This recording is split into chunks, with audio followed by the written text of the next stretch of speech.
The unconscious worker, Freud's labor theory of the unconscious.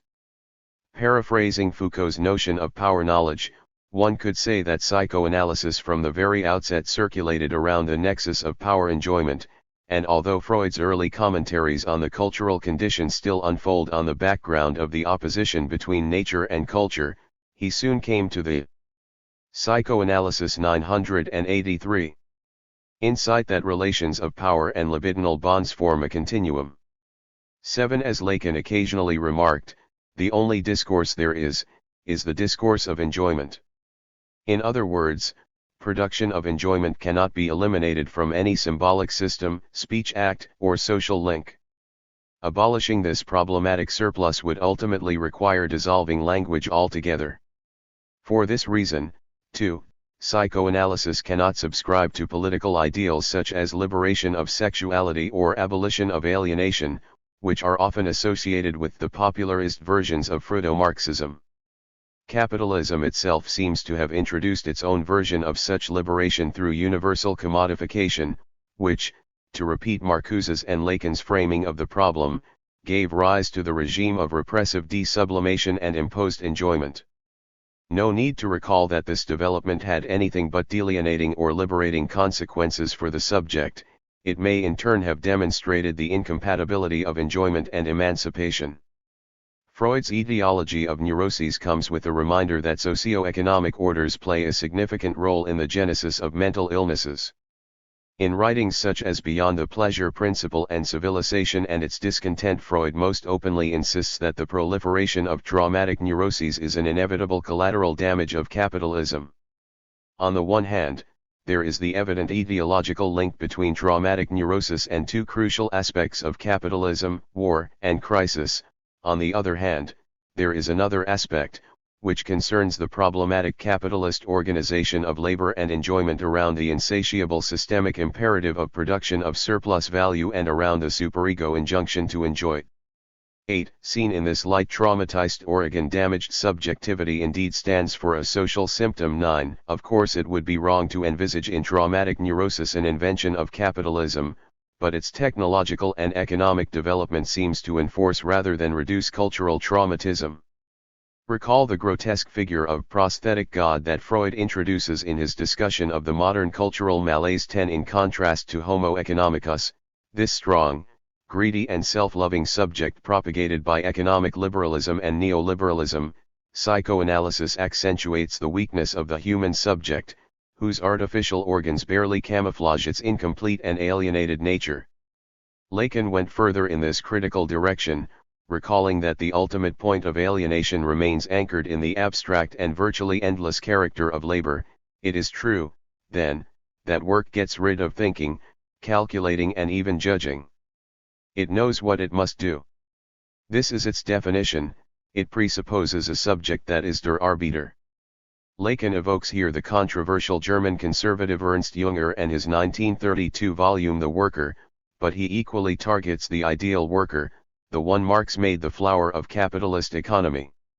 Psychoanalysis thus comes across the problematic of abstract labor, an economic category that Lacan explicitly associates with Freud's description of the unconscious work in the interpretation of dreams.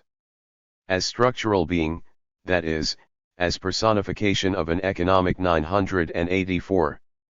Abstraction, the worker does not think, judge or calculate. In other words, abstract labor overlaps with unconscious thought. Although the ideal worker does not exist, it explains the problematic mode of existence of the proletarian, a laboring body consumed by economic abstractions and systemic imperatives. There is only one social symptom: each individual is really a proletarian.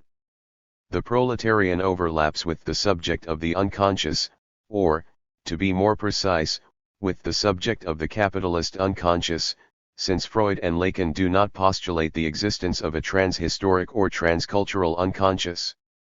From Lacan's point of view, Marx's figure of the proletariat and Freud's figure of the neurotic thus seem to share a common fate, insofar as they are compulsively working, both physically and mentally, for an exploitative symbolic system, which consumes their entire existence. According to Marx, The capitalist organization of social labor around production for the sake of production and its imperative of constant increase of value confront the laboring subject with a virtually infinite task and with an actually insatiable demand. The mutual conditioning of production for the sake of production and of abstract labor, one could say, labor for the sake of labor, imposes onto the laboring subject a most problematic compulsive action, which pushes him or her to the point of exhaustion.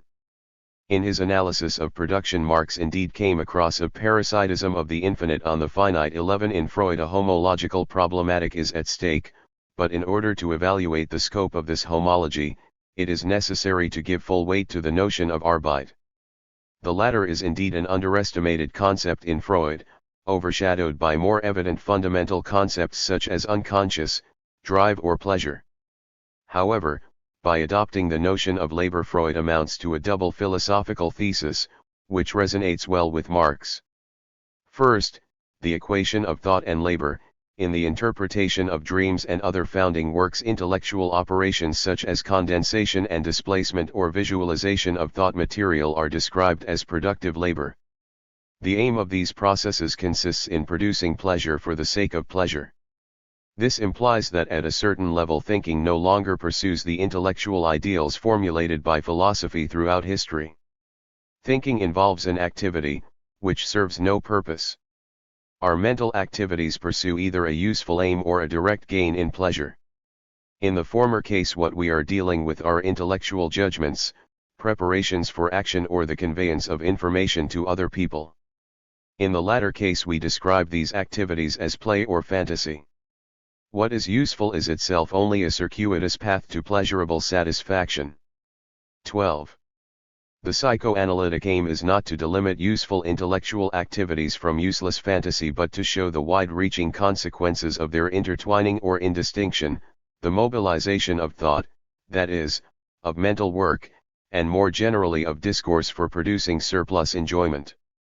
This production is immanent to every thought process, or, as Lacan eventually put it, thought is enjoyment. Both. Psychoanalysis 985. Aspects of thought that Freud mentions in the above quote are as inseparable and at the same time as distinct as the use value and exchange value of commodities. The main critical contribution of psychoanalysis to the critique of political economy can thus be brought down to the recognition of the link between thought, enjoyment, and labor, underpinned by the recognition of their compulsive character. A more general question emerges here: what to make of the fact that Freud repeatedly used economic metaphors and vocabulary in order to explain the unconscious and sexuality, to the extent that the features of libidinal economy become hard to distinguish from the features of capitalist economy. Freud discovered in the production of surplus enjoyment a crucial problem, which is directly linked with what is in German called Verausgabung, consumption in the economic sense and exhaustion in the psychological sense. The more the mental activities are channeled through the drive's demand of surplus enjoyment, the more the subject's mental apparatus needs to sustain the laborious process that is thought as such. The centrality of labor in Freud's theoretical and clinical work draws attention to something like libidinal exploitation, which manifests as exhaustion, consumption of subjectivity. Put differently, Freud directly links production of surplus enjoyment and exploitation of labor. If we recognize in Freud's economic vocabulary more than mere rhetoric or metaphoric, it makes sense to conclude that his work proposes a labor theory of enjoyment. Both Freudo-Marxism and Lacan depart from the assumption that the proliferation of economic terms in Freud's work is not coincidental and that Freud's economic vocabulary must be interpreted by means of Marx. The thesis that unconscious labor and enjoyment form two sides of the same productive process in mental life goes against the homeostatic conception of pleasure that predominated in the history of European philosophy since Aristotle.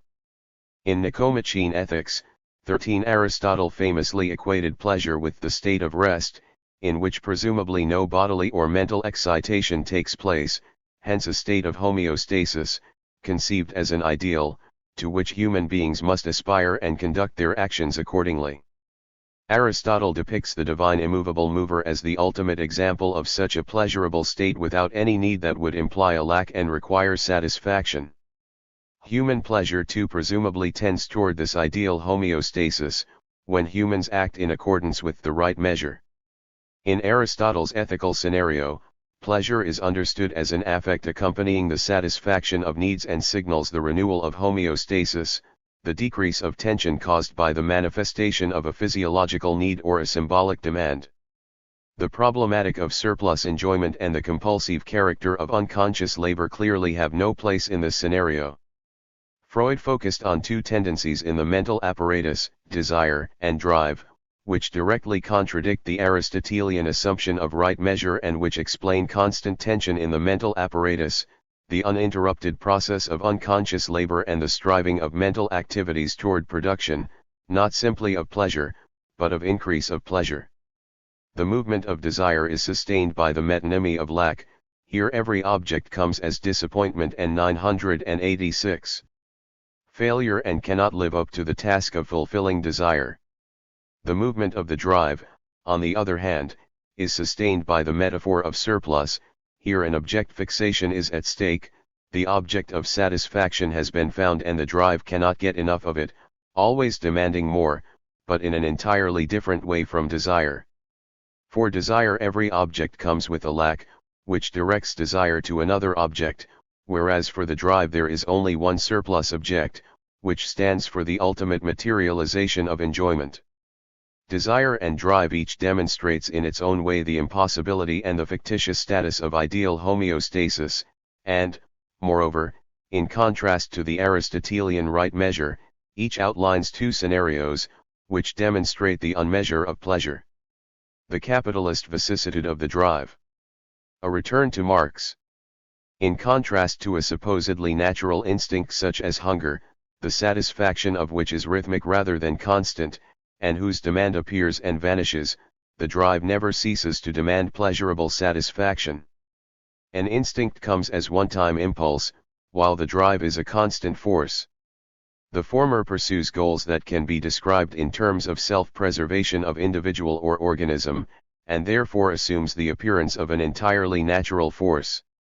The drive, on the other hand, can be satisfied only by constant repetition of pleasurable satisfaction, since its object is pleasure as such. The perspective is therefore inverted. Satisfaction of the drive generates an increase of tension and points toward a constitutive imbalance and disequilibrium rather than homeostasis. Its object of satisfaction, pleasure, is not a more or less accidental affection accompanying the act of satisfaction, but rather the object of demand. Lacan occasionally remarked that enjoyment is characterized by the fact that it serves no purpose. In relation to this formula we can repeat that the drive demands production of pleasure for the sake of pleasure, which is in itself a useless production. This brings us again to Marx's formula production for the sake of production, which ultimately describes capitalism as organization of social production around the imperative of uselessness and as a useless mode of production. The ultimate expression of this uselessness is fictitious capital or financial economy. At this point Freud's theory of the drive and his non-homeostatic conception of pleasure seem to intersect most overtly with Marx's theory of surplus value and his description of capital as drive. If we take this terminological feature seriously, it places Marx and Freud in another shared conceptual history. At the core of this history stands a depsychologization and denaturalization of the drive, which results from the recognition of the drive's constant character. Marx saw that the demand of capital, understood as a specific force of capitalist economic structures and relations, is imminently redoubled on the demand of surplus value and the demand of surplus labor. This redoubling appears in Psychoanalysis 987. Several crucial passages of Capital, where the economic category of capital is brought down to the drive of self-valorization. Further, the drive comes in the guise of a more common and seemingly transhistoric drive of enrichment, which builds the bridge from the pre-modern miser to the modern capitalist. Except as capital personified, the capitalist has no historical value. But, insofar as he is capital personified, his driving motive is not use value and enjoyment, but exchange value and its augmentation. He is fanatically intent on the valorization of value.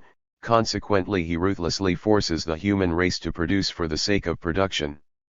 Only as a personification of capital is the capitalist respectable. As such, he shares with the miser an absolute drive of self-enrichment. But what appears in the miser as an individual mania is in the capitalist the effect of a social mechanism in which he is merely a cog. Marx is nevertheless aware that the drive undergoes historical metamorphoses instead of being an invariable and transhistoric force, which obtains its full actualization under capitalist socio-economic conditions. To follow Freud again, there is no drive that precedes its destinies, no drive nature before drive culture. If Marx's and Freud's takes on the problematic should indeed be brought together, then the logic of capital implies a specifically modern vicissitude of drive, a modern form of repression, which grounds the socio-economic relations on a particular renunciation of enjoyment, associated with the transformation of labor. Ultimately, the modern vicissitude of the drive is conditioned by two central abstractions specific to capitalism: surplus value, the quantified form of surplus enjoyment, and abstract labor, or labor force, the quantified form of mental and bodily processes and activities. The last excerpt from Marx deserves a closer reading. At first sight, the miser and the capitalist seem to be motivated by the same drive of enrichment, which is conditioned by the same spectral materiality of money, the embodiment of value abstraction. The hoarding drive is boundless in its nature. Qualitatively or formally considered, money is limitless, that is, it is the universal representative of material wealth because it is directly translatable into any commodity.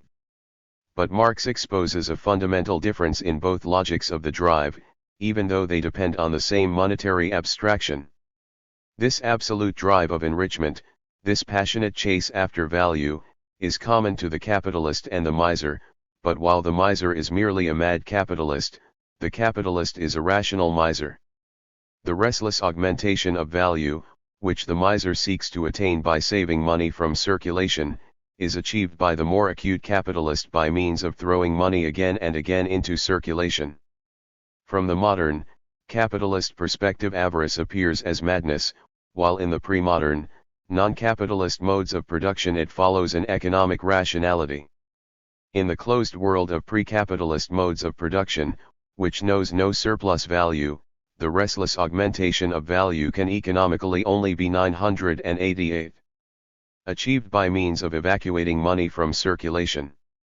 In this way value is purified first and foremost of its embedding in the social link, of its social character, and transformed into an asocial fetish object, the miser's treasure.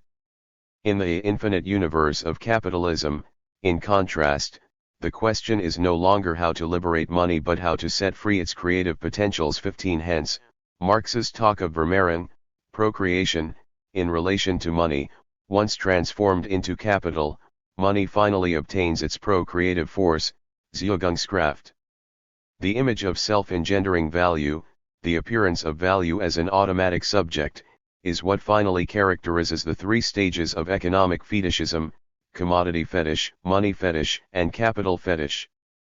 The task of their critique, on the other hand, consists in showing that the liberation of creative potentials of money can only take place through overinvestment, speculation, and indebting, three economic practices that are not only completely foreign to the miser, but that also directly contradict his tendency to liberate money from circulation.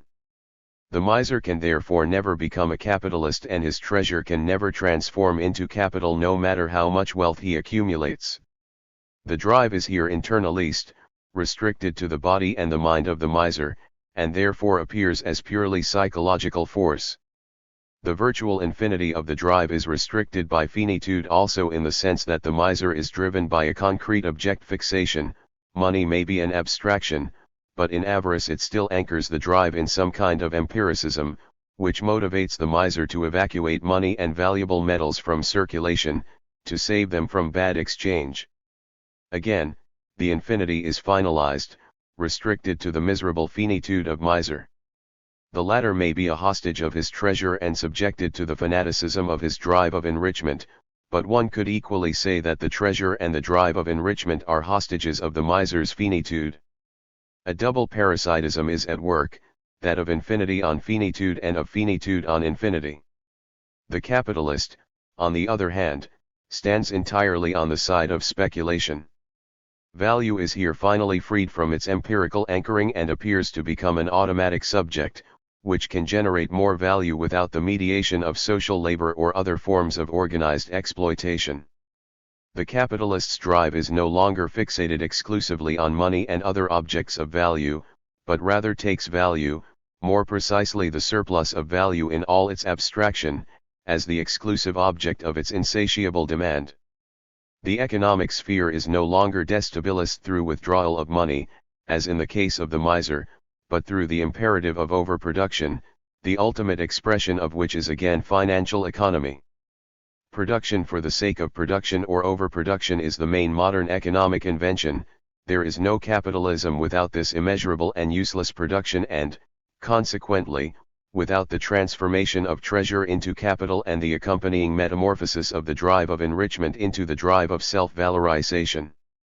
16. This is where the drive as demand for work, 17. And, more fundamentally, the historical transformation of all concrete forms of labor into abstract labor enters the picture. This transformation goes hand in hand with the above-mentioned metamorphosis of the drive from the drive of enrichment into the drive of Psychoanalysis 989. Self-valorization. In the miser's case, no universal demand for work could ever be articulated. The only person who must labor without interruption for satisfying the drive of enrichment is the miser himself, namely labor in the sense that he has to renounce private consumption in order to make the treasure grow. Enjoyment is externalized in the sensuous materiality of treasure. The capitalist drive of self-valorization, in contrast, comes in the guise of the universal imperative to renounce enjoyment, or, in Marx's phrasing, in the guise of the capitalist's tendency to extend the length of the workday, motivated by the economic fantasy of total subsumption of life day under workday and life force under labor force. Because the drive's demand for work is now universal, every subject ultimately becomes a hostage of the system. The capitalist has bought the labor force at its daily value. The use value of the labor force belongs to him throughout one working day. He has thus acquired the right to make the worker work for him during one day. But what is a working day? At all events, it is less than a natural day. How much less? The capitalist has his own views of this point of no return, the necessary limit of the working day. As a capitalist, he is only capital personified. His soul is the soul of capital. But capital has one sole life drive, the drive to valorize itself, to create surplus value, to make its constant part, the means of production, absorb the greatest possible mass of surplus labor.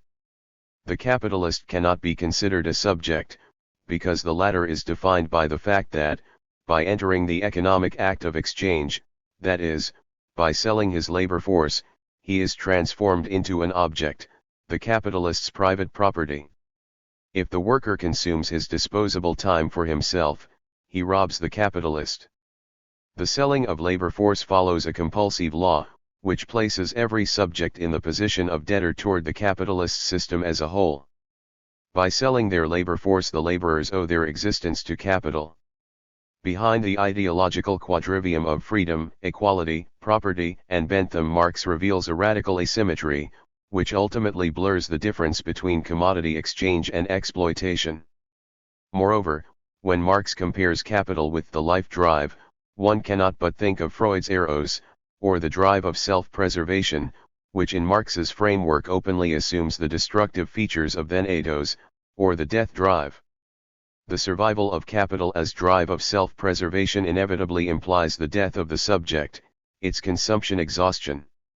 As subject of the capitalist mode of production, that is, as laborer, one must sacrifice one's own life. This is the ultimate renunciation of enjoyment associated with the drive in both Marx and Freud. Structuralist Freudo-Marxism, a project in critical epistemology. Beyond concrete conceptual continuities or translations, a renewed interest in the alliance between psychoanalysis and critique of political economy redresses 990.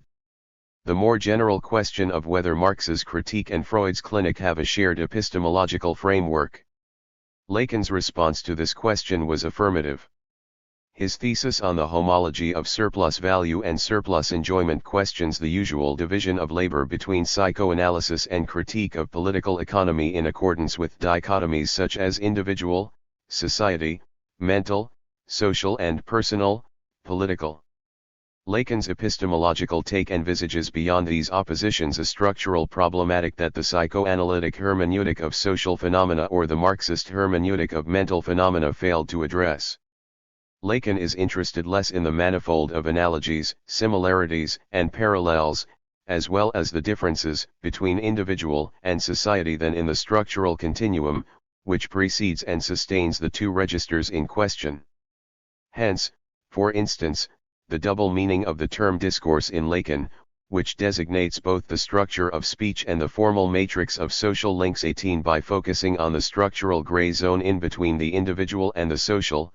The homological reading pursues a depsychologization of the individual and at the same time avoids the psychologization of society. The shared epistemological horizon of Marxism and psychoanalysis was also highlighted by Louis Althusser, who argued that Marx and Freud invented two conflictual sciences, whose critical conception of scientificity contradicts the one propagated by the logical positivist and empiricist epistemologies. With regard to this epistemological quarrel, psychoanalysis and historical materialism are conflictual not only in relation to other sciences, but also in relation to themselves. They are scissional sciences, subject to internal struggles, splits, and revisions, which are directly related to their critical stance toward the capitalist mobilization of scientific knowledge. Althusser's observations resonate with the overall tendency of 20th-century structuralism, and particularly with Lacan's structural psychoanalysis, to repeat the foundational gesture of modern natural sciences in the field of human objects, such as language, labor, and thinking. As Coyer argued, pre-modern science was dominated by the Aristotelian view, according to which there can only be a mathematiste science of being and not of becoming. Modern science, in contrast, abolished the divide on the superlunary sphere of eternal and immovable being, where Aristotle believed to have found the ultimate ontological homeostasis, and the sublunary sphere of transient and unstable being. The immediate consequence of this abolition was the exposure of the gap between subjective experience and scientific experimentation. Modern science no longer saves the phenomena, but rather mobilizes, by means of mathematization and experimentation, a real that remains irreducible to appearance and foreign to subjective experience. For Coyer, this was the main epistemic conflictuality introduced by modern science, so that in this respect the entire modern regime of knowledge would correspond to Althusser's notion of conflictual science. 19. Psychoanalysis 991. In their focus on discursive autonomy, Marx's critique of political economy and Freud's psychoanalysis uncovered the same gap between the appearance and the real in the realm of human objects. But according to Lacan, it was structural linguistics that finally turned this gap into the main object of a scientific inquiry. With Saussure and the Prague Circle, linguistics was grounded on a cut, which is the bar posed between the signifier and the signified, so that the difference from which the signifier is constituted prevails absolutely, but also orders itself with an autonomy that has nothing to envy in the effects of the crystal. Lacan exemplifies the structuralist appropriation of the epistemic foundations of modern science on the Saussurean bar, which stands for the arbitrary and unstable relation between signifier and signified. The bar implies that language is irreducible to mere communication, representation, and reference, hence to the way it appears to its human users. Marx's science of value too operates with a bar, which distinguishes in a commodity its use value, which relates to a psychological need, from exchange value, which relates to another exchange value and therefore constitutes an autonomous sphere or symbolic system. The universe of commodities, then, appears homologous to the structure of language. 20. It is internally doubled, and the actual autonomy of the logic of exchange, its compulsive character and its determination of human thought and action, can only be revealed once Marx's dialectical method moves beyond the way the universe of commodities appears to its subjects. Political economy was restricted to appearance, examining the way the immense collection of commodities appears to the conscious economic subject. From Marx's perspective, political economy is no science of value, because it remains stuck with the appearance of commodities, without questioning their problematic, unstable, and inconsistent character. It considers commodities either pragmatically, as mere use values, or fetishistically, as value incarnated, which is from Marx's critical view equally wrong. Utilitarianism explains too little and fetishism explains too much. In this respect, political economy remains anchored in the pre-modern, Aristotelian epistemological paradigm. It saves the appearances, meaning that it does not analyze them, in the etymological meaning of analysis as decomposition, dissolution, or deconstruction, in order to reach the abstract level of structural relations sustaining the world of appearances. Psychoanalysis and historical materialism reveal a structural conflictuality that cultural institutions and instances strive to repress or mystify. Their privileged object is structure grounded in an underlying conflict, tension, or contradiction. Lacan himself brought this conflictuality to the point in the following manner. There are, insofar as the unconscious is implicated, two sides presented by the structure, by language. The side of meaning, the side we would identify as that of analysis, which pours out a flood of meaning to float the sexual boat. It is striking that this meaning reduces to nonsense, the nonsense of sexual relation. 992. The side of meaning is not what primarily interests psychoanalysis, even if Freud occasionally claims that production of sense out of nonsense is the main achievement of unconscious work. Persisting on the side of sense would still entail an error, which would consist in attributing sexual meaning to everything. Following the stereotype, the technique of psychoanalysis consists in uncovering the repressed, camouflaged, or repressed sexual meaning behind every senseless parapraxis, random dream or banal joke. Freud was not immune to overemphasizing the sexual meaning. Nonetheless, he recognized a side of linguistic structure that follows a different mechanism from the logic of sense and meaning, compulsive repetition. Lacan addressed this crucial aspect of psychoanalysis by contrasting sense and sign, whence the unconscious, namely the insistence through which desire manifests itself, in other words the repetition of the demand working through it, reminds us that the side of sense that fascinates us in speech, the study of language, opposes the side of the sign. By decomposing the sign, structural linguistics isolated its differential element, the signifier, which is at the same time the opposite and the support of sense. In the signifier we encounter senseless repetition, which drives production of enjoyment, something that immanently distorts the pragmatic function of language and its univocal relation both to the signified and to reality outside language. As already mentioned, the speaking subject experiences this repetition as compulsion, which brings the dimension of the unconscious and the force of the drive into the picture, two bodily actualizations of the autonomy of the symbolic order. Freud himself already intuited the dependency of the unconscious on the above-mentioned double-sidedness of language, when he wrote the following lines. The dream wish belongs to a different unconscious, to the one which we have already recognized as being of infantile origin and equipped with peculiar mechanisms. It would be highly opportune to distinguish these two kinds of unconscious by different names. But we would prefer to wait till we have become familiar with the field of phenomena of the neuroses. People consider a single unconscious as something fantastic. What will they say when we confess that we cannot make shift without two of them? The true novelty of Freud's discoveries consisted in this redoubling of the unconscious. One cannot deny that the unconscious of unclear representations, repressed and camouflaged meanings, was familiar to his predecessors. 21 Freud initially departed from this notion of the unconscious, but the true discovery could only be made in the displacement from sense to repetition, which revealed the persistence of an insatiable unconscious demand for enjoyment in the mental apparatus, a demand which addresses the subject, so to speak, from outside, as a foreign force. In the same way, Marx differs from classical political economy in his demonstration that in order to understand production of surplus value and the crisis-driven reality of capitalism, one ultimately needs to distinguish between two capitalisms, or, rather, between the appearance and the logic of capital.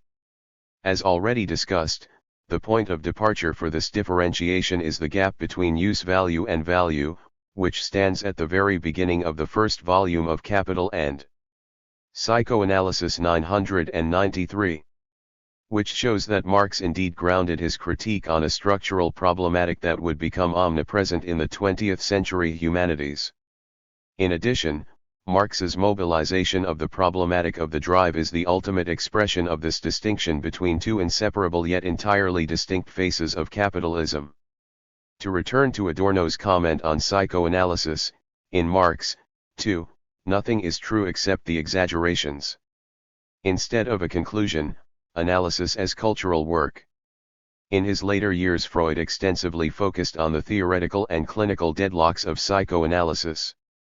One could say that the most charged political moments of psychoanalysis are tied to two fundamental deadlocks, which obtain their expression in Freud's metapsychological notion of death drive and in the clinical dilemmas concerning the end of an analysis and the overall problem of resistance to psychoanalysis.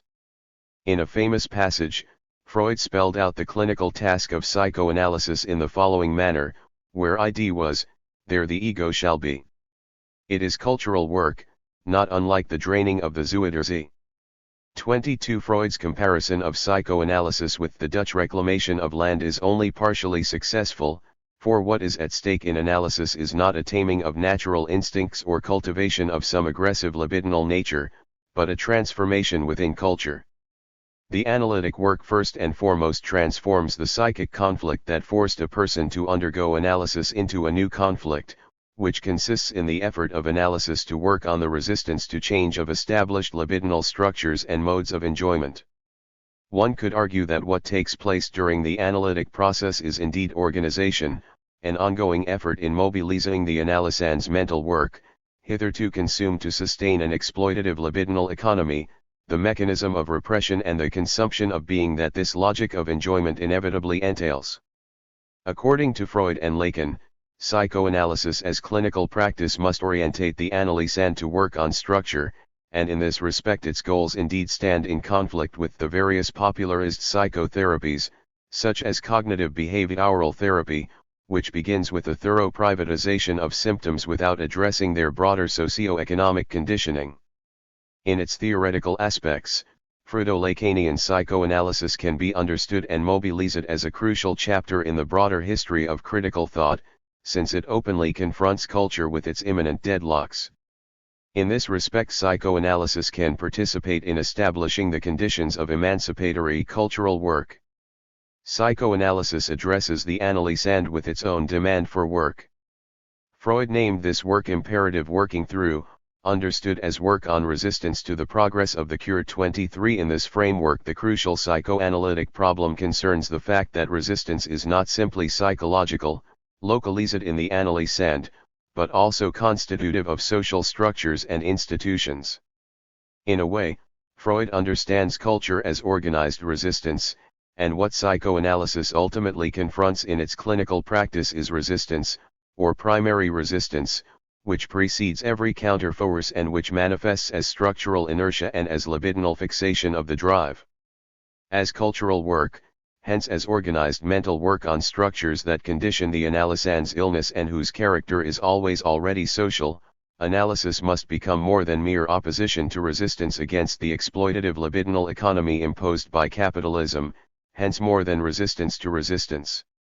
The imperative of working through makes analysis an impossible profession, an open-ended task, which must continue in different form and without the analysand's dependence on the analyst even after the actual termination of the cure. 24. To return again to Freud's clinical imperative, the task of analytic work consists in triggering a process of becoming, which will move the analysand away from where ID was, destabilizing her embedding in an exploitative libidinal economy or consuming, exhausting mode of existence.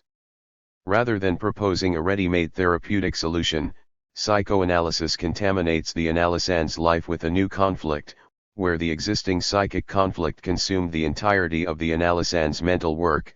The analysand shall become the subject of a labor process, aiming to transform the compulsive mode of enjoyment imposed by the capitalist organization of life and thinking. Here psychoanalysis can intersect with the imperatives of emancipatory politics, another example of cultural labor striving to organize subjectivity, this time in a collective process of becoming, and a politics of working through confronting the structural resistance of capitalism to every significant socio-economic change. 25 Lacan was aware that working toward a way out of the capitalist discourse is a task from which psychoanalysis is not exempt, but he was also conscious of the fact that such an exit will not constitute progress, if it happens only for some. Since there are many ways leading out of capitalism, some significantly worse than others, psychoanalysis cannot avoid the decision of what kind of social transformation it wants to participate in. The psychoanalytic clinic may be structurally and empirically restricted to particular cases, but it nevertheless comes with a universalistic outlook that psychoanalysts often forget in their reflections on the political significance of their theory and practice. 26 Despite the fact that Freud and Lacan were critical of Marxism, their work remains open for emancipatory appropriation. But whether the cultural work of psychoanalysts will unfold in the same direction as other emancipatory social movements ultimately remains a political decision of analysts themselves. Psychoanalysis 995. Marxists working in queer studies, while addressing theoretical and political differences among themselves, have gradually been building a body of theory during the first decades of the 21st century. They have been synthesizing core Marxist concepts like class, totality, reification, social reproduction, and combined and uneven development, with concepts from other paradigms, such as social construction, performativity, homonationalism, and intersectionality. Their efforts have both engaged with and challenged the post-structuralist approaches that have been largely dominant in contemporary queer theory. To begin with, Marxists working in queer studies were able to draw on earlier connections between sex reform movements and the Second and Third Internationals, and between lesbian/gay liberation and the New Left. But over the past quarter century they have to a great extent engaged in academic debates with contemporary queer theory, while looking as well to queer-identified radical activism since the emergence of ACT UP and Queer Nation in the late 1980s and early 1990s. The influence of their largely academic milieu is reflected in their attention to philosophy, literature, and the arts, as well as the more core concerns of historical materialism.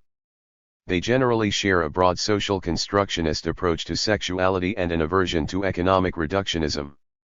While the USA, UK, and Canada have been the main centers of academic queer Marxism. 54. Queer Studies. Peter Drucker. Queer Studies 999. It has been expanding recently in East Asia, and has a perceptible presence in the Arab region and Latin America. Marxist approaches within queer studies have been heavily indebted to Marxist feminist theorizing, notably about social reproduction and the gendered division of labor. Marxists in both queer and feminist studies have been centrally concerned with lesbian feminism, with intersectional analysis, and with providing a historical and materialist underpinning to a performative understanding of gender.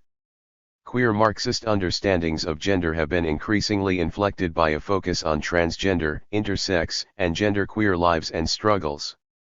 Marxists working in queer studies have also engaged critically with radical queer people of color critique, and in efforts to craft a global, non-Eurocentric understanding of sexuality. At the same time, many Marxists in the field have stressed the importance of class, developed concepts linked to political economy such as outlawed needs and moral deregulation, and explored connections between successive long waves of capitalist accumulation and different sexual regimes. Differences over the centrality of class and production have in fact constituted a key dividing line among self-identified historical materialists working in queer studies. The category of totality has been important to Marxists in the field of queer studies, all of whom are seeking a global, non-reductionist vision, though different Marxists vary in the way they interpret the concept. The concept of reification, too, has been both key to Marxist approaches to queer studies and a fruitful source of divergences, as has the originally non-Marxist concept of homonormativity. These theoretical divergences can be linked to different approaches to political issues like same-sex marriage. Precursors. The roots of Marxist queer studies go back to the first interactions between Marxist theorists linked to socialist labor movements, on the one hand, and successive waves of homosexual emancipation and lesbian/gay liberation, on the other. Initially passing in silence over Marx and Engels' homophobic remarks in their writings and letters, German Marxist Eduard Bernstein responded to the 1895 trial of Oscar Wilde with a critique in Die Neue Zeit of sexually repressive legislation. German Social Democracy's support for the Scientific Humanitarian Committee was reflected in the Russian Bolsheviks' post-revolutionary decriminalization of homosexuality and support for research in sexology.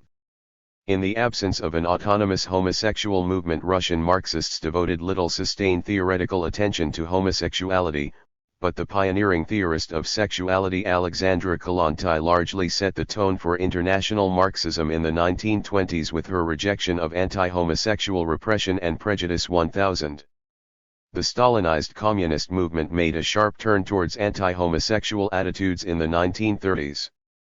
Nevertheless, the sexual attitudes of pre-Stalinist Marxism were sustained and further theorized after the Second World War, notably with Herbert Marcuse's defense of the perversions in his Eros and Civilization.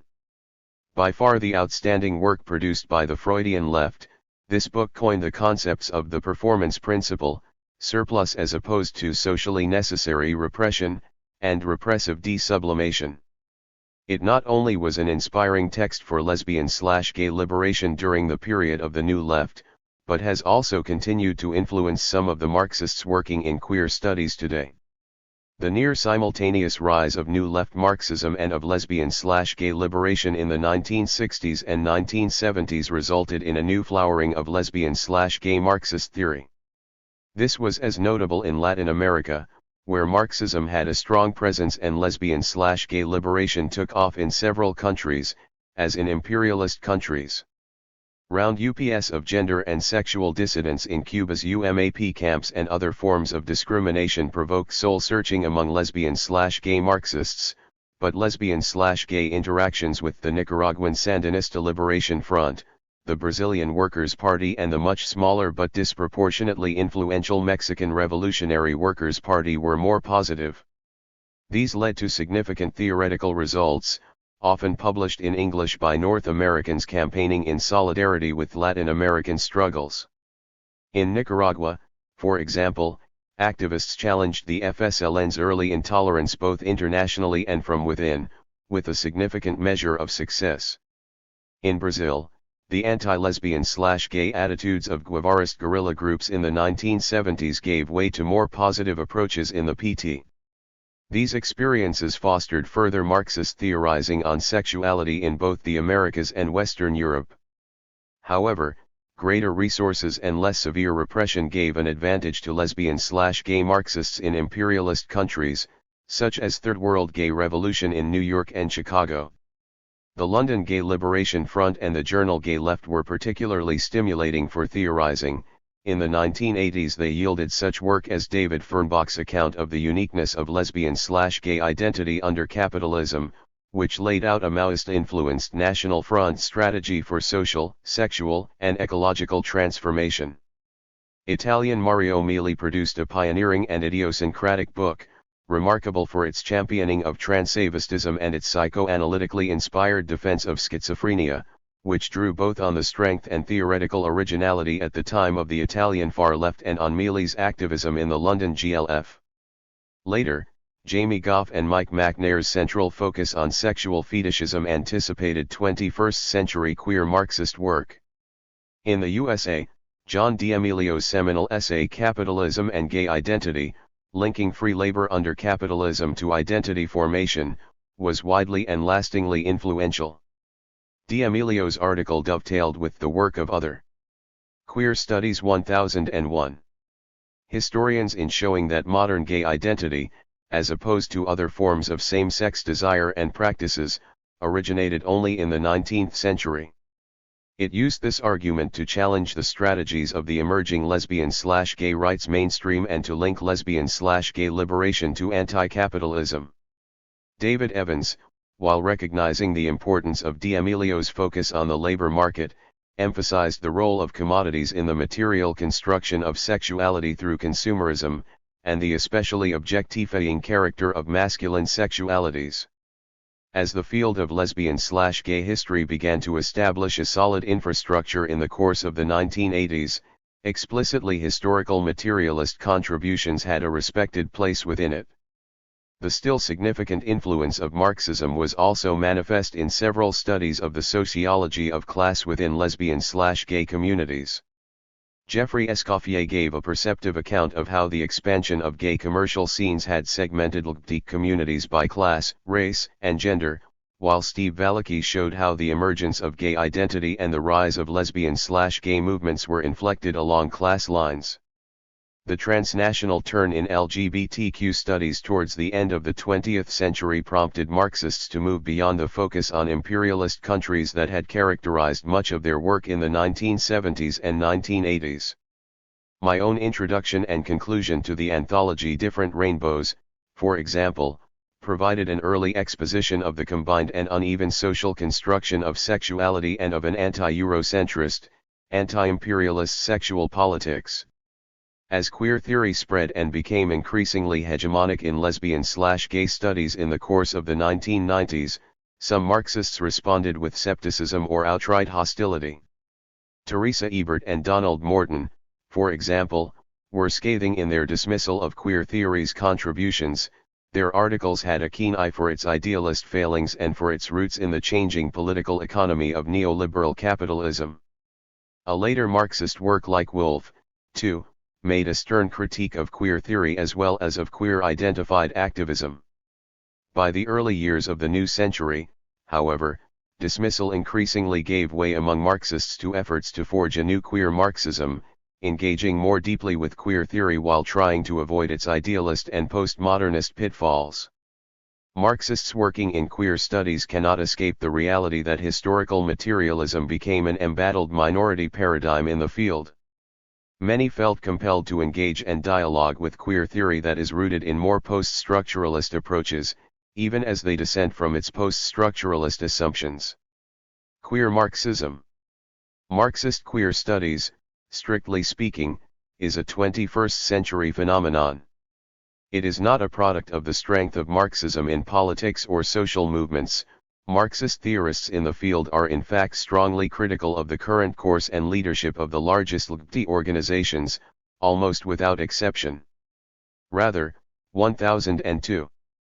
The Marxist renaissance in queer studies has largely been a byproduct of the continuing rapid growth of queer studies generally, particularly in North American universities. Marxist approaches, at first marginalized, gained some credence for a time after 2007, as several years of intense capitalist crisis provoked a rethinking of Marxism's possible contributions. The academic setting of most Marxist queer studies has resulted in focuses ranging beyond core concerns of historical materialism, political economy, social struggles and transformations, and political power, to the more common concentration in queer studies on philosophy, literature, film, and other arts. Such major works of queer Marxist theory as Floyd, Liu, and Alderson have combined economic, social and political theory with philosophical and cultural critique.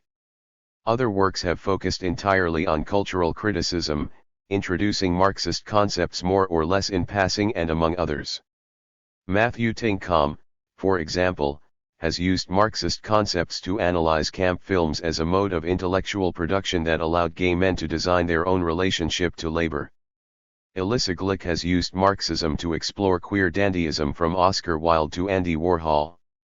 José Muñoz has drawn on the work of Ernst Bloch and Herbert Marcuse to illuminate poetry, performance, film, the world of queer and punk bars, and Warhol's musings on the essential democracy of Coke.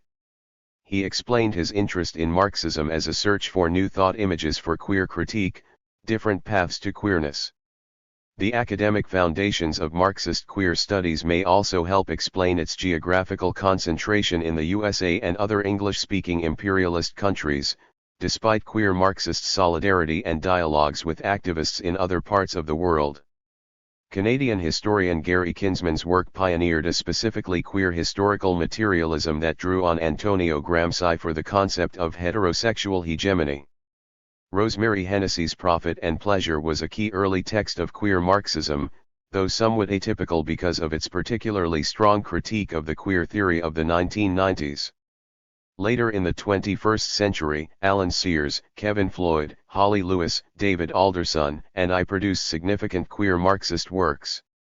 Although all these writers are of US, UK, or Canadian origin, there has nonetheless been a striking emergence of Marxist queer studies in other regions, particularly in Asia. The Taiwanese queer Marxists Ding Na Ife of the Gender/Sexuality Rights Association Taiwan and Petrus Liu are distinguished by their conflicted but still significant relationship to the official Marxism of the People's Republic of China. This has evoked harsh criticism from more independent-minded Taiwanese queer Marxists. An implicit queer Marxist perspective has also been perceptible in critiques of Joseph Massad's work by embattled anti-imperialist LGBTIQ activists in the Arab region. In both Lebanon and Palestine, activists have struggled to find ways of defining and expressing their queer studies 1003 sexualities in ways that are fully integrated into their people's anti-imperialist and anti-Zionist combats. In Latin America, there is less explicit engagement with Marxism in queer debates today than there was in the 1970s and 1980s. Yet Marxist-related issues continue to be raised, particularly in English-language publications in the USA that discuss Latin American movements. Lionel Cause has argued for a queer political economy of migration. Rosemary Hennessy's work on sexual dimensions of labor and community organizing in and around Mexican maquiladoras, while relying more on Michael Hart and Antonio Negri than on the more Marxist references of her Profit and Pleasure, has deepened her earlier close attention to processes of production and to unmet needs under neoliberalism. Gregory Mitchell has mapped the impact of class, race, and global hierarchies on sex tourism and sex work in Brazil. Despite the Afrocentric focus of Mitchell's work on Brazil, however, Marxist influences have so far been less prominent in the growing body of queer scholarship on sub-Saharan Africa and the Afro-Caribbean region. Despite differences among Marxist writers in queer studies, they share several central preoccupations and commitments. In the broadest sense, they share the understanding of sexuality as socially constructed that has usually predominated in the field. Woolf in particular has cogently dissected essentialist accounts of a gay brain or gay gene that have gained currency in the media and culture at large. Marxists working in queer studies share a strong aversion to economic reductionism, which has traditionally contributed to Marxists' neglect of sexuality.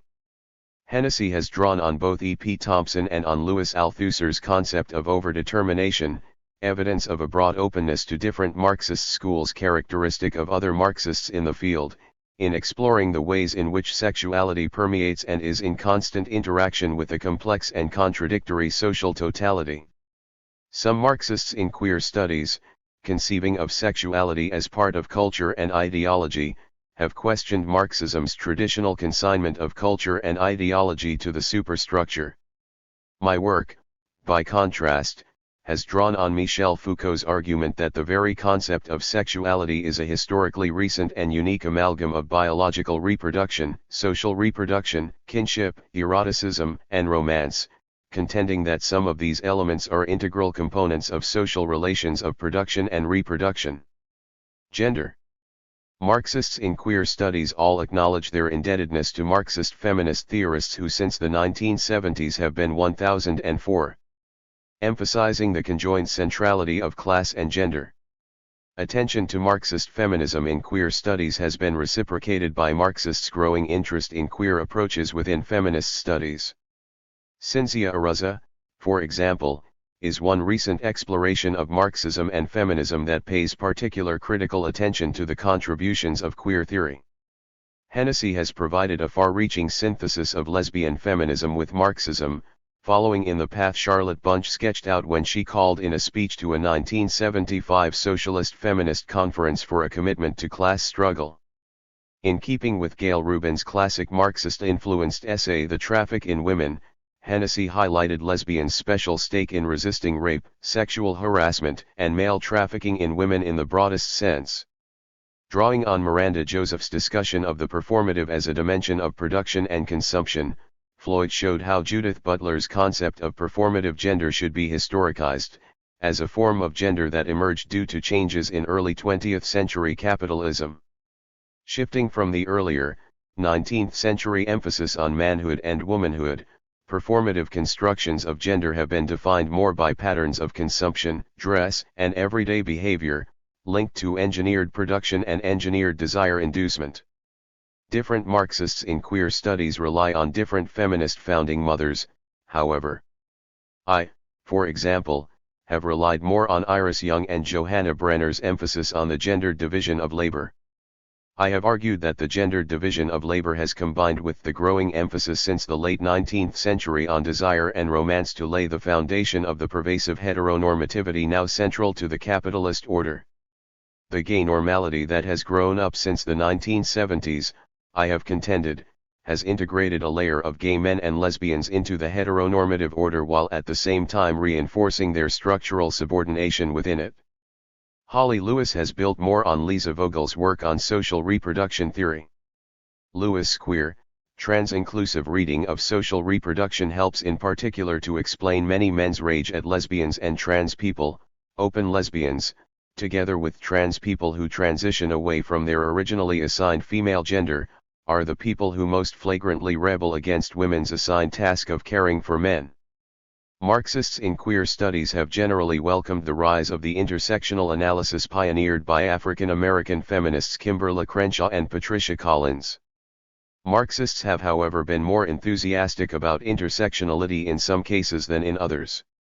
While interested in delving into complex and multiple identities, Lewis has criticized intersectionality as a metaphor that can facilitate a vector theory of oppressions, reifying and ossifying the very structures that it tries to complicate. Marxists have in any case pressed for greater inclusion of intersections with class and sexuality, alongside the more usual focus on gender and race. Queer Studies 1005. Marxists have also focused in queer studies on trans and intersex struggles as cutting-edge battles with far-reaching implications for the meaning of gender. This reflects Judith Butler's path-breaking insistence that not only gender but also sex itself is in large part socially constructed. I have argued that transgender underlies the cross-culturally, trans-historically most prevalent forms of same-sex sexuality. Marxists' attention to trans, intersex, and particularly self-defined genderqueer lives has often expressed a sense that they can be profoundly subversive of the neoliberal gender and sexual order, unlike the more mainstream lesbian/gay identities that have been more successfully integrated into neoliberal societies, particularly in imperialist countries. Leslie Feinberg's work as a self-identified trans Marxist made a significant early contribution to this analysis. Although much of Feinberg's work did not make Feinberg's Marxism explicit, these founding texts of trans liberation anticipated many later queer Marxist positions. Lewis has made particular contributions to exploring the significance of social reproduction theory for trans struggles. She has however pointed out the growing role of transnormativity in throwing up class divides between trans people, giving wealthy trans people access to gender-affirming surgeries while marginalizing impoverished and non-binary trans people. Racism and imperialism. Racism and imperialism are central preoccupations for a number of Marxists in queer studies. They have drawn on Cathy Cohen's analysis of the promise and above all the pitfalls of queer theory and activism for a radical, anti-racist, class-aware politics. This makes sense if, as I have argued, the very existence of queer studies is due to the space originally opened up in universities by the battles for Black studies and Latino/Chicano studies in the 1960s and 1970s. Herzog has insisted that racism has necessarily always been also about sex. More generally, Marxists in queer studies have been engaging critically with the school of radical queer of color critique. Aaron Lechleiter has written that radical queer of color critique has been at the vanguard of return to Marxist categories, although this current has been selective about the Marxist categories it has focused on. Class is not often central to its approach. Kalpani has embraced the critique of Marxism in the work of Roderick Ferguson, which concluded that Marxism, like liberalism, conceal the materiality of race, gender, and sexuality. Kalpani has also hailed Gloria Wecker's Afrocentric explorations of the politics of passion for keeping intersectional anti-racist theorizing alive. More concretely, in exploring the origins of the Afro-Surinamese same-sex Mati work that Wecker described, I have highlighted Wecker's insistence 1006 on early 20th century Suriname's place squarely in the system's foundation, notably through bauxite mining. Marxist feminist insights have also been visible in Mitchell's exploration of the role of racism in interactions between African American and Afro-Brazilian men. My work has highlighted the relevance of the Marxist theory of the reserve army of labor to an understanding of racism. I have also celebrated radical queer organizing against anti-Muslim racism, engaging critically with the work of Houraya Boutelja of the French Party of Natives of the Republic and defending her comments on same-sex marriage from charges of homophobia. Linkages between imperialism and sexuality have been salient in Hennessy's and my work in particular. Hennessy has stressed the need to map the links between empire and the emergence of homosexual identities, as well as the interpenetration of local arrangements with capital's global structures. Her attention to imperialism has continued and been made more concrete in her more recent work on the political economy of Mexican maquiladoras. I have drawn on the theory of combined and uneven development to propose an approach I call combined and uneven social construction, which illuminates how different indigenous starting points, different relationships to the world economy, and different cultural and political contexts can combine to produce very different results. I have specifically linked the emergence of European classic imperialism in the 19th century to the social invention of homosexual persons. I have described Lenin's analysis of imperialism and national oppression as in some ways a useful template for a Marxist understanding of other non-class oppressions. In recent years, Marxists working in queer studies have tended to draw especially on Jasper Puer's concept of homonationalism to expose the instrumentalization of LGBT rights in the service of imperialism and Islamophobia. I have emphasized that the contemporary stigmatization of Muslims and Africans as sexually backward serves much the same ideological purposes today that these same groups' stigmatization as perverted did from the 16th to the early 20th centuries. Coining the parallel concept of heteronationalism, I have more recently argued for a queer internationalist response to the escalating vicious circle of pro- and anti-LGBT nationalisms. Political economy and totality. A number of Marxists working in queer studies criticize mainstream queer theory's aversion to economics, stress the importance of class, and explore the sexual dimensions of different concepts of Marxist political economy. Hennessy has insisted on the need to imagine collective class agency that does not refy the proletariat, foreclose sexuality, or relegate it to a secondary status. Queer Studies 1007. She has identified a realm of outlawed needs, the monstrous outside to capitalism that haunts it. Sears has paralleled an account of neoliberal economic deregulation with an exploration of what he calls moral deregulation, which facilitates capital accumulation from sexual niche markets. I have drawn on Ernest Mondel's theory of capitalist long waves for a periodization of different same-sex regimes over the past century and a half, while insisting on a broad conception of relations of production and reproduction and stressing the relative autonomy and asynchronous tempos of different levels of social formations. Wolff and I have drawn attention to political economy, in conjunction with the defense of independent working-class sexual politics.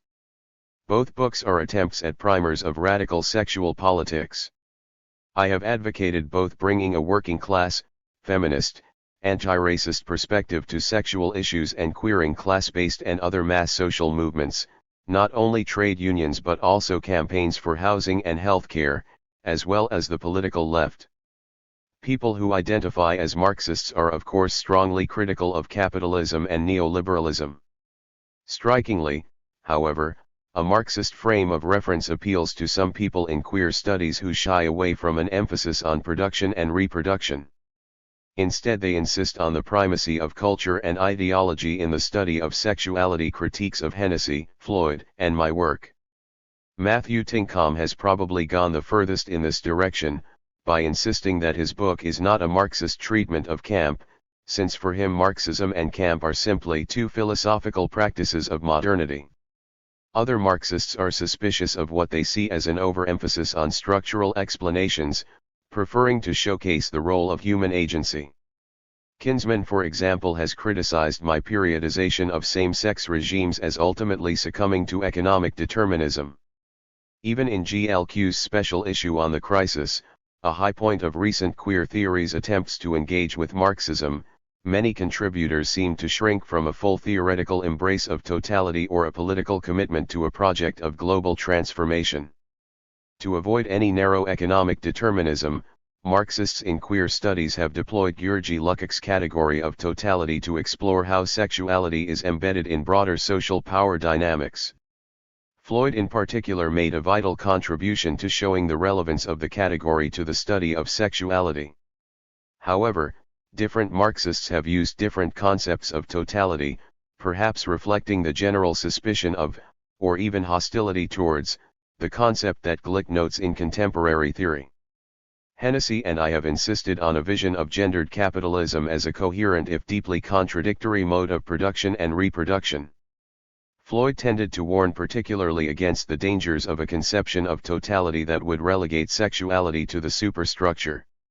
In some of his more recent statements, Floyd shrank from choosing between characterizing global capitalism as either heterogeneous 1008 or unified, thus opting for a contrast between heterogeneity and unity rather than a more dialectical formulation of unity in contradiction. Reification and homonormativity. Floyd also strikingly developed the sexual dimensions of the concept of reification.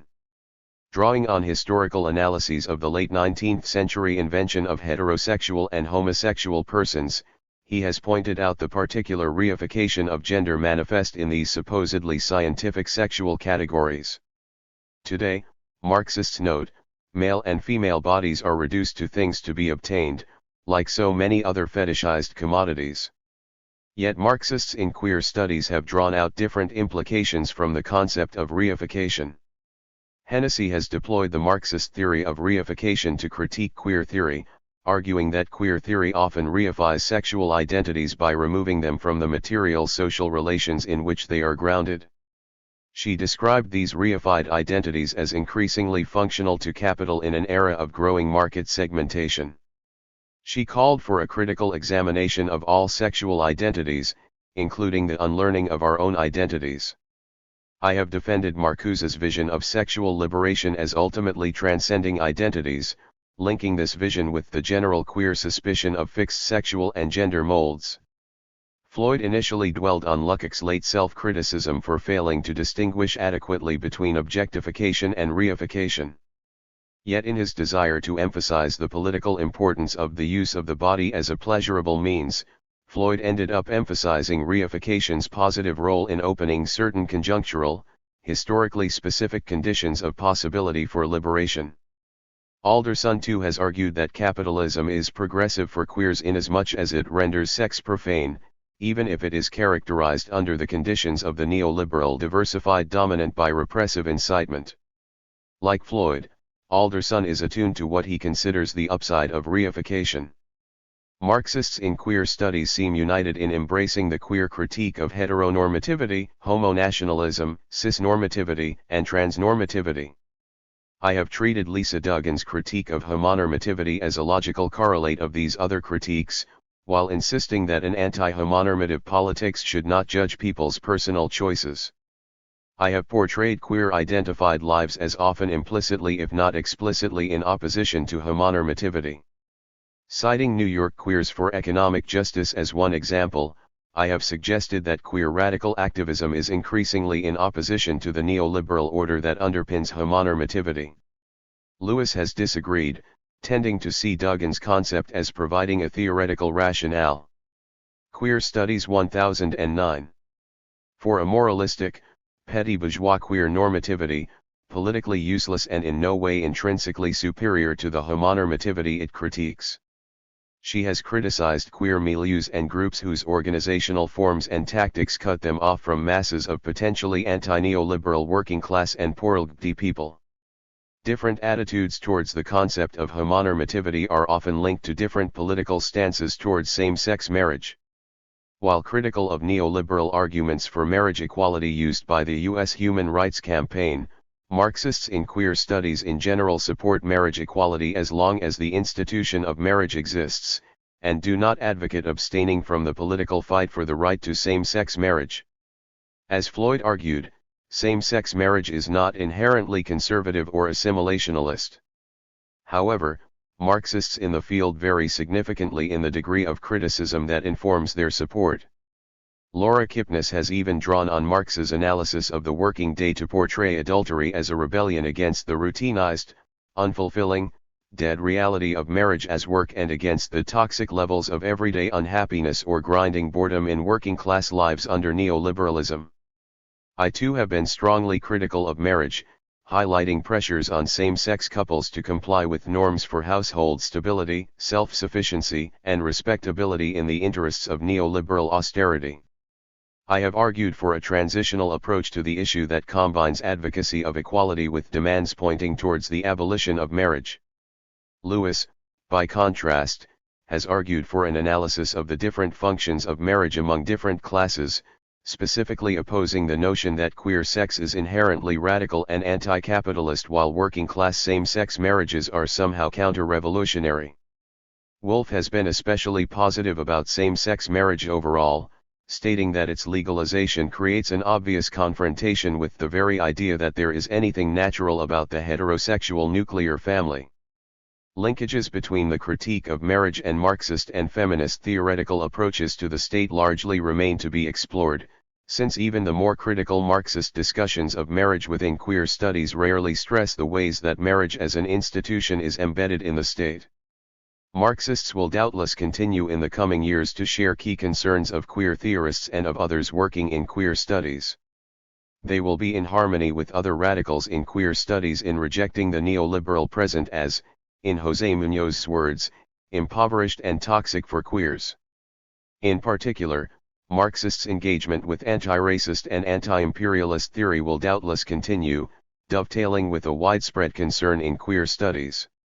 This reflects the growing urgency of anti-racist struggles as the far right continues to rise, as confrontations between imperialist powers and political forces claiming Islamic or populist inspiration continue to multiply, and as white LGBT people continue to often occupy difficult or problematic positions in these conflicts. Marxists will face more of a challenge in addressing intersections between sexuality and gender, on the one hand, and class and political economy, on the other. 1010. Queer studies more generally has so far been only variably and intermittently open to these central Marxist preoccupations. While the outbreak of the crisis in 2007-08 ushered in a decade in which the field seemed to be opening up to historical materialism to some extent, the suspicion of class and totality-based approaches typical of queer theory since the 1990s may have been regaining ground more recently. In response, some self-identified Marxists seem to be tailoring their approaches more to the queer studies mainstream, while others are more concerned with reaching out to a new generation of socialists that is battling the threatened ascendancy of a new reactionary right. It is by persistently engaging with class and political economy as well as racism, imperialism, and culture that Marxists can make particularly distinctive contributions to queer studies. The relationship of sociology to Karl Marx is an ambivalent one. Every U.S. sociology program begins with a foundations course in which Marx, Durkheim, and Weber are presented as the theoretical underpinning of contemporary sociology. And yet, as a rule, there are few if any sociology departments in the USA that promote programs of study which delve more fully into the works and implications of the writings of Karl Marx. Rather, most sociologists find themselves informed by the work of Emile Durkheim or Max Weber, and those sociologists who follow them. Marx's work challenged some basic premises that informed early sociological thinking. As we demonstrate below, the influence of Marx on emerging U.S. sociology reflected contributions of European scholars, like Max Weber and George Simmel, whose work engaged with Marx. However, the destruction of the Second World War, post-war U.S. economic and political hegemony, and the Cold War brought with it significant changes in the USA. Social scientists followed in the footsteps of the New World Order, leading to a very different impact of the work of Karl Marx on sociology in the USA. Anti-communism coupled with a focus on empire and nation-building bred a different kind of sociology, one invested in U.S. exceptionalism is not present in sociological thinking in Europe, one invested in ignoring the contributions of Karl Marx until the late 1960s. Marx argued that social class dictated one's social life in a process that relied on a material concept of history. First, he rejected the notion that all individuals. 55. Sociology and Marxism in the USA. David Feisenfest and Graham Cassano 1014. Share a common self-interest, arguing rather that within capitalism individuals were placed in conflicting positions vis-a-vis the forces of production, positions that put those without control over those forces in opposition to those with control. Second, his focus on the specificity of human history and the importance of examining how historically specific material conditions effectively rejected the idea, promoted by followers of Auguste Comte, that there were some essential laws of society. Marx's search for an understanding of the workings of the capitalist system, its origins, and potential future developments led him to conclude that society is based on antagonistic social classes, and those classes reflect the material conditions extant during any epoch, and the only way to understand limits implicit in and potentials for change of any society is by applying a theory of history rooted in existing social relations and practices. Human development was a history of how people engaged with nature, how and why those relationships changed, and what constraints are placed on the direction of any society going forward. Karl Marx influenced the emergence of several threads in sociology, some explicitly Marxist in tone and theory, others highly influenced by the questions raised and methods developed in his work. Among them are political sociology, the origins of elites and the concern for state-making, the nature and form of social classes and the struggles that ensue as a result, historical sociology as a way to explore the way material conditions provide a purchase on social change and development, labor process focusing on both accommodation and resistance to the organization of work, class analysis to understand the systemic outcomes and non-class factors like race, gender, religion, ethnicity and new forms that fall under the rubric of identity politics, and colonialism, globalization, world systems, the forces of so-called modernization that examine both internal and international forces and relations of production. These will be discussed in some detail below. But first it is worth exploring how Marx influenced early sociological scholarship, and how it was sidelined in American sociology until the 1960s, when the social, political, and intellectual upheaval challenged mainstream sociological inquiries. The first 100 years of Marx and sociology. Unlike other intellectual traditions, Marxism maintained its vitality throughout the 19th and 20th centuries by cultivating a distinct existence outside the academic marketplace and the knowledge factories that Marx himself disdained. Nonetheless, in addition to its existence as a political discourse utilized by partisans in their fight against capitalism, Marxism also exercised a profound influence over the first generation of sociologists. Some, like Max Weber, constructed their sociological accounts in direct opposition to historical materialism, or Émile Durkheim, who did not mention Marx in his writings on society. Sociology and Marxism in the USA 1015. Others, like George Simmel, W.E.B. Du Bois and Thorstein Veblen, attempted to supplement or expand Marxian discourse. Still others, like Florence Kelly, attempted to put Marxism directly to work in the attempt to analyze, and solve, contemporary urban, social problems. Max Weber was Marx's most influential early critic in sociology. Taking issue with the materialist conception of history set out in Capital and the Communist Manifesto, a good part of Weber's life work was devoted to challenging the idea that economic forces determine historical outcomes.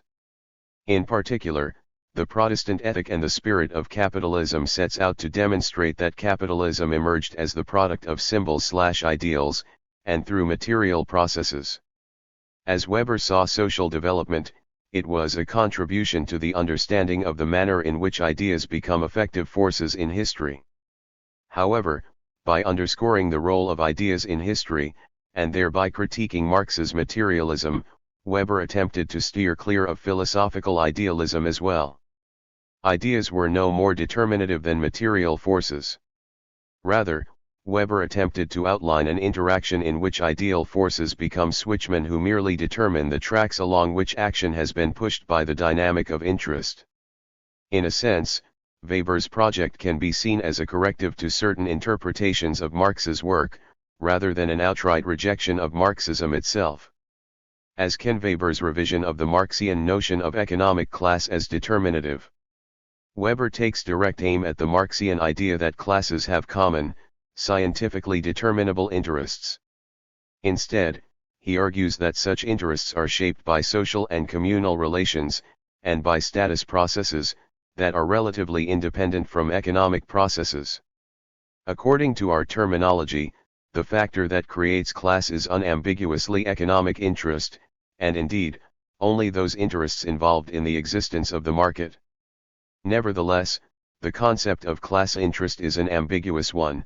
Even as an empirical concept, it is ambiguous as soon as one understands by it something other than the factual direction of interests following with a certain probability from the class situation for a certain average of those people subjected to the class situation.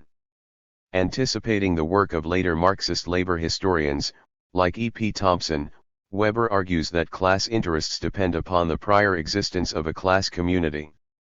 In other words, the notion of interests depends upon social processes of solidarity, not just economic processes of exploitation. Class action is communal action, and communal action is oriented to the feeling of the actors that they belong together. Like Weber, George Simmel's reception of Marx had a profound impact upon early sociology, and like Weber, Simmel's revision of Marx's work influenced later generations of Marxists. However, while Weber attempts to leap over Marx's historical perspective, Simmel attempts to construct a new story beneath historical materialism. Further, while Weber concentrates upon Marx's analysis of history and class action, Simmel's masterwork, The Philosophy of Money, represents an extended examination of the unexplored 1016 cultural implications of Marx's value theory. More accurately, Simmel takes one aspect of that value theory, money as universal equivalence, and extends its implications into a relativist epistemology that encompasses everything from the phenomenology of perception to the new subjectivity produced by urban experience. Recall Marx's general formula for capital MCM, where M equals M plus delta M equals the original sum advanced plus an increment, I call surplus value. Simmel rejects Marx's notion that the increment, surplus value, emerges from the exploitation of wage labor. But he holds on to Marx's fascination with the metaphysical subtleties of the commodity in exchange, and with the power of money to transmute one substance into another through universal equivalence. Thus, Simmel's later sociology depends upon Marx's idea of reification, that the objects human subjects produce become objectified forces shaping and conditioning later social reproduction. Objects and people have become separated from one another. Thought, work effort and skill, through their growing embodiment in objective forms, books and commodities, are able to move independently.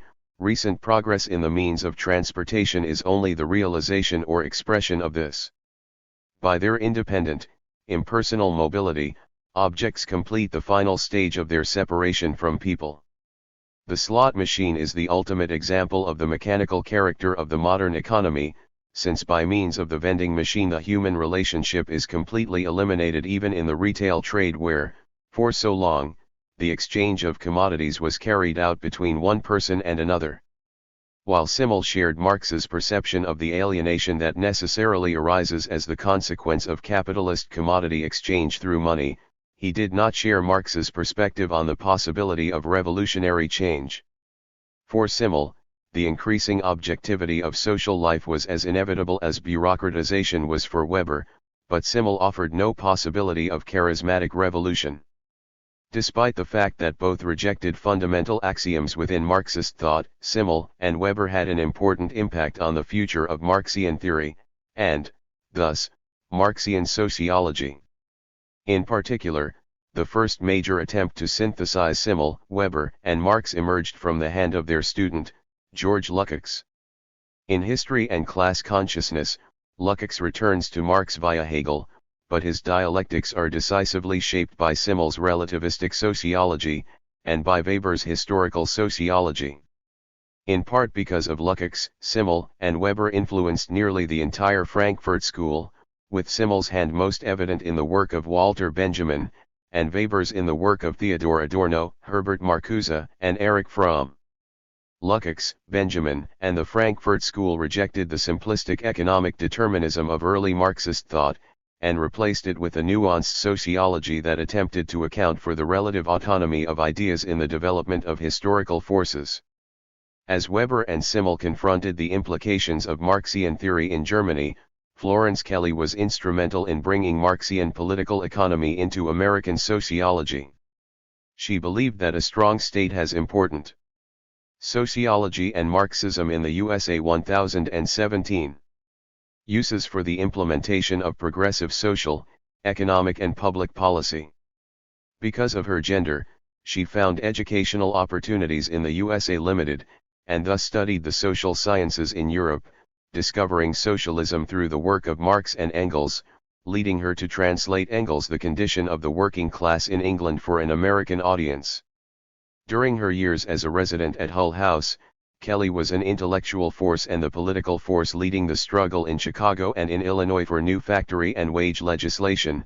She became a factory inspector, and during the Illinois Pullman strike she visited Eugene Debs in prison and, perhaps, helped convert him to socialism. In one of her earliest public articulations of her Marxian views, The Need of Theoretical Preparation for Philanthropic Work, Kelley argues that those who undertake what will later be called social work require theoretical training in political economy. Kelley stated, "Another of the indispensable books is The Condition of the Working Class in England by Friedrich Engels, which is especially valuable for American readers because the conditions described in it are reproduced upon a large scale in America now. It is the best introduction to the study of modern scientific political economy and the fundamental work par excellence thereof, Capital, by Karl Marx." Kelley argued that Capital is the fundamental work of modern scientific political economy and found it to be the key to unlocking the mystifications that protect capitalist exploitation.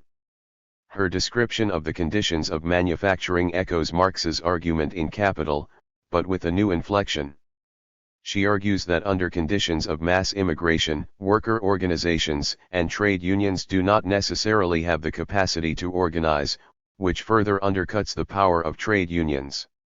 Thus, as Sklar points out, Kelley held onto her Marxian theory of exploitation, even as she distanced herself from Engels' belief in trade unions as the mainstay of socialism. Kelley never rejected trade unions or working-class self-organization, seeing opposition to the systemic exploitation of capitalism as a cause that transcended class differences. For Kelley, the implication of Marx and Engels' work was the necessity for a strong legal and regulatory framework to protect the exploited from the systemic imperatives capitalist accumulation imposed on all actors within the system. Her contemporary, Thorstein Veblen, also took Marx seriously, but rejected many of the theoretical foundations of Marxism. Nonetheless, Veblen, unlike Kelley, was a revolutionary socialist who supported armed struggle as a method for the reappropriation of social wealth from the hands of the vested interests. In two essays, from 1906 and 1907, Veblen offers carefully considered comment on Marx, and Marx's followers. His discussion of Marx, in particular, merits some attention. Like Weber, but with more sympathy, Veblen takes Marx's contribution seriously, and begins by challenging the premises of the misreading of Marx that were proliferating in the late 19th and early 20th centuries. According to Veblen, the source of these misunderstandings is the fact 1018. That too many readers fail to recognize the radical character of departure, the fact that his work signifies a kind of epistemological break with earlier economic theories. It differs characteristically from all systems of theory that had preceded it, both in its premises and in its aims. Nonetheless, Veblen argues that Marx's work is limited, in particular, by its Hegelian dialectics. While Veblen questions particular elements of Marx's theory, his materialist conception of history, his emphasis upon the necessity of class consciousness for social change, his theory of surplus value, all of this is incidental to Veblen's real objection. According to Veblen, Hegelianism, including Marx's Hegelianism, unlike Darwinism, depends upon two fallacious principles: that the unfolding of the spirit is immanent in the subject itself, without regard to contingent events, and this unfolding has a single, teleological direction. For Marx, history has a progression, from primitive production, to medieval guilds, to contemporary capitalism, and then socialism, and this progression unfolds through the immanent necessities of class struggle. Against this position, Veblen posits what he thinks of as a Darwinian world of opaque cause and effect, the unteleological Darwinian conception of natural selection. From Veblen's Darwinian point of view, history is a cumulative sequence of causation, opaque and unteleological, could not, without an infusion of pious fancy by the speculator, be asserted to involve progress as distinct from retrogression or to tend to a realization or self-realization of the human spirit or anything else. Despite his criticisms, Veblen's sophisticated discussion of the meaning of value in Marx and the importance of surplus value show his affinity for Marx's work. Like Marx, Veblen argued that capital is created by an unearned increment of wealth drawn from the life of producers. But for Veblen, this unearned income was not necessarily the result of the surplus product of labor. Rather, it was the result of monopolistic and vested interests institutionalizing an unjust distribution of income at the expense of the entire community. In sum, Veblen appreciates many of the particulars in Marx's analysis of capitalism. But he rejects the optimism built into Marx's dialectics. This goal or end, which controls the process of human development, is the complete realization of life in all its fullness, and the realization is to be reached by a process analogous to the three-phase dialectic, into which scheme the capitalist system, with its overflowing measure of misery and degradation, fits as the last and most dreadful phase of antithesis. Marx is necessarily an optimist, and the evil in life is to him a logically necessary evil. Against this vision of capitalism as a necessary step toward a more humane economic and social world, Veblen posits his own Manichean, apocalyptic, possibility, that the capitalist system is the mortal agony of the race. Veblen was a radical anti-capitalist, a supporter of the industrial workers of the world, and the Bolshevik Revolution. Whether he was a neo-Marxist, or Sociology and Marxism in the USA 1019. Whether he was attempting to build a socialist discourse based upon pragmatism and Darwinism, rather than Hegelian foundations, remains an open question. But he took Marx seriously, and influenced subsequent attempts by American sociologists to understand and utilize Marx.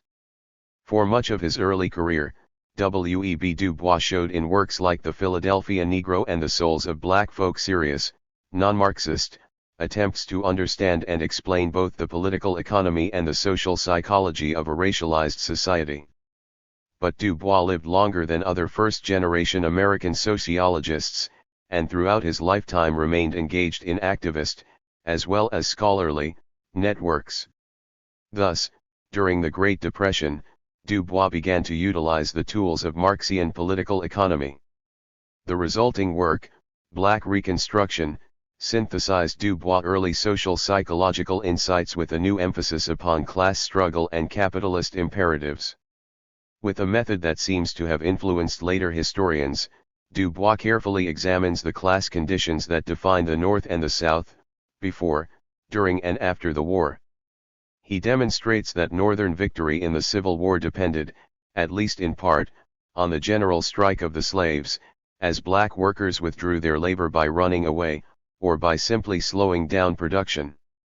Du Bois further takes note of the ways in which the struggles of the war undermined the absolute dominance of white supremacy and made possible a brief moment of interracial unity. Perhaps most importantly, Du Bois also explains the resurgence of white supremacy after Reconstruction, and the emergence of a newly born white identity based upon the social psychological wages of whiteness. With this symbolic theory of political identity, Du Bois certainly reaches beyond the bounds of traditional Marxism, but his methods of research, and his theoretical emphases, clearly betray the influence of Marxism on this late work.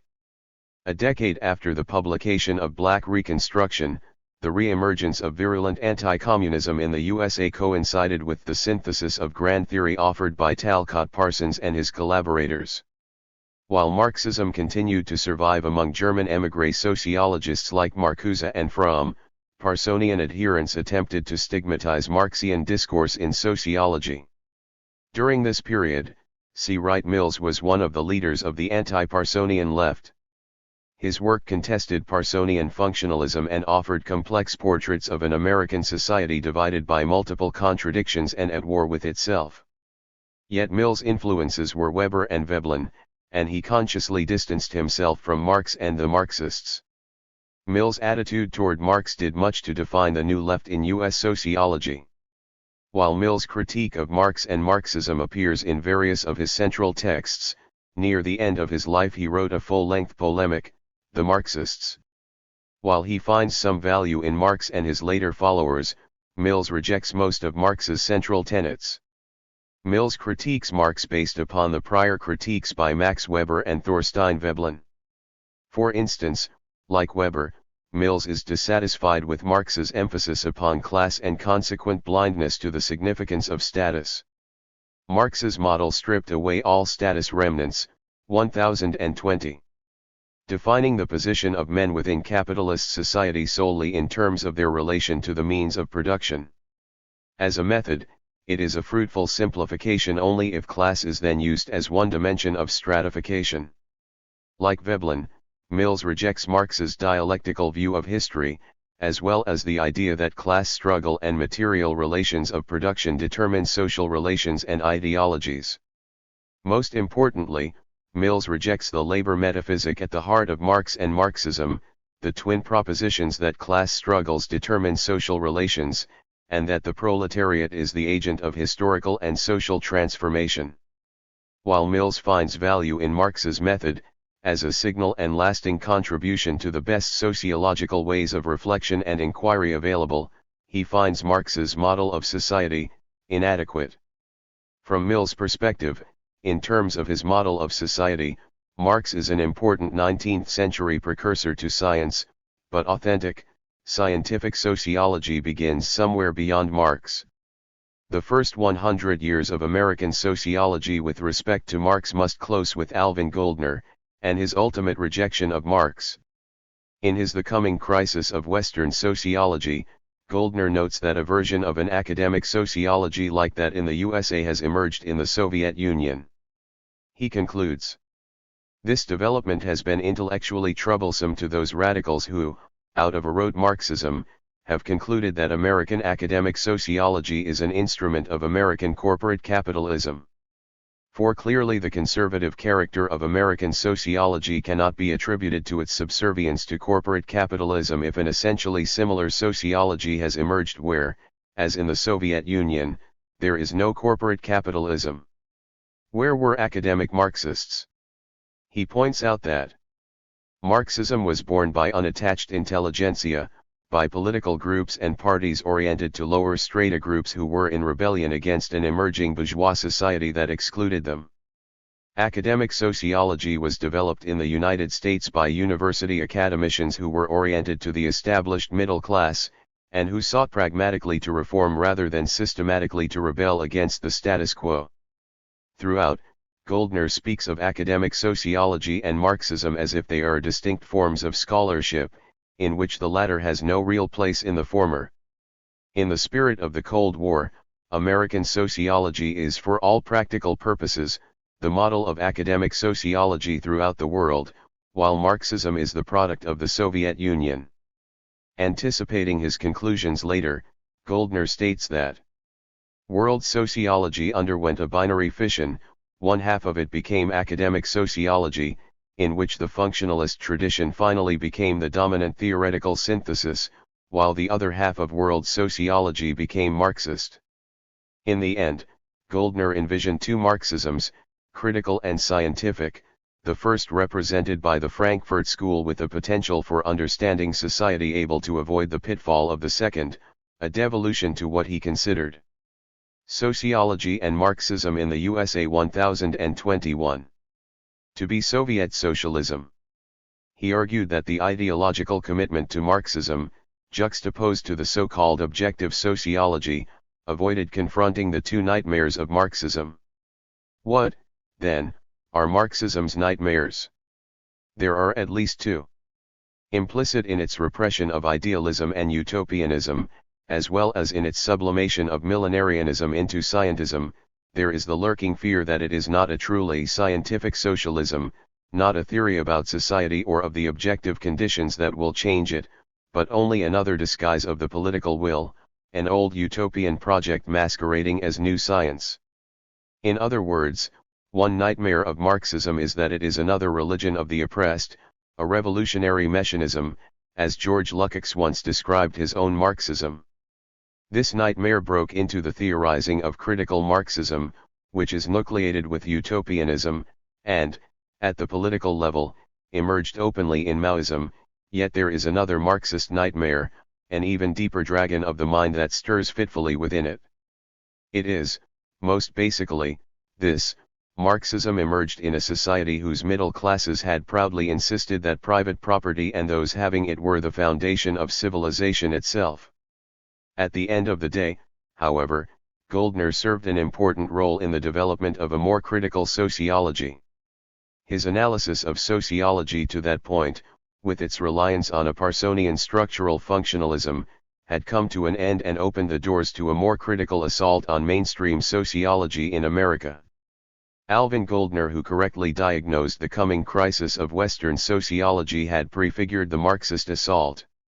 The critical turn to Marx in sociology.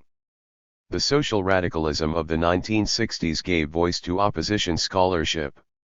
As Burawa notes, eversing the prevailing wisdom, we tried to demonstrate that Marxism was the true science while sociology was but ideology.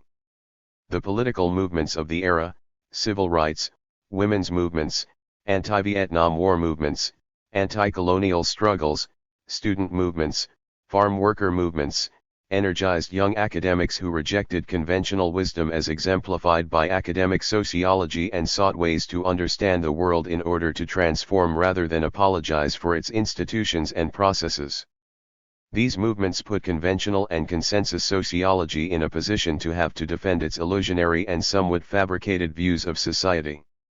Burawa points out that sociology, after all, was still in the hands of a messianic professionate, who, when the ghettos were in flames and the napalm bombs were falling, were celebrating the undying virtues of America, its liberal democracy, its openness, its economic dynamism, its affluence, exalting its model as the first new nation. During the 1969 meeting of the American Sociological Association, a sociology liberation movement emerged to challenge the discipline by organizing a schedule of radical activities to coincide with the convention in San Francisco, one preceded that year by the Berkeley Conference of Radical Sociologists June 10, 22. 21-23.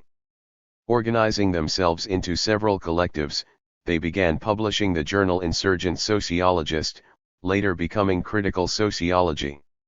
What followed was a reinvigoration of a Marxist sociology, one that was predicated on understanding how capitalism developed, explored the contradictory nature of capitalist reproduction, and plotted the emergence of an emancipatory alternative to a capitalist society. In detailing what a Marxist sociology looks like, Burawa and Wright identify three fundamental theses, derived from an understanding of causal mechanisms at work, informing Marxist theory: non-sustainability of capitalism, intensification of anti-capitalist class struggle, and the natural transition to socialism. They argue what is central to sociological Marxism is the concept of class as exploitation, and what followed are several threads which have shaped Marxist sociological inquiries. In no particular order, they are class analysis, labor process, world systems theory, Marxist feminism, and racial formations. What follows is a brief examination of each. Perhaps the quintessential work in American Marxism is the inquiry into class analysis, a central focus of Marx. How does the structure of society change in response to changing forces and relations of production?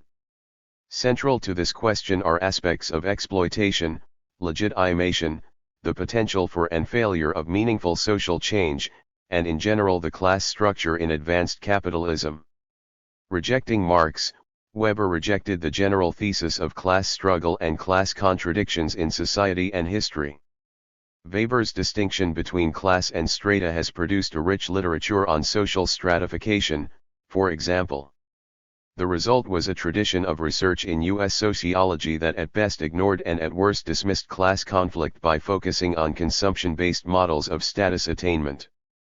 In his work on class, Wright brought Marxism back to sociology, first in his outline of Marxism as a scientific method of inquiry and the importance of analyzing class to understand the transformative struggles in the social movements of the time, and later, as he expounded on the results of empirical studies on the nature of class structure. Wright's work posited on the nature of class structure in contemporary capitalism, related class structure and class consciousness, and offered an advance on Marxian class analysis in the form of his contradictory class locations to explain why class struggle took on new forms. Even as he began to speculate on how capitalism might be transformed, his work set the stage for sociological work informed by Marx and his theories, and never lost the focus on trying to understand the mechanisms and consequences of class exploitation. The nature of work under capitalism was a core focus of Marxist research. The seminal work by Harry Braverman at the start of the 1970s brought into sharp relief the distinction in Marx between labor and labor power, how the division of labor mattered, and the nature and role of management under capitalism. Braverman turned scientific management and the use of technology on its head by detailing how the organization of work promoted the immiseration of the Sociology and Marxism in the USA 1023. Working class. This was closely followed by Bourgeois' qualitative investigation of how workers accommodated and resisted capitalism in manufacturing plants. He outlined how to bring Marxism to sociology through a criticism of industrial sociology by building a theory of the capitalist labor processes.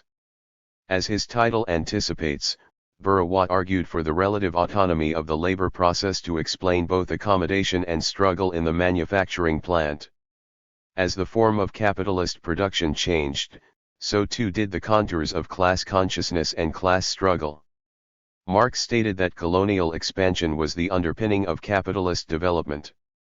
Farming and food production in the colonies served to replace decreased agricultural production as a result of the enclosures in England. The colonies also served as a way to dispose of the population made surplus to the needs of production.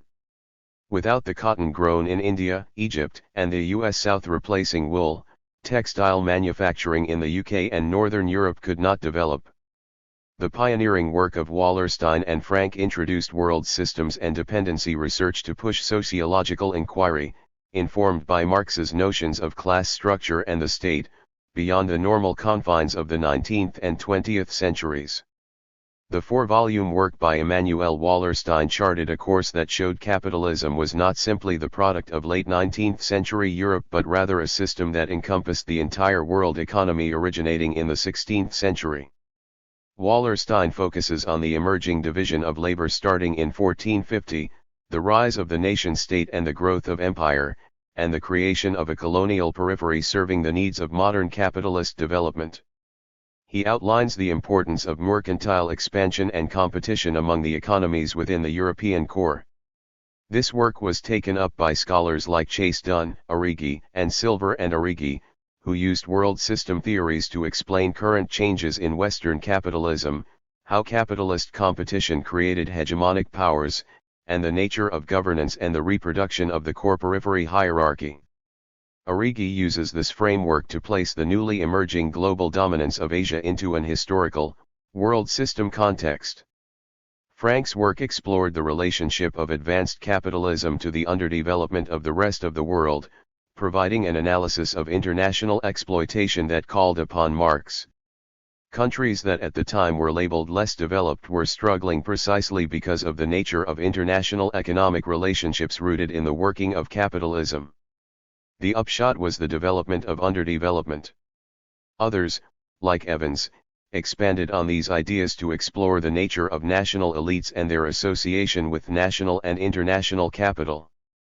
Through the influence of Marx, U.S. sociology increasingly questioned the role of American society in the rest of the world, and this research provided insights into the decades of national liberation struggles against capitalist political and economic control. 1024.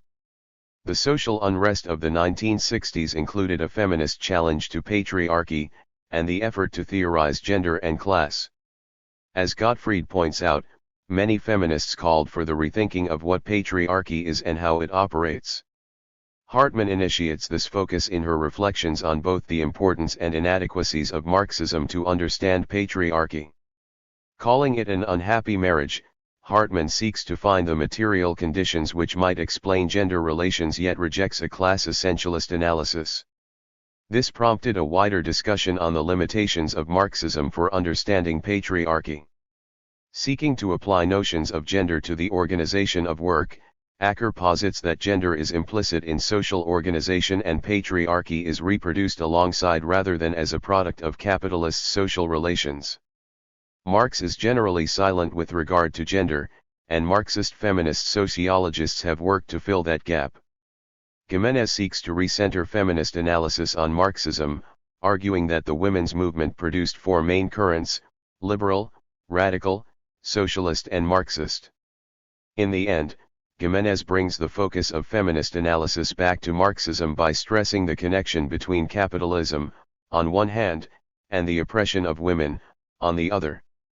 For her, the key is to understand the role gender and capitalism play in framing and ensuring social reproduction, whether relying on the unpaid labor of women in the household or the ability to devalue the care work performed by women.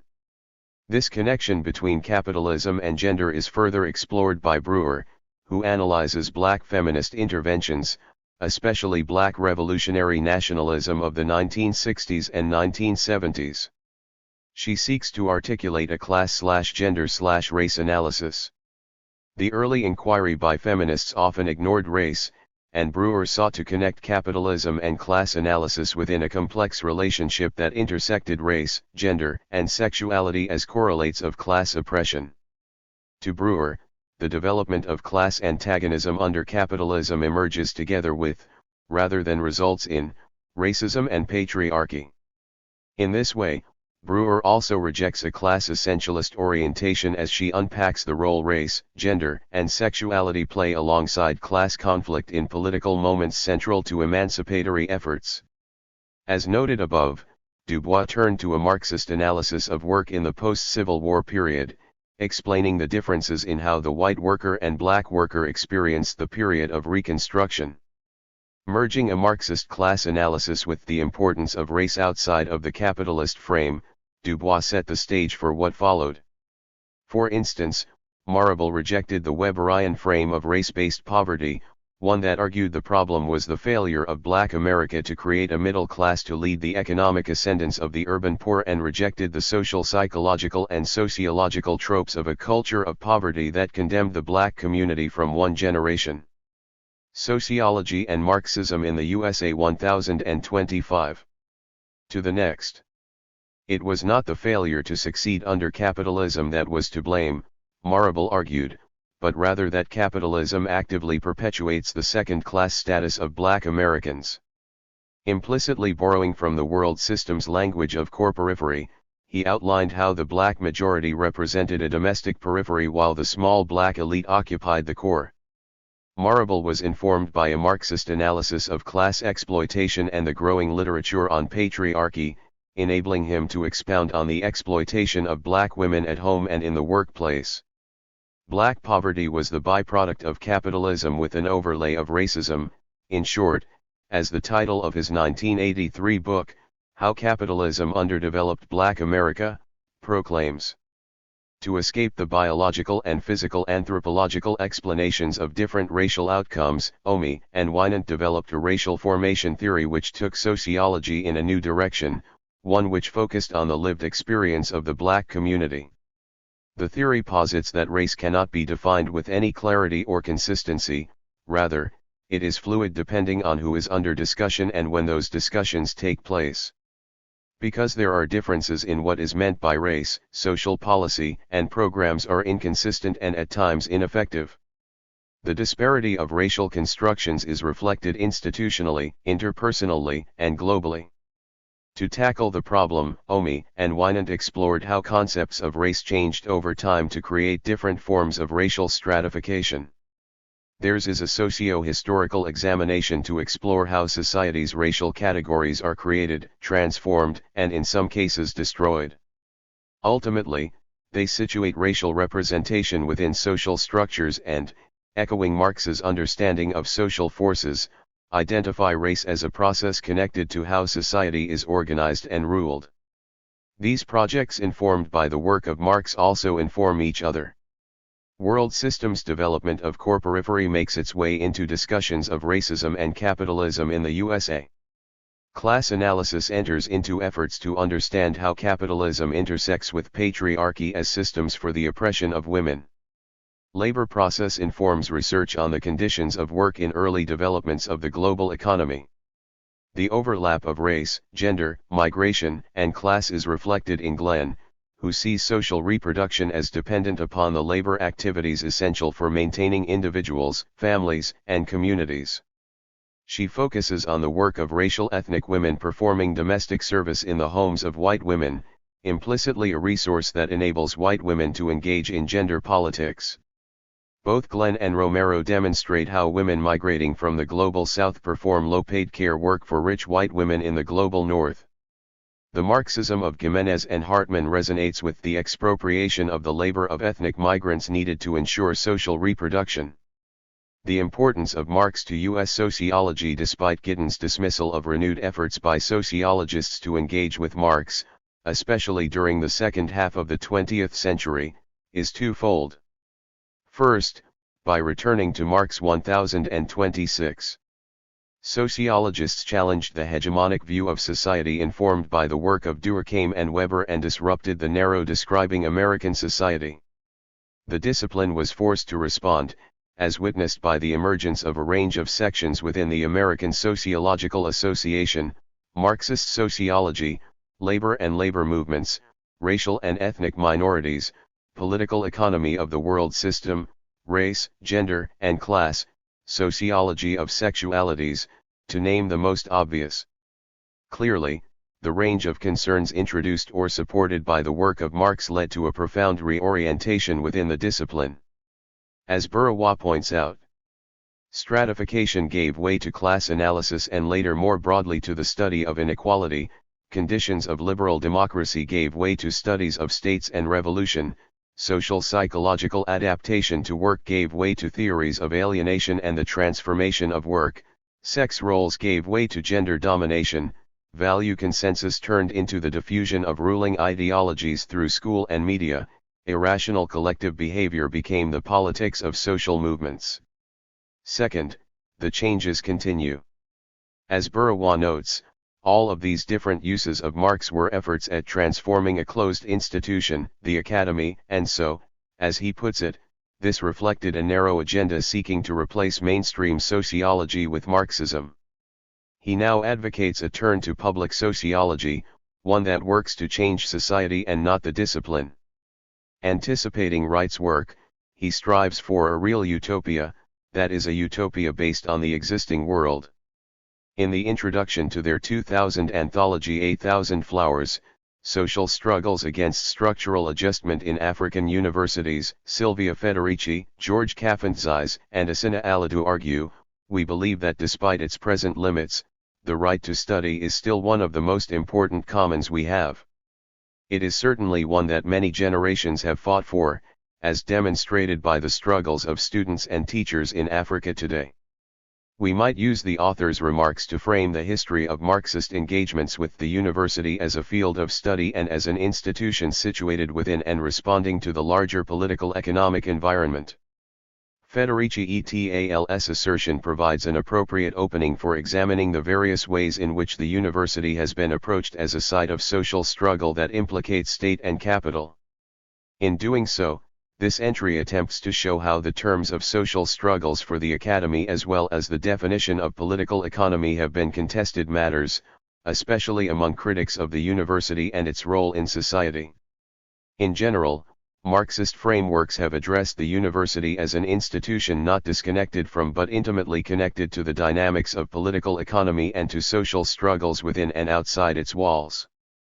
Those frameworks have differed in terms of how the nature of political economy has been conceptualized, that is, whether or not capitalism is primarily constituted along economic lines or shaped by extra or non-economic social forces such as race and colonialism. 56. The University. Roderick A. Ferguson 1030. In addition, frameworks have also differed according to the social struggles that impact the university and its relationship to capitalism, that is, whether those insurgent movements are squarely focused on economic issues or whether they articulate social exigencies that include but are not limited to the economic. The first section of the chapter examines some of the literature that situates analyses of the university as a political economic entity within conventionally Marxist framings that emphasize explicitly or implicitly the primacy of economic relations. The next section then looks at analyses that understand the university as part of a political economy constituted by capital's engagement with histories of race, colonialism, imperialism, and migration. The work in this section promotes a rethinking of the publics that lay claim to the university and the social struggles that engage it. In doing so, this entry attempts to show that the university has been the site of divisions that have come to constitute Marxist hermeneutics, divisions concerning the primary or relational nature of the economic and the identity of the public. The university in the primacy of the economic. The dominant Marxist mode for analyzing the university presumes the primacy of economic relations in explaining changes to universities as institutions. Hence, this section addresses those analyses that attempt to situate higher education within the political and economic transformations that affect universities and the nations that house them. Any survey of the literature must begin here since this mode of analysis provides a platform for invoking and reconsidering Marxist preoccupations around the potential of capitalist economic formations to overtake cultural institutions like the university. In The University in Ruins, Bill Readings argues, for instance, that the global economy was changing the character of the modern Western university itself. Readings understood globalization to be a kind of Americanization, that is, a social condition characterized by the generalized imposition of the rule of the cash nexus in place of the notion of national identity as determinant of all aspects of investment in social life. Americanization, that is, implies the end of national culture.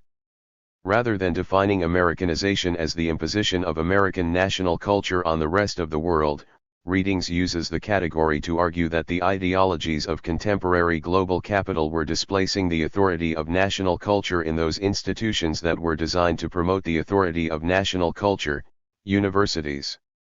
Americanization hailed the primacy of the economic as a mode of valuation over the national as the generator of social coherency. For Readings, Americanization spells the end of the university as the ideological location for producing national culture.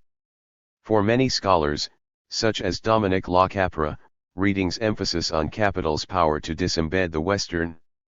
The University 1031.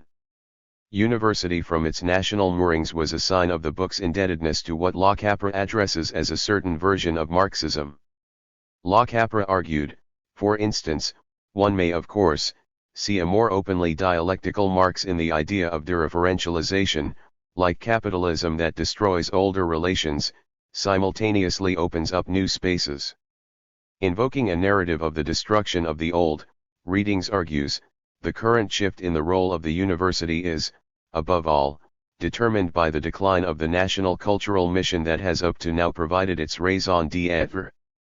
This shift, he contends, caused a fundamental change in the mission and character of Western universities. In short, the university is becoming a different kind of institution, one that is no longer linked to the destiny of the nation-state by virtue of its role as producer, protector, and inculcator of an idea of national culture. As an institution that breaks with the project of producing and extending national culture, the university joins the global corporation as an institution that severs ideological ties with the nation-state. In doing so, it becomes a purely administrative apparatus, unencumbered by any ideological responsibility to the nation-state or its people. The university thus shifts from being an ideological apparatus of the nation-state to being a relatively independent bureaucratic system. The university is thus analogous to a number of other institutions, such as national airline carriers, that face massive reductions in foreseeable funding from increasingly weakened states, which are no longer the privileged sites of investment of popular will. For readings, that disconnection can be observed in the emerging watchword of the new university, excellence. Discussing the term, Readings argues, the notion of excellence, functioning less to permit visual observation than to permit exhaustive accounting, works to tie the university into a similar net of bureaucratic institutions. Excellence, that is, functions to allow the university to understand itself solely in terms of the structure of corporate administration. Excellence, Readings suggested, empties social practices of all ideological substance, reducing institutional life within the university to pure bureaucracy. As an empty ideal, it could be used as a criterion for assessing faculty proposals for research support one just as much as it could be dispatched to judge the efficiency of a parking structure. As Readings put it, its very lack of reference allows excellence to function as a principle of translatability between radically different idioms. Parking services and research grants can each be excellent, and their excellence is not dependent on any specific qualities or effects that they share. In academic capitalism, politics, policies, and the entrepreneurial university, Sheila Slaughter and Larry L. Leslie assess the ways that capital and universities were articulated in relation to one another. Like Readings, they argue that global capitalism in the late 20th century destabilized patterns and assumptions about the nature of university research, education, and study that 1032 were put in place during the 19th century's industrial period. Incorporating an analysis of the policy transformations that affected universities in the USA, Canada, and Australia, they contend that the destabilization of university practices can be seen through changes to public support for universities, university research and training, and the socialization of university faculty. With regard to public support, they assert that globalization impacted universities by putting an end to the block grant as a source of governmental support. The result of the move meant that universities had to rely more on external funds for support. Administrators and faculty would be encouraged to find support from external corporate and private entities. In terms of research, this move from state to external support would place value on market-based versus curiosity-based research. Within these changes, professors have been compelled to court external donors for funding. In doing so, academics have been pressured to become part of an environment in which faculty and professional staff expend their human capital stocks increasingly in competitive situations. In doing so, university research and training has increasingly conformed to the needs of the market rather than the needs and interests of professors or the communities outside universities. This causes a seismic change in the historic raison d'être of university research. As Slaughter and Leslie put it, the freedom of professors to pursue curiosity-driven research was curtailed by withdrawal of more or less automatic funding to support this activity and by the increased targeting of R&D funds for commercial research. The shift from curiosity-based research to market-driven projects has demanded an ideological transformation in the way that academics conceive of themselves. As Slaughter and Leslie state, in these situations, university employees are simultaneously employed by the public sector and increasingly autonomous from the public, corporate body. They are academics who act as capitalists from within the public sector, they are state-subsidized entrepreneurs. This produces a situation in which faculty autonomy is degraded and faculty are encouraged to reduce their self-conceptions to market imperatives even as faculty members are ostensibly working within public institutions. In their article Cognitive Capitalism and the Rat Race, How Capital Measures Immaterial Labor in British Universities, Massimo De Angelis and David Harvey point to the ways that capital has attempted to measure immaterial labor and thus impose value and the law of value, a move that impacts British universities by attempting to align academic labor with market values. Drawing on Michael Hart and Antonio Negri's empire, De Angelis and Harvey go on to argue, in Britain, all new policy is designed to push through the empire of neoliberal markets in ways that simultaneously attempt to bypass and silence a left opposition that lacks any alternative project. Describing this phenomenon, they write. The University 1033. In higher education, this pushing through takes a number of forms, including artificial scarcity of resources, greater competition across workers, changes in syllabi towards an education subordinated to the needs of business, transformation of the nature and modalities of academic work, and the imposition of constraints that limit the forms of social cooperation.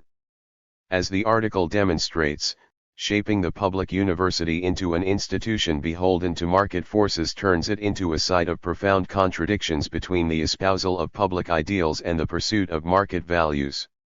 Like Slaughter and Leslie, the activist scholar Andrew Ross notes the ways in which universities have been reshaped by the global economy, especially as private U.S. universities respond to the rough justice of the market by erecting campuses in China, Singapore, and Abu Dhabi, phenomena that produce the conditions of precarity for workers in those countries.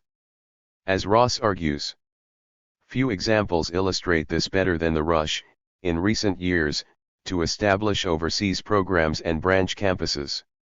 Since 9/11, the pace of offshoring has surged and is being pursued across the entire spectrum of higher education institutions, from the ballooning for-profit sectors and online diploma mills to land-grant universities and the most elite, Ivied colleges. For Ross, this is a moment in which both economy and academy are changing rather than an instance in which the economy is completely determining the character of the academy. Turning his attention to how the state is reshaped in the moment of the state's declension and capital's augmentation, the Marxist geographer David Harvey has addressed this erosion of state interests in education as a contemporary contradiction for capitalism. As he argues, needs certain infrastructures. It needs physical infrastructures, which are long-lasting, highways, roads, ports, things of that kind, which take long-term capital investment. By the same token, it also needs long-term capital investment in education, because the qualities of the labor force become an increasingly significant problem for capital over time, far more so than in Marx's time. You want a well-trained, educated labor force. And also you need it from the standpoint of the renewal of bourgeois society, that there be a great deal of innovation, and research universities became centers of innovation. As the state withdraws from creating a bourgeois class and the economic innovations that have historically come with it, the state also presents a fundamental problem for capital.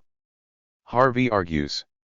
Of course, one of the crazy things I think of now is that there's a lot of cutting back funding of higher education, when actually tremendous investment in higher education in the 1960s created an environment which to this day, provides a good deal of background to why the United States still remains so strong in the global economy. Withdrawing from education, produces a structure of education, which is undermining what capital really needs. 1034. In Stanley Aronowitz's The Knowledge Factory, Dismantling the Corporate University and Creating True Higher Learning, Aronowitz also takes up the subject of the U.S. university at the point where it evacuates its historic ideological mission. For Aronowitz, this can be seen in the university's abandonment of learning. As he says, it is becoming harder to find a place where learning, as opposed to education and training, is the main goal. Distinguishing between training and education, on the one hand, and learning, on the other, he writes, Training prepares the student in the knowledges that constitute an occupation or a particular set of skills. Education prepares the student to take her place in a society in a manner consistent with its values and beliefs. Here the university becomes the place that socializes students into profession and specialization. This socialization into profession and socialization is also a way of socializing students into the reigning societal norms. As he puts it, whatever content the school delivers, the point is to help the student adapt to the prevailing order, not assimilate its values in terms of her own priorities and interests. Education is successful when the student identifies with social and cultural authorities. In doing so, the university decreases the opportunities whereby students engage in learning, that is, critically confronting institutional and societal norms. For Aronowitz, it is not simply students who are interpellated into the social order. The faculty is pressed to conform as well. As he argues in relation to professors in the social and natural sciences, the social sciences have increasingly veered toward the natural sciences in their self-conscious subordination to the prevailing order. Their preoccupation with questions of research methods by which to measure public opinion have made them part of the barometric orientation of American politics. I'm interested in this notion of the barometric orientation of American politics. What does it imply? It implies that the role of the academic is simply to gauge the atmospheric pressure of the social order and thereby figure out how to adjust to that pressure. In this institutional ethos, academic fields produce tools for reproducing rather than confronting the status quo. The university's degraded status as an entity tasked with producing critical reflection and alternative knowledges is produced by and makes way for its involution with the market. Noting the ways in which this involvement changes the character of universities, Aronowitz states, far from the image of an ivory tower where, monk-like, scholars ponder the stars and other distant things, the universities tend to mirror the rest of society. As agents of social reproduction, universities have increasingly become entities to reproduce the practices of capitalist institutions. As he puts it, some have become big businesses, employing thousands and collecting millions in tuition fees, receiving grants from government and private sources, and, for a select few, raising billions in huge endowments. In some cities and towns, the resident private university or college is the area's largest landlord, housing students and faculty and, in some instances, collecting rents for ordinary or slum dwellings. The University 1035. Similar to Aronowitz, in his 2008 book How the University Works, Higher Education and the Low-Wage Nation, Mark Bouquet demonstrates how the university's attempts to correspond to corporate management has had catastrophic effects.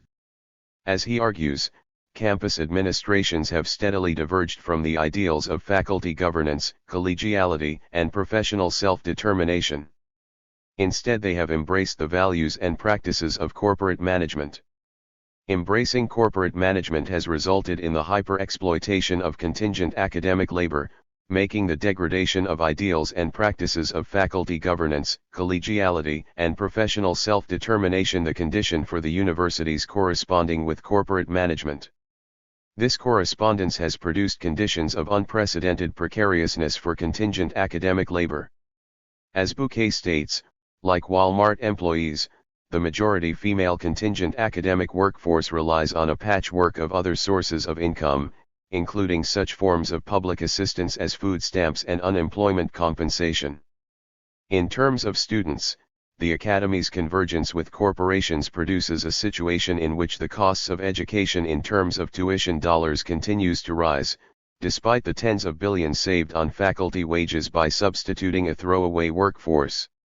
According to Harvey, the rising cost of higher education, coupled with the withdrawal of state support, produces the conditions for rising student debt as well as an emerging profile of capital in relation to education. As he argues, the general problem of the circulation of capital is that the circulation of debt has become more and more the crux of what's going on within the capitalist economy. And so you've now got the indebtedness of a student population. Indebtedness also becomes a way of managing possible insurgencies. As Harvey states, and this forecloses on the future. And in a way, it's a form of social control in the same way about housing debt that it was said in the 1930s that debt-encumbered homeowners don't go on strike. So debt-encumbered students don't rock the boat. Periodizing the U.S. university's relationship to the managerial cultures differently, Christopher Newfield, in Ivy and Industry, Business and the Making of the American University, 1880 to 1980, argues that the managerial ethos took up residence in U.S. universities long before the advent of contemporary globalization. Newfield shows how the corporation and the university came of age together in the late 19th century with the rise of the multidivisional corporation, the factory labor system, and large-scale bureaucratic management. As such, the U.S. university was not on the sidelines while business developed and matured. As he puts it, the research university has played a central role in establishing corporate capitalism and two of its major pillars, commercial technology and organizational management. Because of the U.S. university's ideals of truth and academic freedom, its participation in corporate capitalism engendered certain contradictions. On the 1036 hand, the university helped to inform the character of industrial capital and, on the other, it defined itself as independent from industry, an independence that it managed to practice with some degree of distinction. As Newfield states, even with the university's participation in the development of corporate capitalism, it has also remained a major, if partial, outsider to this business system, having sought to support free inquiry and the pursuit of truth independently of what the market will buy. This contradiction between a humanistic current and a corporate one would shape the identity of the U.S. middle class, a middle class formed out of what Newfield calls an aesthetic relationship to labor and a corporate focus on management. Defining this relationship, he states, expresses central aspects of American middle-class identity, one proper to what later came to be called the professional managerial class. As such, humanism came to express this middle class's sense of its difference from, and its superiority to, other classes. The university types were not labor, and they were not masters either, not those great capitalists and other sovereigns who followed their financial self-interest rather than science and truth. The university's investments in both aesthetic and corporate cultures, Newfield suggests, helped the U.S. middle class to define itself against workers and managers, thereby shaping class subjectivities and antagonisms. In his 2008 Unmaking the Public University, The 40-Year Assault on the Middle Class, Newfield continued his interest in class formations, turning his attention to the ideological changes that the U.S. university went through in the late 20th century, transformations that would help to roll back the gains made by an ethnically and racially heterogeneous middle class.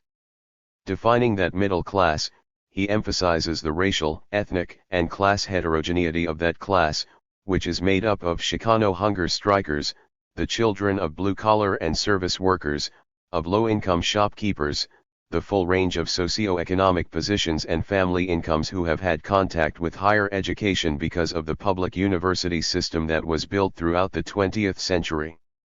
Newfield's book investigates the political and institutional changes that devastated a democratic vision for the middle class and curtailed social opportunities within the USA. Newfield uses the figure of the middle class.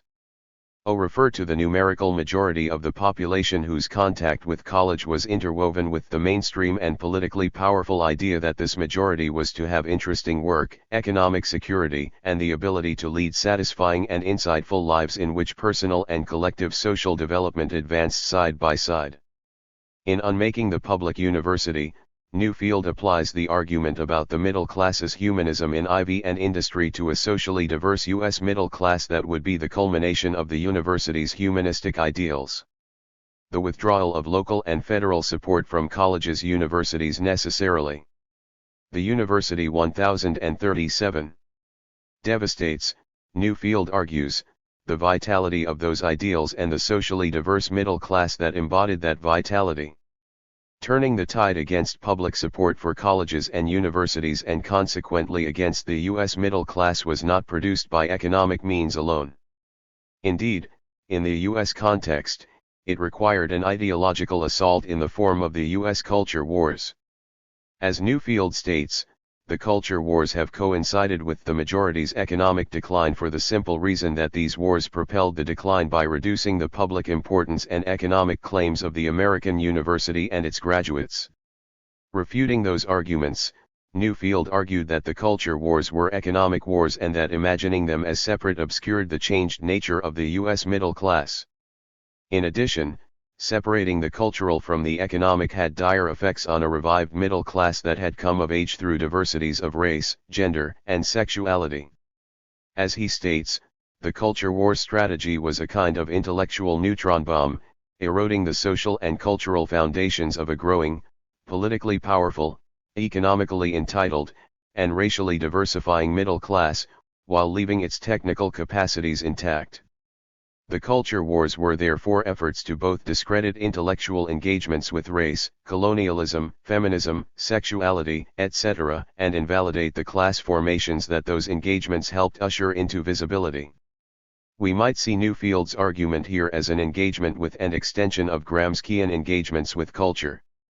Just as Gramsci would argue that culture articulates with political and social struggle, Newfield would argue that the articulations of culture in the U.S. setting would articulate with efforts to enable a change in the social and ideological character of the U.S. middle class. Alternatively, the culture wars would be part of a larger offensive involving economic retrenchment to diminish the position of a newly constituted middle class. The works discussed in this section address the ways in which changes to the Western University have attempted to use the university's relationship to capital as a means of assessing the changes to academic life, corporate capitalism, and national culture. The relationship between these entities has typically been framed in purely economic terms, and save for Newfield, the texts discussed in this section presume a social body differentiated primarily by class and profession. In the next section we will consider texts that represent an epistemological shift of sorts where matters of the university and the social world are concerned. The university in the histories of difference. Newfield's Unmaking the Public University provides a bridge to the works discussed in this section because of its assumptions about the interactions between universities and minoritized populations and what those interactions 1038 mean for how we approach the university as an object of inquiry. Whereas the previous section's work primarily presumed a student body, faculty, and social world differentiated only by class and occupation, the works in this section apprehend academic institutions and the societies that house them as social formations differentiated by race, class, gender, and sexuality. Apprehended as such, the works place academic institutions and their constituencies within histories of racial segregation, empire, slavery, colonialism, and neocolonialism. Indeed, as Gurminder Bambra, Dalia Gabriel, and Karim Nis Ansioglu argue in their introduction to Decolonising the University, taking colonialism as a global project as the starting point, it becomes difficult to turn away from the Western University as a key site through which colonialism, and colonial knowledge in particular, is produced, consecrated, institutionalized, and naturalized. Pointing to the specific forms of knowledge produced within universities, they go on to state, it was in the university that colonial intellectuals developed theories of racism, popularized discourses that bolstered support for colonial endeavors and provided ethical and intellectual grounds for the dispossession, oppression, and domination of colonist subjects. In the spirit of like-minded arguments, the works reviewed in this section promote the idea that thinking the university means accounting for its articulation through various modes and histories of difference. An early model of this could be seen in A Thousand Flowers by Federici, Kafantzis, and Aladouk. The volume analyzes how African universities were impacted by structural adjustment policies of the World Bank. To the book's introduction, for example, argues. By the mid-1980s, as country after country adopted the structural adjustment programs imposed by the World Bank and the International Monetary Fund, presumably to stimulate economic recovery, the African educational system entered an historic crisis. All funds to public education were cut, many teachers and other academic staff were retrenched, and wages were frozen. By focusing on the World Bank's policies and their relationship to African universities, the editors show that supranational policies that were ostensibly supposed to promote the autonomy and well-being of African universities and societies actually ended up devastating them. Moreover, the policies also rolled back the gains of the anti-colonial era. As the authors state, as a result, in a few years, the existence of what had been one of the main conquests of the anti-colonial struggle, the development of an African educational system, was seriously undermined. Federici et al. Published the book while members of the Committee for Academic Freedom in Africa. This is significant and in many ways representative as it emphasizes how social struggles by minoritized populations that both capture and go beyond class struggle have characterized work that presumes the embeddedness of the university within histories of social difference. As for its own history, CAFA was formed by academics in North America and the University 1039. Africa to call attention to the repression of students and faculty in African universities and to expose how African governments and international institutions such as the World Bank and the IMF promoted that repression. The group's main objectives were to provide a support structure capable of responding promptly to emergency situations on African campuses, to mobilize teachers' unions and other academic organizations in North America on behalf of African colleagues and students, to reframe the terms of the debate surrounding the crisis of education in Africa. CAFA and the many student struggles on African campuses from the mid-1980s to the late 1990s reframed the terms of the debate by drawing attention to how the World Bank and the IMF were compromising the autonomy of African universities. Much of that reframing meant displacing the narrative that blamed the failure of African universities on dysfunction and corruption carried out by various African governments. As they argued, although the state is the immediate perpetrator, the ultimate responsibility for many violations of academic rights on the African campuses is borne by international financial institutions and, more specifically, by the policy of adjustment adopted by Washington and the European Union in the 1980s, that calls for the virtual recolonization of Africa's educational systems. In turning their attention to international financial institutions, they rebutted arguments that reduce the problems of African universities to the stranglehold that African nations have on academic freedom, a notion that assumes that Western entities are the purveyors rather than the inhibitors of academic freedom in Africa. In addition, they implicitly rejected a racist argument birthed in the colonial era that African nations are by dint of culture unfit for governance. Also, by focusing on international financial institutions, the authors show how colonization has a second life after so-called independence, finding new vitality through the monetary policies of Western financial institutions. The editors also used their critique as a way of tying the neo-imperial practices of the World Bank and the IMF to the labor question in Africa.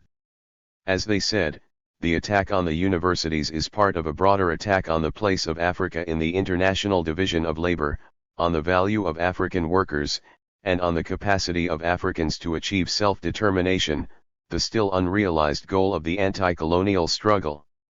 Their assessment revises the conventional Marxist category of labor, a convention that presents labor as labor pure and simple, abstract labor, absolutely indifferent to its particular specificity.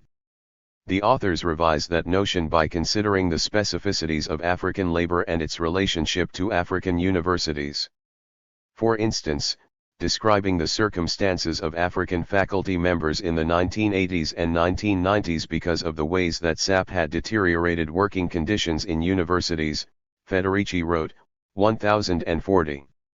Exemplary of this situation are the material conditions presently in effect at the University of Dar es Salaam, where the average academic wage now provides at best for 3 days of subsistence, and even the most minimal material conditions of intellectual production are beyond the reach of the majority of faculty and students. Those circumstances produce the particularities of African intellectual labor.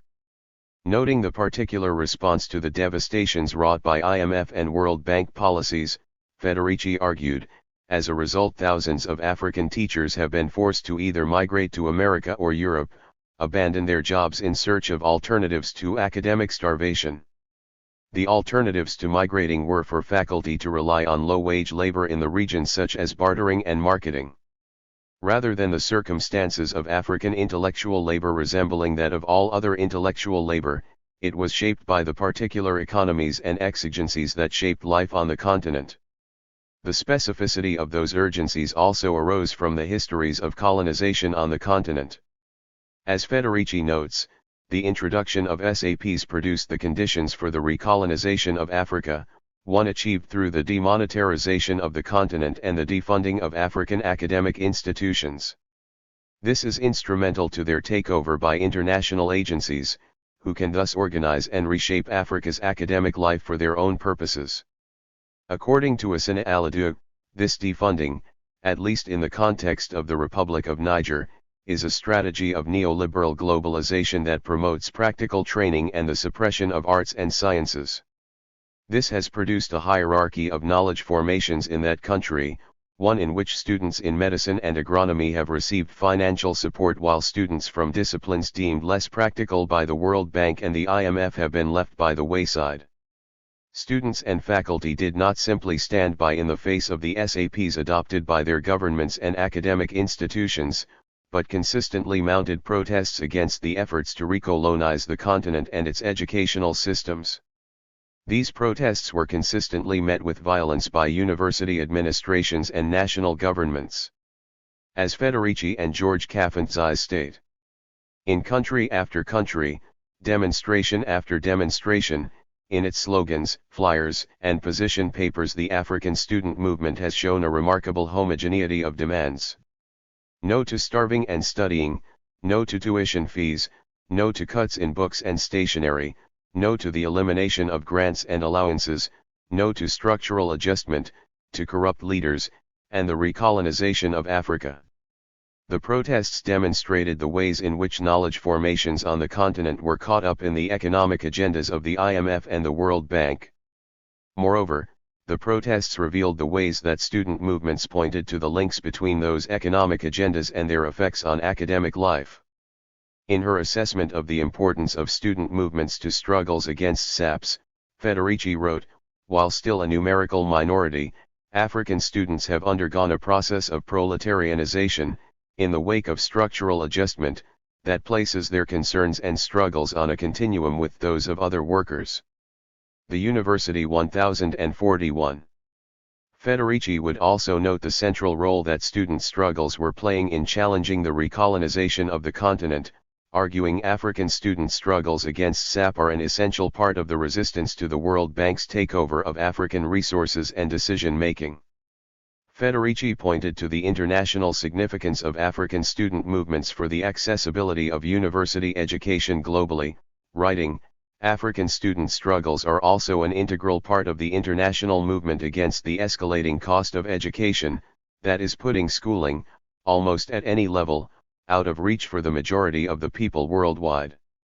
In my 2012, The Reorder of Things, the University and its Pedagogies of Minority Difference, I attempted to draw on the history of U.S. student movements to retheorize the university's relationship to state and capital. I did this by challenging the notion that the university was simply the hostage of state processes or the reproduction of capitalist ones. Instead, I argued that U.S. colleges and universities provided state and capital with models de-radicalizing and incorporating forms of minority difference, forms that were worked out through student struggles on U.S. campuses in the 1960s and 1970s. In this way, institutions of higher education provided state and capital with models for managing student protest and oppositional articulations of minority difference. These models would then be used in marketing strategies by corporations and in civil rights laws that were denuded of their original radical intentions. The Reorder of Things argued that this configuration in which student struggles were incorporated into the assertions of state and capital produced a mode of power that would use the affirmation of minority difference as proof of state, capital, and academy's benevolence and its ability to incorporate and satisfy the terms of radical social change. Rather than read Power's incorporation of minority difference as the only way to articulate minority difference, the book suggested that minority difference must be articulated in ways that disrupt Power's grip, an articulation that would have to be the objective of critical engagements within and outside the academy. The text The Imperial University, Academic Repression and Scholarly Dissent also took up the issue of the management of critical intellectual production around issues of race and empire by university systems, state, and capital as well. In their introduction, Paya Chatterjee and Sunana Mehra connect issues of privatization to state violence and the suppression of oppositional knowledge on and off campuses by arguing, growing privatization of the public university has demonstrated the ways in which the gates of access to public higher education are increasingly closed and the more subtle ways in which dissident scholarly and pedagogical work is delegitimized and, in particular instances, censored at both public and private institutions. Focusing their analysis on the ways in which the 9/11 attacks affected U.S. colleges and universities, they go on to write that the response to those attacks exacerbated the contradictions that have constituted U.S. academic institutions. 1042. The 9/11 attacks and the crises of late capitalism in the global north have intensified the crisis of repression in the United States and also the ongoing restructuring of the academy, as well as resistance to that process, here as well as in the global south. In the context of the 9/11 attacks, the authors write that struggles over culture are part of contentions over the continuing authority of the nation-state. Locating that authority within the university's status as a liberal institution, Chatterjee and Mehra aim to excavate the ways in which the academy's role in supporting state policies is crucial even, and especially, as a presumably liberal institution. For them, the university's liberal veneer is connected to the hegemony that the U.S. nation-state enjoys. As they argue, indeed, it is precisely the support of the liberal class that is always critical for the maintenance of benevolent empire.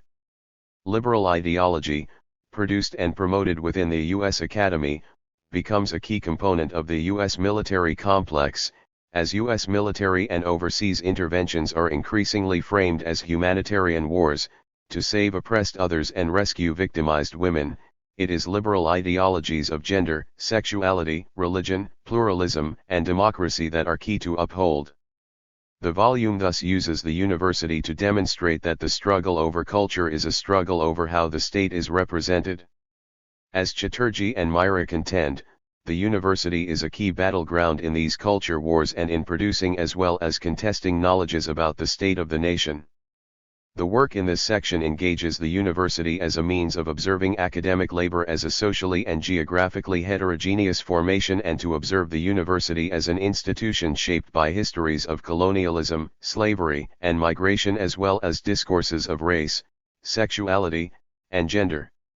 The research discussed attempts to assess how constituencies differentiated by race, ethnicity, religion, migration, gender, sexuality, disability, and so on encounter and produce knowledge in ways that do not conform to models that presume a universal or abstract encounter. As such, the ideas that arise out of such formations presume analyses very different from those that assume that the university, state, and capital are only differentiated along axes of class. In addition, the work in this section engages social movements as ways to evaluate challenges to the university's relationship with capitalist economic formations and with state violence. Class struggle is not the only mechanism for calling power into question. Relatedly, to understand the university we need to assess the itineraries of power not only in terms of economy but also in terms of knowledge formations. As such, the analysis of the university becomes a means to assess the status of knowledge, dominant and oppositional. The materialist inquiry into the university is currently the location for a contention over abstract and universalist framings of the university, and for advancing theorizations of the university as an institution shaped by socially diverse struggles over the relationships between state, capital, and academy. Part 7. Inquiries and Debates. What is intersectionality? Intersectionality is a term that brings together a variety of positions on the relationships between modes of oppression and identity in the contemporary world. Primarily developed by black women and women of color who found a variety of anti-racist, feminist, and anti-capitalist theories and activist organizations insufficient to explain or respond to their oppression, Intersectionality as a theory is based in the analyses, experiences, activism, and identities of women of color. As such, intersectionality is itself an internally varied set of engagements. Intersectionality has been called a buzzword, has been portrayed as holding theoretical hegemony, and has been described as the most important theoretical contribution that women's studies has made. But for all its ubiquity, intersectionality seems to be little understood, or understood only in the vaguest and broadest sense. All of the major book-length projects on the history and theory of intersectionality remark that for all of the widespread familiarity with intersectionality, its central arguments, debates, and conceptual innovations remain misrepresented and misunderstood, when they are not completely ignored. In the words of Cho et al., the bulk of what circulates as critical debate about what intersectionality is or does reflects a lack of engagement with both originating and contemporary literatures on intersectionality. 57. Intersectionality. Ashley J. Bower 1048. It is thus important not to conflate widespread awareness of the term with an adequate conceptualization of its meaning. In order to understand intersectionality, it is particularly important to take stock of the central debates and disagreements that inform it. As a vast and varied field, and a term put to a variety of uses, understanding the central debates in intersectionality is crucial to parsing its uses, abuses, and analytic power, as well as to framing potential critiques on firm and generous ground. There is some debate about what exactly intersectionality is. Some argue that it is a full-blown theory of oppression, that it is a theory of representation, that it is a critique of representation, that it is a field of study, that it is a methodology, that it is an analytical and political orientation, a provisional concept, an analytical framework, that it is both an ontology and an epistemology. Sometimes, over the course of even a particular author's work, multiple definitions might be used, and it should be noted that some conceive of these different registers of intersectionality as complementary rather than mutually exclusive. The history of intersectionality is one that is also debated and contested. While there is broad consensus that the term intersectionality was first used by critical legal scholar Kimberly Crenshaw, the metaphor of intersections to describe the operation and experiences of multiple modalities of oppression had been circulating in U.S. women of color feminisms for at least a decade prior to Crenshaw's articulation. Crenshaw herself first used it in a presentation at the Chicago Legal Symposium in 1988, her talk was published in 1989. It was used by Gloria Anzaldúa and Cherry Moraga in 1980, when they sent the following interview question to Barbara and Beverly Smith: how do race and class intersect in the women's movement? Bonnie Thornton Dill used the phrase intersecting structures of race, gender, and class in her 1979 dissertation and in an article in 1983. Patricia Hill Collins is widely credited with having developed a theory of what would later be called intersectionality in her landmark text Black Feminist Thought, even though Collins uses the term matrix of domination rather than intersections to name her conceptualization of the interaction between race, gender, class, and sexuality. The revised 2000 edition of the same text includes intersections and intersectionality frequently and throughout. Because intersectionality is a heterogeneous term, the discussion that follows seeks to elucidate some broad principles of alignment about what constitutes intersectionality, recognizing that these principles of alignment are neither universal nor exhaustive. In order to generate this list, I have drawn on a number of leading intersectionality scholars' understandings of what the term refers to, keeping in mind that these definitions are contested. Intersectionality 1049. In the first place, intersectionality emphasizes the inseparability of oppressians and critique accounts that embrace single-axis thinking. One of the key components of intersectionality is of the mutually constructed character of oppressians. In the words of Ange-Marie Hancock, one of the key contentions of intersectionality is the idea that analytical categories like race, gender, class, and the hegemonic practices associated with them are mutually constitutive, not conceptually distinct. In the 10th anniversary edition of Black Feminist Thought, Patricia Hill Collins explains that intersectionality is an analysis claiming that systems of race, social class, gender, sexuality, ethnicity, and age form mutually constructing features of social organization which shape black women's experiences and in turn are shaped by black women.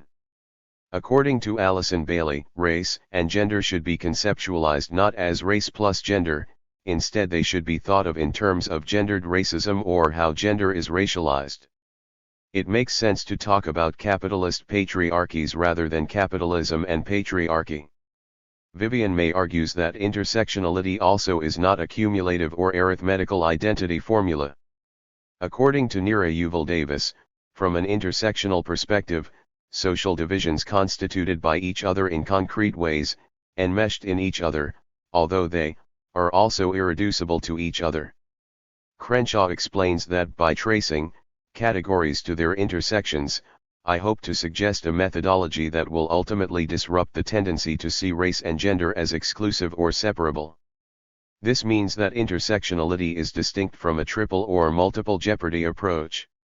While the discourses of double, triple, and multiple jeopardy were important precursor conceptualizations of oppression that deeply affected the genesis of intersectionality, the latter's conceptualization of oppressians and categories of identity as mutually constructed constitutes a significant difference between it and the jeopardy approaches. Indeed, as we will see, many Marxist criticisms of intersectionality have wrongly conflated intersectionality with an additive multiple jeopardy approach. Second, another key component of intersectionality is the claim that oppressians cannot be ranked. Audre Lorde famously called this approach the hierarchy of oppressions and Elizabeth Martinez famously named it Oppression Olympics. In this sense, intersectionality rejects theories of oppression and identity that situation one axes of oppression or categories of experience as primary. The rejection of primacy entails two claims: no one oppression is more important than the others, and no one oppression unilaterally causes the others. While oppressians are conceived as interlocking and mutually constituting, none are conceived as epiphenomenal of the others. This claim means politically, for 1050, both theory and activism, that solving the problems of oppression, exploitation, marginalization, or exclusion in one axis will not magically solve the others, and moreover, combined with the non-additive conceptualization described above, means specifically that no particular kind of oppression can be solved without solving all of the others. This claim is predicated on two additional claims: a, that oppressians are experienced as compounding and inseparable, and b, that oppressians are ontologically constructed in relation to one another. Third, in many of the accounts above, intersectionality requires thinking about multiple registers of oppression simultaneously and in conjunction with one another.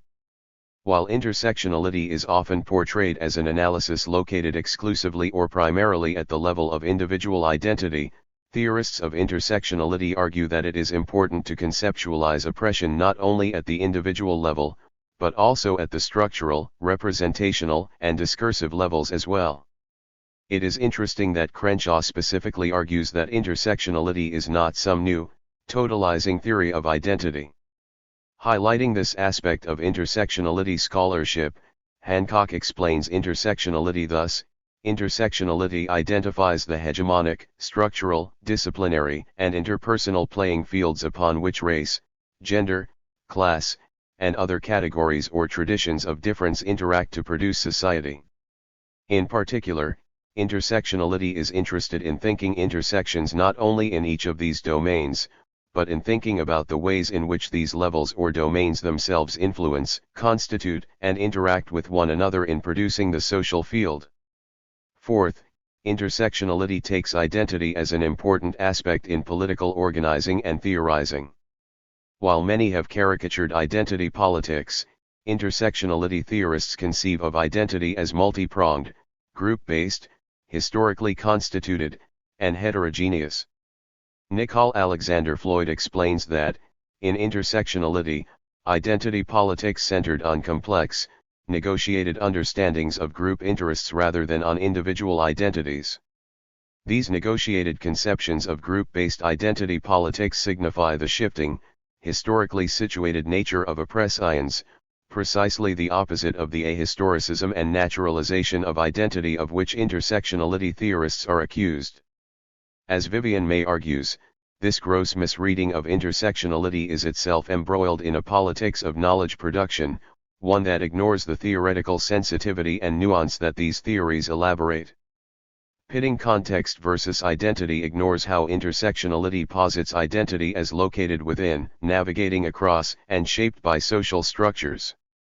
A more thorough reading of the literature, in any period of intersectionality's genealogy, substantiates that a both/and approach to identities contextualized within myriad social structures and cognizant of relational power dynamics within and between groups is a basic premise of intersectionality. Intersectionality 1051. An important corollary of this argument rejects a simplified, pure notion of identity politics. Theorists of intersectionality were particularly concerned with understanding identity and oppression in ways that accounted for the multiplicity of social locations one inhabits and accounting for heterogeneity within groups. For example, Patricia Hill's Collins' Black feminist thought was specifically concerned with understanding and highlighting the multiplicity of responses, theories, and experiences of Black women. Many other such examples of the anti-categorial approach to intersectionality specifically argue that because of the complexity of social life, there are neither pure victims nor pure oppressors, but rather a permeability of the binary between oppressed and oppressor. May thus argues that a politics of coalition is integral to the definition of intersectionality, which she defines as encompassing a radical political orientation grounded in solidarity, rather than sameness. It is in this sense that Crenshaw and Karastathis argue that identities should themselves be conceived as coalitions. Fifth, intersectionality is indeed a theoretical orientation, but it is indexed to thinking about power within social movements and activist spaces. Intersectionality developed not only as a theory in academic spaces, but also in and through activism and organizing. Many of the texts that formed the intellectual inheritance of intersectionality were first composed and circulated through newsletters, zines, and conferences that were associated with national, regional, and local activist organizations like the Third World Women's Alliance, the National Black Women's Organization, the National Domestic Workers Alliance, the Black Women's Alliance, the National Black Feminist Organization, the National Alliance of Black Feminists, and feminist groups within. Other organizations, like the Student Nonviolent Coordinating Committee. Moreover, many of the writers of these texts who were themselves academics worked out the theories through conversations, questions, and problems they encountered in their organizing. Crenshaw specifically notes that her understanding of intersectionality came out of her activist work. Many intersectionality theorists were themselves in a variety of struggles, including but not limited to those about sterilization abuse, abortion rights, battered women, rape, and health care. Sixth, intersectionality is both an account of power and a critique of power. This is the sense in which intersectionality is an ontology. It explains how power operates in the contemporary world. It is in this sense that intersectionality illuminates the workings of power, which is understood as both pervasive and oppressive, at all levels of social relations. But it is not a neutral, disinterested account of that power, rather, it is also a critique of the way that power operates. It is, in this sense, both descriptive and normative, offering an account of the world and a critique of the world as it exists. In this sense, intersectionality is both descriptive and normative. 1052. While there is some criticism that intersectionality focuses primarily on race, gender, and class as the paradigmatic oppressors to be investigated, many scholars of intersectionality have called for and developed theories that focus specifically on ability, national origin, particularly in respect to colonialism and imperialism, incarceration status, immigration status, religion, and others. Indeed, Crenshaw herself, who focused specifically on race and gender, noted that her focus on those factors is not meant to suggest that they are the only relevant ones, rather, factors addressed only in part or not at all, such as class or sexuality, are often as critical to intersectional analyses. Her focus on race and gender only highlights the need to account for multiple grounds of identity when considering how the social world is constructed. While in certain accounts of intersectionality, sexuality has dropped out of many analyses as a primary node of consideration, sexuality was an important aspect of early intersectionality theory. Some have levied a similar charge against intersectionality's understandings of class, but many of the foundational texts of intersectionality took class as a primary mode of oppression. A fuller discussion of the relationship of intersectionality to class and capitalism will be explored in the second section. Marxism and intersectionality's history. It is useful to remember Crenshaw introduced the term intersectionality specifically to speak about a labor issue. In Crenshaw's article, intersectionality refers to the various way in which race and gender interact to shape the multiple dimensions of black women's employment experiences. While Crenshaw herself does not explicitly speak about capitalism, recognizing the labor roots of intersectionality might help Marxists ground and orient an analysis of it. Many of the intellectual precursors of intersectionality were committed Marxists and/or socialists. The initial publication of the Combahee River Collective's A Black Feminist Statement appeared in a volume collected by Marxist, feminist Zilla Eisenstein. Karastathis notes that black communist feminists are its unacknowledged historical precursors, while also noting that many Marxists' attempts to integrate intersectionality into Marxism have problematically minimized or rejected the central claim that oppressians cannot be hierarchized. In particular, both Catherine Guinness and Eric S. McDuffie recuperate the history of black women communists as founding the often unacknowledged intellectual precursors of intersectionality and include Claudia Jones, Louise Thompson. Intersectionality 1053. Patterson, Beulah Richards, Ida B. Wells, and others in this genealogy. Hancock notes that attention to capitalism and its intertwining with both slavery and colonialism formed central aspects of intersectionality's analysis of how oppression, inequality, exploitation, and injustice were organized in the contemporary world.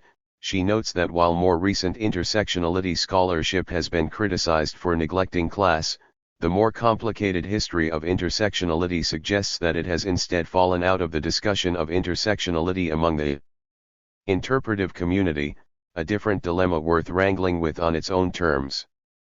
Though intersectionality is a theory that is substantially different from the additive conception of oppressians given in a double, triple, or multiple jeopardy analysis, the latter was nonetheless an important influence on and intellectual precursor to intersectionality.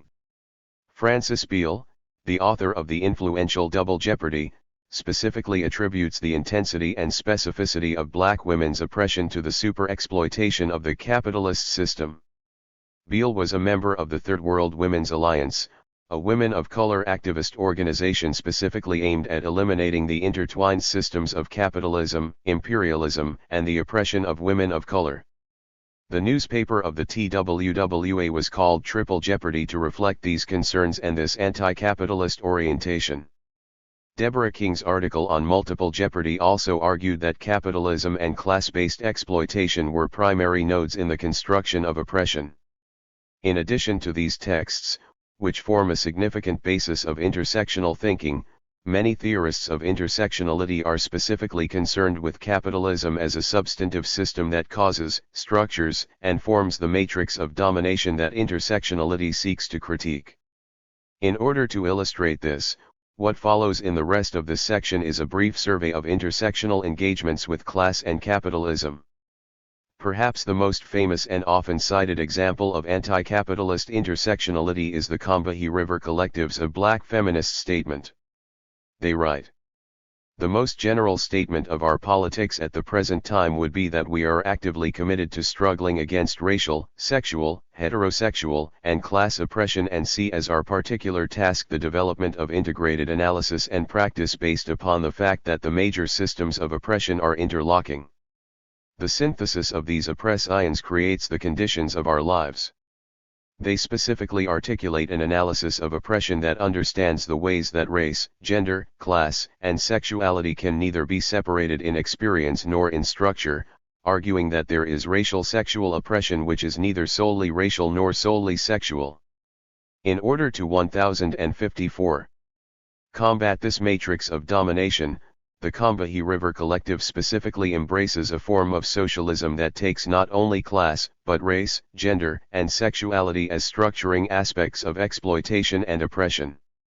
We realize that the liberation of all oppressed peoples necessitates the destruction of the political economic systems of capitalism and imperialism as well as patriarchy.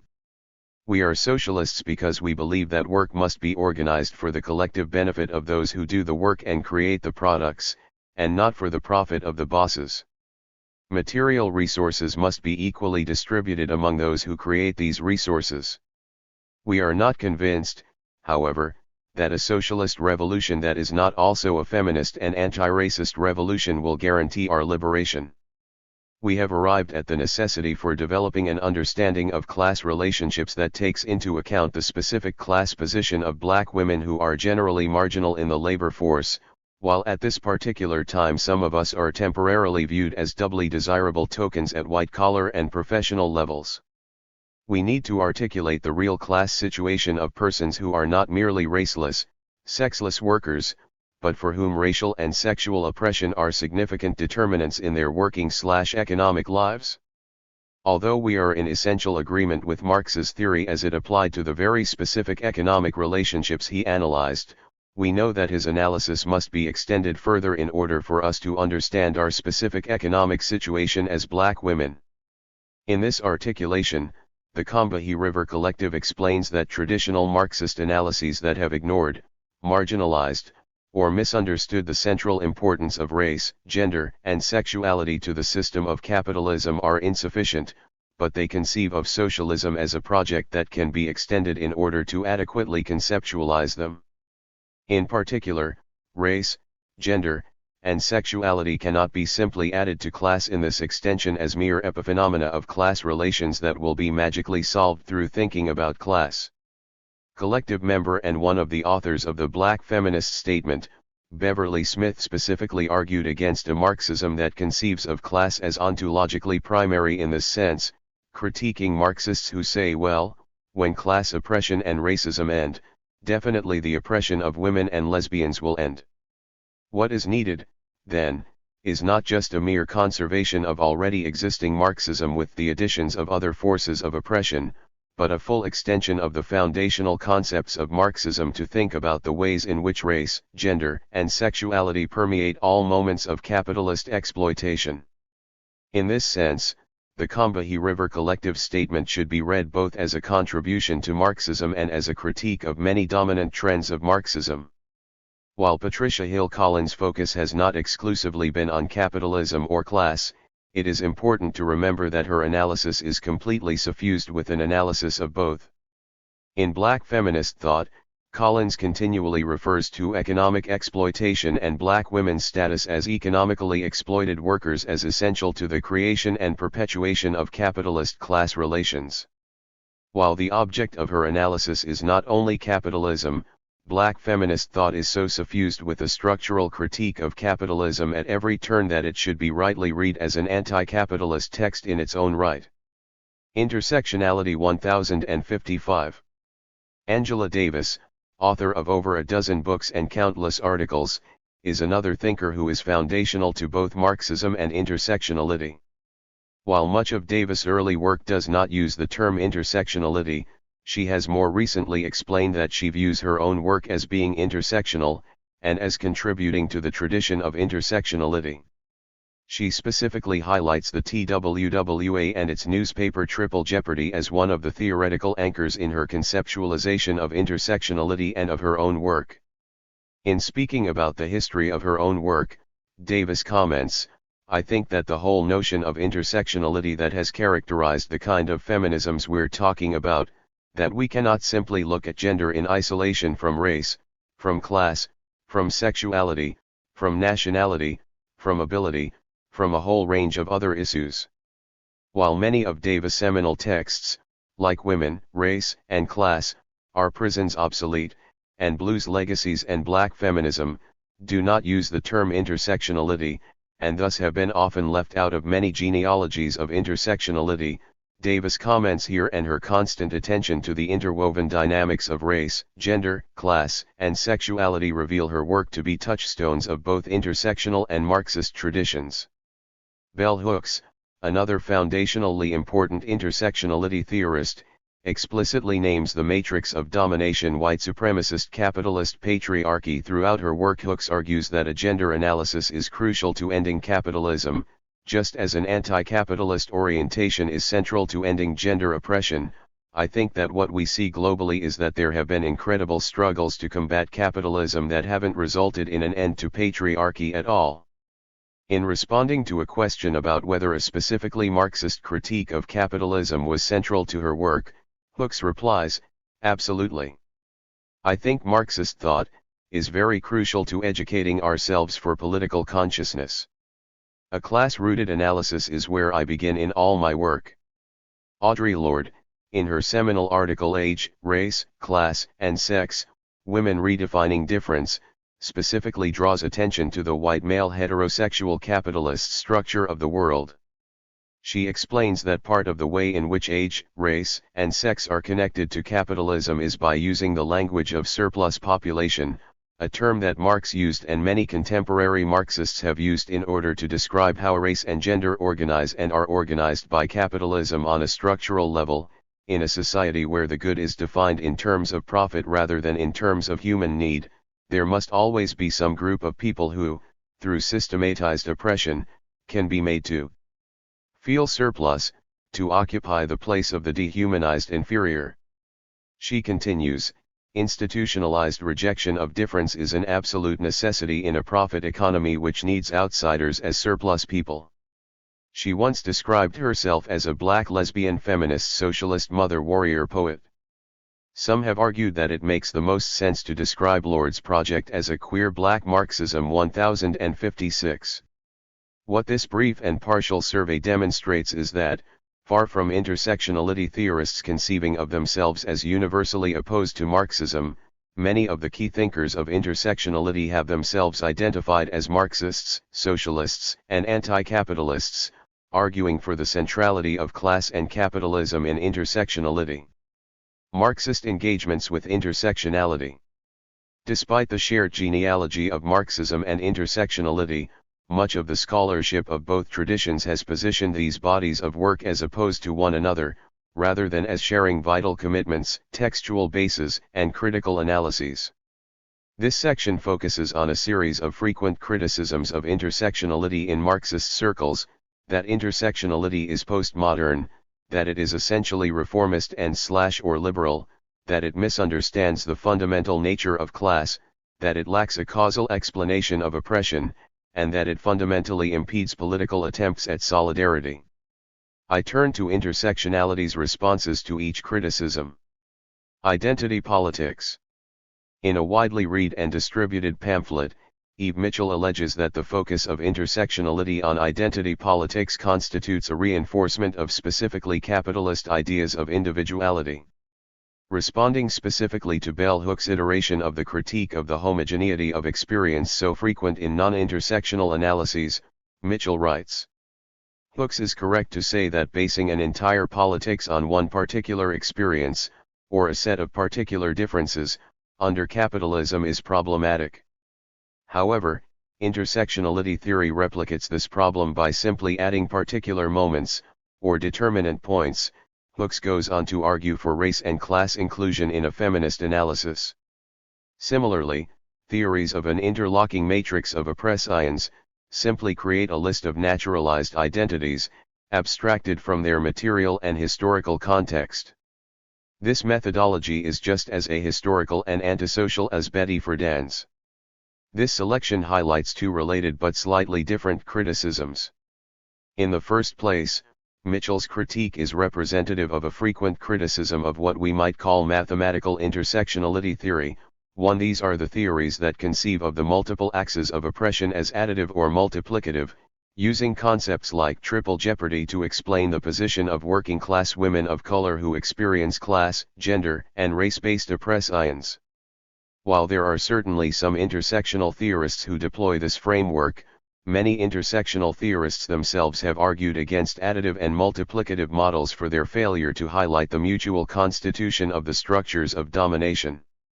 In one example of an intersectional critique of this language, Intersectionality 1057.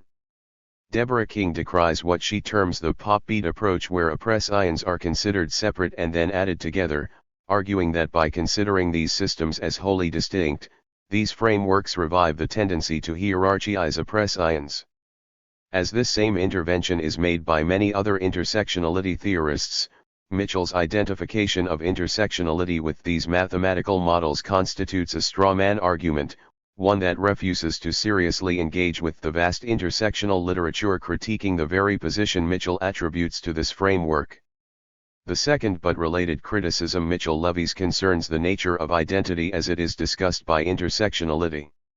Mitchell worries that identities are conceived as natural, ahistorical, and later in this essay, idealistic and bourgeois. Mitchell's worry about identity politics is rooted in a long history of Marxist criticism. Marxism, as a perspective grounded in historical materialism, generally views identities as effects of structural, material, and historical processes. Hence, accounts of identity that are only descriptive and do not speak about the structures and framing, creating, policing, and maintaining these identities lack, from a Marxist perspective, the crucial and necessary explanatory element of theory that would be grounded in a historical perspective of the power of structures and institutions. Politics of identity that stay only at the level of claiming a social location are seen as overly self-congratulatory and in some ways reaffirm the social cleavages created by dominating structures without necessarily giving an account of the genesis, logic, organization, history, or power of those structures. In this way, certain iterations of identity politics ground themselves in purely individual terms and reduce politics solely to an issue of claiming a position within a social totality. Critics of identity politics, especially those who are engaged not only in theory but also in movement-based activist work, also worry that grounding a politics in identity can have the effect of limiting the possibilities for cross-group coalition building and solidarity. 2. While the Marxist critiques offered above do critique certain strands of identity politics, it seems not to be the notion of identity politics embraced by intersectionality theorists. The Combahee River Collective explains identity politics in this way: this focusing upon our own oppression is embodied in the concept of identity politics. We believe that the most profound and potentially most radical politics come directly out of our own identity, as opposed to working to end someone else's oppression. The Combahee River Collective, and many other intersectionality theorists, mobilize their experiences of the simultaneity of oppress ions rather as a starting place, not the end goal, of theory and praxis, as a window into the structures of domination from which to speak, interrogate, analyze, and explain. In fact, intersectionality theorists precisely critique notions of identity politics that signify an endless, congratulatory string of individual identifications, disconnected from structures and histories. In her article on the relationship between intersectionality and postmodernism, Susan Archer Mann specifically 1058 foregrounds the ways in which this model of identity politics, the one Mitchell critiques, is also the one intersectionality critiques. Mobilizing the work of intersectionality scholars like Patricia Hill Collins, Mann argues that the notion of individual identity politics belongs to the tradition of post-structuralism rather than intersectionality, even though the two are often conflated. In the next subsection, we will see the ways in which intersectionality is often conflated with postmodernism and or post-structuralism. Postmodernism. One of the most common critiques of intersectionality from a Marxist position alleges that intersectionality is primarily a postmodern theory. While often in these critiques postmodern is neither defined nor is it precisely articulated why postmodernism is an inherently flawed position, many intersectionality theorists specifically differentiate intersectionality from postmodernism. Cho in particular argues that postmodern understandings of intersectionality significantly distort its key principles. The sharp differentiation between postmodernism and intersectionality is widely shared among scholars of intersectionality. Hancock argues that the conflation of intersectionality with postmodernism serves a particularly nefarious purpose, by subsuming intersectionality under the aegis of white Euro-American postmodern theorists. Women of color and the content of their writings are effectively discentered from intersectionality scholarship, a practice Surma Bilge has called the whitening of intersectionality.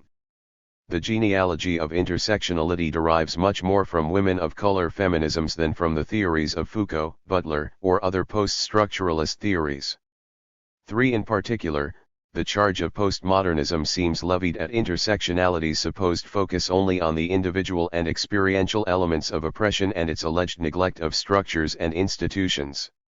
While it is true that many intersectional theorists have critiqued a singular focus on structures and a complete neglect of individual identities and lived realities, the key texts of intersectionality seek to intervene in discussions of oppression by thinking about the multiplicity of ways in which oppression functions at both the personal and the structural levels, as we saw above.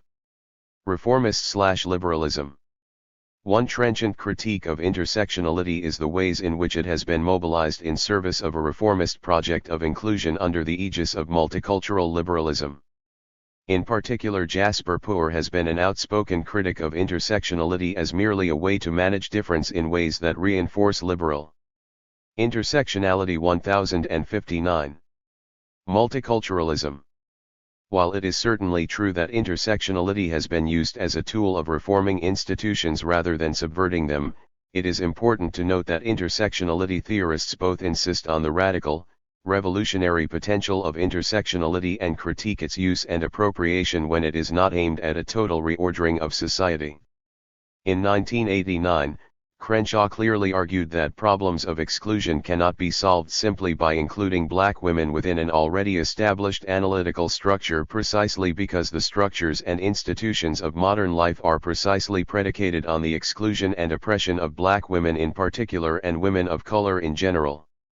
As Vivian May argues, some have used or understood intersectionality in ways that align with liberal multiculturalism, reinforce and rationalize state surveillance, further settler colonial logics, or ignore the coloniality of gender, but doing so undermines its anti-subordination impetus and ignores its long-standing focus on the state's founding brutalities and ongoing abuses. In this sense, it may be important to critique liberal, multicultural appropriations of intersectionality, but this misuse should not be construed to faithfully represent the theoretical aims or political orientation of intersectionality itself. Class, classism, and capitalism. Another enduring criticism of intersectionality is the persistence of the term classism in intersectionality, which is used in some intersectional work in place of capitalism or exploitation. Theorists like Martha Gimenez take the persistence of the term classism to denote a variant of class-based elitism that, for them, does not fully grasp the systematic nature of class relations as a fundamental, material cleavage organizing society.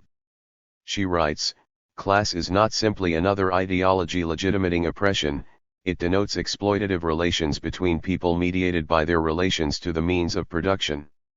It is from this perspective that Gimenez and others argue against equating class with other forms of oppression like those of race, gender, or sexuality. From this perspective, class is fundamentally organized in a different way than the others. A variant of this perspective maintains that oppression and exploitation are themselves different structures and require different analyses. Martha Gimenez continues, to argue, then, that class is fundamental is not to reduce gender or racial oppression to class, but to acknowledge that the underlying basic and nameless power at the root of what happens in social interactions grounded in intersectionality is class power. In response to this, intersectionality scholars have argued that these accounts replay the very formations and theoretical commitments that intersectionality was invented to critique. Irene Gitaloff explains the problem with class-first understandings of power, inequality, and oppression as having two different, but related problems. 1060. His hierarchizing of entitlement claims effectively pits class against the equality strands, in two related ways. It defines class as something we all have, while gender, race, ethnicity and sexuality are reduced to the politics of identity, a kind of special pleading. And it undoes the possibility of any kind of intersectional understanding of these categories of difference, by delinking the socio-economic from the gendered, sexualized, and racialized ways in which socio-economic positioning is lived, and situating it solely in the undifferentiated space of class. Class then becomes a way of stabilizing sameness. In this way, Gitelov argues that actually understanding the contemporary and historical operations of class requires an intersectional approach that can understand intra-class distinctions, hierarchies, and inequalities. Linda Martin-Alcoff argues that there are never pure class issues that do not intersect with race, gender, and sexuality. She explains: here are demands of skilled or unskilled workers, of the trades or the service professions, of migrant workers, of women workers, of immigrant workers, and so on. Sometimes these groups can make common cause, but the very project of doing so will require a clear understanding of how identities mediate class relations to produce specific workplace hierarchies and conflicts of interest. Class reductionists argue here that conflicts will dissolve if we can only wean ourselves from our identity attachments. It is in just this way that the left colludes with the right in portraying ethnic group politics today as special interest agendas with opportunistic leaders who never take into account the common good. In this sense, part of intersectionality's argument is that, in order to be doing good, careful, deep class analysis, an intersectional frame is required. Causation and intersectionality. One of the frequent critiques of intersectionality argues that intersectionality provides a fine descriptive account of the world, but that it flounders at providing a causal one. Broadly, this is the critique most often offered by Marxists who conceive of Marxism and intersectionality to be complementary approaches.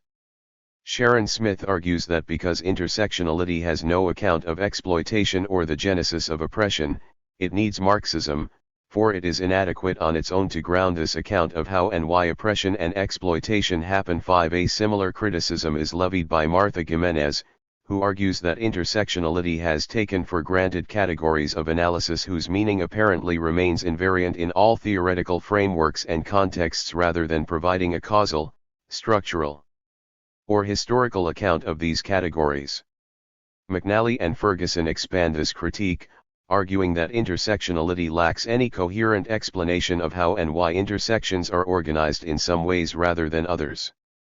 It would take us too far afield here to reconstruct in detail all of the various intersectional histories and histories of intersectional oppression that have been written.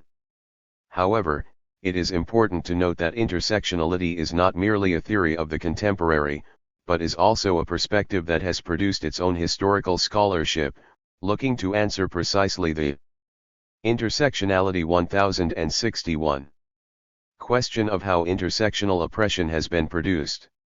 It is important to note that, in many of these accounts, capitalism plays an important, structural role, even if it does not play a unilateral or universal role, as colonization, Christian supremacy, pre-existing gender and sexual ideologies, organized resistances, diseases, technologies, and non-European ideas, histories, religions, and customs also exert causal force in these histories. Solidarity, separatism, and sectarianism. Yet another set of criticisms revolve around the idea that because of intersectionality's focus on differences, it cannot ground broad movements of solidarity. This kind of criticism is exemplified by Kevin Anderson, who writes the following. It was often said we should avoid any kind of class reductionism or essentialism in which gender and race are subsumed under the category of class. At most, it was said, movements around race, gender, sexuality, or class can intersect with each other, but cannot easily coalesce into a single movement against the power structure and the capitalist system that, according to Marxists, stands behind it. Thus, the actual intersectionality of these social movements, as opposed to their separateness, was usually seen as rather limited, both as reality and as possibility. Saying otherwise ran the danger of falling into the abyss of reductionism or essentialism. Anderson's critique is a common one of intersectionality and, indeed, of many theories of social justice grounded in experiences or theories that critique universalization as the ground of political struggle. From the perspective of intersectionality, however, contesting universalizing narrative seems not to mean a rejection of working across differences. Working in coalition is an explicit and central part of intersectionality's commitment to social justice organizing. In these arguments, often critiques of reductionism and essentialism are conflated with an injunction against coalition building. While many intersectionality theorists have analyzed the dangers of coalition building across power differentials, according to those theorists, these critiques are meant to strengthen the possibility of coalition building, not reject it. On this issue, it is helpful to turn to the long history of intersectionality theorizing that is specifically about coalition, solidarity, and inter-issue connections that was explored above as a central tenet of intersectionality. Combahee River Collective member Barbara Smith has responded to criticisms like this one by saying, "I have often wished I could spread the word that a movement committed to fighting sexual, racial, economic, and heterosexist oppression, not to mention one which opposes imperialism, anti-Semitism, the oppressians visited upon the physically disabled, the old and the young, at the same time that it challenges militarism and imminent nuclear destruction is the very opposite of narrow." 1062. In order to build broad coalitions across differences, Audre Lorde argues that it is important to reconceptualize how coalitions and organizing are often assumed to rest upon finding a solid base of sameness from which to organize. Being women together was not enough. We were different. Being gay girls together was not enough. We were different. Being black dykes together was not enough. We were different. It was a while before we came to realize that our place was the very house of difference rather than any one particular difference. From Lorde's perspective, and from many intersectional theorists' perspectives, coalition is indeed difficult and potentially impossible if coalitions are imagined as the lowest common denominator between groups. Intersectionality's work on coalition building thinks of coalition building not from sameness, but from solidarity, foregrounding as centrally important the ways in which systems of oppression and exploitation work precisely by working differentially, that is, by not impacting all groups in the same way. In this sense, coalitions are necessary and important by intersectional standards in order to organize against the various, differential ways in which oppression and exploitation are organized, rather than denying that those differences exist. From an intersectional perspective, understanding the differential operations and organizations of oppression is the foundation of all effective coalitions and effective activism rather than the condition of their impossibility. Conclusion: intersectionality and/or Marxism. The debate between Marxism and intersectionality has intensified in recent years. The sheer range of positions on this conjunction were recently highlighted by a special issue of the Marxist journal Historical Materialism. This is far from the only context in which the question of what Marxism's relationship to intersectionality is and should be. As should be clear from some of the foregoing discussion, some argue that intersectionality is such a flawed theory that it has nothing to offer a robust Marxism. But others advance a more nuanced or conciliatory position that allows for some kind of rapprochement between these approaches. As noted above, there are those, like Sharon Smith, who argue that intersectionality holds promising insights, but only when folded into a Marxist account of capitalism. In another version of this argument, intersectionality may indeed hold important insights, but fundamentally, certain trends in Marxist theory are potentially better positioned to generate these insights autonomously, casting intersectionality as redundant to the work on race, gender, and sexuality already being accomplished in certain trends within Marxist theory, like social reproduction. McNally and Ferguson conclude, while intersectionality theory has raised important questions, and generated important insights, it tends to flounder at explaining why these multiple oppressions exist and are. Intersectionality 1063. Reproduced throughout late capitalism, and at accounting for the how of their interaction. Because its approach is holistic and unitary, social reproduction theory is, we think, potentially better equipped in these areas. In both cases, And in many similar claims, intersectionality and Marxism are only integratable in a single direction, if intersectional insights are incorporated into Marxism. But there are other scholars who see a different path forward, one in which Marxism and intersectionality can come together in deep and complicated ways to inform and push each other forward, outside of the imperative to subordinate one theory to the other. In what I have elsewhere called the equiprimordiality of Marxism and intersectionality as theories for explaining and changing the world, this is the path of intersectional Marxism or Marxist intersectionality. This approach recognizes the differences of the two theories as a difference of emphasis rather than as a fundamental incompatibility. Rather, this approach identifies and locates how both oppression and exploitation remain fundamental to capitalism's reproduction, materially and ideologically, pulling from both traditions to give deep and nuanced critiques that might bring to bear a new world from the ashes of the old. It is rare to find the word Marxism modified by a term that designates racial or ethnic categories. When it is modified by a national designation, this is meant to situate it geographically, and not to propose that it provides a theory of national particularity. What, then, do we refer to when we say Black Marxism? It is difficult to be comfortable with the kind of common-sense proposition that Black Marxism is Marxism generated by black people. Given that we do not generally refer to the historic figures of the European socialist tradition as white Marxists, inserting the modifier black as an indication of the identity of a given Marxist would be at best eccentric and at worst the indication of a racist double standard. Yet it would appear to be moving too quickly to dismiss the term as such, since simply in attempting to define it we have already encountered major analytic questions which are central for Marxism of any variation. We may sum these questions up in the difficult relationship between the categories of race and nation. Often the figures who are cited as examples of Black Marxism are situated geographically in the USA, and their work is generally invoked in order to inquire into the meaning of race, or perhaps the relation between race and class. But both of these criteria beg the question. Even though we have already used the term black to indicate a variant of Marxism, we have not explained how it came to function socially as a racial category, and we have not explained how this racial category is connected to particular national origins. 58. Black Marxism. Assad Hader 1068. This is significant because there is a serious weakness in many Marxist attempts to provide a theory of the relation between race and capitalism. Ellen Meixens Wood, for example, has written, "Capitalism is conceivable without racial divisions, but not, by definition, without class." This is a remarkable claim.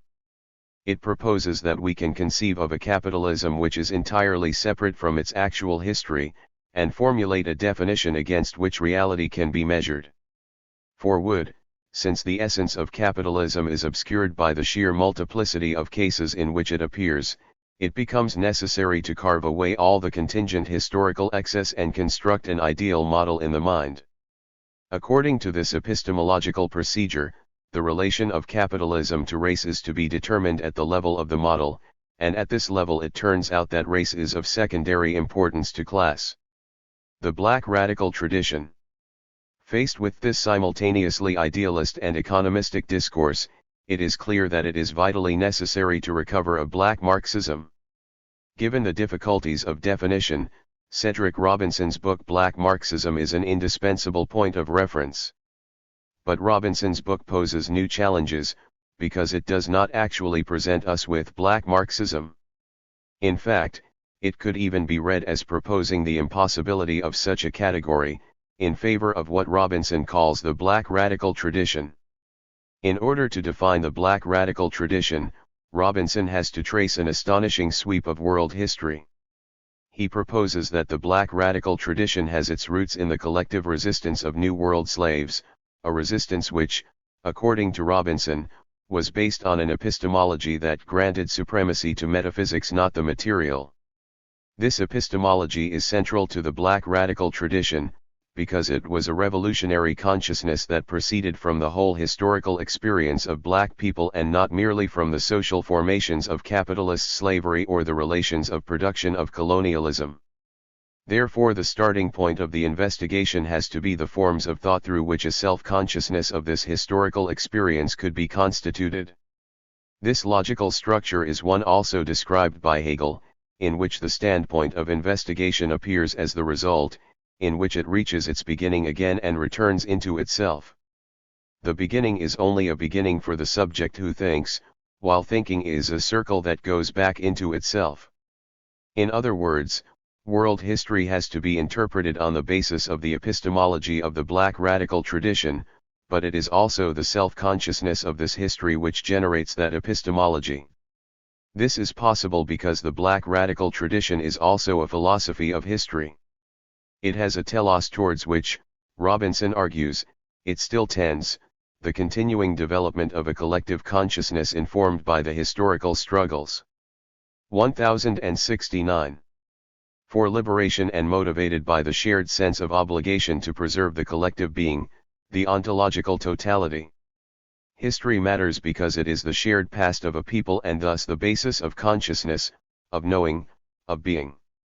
The collective consciousness belongs specifically to a people with a particular history. It emerges, Robinson writes, from the struggle of black people, and consists of the collective wisdom which is a synthesis of culture and the experience of that struggle. Defining racial capitalism. According to the epistemology of the Black radical tradition, the force against which it struggles can be identified as racial capitalism. Black resistance was based, Robinson writes, on the Africanity of our consciousness, some epistemological measure culturally embedded in our minds that deemed that the racial capitalism we have been witness to was an unacceptable standard of human conduct. Racial capitalism is one of Robinson's most frequently invoked formulations. It appears to better describe the history of capitalist development, which, as Marx himself vividly described, was characterized by the plunder of the colonies and the brutality of slavery. However, we have to read closely, because Robinson has not merely modified a Marxian account of capitalism with an indication that racial oppression was one of its developmental determinants.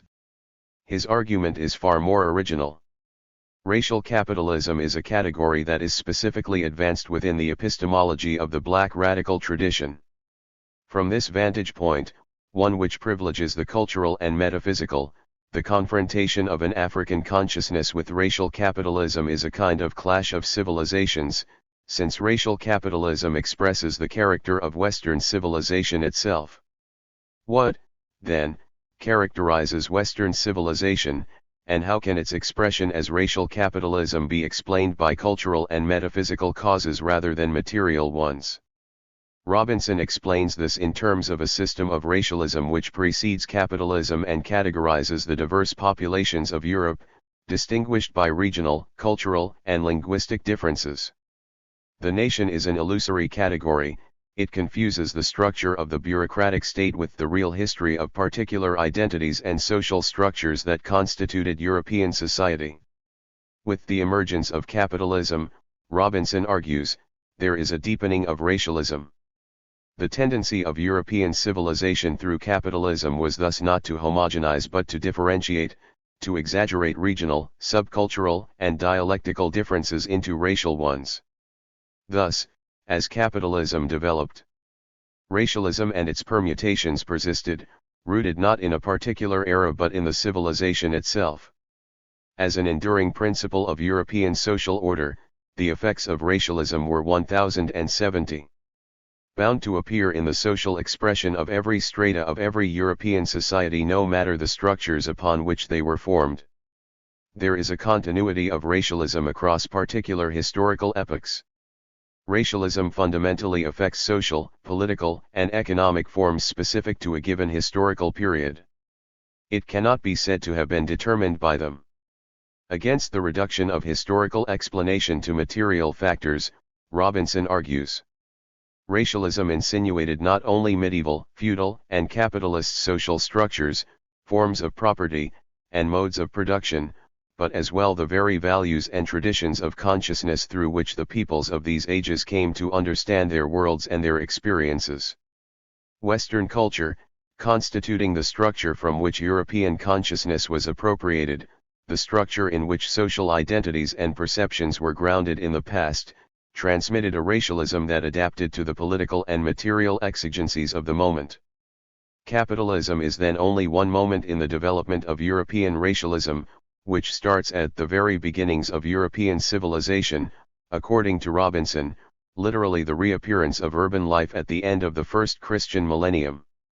Given the importance Robinson attaches to the cultural and the metaphysical, we are faced with a fundamental question: does the category of racialism provide a cultural and metaphysical explanation for the origin of capitalism itself? The most conservative interpretation of Robinson's theory would be that he argues for two parallel processes: a continuous transformation of feudalism towards capitalism, with the seeds of capitalism growing within feudal society, and the continuous development of racialism, which stretches back to the existence of discrete groupings of European barbarians. Thus, as capitalism ascends as a full-fledged world system within an environment permeated by racialism, it is fundamentally shaped by it. This interpretation implies distinct, neighboring dynamics of racialism and capitalism. Its purview is to describe the continuity of each of these dynamics over transitional periods, and the effect of one upon the other, rather than determining either a historical totality or the specificity of particular instances. The more radical interpretation of Robinson's theory would be not only that racial division precedes and shapes capitalism, but that in fact racialism is the autonomous and primary cause for what emerges as racial capitalism. That is, the tendency to divide people into hierarchically organized groups is manifested in the hierarchies of capitalism, which always have a specifically racial character. This interpretation is as logically consistent as the first, but appears to be more aligned with the radicalism of Robinson's argument, because it does not posit a capitalism which is independent from racialism and yet affected by it. Rather, it demonstrates the foundational character of racialism. Once again we have the continuity of causal factors across history, but instead of two separate and internally consistent factors we now have one overarching factor which is the final cause. 1071. Racialism and its discontents.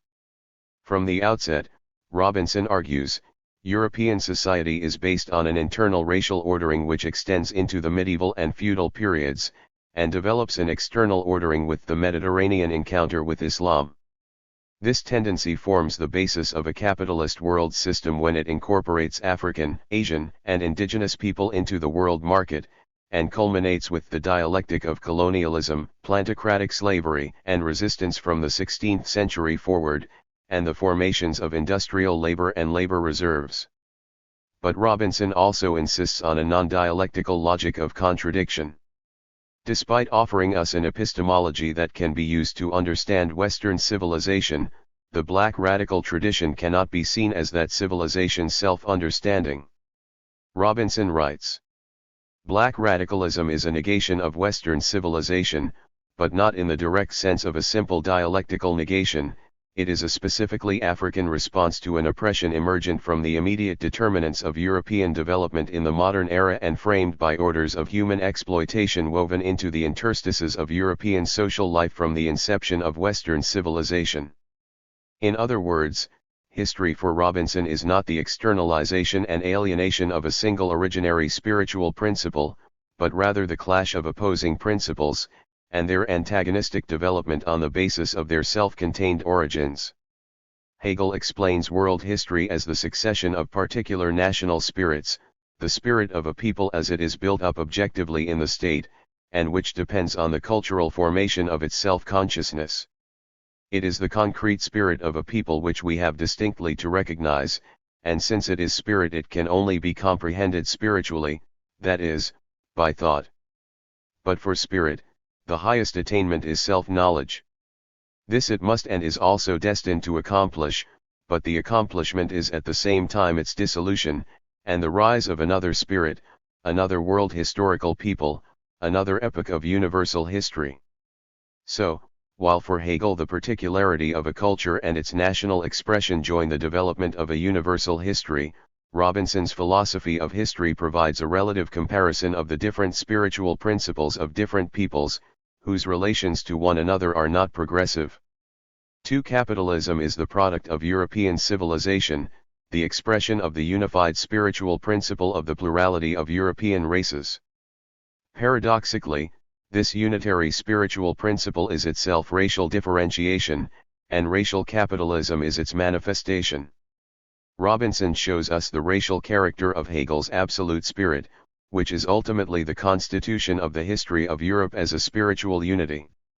However, Robinson seeks not to correct Hegel's false universalism with a real universalism, but rather to oppose the white absolute spirit with a unitary black radical 1072. Tradition, which aspires not to universal history but to the internal consistency of its own community. What has not been determined is how separate spiritual principles emerge, what distinguishes the peoples who embody incompatible principles, if it is not race. Region, culture, and language may be decisive, but we have not yet resolved the question by asserting that European civilization exaggerates them while the black radical tradition does not. Metaphysics and materialism. The black radical tradition is the non-dialectical negation of racial capitalism. Its origin is the spiritual principle of African civilization. Racial capitalism provokes a clash of civilizations, and the black radical tradition is produced by the clash. This constitutes a non-dialectical negation because the negation of Western civilization is not immanent to that civilization itself, it is the expression of the African spirit which is external to it and precedes it. In this sense, with the title Black Marxism, Robinson seeks to present us with an irresolvable tension, because while black people throughout history have often represented their political struggles within the language of Marxism, there is no commensurability between Marxism itself and the black radical tradition. While the black radical tradition was constituted as the negation of Western civilization by African consciousness, Marxism remains locked within the civilizational logic which generated it. At its epistemological substratum, Marxism is a Western construction, a conceptualization of human affairs and historical development that is emergent from the historical experiences of European peoples mediated, in turn, through their civilization, their social orders, and their cultures. However, this poses an important question about the civilizational character of a spiritualist theory. Any spiritualist theory will have a profound affinity with pre-Marxist European thought, as we have seen with reference to Hegel. However, Robinson's salutary efforts in superseding a mechanical materialism, precisely what Hegel did with the philosophy of the European Enlightenment, have left to the side Marx's materialism, which was not simply a return from Hegel's idealism to the materialism of the 18th century, but an original proposal. Based on a critique of idealism, Marx launched a research program which remains incomplete, and thus remains available for adaptation and translation. 3. So, as we try to define black Marxism, we will have to identify a specific epistemological and conceptual basis, a materialist method which can address the questions Robinson posed so powerfully with the notion of racial capitalism. Black Marxism will have to be defined in terms which are not racial and which are also not the expression of a spiritual character. It will function as a theory insofar as it can produce concepts that are able to grasp the historical phenomena that Robinson describes in considerable detail, including the incorporation of 1073. African slave labor into global capitalist development, the formation of racial categories from this differentiated labor market, and the ongoing resistance of the racialized population to oppression. While the term racial capitalism identifies profoundly important characteristics of the historical development of the world market and its recomposition of the global population, it raises questions about the consequences of the adjectival supplement. Does the term imply the existence of a non-racial capitalism, that is, a capitalism which did not emerge and develop within a world market that incorporated racial slavery? This cannot be possible, because there is no such capitalism, except as a fictitious a posteriori construct. It would mean conceiving of an idealist model along the lines of Wood. If we proceed further along these lines, we encounter a historiographical dilemma. By explaining capitalism as the expression of an underlying civilizational logic, we have now obscured the contingent origins of capitalist social relations. Our explanation of capitalism will end up being a teleological one, precisely the kind of teleology implied by the vulgar Marxist narrative of a progressive history determined by the development of the forces of production. But, as Stuart Hall has argued, the study of racially structured social formations requires a richer conception of causality. In particular social formations, especially in periods of transition, social formations themselves may be an articulated combination of different modes with specified, shifting terms of hierarchical ordering between them. The scientific analysis of any specific social formation depends on the correct grasping of its principle of articulation, the fits between different instances, different periods and epochs, indeed different periodicities, example times, histories. Hall goes on to warn against extrapolating a common and universal structure to racism, which remains essentially the same, outside of its specific historical location. Instead, a theory of race must begin from a rigorous application of the premise of historical specificity, dealing not with a general feature of human societies, but with historically specific racisms. It is a method which begins with an assumption of difference, of specificity rather than of a unitary, trans-historical, or universal structure. The existence of racism in pre-capitalist social formations, rather than leading to a trans-historical theory, requires us to show how thoroughly racism is reorganized and re-articulated with the relations of new modes of production. Black Marxists. Black Marxism, then, will have to provide a materialist account of the cultural forms of resistance that Robinson underlines with the notion of the black radical tradition. This will certainly not mean reducing any cultural activity to an economic base. Rather, it will mean grasping the articulation of different 1074 determining factors, taking into account the structuring factor in particular instances without reducing the entire historical process to the unitary development of a single factor, whether it is cultural or economic. When it comes to the study of culture, this means attentiveness to points of differentiation and discontinuity. Cornel West argued in a 1988 review that while Robinson is right to accentuate the non-European sources of black resistance, he fails to give historically specific and socially pertinent accounts of the precise nature of those sources. Robinson's allusions to the cosmological and moral dimensions of African cultures are fine, yet they prove insufficient if we are to grasp the complex relations between communities, resistance, and commitment in the intersections between black and white peoples. The ultimate danger here is to fall prey to a romantic, idealized conception of a monolithic and homogeneous African past free of social contradictions, cultural blindnesses, and economic injustices. These tensions are visible in Robinson's account of black radical intellectuals in Black Marxism, W.E.B. Du Bois, C.L.R. James, and Richard Wright. In his review, West identified these readings as the most controversial aspect of the book, arguing that the work of these writers was not easily assimilable into the black radical tradition as Robinson understood it, and was thus in fact highly ambiguous and equivocal in relation to Robinson's project.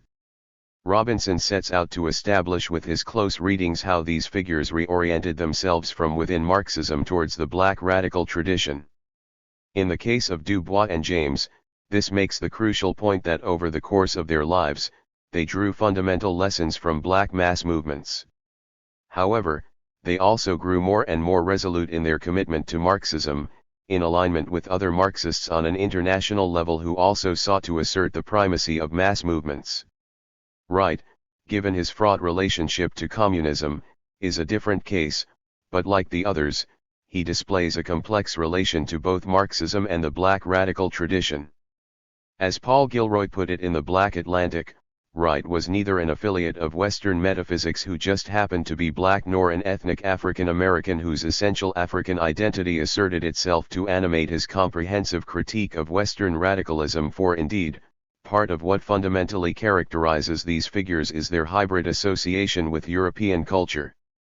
Robinson makes note of this hybridity, but what remains underdetermined is the extent to which black radical intellectuals, like radical intellectuals in Asia and Latin America, refracted Marxism through local conditions and constitutively transformed it on a global scale.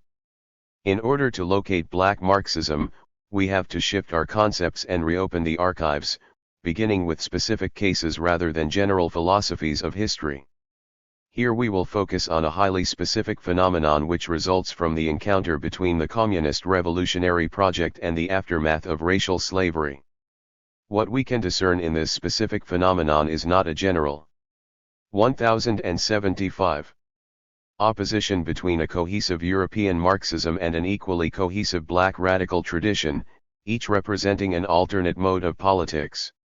What we see is rather the taking up of the global revolutionary project against capitalism by black revolutionaries, who adapted and innovated a theory which, like all materialist theories, did not reveal the essence of a totality but produced concepts that could grasp discrete phenomena. A comprehensive account of black Marxism might focus on the figures Robinson studies, though limiting ourselves to these cases would be somewhat arbitrary. But any study will have to be somewhat restrictive, given the sheer volume of cases. We will instead try to identify the protocols of a productive rereading by narrowing in on a particular case, whose local specificity is also the site of its global significance, rather than accounting for the totality of world history. Our case will be a theory almost universally condemned, falsely, as a Euro-Marxist imposition on black Americans. 5. The Black Belt Thesis. The Black Belt Thesis, canonized by the Communist International in 1928, proposed that the soil stretching from East Texas to Virginia, with its heartland in the prairies of Alabama and Mississippi, constituted a black nation. The argument that black people had the right to self-determination in the Black Belt underpinned a major initiative by the Communist Party USA to attack white supremacy. 6. Claudia Jones, Trinidadian immigrant and member of the National Committee of the PUSA, argued in 1946 that the Communist Party had been an initiator and vanguard of struggles against racism precisely because of its understanding of the Negro question as a national question, that is, as the question of a nation oppressed by American imperialism. However, this theoretical argument is frequently viewed as unfortunate Marxist baggage, if not a foreign imposition by Russian agents. A prevailing view holds that the Black Belt thesis should simply be discarded, while we reframe the Communist Party's actual practice as an anticipation of contemporary multiculturalism. My argument here is quite simply that those who advanced and defended the Black Belt thesis should be understood as theorists of black Marxism. Their significance was not only in representing black membership in the Communist Party, but also in contributing to the political and social theory of Marxism, specifically, in theorizing the formation of nation-states and the global working class within the process of uneven capitalist development. 7. The Black Belt thesis was formulated by Harry Haywood, the son of emancipated slaves, who by lineage and personal history would appear to be an ideal candidate for Robinson's black radical tradition. 8. Haywood joined the Communist Party through the mediation of the African Blood Brotherhood, 1076.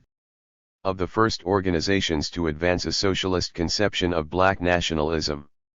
The white-dominated labor movement, along with the Socialist Party, either excluded black workers outright or refused to acknowledge that lynching and segregation constituted unique conditions of struggle. The Communist Party, nourished by the anti-colonial internationalism of the Bolshevik Revolution, provided a space for black members to advance a new kind of analysis. But this was not easily achieved. Haywood recalls in his autobiography Black Bolshevik the challenge he faced in attempting to recruit black friends to the party. Their reflexive suspicion of white organizations was impossible to dismiss, and it meant steep competition with the two dominant political tendencies of the black movement, on the one hand, the democratic reform movements represented by the National Association for the Advancement of Colored People, led by a talented tenth that would demand recognition as citizens within the existing framework of American society, and on the other, the nationalism of Marcus Garvey, which called for the uplift of the race through separation from white people and a return to an African homeland. Haywood traveled to Moscow in the 1920s to study at the Communist University of the Toilers of the East and the Lenin School, where in collaboration with a Soviet expert in African studies named Nikolai Nasanov he drafted the 1928 Comintern Resolution on the Negro Question, which would be reinforced by a second resolution in 1930. The radical move of these resolutions was to bring the problem of racism out of a provincial American framework towards a global conception of the national question provoked by the struggles of minority groups in Europe and beyond. As Haywood wrote in 1933, in the present epoch of imperialism and proletarian revolution, the Negro question in the United States must be considered as part of the national colonial problem, or, in other words, it is part of the general worldwide problem of freedom of the oppressed and dependent peoples from the shackles of imperialism. The Bolshevik analysis of the national question understood the struggle for self-determination as an attack on the foundations of imperialism, rather than the abstract right of an organic community. Nations were understood as historically constituted phenomena, which composed a given community rather than naming a pre-existing one. The subjugation of minorities in the form of national oppression gave rise to the demand to be able to speak their own language, to learn their own history in school, to move freely through their native lands. But the justice of these demands could not be used to rationalize an essentialist and separatist politics, which would cut off each national community from the struggle against the common imperialist enemy. The demand for self-determination had to be taken up by a multinational organization. By importing this analysis to the U.S. context, the Black Belt thesis performed a theoretical and political intervention into the dominant tendencies of the black movement, showing that its demands could not be met within the existing social structure, since racism was continually reproduced by the location of the American nation-state in the global imperialist chain. 1077. The shadow of the plantation.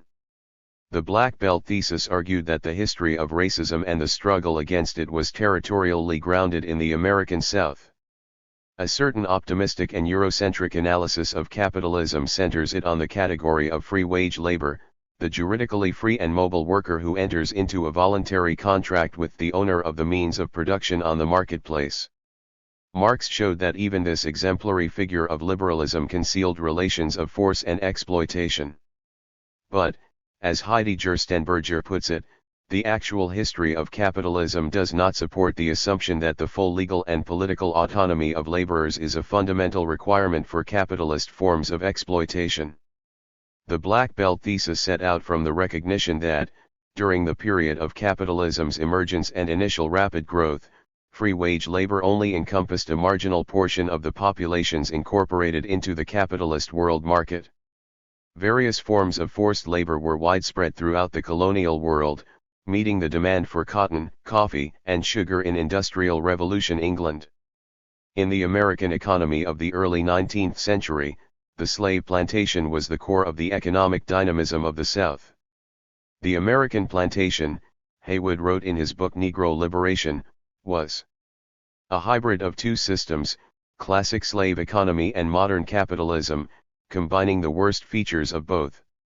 It was sired by a capitalist commodity-producing society, developed under its wing and subjected to its market relationships. Then, as now, the nature of the planter's crop, its price, and his returns were determined by the capitalist market. The so-called race problem, Haywood argued, was the result of the social strictures imposed upon the Negro under the economic survivals of slavery, with the extra economic element of racial coercion. Its continued existence was manifested in the curious anomaly of a virtual serfdom in the very heart of the most highly industrialized country in the world.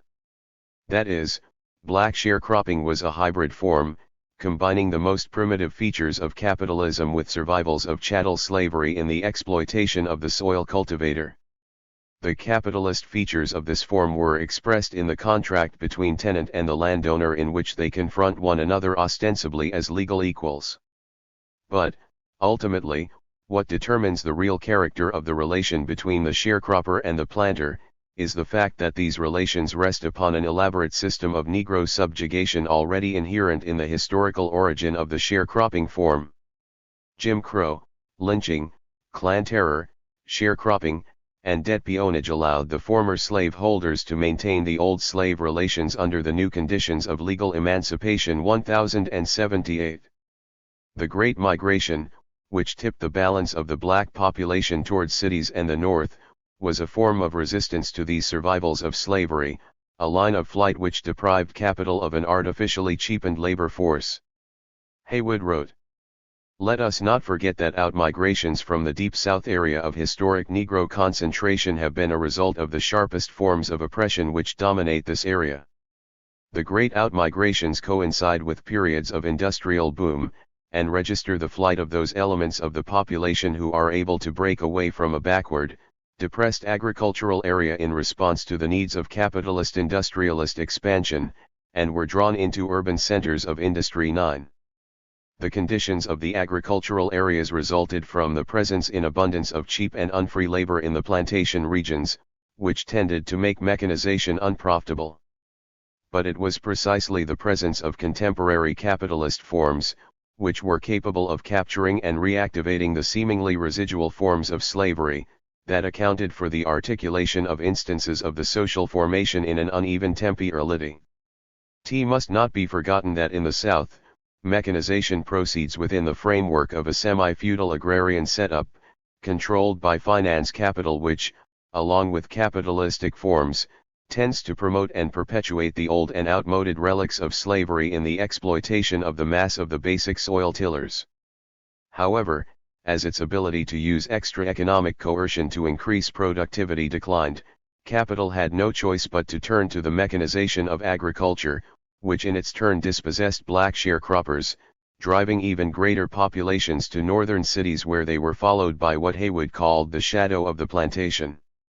In the North, black wage labor encountered the same dynamics on the factory floor and in the city streets. One is reminded of the famous line of Malcolm X, "As long as you're south of the Canadian border, you're south." A single black industrial worker would be compelled by racist management to do the work of several white workers, in increasingly unsafe conditions. Factory automation usually meant black unemployment, leading to the close connection of class struggle in the factories to the urban rebellions. 10. These ongoing struggles showed that the juridical freedom of wage labor is not the product of a guaranteed historical evolution, it only appears when the working class resists the force and coercion imposed upon it. Race and nation. The territorial constitution of wage labor and the shadow of the plantation explain why the displacement and flight of the black population did not lead to assimilation, but instead to the growth of organized, militant nationalism in the northern cities. But it also shifts the historical basis of this nationalism away from an essentialized notion of race. By locating the black nation in the Southern Territory. 1079. The Black Belt thesis demonstrated the basis of racial oppression in the slave mode of production. The progressive potential of black nationalism was based on resistance to the regime of forced labor that originated in the American South, not on the plenitude of a racial community, as Garvey's return to Africa implied. For Haywood, the Garvey movement represented a grassroots alternative to reformist integrationism.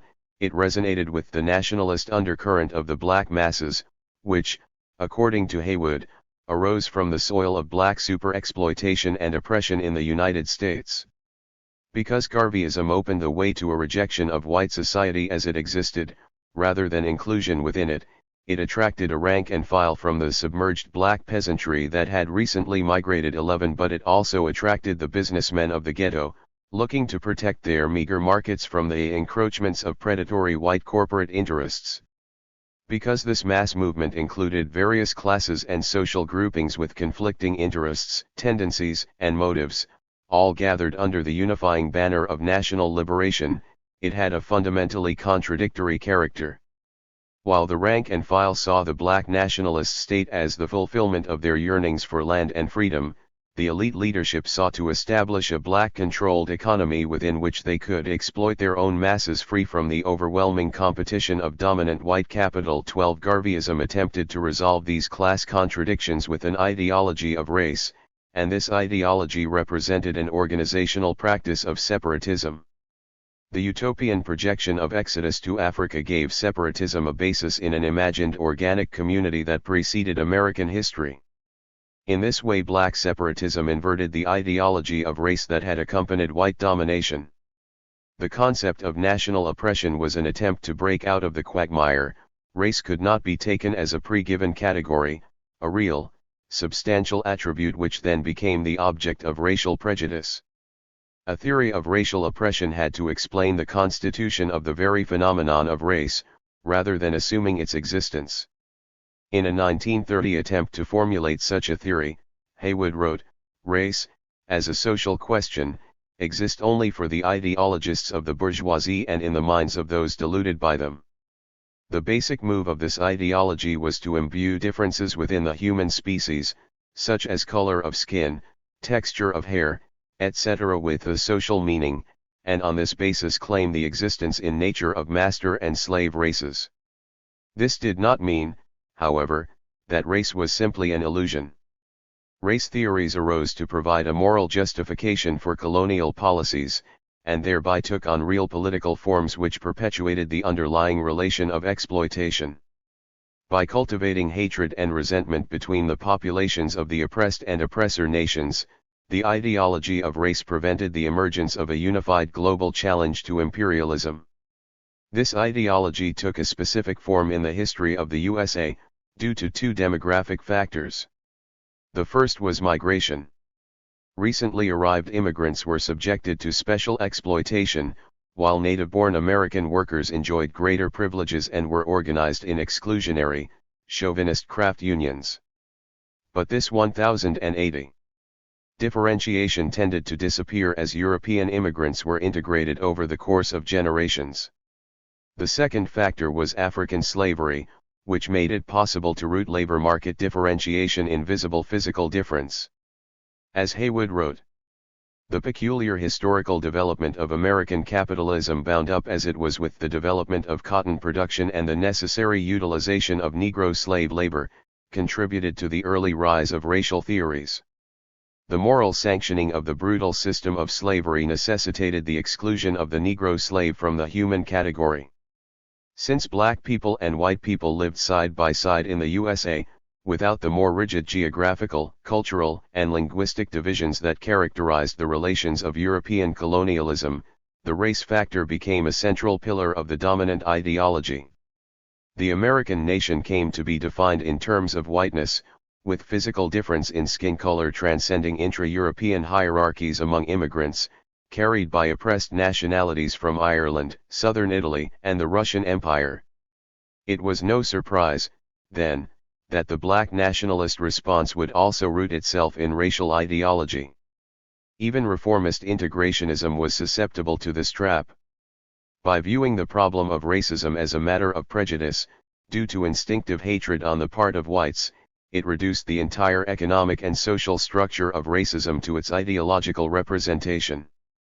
The liberal reformist theory was thus unable to recognize the political antagonism between black self-determination and the shadow of the plantation. It could only see the elimination of prejudice through education and philanthropy. With its critique of racial ideology, the Black Belt thesis affirmed the need for autonomous black organization while still steering clear of separatism. Black autonomy was a response to specific political conjuncture, not a necessary outgrowth of the organic unity of an essentialized blackness. Crucially, this meant that black autonomy did not exempt white workers from taking up the struggle against white chauvinism. The meaning of self-determination. According to the Black Belt thesis, the ultimate trajectory of the nationalist impulse is not separatism, but a unified struggle of the whole working class against a common enemy. This implied a unique programmatic diversity. It meant, first of all, demanding black self-determination and black party leadership, and second, revolutionizing white attitudes and compelling whites to take up the struggle against white chauvinism. But it also meant attacking the exploitation of white workers, farmers, sharecroppers, and migrants that was underpinned and reproduced by the survivals of slavery. In fact, by framing the problem in terms of national oppression rather than race, it became possible to show that the effects of white supremacy also consisted in the exploitation of the white poor. As Claudia Jones wrote, the community in which the Negro people are a majority is neither racial nor tribal, it is composed of a significant minority of whites as 1081. Well, a section called Degradation of Whites in Negro Liberation spells this out in detail, It is not accidental, Haywood wrote, that where the Negroes are most oppressed, the position of the whites is also most degraded. He went on to describe the staggering price of white supremacy in terms of health, living and cultural standards of the great masses of Southern whites. Indeed, white supremacy was synonymous with the most outrageous poverty and misery of the Southern white people. It followed that the demand for black self-government was not the special interest of a racial group. As Haywood wrote, it represents the basic interests of the impoverished white minority of the region whose backwardness and distress are anchored in the oppression of the Negro masses, since they can be freed only through uncompromising support for the full rights of the Negro people. Jones argued that the theory of the Negro question as a national question made it possible to teach white workers to fight for Negro rights in their own self-interest, to understand that to fight against white chauvinism is to fight against imperialist ideologies and practices of America's ruling class. We should pause for a moment to appreciate the complexity and subtlety of this argument. It rejects the notion that there is a cohesive and unitary interest of an organic black community, because that notion is itself based on an inversion of the white supremacist ideology of race, and because it obscures the objective conflict between the majority of black people and the black elite. Yet it is just as vehement in rejecting the economistic and social democratic view that by advancing the interests of white workers, the problem of black oppression will automatically be solved. In fact, not even the economic interests of white workers can be represented outside of a struggle for black liberation. As Haywood put it, the slogan of self-determination is a slogan of unity. Its overriding purpose was and still is to unite the white and black exploited masses, working and oppressed people of all nationalities. Conclusion. The Black Belt thesis anticipated that a mass struggle by black labor would explode in the South, and that this struggle would demand the juridical freedom denied by the shadow of the plantation. The struggle would proceed to rediscover the demand for self-determination, the slogan of Black Power, which surged forth in the Long March between Memphis and Jackson and echoed in the uprisings of Newark and Detroit. These movements would once again encounter the ideology of race and its material correlates, organizational separatism and the class interests of the reformist black bourgeoisie. 13. These are the dilemmas we inherit today. The Black Belt thesis does not represent a solution to our contemporary problems, but in our search for Black 1082. Marxism, it represents an indispensable moment of theoretical and practical innovation. The project of universal emancipation that the Black Belt thesis sought to ground is not yet complete, and completing it today requires us to identify and defend Black Marxism. Racial capitalism as world computer. Taking the notion that capital was always a computer as a starting point, I understand the history of the commodification of life as an inexorably brutal process of encrypting the world's myriad qualities as quantities. Formal and informal techniques, from racialization and double-entry bookkeeping to the rise of information technologies and discrete state machines, further imposed and extended the tyranny of racial capital's relentless calculus of profit.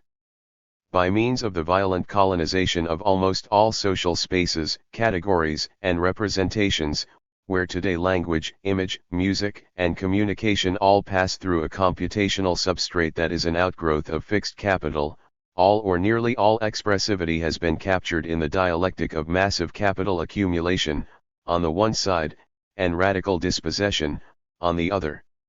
Currently the money likeness of expression, visible as likes and in other attention metrics that treat attention and affect as currency, is symptomatic of the financialization of daily life. We observe that nearly all expression, no matter what its valence, is conscripted by algorithms of profit that intensify inequality by being put in the service of racial capitalism. Consequently, we are experiencing a near-apocalyptic, world-scale failure to be able to address global crises including migration for reparations, mass incarceration, genocide, militarism, climate racism, pandemic, anti-blackness, extinction, and other geopolitical and psychosomatic ills. The colonization of 59. Digitality and racial capitalism. Jonathan Beller. Digitality and Racial Capitalism 1085. Semiotics by racial capital has rendered all democratic modes of governance outmoded save those organized for the violent purpose of extracting profits for the enfranchised. Culturally, democratized extraction takes the form of a kind of fractal fascism. An understanding that informationalized semiotic practices function analogously to financial derivatives may allow for a reimagining of the relationship between language, visuality, and that other economic medium, namely money, in an attempt to reprogram economy and therefore the creation and distribution of value, and thus, also, the aforementioned politics and potentials of representation. In what would amount to an end to postmodernism understood as the cultural logic of late capitalism, our revolutionary politics require, as did the communisms of the early 20th century, a new type of economic program. In the age of computation, putting political economy back on the table implies a reprogramming of our cultural logics as economic media for the radical redress of the ills of exploitation and for the democratization of the distribution of the world's social product. Sustainable communism requires the decolonization of abstraction and the remaking of the protocols of social practice that give rise to real abstraction. Below we will more narrowly address the issues of money, race, and information as real abstraction, and their role in computational racial capitalism. First we note the overarching argument for what is necessarily a larger study. 1. Commodification inaugurates the global transformation of qualities into quantities and gives rise to the world computer. 2. Information is not a naturally occurring reality but emerges in the footprint of price and is always a means to posit the price of a possible or actual product. 3. The general formula for capital, MCM, can be rewritten MIM, where I is information. 4. Labor, attention, cognition, metabolism, and life converge as informatic labor whose purpose, with respect to capital, is to create state changes in the virtual universal Turing machine that is the world computer, racial capital's relentless, granular, and planetary computation of its accounts. 5. Semiotics, representation, and categories of social difference function as financial derivatives, as wagers on the volatile economic value of their underliers and as means of structuring risk for capital. 6. Only a direct engagement with the computational colonization of the life world through a reprogramming of the material processes of abstraction that constitute real abstraction can secure victory for the progressive movements of our times, in the form of a definitive step out of and away from racial capitalism. Such a definitive movement requires an occupation and decolonization of information, and therefore of computation, and therefore of money. Only through a remaking of social relations at the molecular level of their calculus, informed by struggle against oppression, can the beauty of living and the fugitive legacies of creativity, community, and care prevail. Computational racial capitalism. The mode of comprehension, analysis, and transformation proposed here will require an expanded notion of racial capitalism. It interrogates the existence of 1086 deep continuities and long-term emergence, what one could correctly call algorithms of extractive violence, in the history of capitalism. These algorithms of violence include the reading and writing of code on bodies, their surveillance, and overcoding by informatic abstraction. Such algorithms are executed on the flesh, and they are executed by means of codification processes that violently impose both a metaphysical and physical reformatting of bodies. Executable code is imposed through social categories of race, gender, religion, and property, and in the form of ideologies, psychologies, communication theories, game theories, cultural practices, and quantities of money. These abstractions work their ways into, and are indeed imposed by, the machines of calculation. It is a continuous process of unmaking and remaking using all means available. It is violently inscribed on bodies. Sylvia Wynter, in her post-Rodney King piece No Humans Involved, an open letter to my colleagues, writes, both W.E.B. Du Bois and Elsa Gavia have emphasized the way in which the code of race or the color line, functions to systemically predetermine the sharply unequal redistribution of the collectively produced global resources, and, therefore, the correlation of the racial ranking rule with the rich/poor rule. Gavia pointed out that all American societies are integrated on the basis of a central cultural belief in which all share. This belief, that of the genetic racial inferiority of black people to all others, functions to enable our social hierarchies, including those of rich and poor determined directly by the economic system, to be perceived as having been as predetermined by that great crap game called life, as have also ostensibly been the invariant hierarchy between white and black.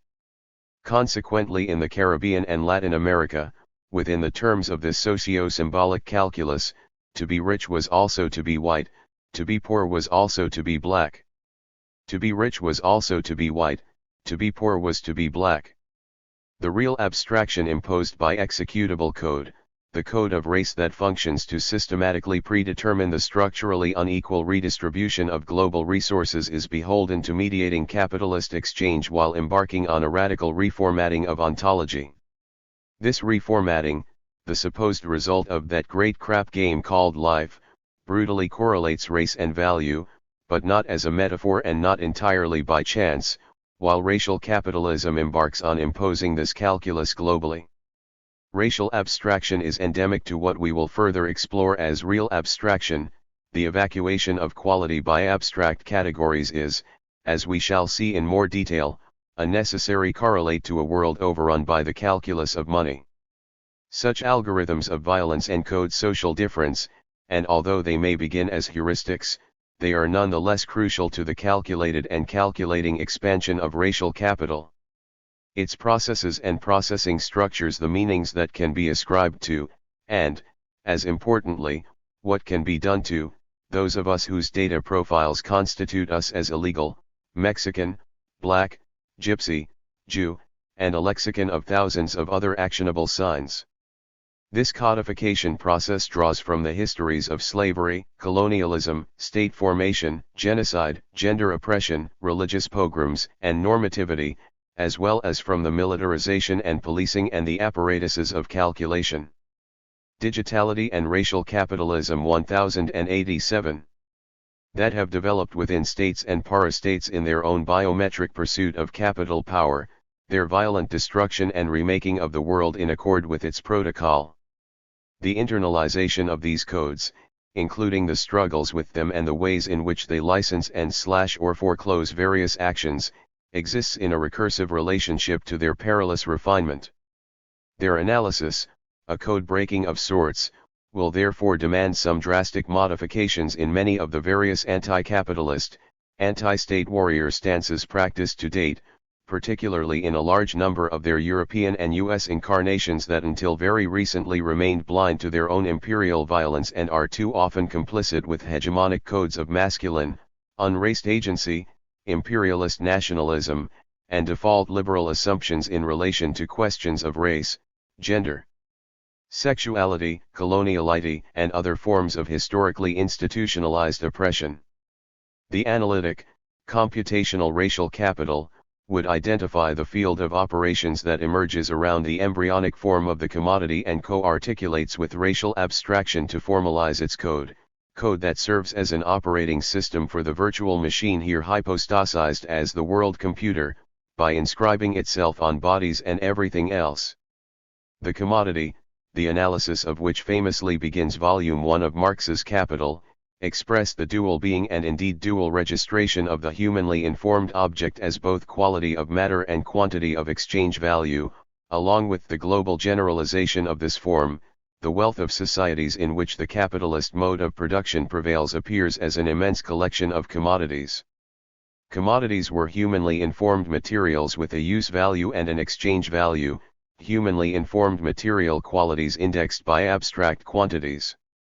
As a heuristic device, computational racial capital analyzes the convergence between what, on the one side, often appeared as universal, the economic, abstract, and machinic operating systems of global production and reproduction endemic to the commodity form and its calculus, and what, on another side, sometimes appeared as particular or even incidental, racism, colonialism, slavery, imperialism, gender, and racialization. The concept computational racial capital organizes this dramaturgy of analytically reunifying elements that were never materially separate in light of the study that the late Cedric Robinson conducted and recorded as Black Marxism. For Robinson, as he development, organization, and expansion of capitalist society pursued essentially racial directions, so too did social ideology. As a material force, then, it could be expected that racialism would inevitably permeate the social structures emergent from capitalism. I have used the term racial capitalism to refer to the development and to the subsequent structure as an historical agency. Here we take what Robinson saw as civilizational racism, and its central role in the development of capital, as axiomatic, and argue that this role extends to 1088. And deeply into capitalist calculation and machinery during the entire period in which the world economic system seems to have moved from the paradigm of the commodity to a paradigm of information. Computational racial capitalism would thus understand the generalization of computation as an extension of capital logics and practices that include and indeed require the economic calculus of the dialectics of social difference. These differences, both economic and semiotic, would include those plied by slavery, anti-blackness, and other forms of racism during the past centuries. Computation therefore must be recognized not as a mere technical emergence but as the practical result of an ongoing and bloody struggle between the would-have-it-alls and the to-be-dispossessed. Developed both consciously and unconsciously, computational racial capitalism is, when seen in the light of ongoing racialization and value extraction, the subsequent structure as an historical agency. The racial logic of computation must be pursued when considering finance, surveillance, population management, policing, social systems, social media, or any of the vast suite of computational protocols plying difference for capital. The local instance of computation, a specific 1 or 0, may seem value neutral, a matter as indifferent as lead for a bullet or uranium for a bomb. But we are looking at computation as the modality of a world system. Computation emerges as the result of struggles that informed class struggle in all its forms, recognized or not by the often spotty tradition of Marxism, including those struggles specific to the antagonisms of colonialism, slavery, imperialism, and white supremacist heteropatriarchal capitalism more generally. It is the result of struggles indexed by race, gender, sexuality, nationality, and ethnicity, along with additional terms indexing social differentiation too numerous to incant here but that together form a lexicon and a grammar of extractive oppression, and, as we have said and as must always be remembered, also of struggle. The lexicon includes compressions that result in many of history's abstractions including a perhaps singularly pointed abstraction, a history whose shorthand is race. The grammar for that lexicon depends upon the deployment and execution of forms of differentiating abstraction that are lived processes of abstraction and lived abstraction organized by the increasingly complex and variegated calculus of profit and thus of domination. Information as real abstraction. Real abstraction, then, emerges not just as money in Alfred Sohnrethel's sense, but as the codification of race, gender, sexuality, geography, credit, and time, and gives rise to a grammar, in Hortense Spiller's use of the term, that not only structures meaning and redounds to the deepest crevices of being smelted by social practices, but also, and not incidentally, price differentials. Digitality and Racial Capitalism 1089. Indexed to social difference. Real abstraction, as Sohnrethel spent his life deciphering, takes place behind our backs as the practical and historical working out of the exchange of equivalents within the process of the exchange of goods. For him, the development of the money form, of the real abstraction that is money, is exhibit A of the abstraction process mediating object exchange. This capacity for abstraction, realized first in the money commodity and then as money, provided the template for further abstraction, not least in the conceptual formations of Western philosophy itself. Sohnrethel develops this argument that practices of exchange precede the abstraction of value in intellectual and manual labor, where he provides the full quotation of the crucial passage from Marx. Men do not therefore bring the product of their labor into relation with each other as value because they see these objects merely as the material integuments of homogeneous human labor. The reverse is true. By equating their different products to each other in exchange as values, they equate their different kinds of labor as human labor.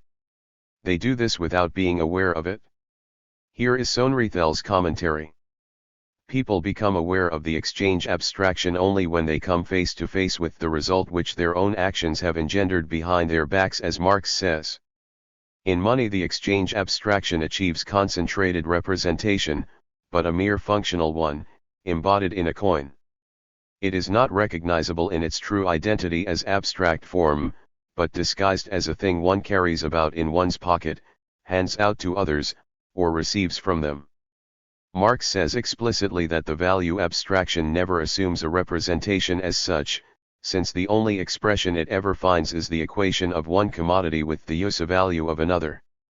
The gold or silver or other matter which lends to money its palpable and visible body is merely a metaphor of the value abstraction it embodies, not this abstraction itself.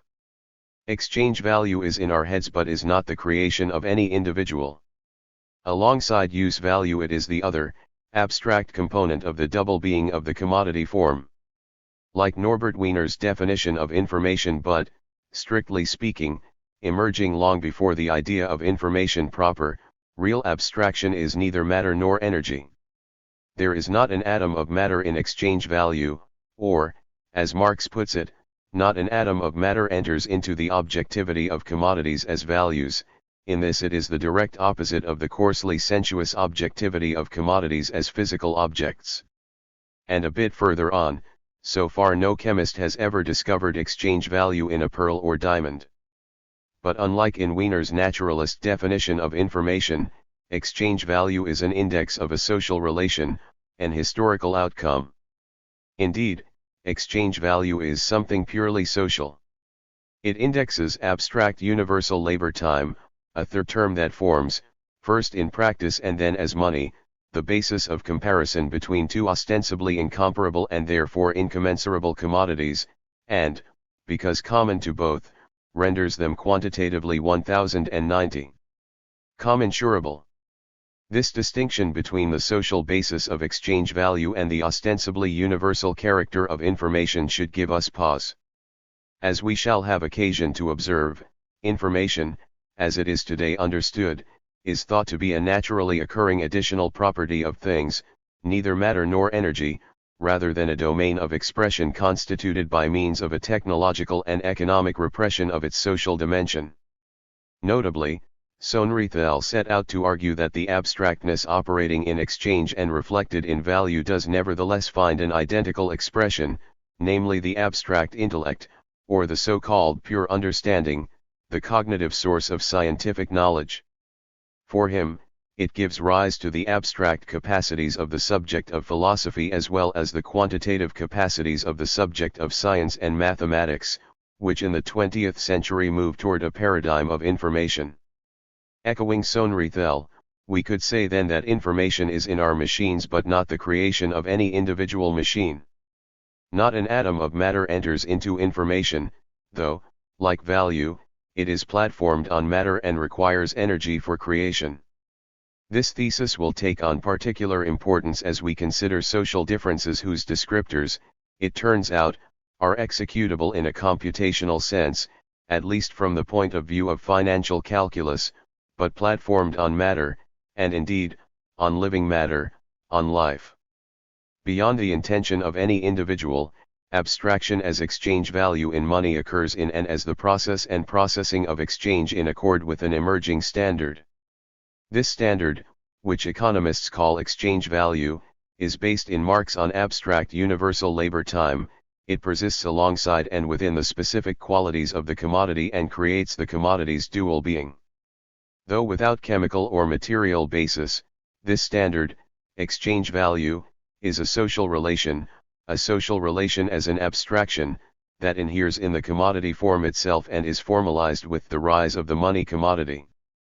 The money commodity, in becoming a general equivalent, standardizes and thus renders fully quantifiable the exchange value of commodities, exchange values denominated in quantities of money. The quantification of value in a measure of money is an abstraction enabled by money itself, which, as we have seen, is a real abstraction. It is a calculation that has occurred behind our backs, and indeed produces what Hayek identifies as the price signal. When we recognize the differences in wages among people who are raced, gendered, nationed, and classed by various matrices of valuation, we also recognize that the calculus performed by N as real abstraction includes racial abstraction and gender abstraction. It is part of the calculus of capital that provides it with an account of and discounts on the rate of exchange with the labor power of marked people, by discounting people. Racial abstraction provides capital with an index that measures a deviation from the average value of human life. In this Digitality and Racial Capitalism 1091. Computational racial capitalism is not merely a heuristic or a metaphor for the processes of a virtual machine, it is an historical material condition. Information and social difference. As we shall see, and as is obvious at least in the general case to anyone who has thought seriously about it, whiteness is today not only operating where one finds race, it is operating everywhere in the imperium where it can be imagined that race is not a factor, in medicine, in science, in statistics, in computation, in information. As I wrote, resituating Battison's definition of information, in The Message is Murder, information is not merely a difference that makes a difference, it is a difference that makes a social difference. This slight difference in expression situates information historically. While in keeping with some of Battison's far-reaching ideas regarding an ecology of mind, ideas that problematize any distinction between inside and outside while making him dubious of any thought that presupposes sovereign subjectivity, my interpolation of social in his formulation a difference that makes a social difference shifts the emphasis somewhat by insisting on the always already socio-historicity of any possible knowledge. Battison believed that his understanding of information and systems ecology promised a new mode of thinking that he himself did not feel capable of really embodying. Thus our interpolation, in keeping with Battison but made compatible with Marx, is designed to transform the problem of knowledge into one of social theory. Such a transformation situates knowledge and now also information in the socio-historical milieu, the ecology of racial capitalism, and therein finds its historical conditions of possibility. Here we advance that argument for the ultimately determining instance of social difference by proposing that information is itself the elaboration of real abstraction, of abstraction that results from collective practices of economic exchange and therefore from the general management of value as a social relation. I argue that, set out in logical sequence, information is posited by, then posits, and then presupposes the human processes of exchange that Sohnrethel, following Marx, argues are the practices that first give rise to the money form and to real abstraction. For Sohnrethel, the result of the activities of comparison, adquisition, and trading of specific things that have qualities, which as noted are, strictly speaking, incomparable, resulted over time in a process of finding a relation of equivalence and then general equivalence indexed to abstract labor time, what was in effect socially average human labor time. Exchange value was a quantitative measure of that abstract 1092. Time, the average socially necessary time to create commodity X denominated in money. This real abstraction was no one's invention but was the practical result of exchange, of people's activity, and thus emerged as a non-conscious result that nonetheless interceded on conscious process. Consequently, real abstraction was for Sohnrethel also the precursor to conceptual abstraction, including philosophy, science, and mathematics. He writes, "The essence of commodity abstraction, however, is that it is not thought-induced, it does not originate in men's minds but in their actions. And yet this does not give abstraction a merely metaphorical meaning. It is abstraction in its precise, literal sense. The economic concept of value resulting from it is characterized by a complete absence of quality, a differentiation purely by quantity and by applicability to every kind of commodity and service which can occur on the market. These qualities of the economic value abstraction indeed display a striking similarity with fundamental categories of quantifying natural science without, admittedly, the slightest inner relationship between these heterogeneous spheres being as yet recognizable. While the concepts of natural science are thought abstractions, the economic concept of value is a real one. It exists nowhere other than in the human mind, but it does not spring from it. Rather, it is purely social in character, arising in the spatio-temporal sphere of human interrelations. It is not people who originate these abstractions but their actions. They do this without being aware of it. The practical rise of a form of abstraction indifferent to particular qualities is key here and is to be understood as a precursor to the content indifferent abstractions of a variety of types, including information and racial abstraction. As Simmel notes, in the philosophy of money, law, intellectuality, and money have the power to lay down forms and directions to which they are content indifferent. Without doubt, such abstractions informed the racial categories of the humanism of Ernest Renan, Roger Cale Lewis, and others so brilliantly excoriated by Aimé Césaire in his discourse on colonialism. We add here the hypothesis that the rise of information as the content-indifferent assignation of numerical index to any social relation whatever is a development of the abstraction necessary for economic exchange to persist under the intensive developmental pressure of global racial capitalism. Information is derived from the increasingly complex things that people do through and as exchange, and as such is both precursor of and corollary to financialization, the social conditions that sustain what is fetishistically apprehended as finance capital and its seeming capacity to derive wealth from pure speculation and risk management in ways that appear fully detached from labor and labor time.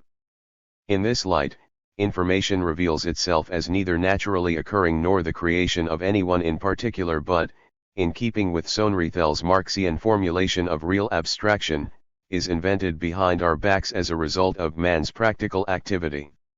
Information enables a complexification and further generalization of what will turn out to be monetary media, media that would be adequate to, and indeed are adequate to contemporary forms of exchange and global differentiation, what people do when they interact with one another in what is now the social factory.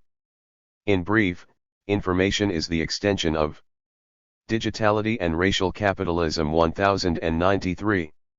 A monetary calculus adequate to the increasingly abstract character of social relations and social exigencies. It is an interstitial, materially platformed calculative fabric that through its coordinated capillary actions orchestrates social practice and provides interface for the uptake of value production. Once this idea is fully grasped, it becomes pointless to look for any other origin to the information age. Just as for Marx there is not a single atom of matter in exchange value, we say that there is not a single atom of matter in information. All the phenomena of the universe, whether produced by the hand of man or indeed by the universal laws of physics, are not to be conceived as acts of creation but solely as a reordering of matter. Value is the socially valid informing of matter, so too is information. Economy then is society's matter compiler and, in rough simultaneity with the advent of man, history, and the world market, exchange value emerges as a quantitative measure of the social value of material state changes indexed to human labor posited as abstract universal labor time. Marx's famous example of the simple wooden table in Chapter 1 of Capital, Volume 1, which transcends sensuousness when leaving the clear-cut framework of use value and becoming a commodity and thus an exchange value, registers as fetishism, the metaphysical subtleties, theological niceties, and grotesque ideas, endemic in the table's computability as value. In brief, just as discrete states of matter embodying value as a network of commodities mediated by markets and tied to labor give rise historically to the discrete state machine, otherwise known as the computer, exchange value gives rise to computable information and then to computation itself, becoming interoperable with it. Even before the rise of information proper, exchange value operates as information, and then, as synthetic finance and contemporary forms of computer-mediated accounting and production readily testify, by means of it. Computation is the extension, development, and formalization of the calculus of exchange value, the ramification of its fetish character, and becomes, in spirit and in practice, a command control layer for the management of the profitable calculus of value. Platformed on states of matter, information, which is not matter but rather difference between and among states of matter, extends, grammatizes, and granularizes the calculus of value. Commodities and computation thus run the same basic operating system, state changes in matter driven by human practices, the value of which in any given state is expressed in the context of an informatic network and indexed to labor time.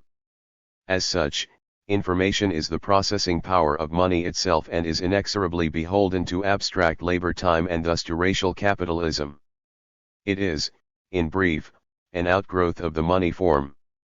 The cost of computation, the arrival at a discrete state, is a derivative operation, indicating an investment, that is explicitly a risk on the future value of an underlier, that is, on value itself.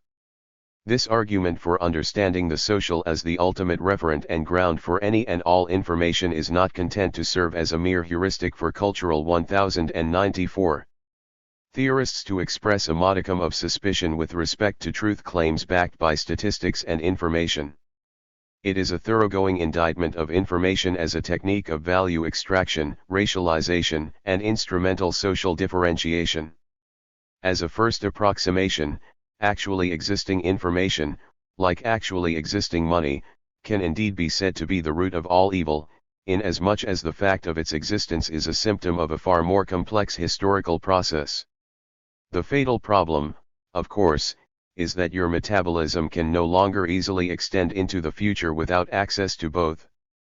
I develop this idea here to say that everywhere computation operates, so too does racial capitalism, at least until proven otherwise.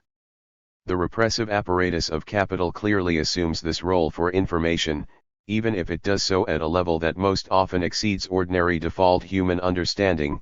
The net systemic result to date of the number crunch of the world computer is a hierarchy of valuations inseparable from the violence of racialization and its attendant dispossession, and inseparable again from what Ruth Wilson Gilmore in her classic and statistically attuned definition of racism calls the state.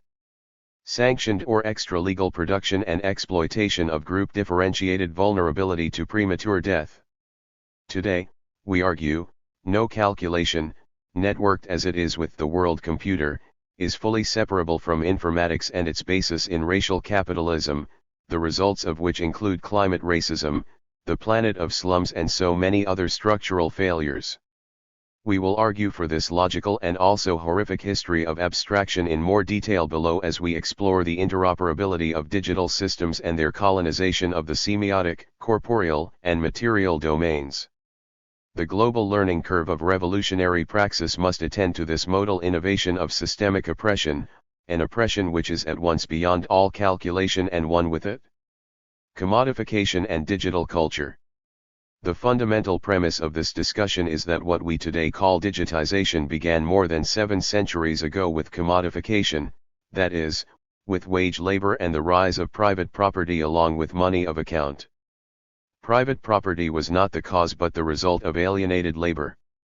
In Marx's words, private property appears to be the source, the cause of alienated labor, it is really its consequence, just as the gods in the beginning are not the cause but the effect of man's intellectual confusion. Later this relationship becomes reciprocal. The alienation of labor and the accumulation of value as private property are of a piece. Private property, for Marx, is no more natural than avarice. Some 7 centuries ago, the commodity form, which allowed for the denomination of use values in terms of exchange value, and wage labor, which denominated human creativity in terms of the same exchange value quantified by means of the money commodity, inaugurated the universalizing conversion of all. Digitality and Racial Capitalism 1095. Qualities into quantities.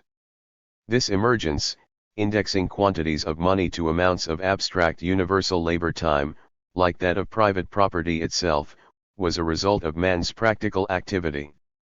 We might call this emerging domination of production, exchange, and social life by the money commodity and its capacity to mediate a quantifiable yet content-indifferent value form present in all other commodities digital culture 1.0.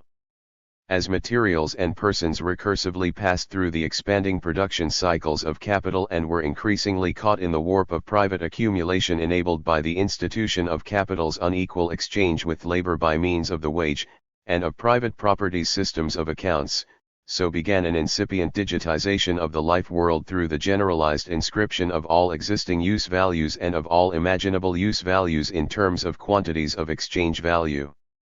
Money's operating system permeated the world. Under capitalist expansion and its highly varied methods of accounting, qualities were increasingly treated quantitatively, and therefore become supplemental to and subjugated by the calculus of profit. The rest is world history. It is also the history of the intensive development of real abstraction, the rise from social exchange of money-denominated numbers indexing social activity and social relations attained increasingly complex forms. Without doubt, capital was not and is not the only organizational force that gives form and systematicity to inequality. Racism is civilizational, as Cedric Robinson argues, and forms of gender oppression clearly predate capitalism, but capital expansion depended upon utilizing existing inequalities, developing new ones, and legitimating that development. Legitimation of difference is a means to monetization. This is not to say that racism was not and is not often its own motivation. However, to abstract here from Robinson's vastly understudied work, capitalism was not only always racial capitalism, it was also always a social difference engine. It operated by means of differentiation, abstraction, and exploitative extraction, the imposition of fungible units and forms, as well as the excision, stifling, and oppression of counterclaims to the law of value. As Marxist feminism and black Marxism have shown, and as white Marxism has resisted, the value form always was and yet remains raced and gendered. Indeed, it depends upon the fungibility of these abstracting categories and their disbursements of rights and claims. Capital offers recognition through remuneration to some types of labor while depending upon other forms of coerced socially mandated labor and upon a large, often deadly, gray area stretching along social differentiation ranging from full citizenship to second and third class citizenship to social death to murder for its expansion and generalization. Put another way, money, as vanishing mediator of exchange by means of value abstraction, was also a system of representation. The money commodity, in being able to represent value, was also an instrument for the enforcing of systemic bias. Its very circulation and pricing mechanisms legitimate hierarchies of 1096. Social differentiations as it utilized them and their capacity to format the social. This systemic bias of the content-indifferent money form became increasingly true with sovereign monies. Monetary systems of representation, invisible, pure, or natural as they may seem thanks to their ability to deracinate quantities for all practical purposes, are nonetheless always platformed in an instance of the social order. This platform, for example, can be the sovereign state, the interstate system, an institutionally and ideologically upheld regime of truth, or distributed computation. These platforms have their advantages in that by assuming and naturalizing their institutionality and thus their sovereignty, they can compress heterogeneous values into information. Price, as Hayek theorized at the dawn of the computer age, condensed social complexity into a single number and rendered other considerations external and or redundant. All social signals were collapsed into the telecommunications of the price signal that, like Shannon's mathematical theory of communication, was content indifferent. The argument here is that such content indifference depends not just on monetary abstraction but on a matrix of abstraction, including commodity abstraction, racial abstraction, and gender abstraction. Moreover, these forms of abstraction impose lived abstraction on social relations that have themselves become abstract, while naturalizing or otherwise normalizing, and thus enforcing, their platform sovereignty. The media of content indifference have cutting edges. Such cuts are everywhere felt. Here we must assemble them and interrogate their digitality to decode their deeper logic and their grounding in violence. We observe that within the economy of DC1, and certainly within that of contemporary digital culture, or digital culture 2.0, in which the digital computer or discrete state machine becomes the primary medium of social exchange. The quantification process, like everything else that might matter in economics, always passes through monetization. That is, everything else that will matter will pass through monetization if its capillary processes in science, engineering, mathematics, informatics, war, housekeeping, cottage industry, demography, and every other domain are to be valorized and thus assured both continuing relevance and, thereby, an existence fully conferred. Some platform somewhere will find interest in extracting your information, and you must consent to survive. Quantified processes as well as the quantification process itself must provide an ROI to databanks, computers, and cloud computers. Such a rationale is rigorously applied both to human processes and to human-machine processes in an intensive development of metrics and systems of account. This development of vertical and horizontal cybernetic and informatic integration around the requisites of the value form must be clearly understood as the computational mode of production. It options and optimizes value extraction. Digitality and Racial Capitalism 1097. And, in what may be a surprising result, has rendered social processes themselves as investable derivatives, financial positions that structure risk in relation to the volatility of valuation. This generalization of a direct relation of cybersocial processes to finance is accomplished vis-a-vis computation and results in derivative conditions, or what, following Randy Martin's understanding of both the financialization of daily life and the social derivative, I sometimes refer to as the derivative condition.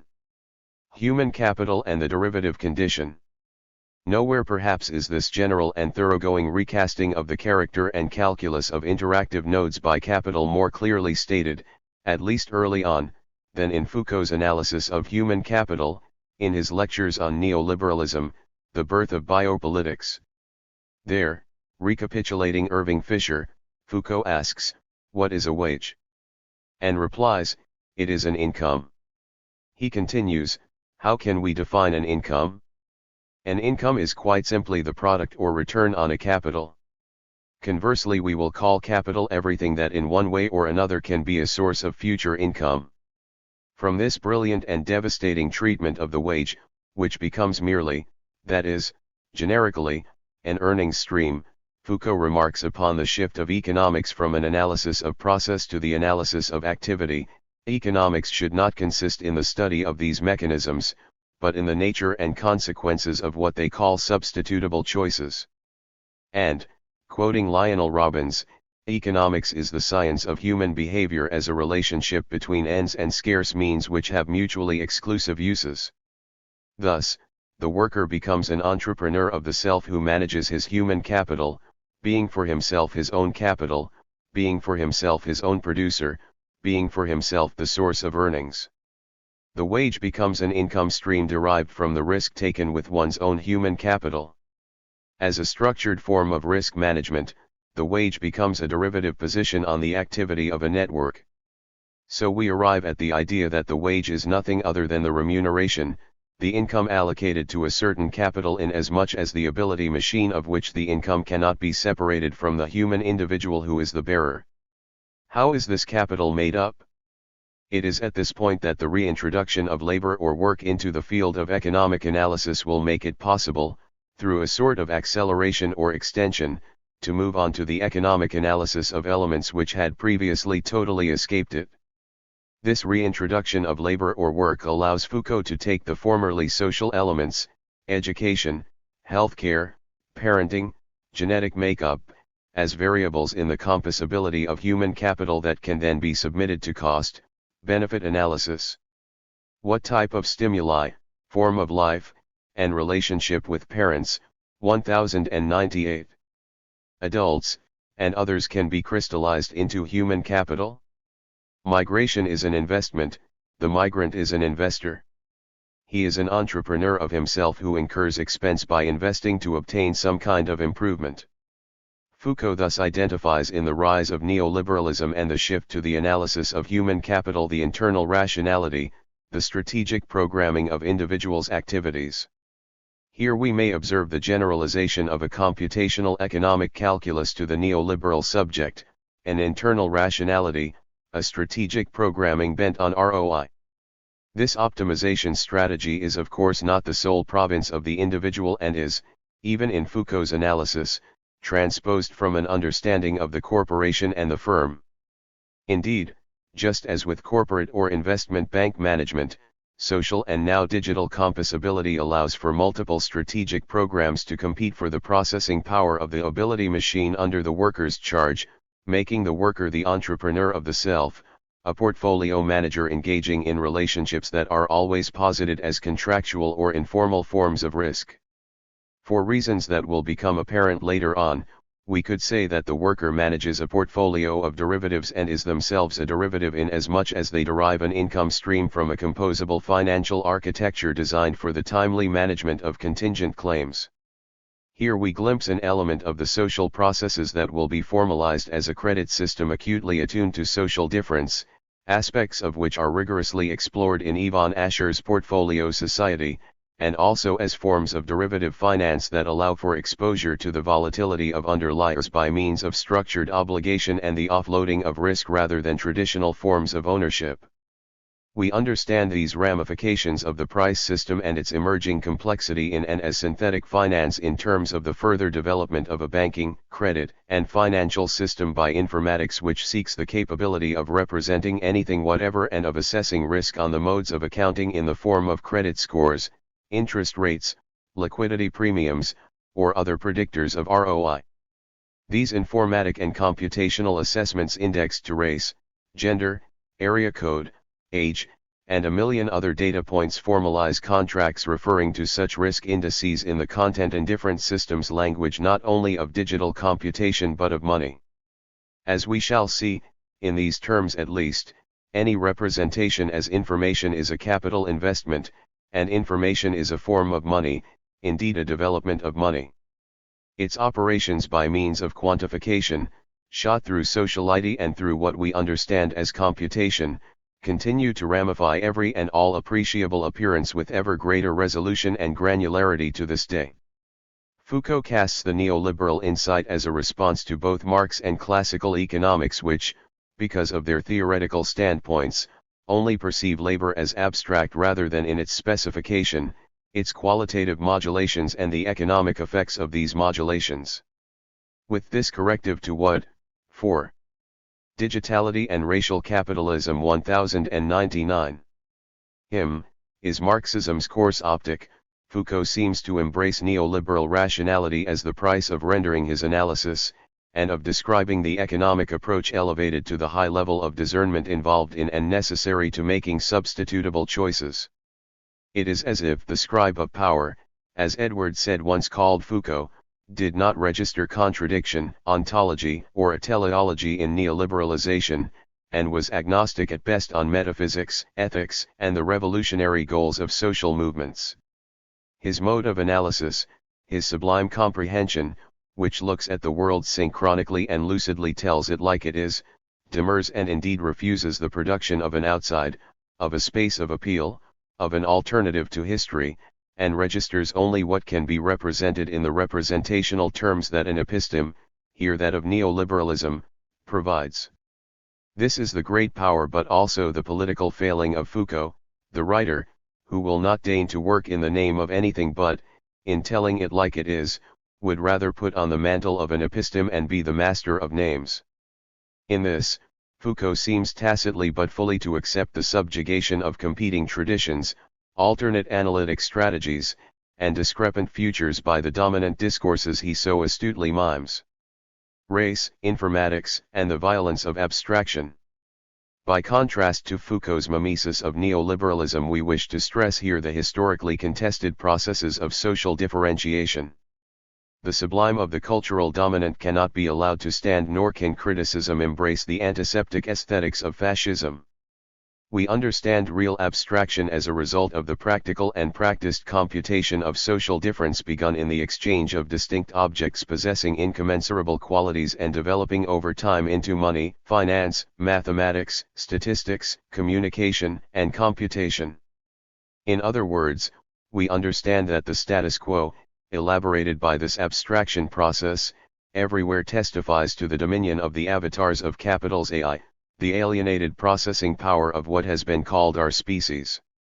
But, in understanding the development of real abstraction as a monetary and informatic calculus, that not only indexed value to human labor but also created gradients expressed in currencies and wages that discounted the humanity of many workers, we will take our inspiration from the struggles of the global oppressed and endeavor to understand how our efforts might provide a currently existing, anti-racist, anti-heteropatriarchal, anti-capitalist, decolonial emergence with insight and opportunity in its refusal of objectivity, fungibility, and racial capitalist abstraction, its refusal of what in an earlier time might have been considered the realism imposed by capitalist domination, but today would have to be called the hegemony of the deconstructive state. In this view, the calculative process itself, as an abstraction feeding on and creating abstractions, is limited in discernment, collapsing as it does difference 1100 into the executed computation performed as exchange. Difference is lost in differentiation. Information provides an instrumental approach to life by collapsing its dimensions. Life becomes more abstract when a computation resulting in exchange is taken as a sign and then as a reference for future exchange. In this programmatic abstraction, computation as monetization and monetization as computation have totalizing and universalizing tendencies. But the entire process and processing is nonetheless materially tied to the qualitative, concrete specificity being processed, and it is here, in its radical exclusion of a diverse remainder from its methods of account, that we may discern the violence of abstraction. The scaling of real abstraction in capitalism, its formalization in material process that will include institutions and computational machines, never exhausts difference or annihilates conflict even as it shears off noise, reduces variance, and renders objects, money, commodities, and people fungible.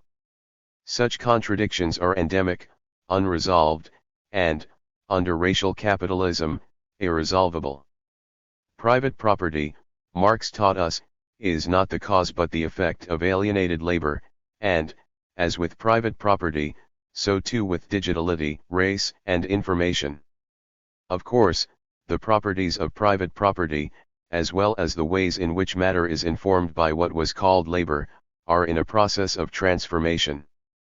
Consider the expansion of alienated labor to processes of generating information that utilize attention, cognition, perception, and metabolism.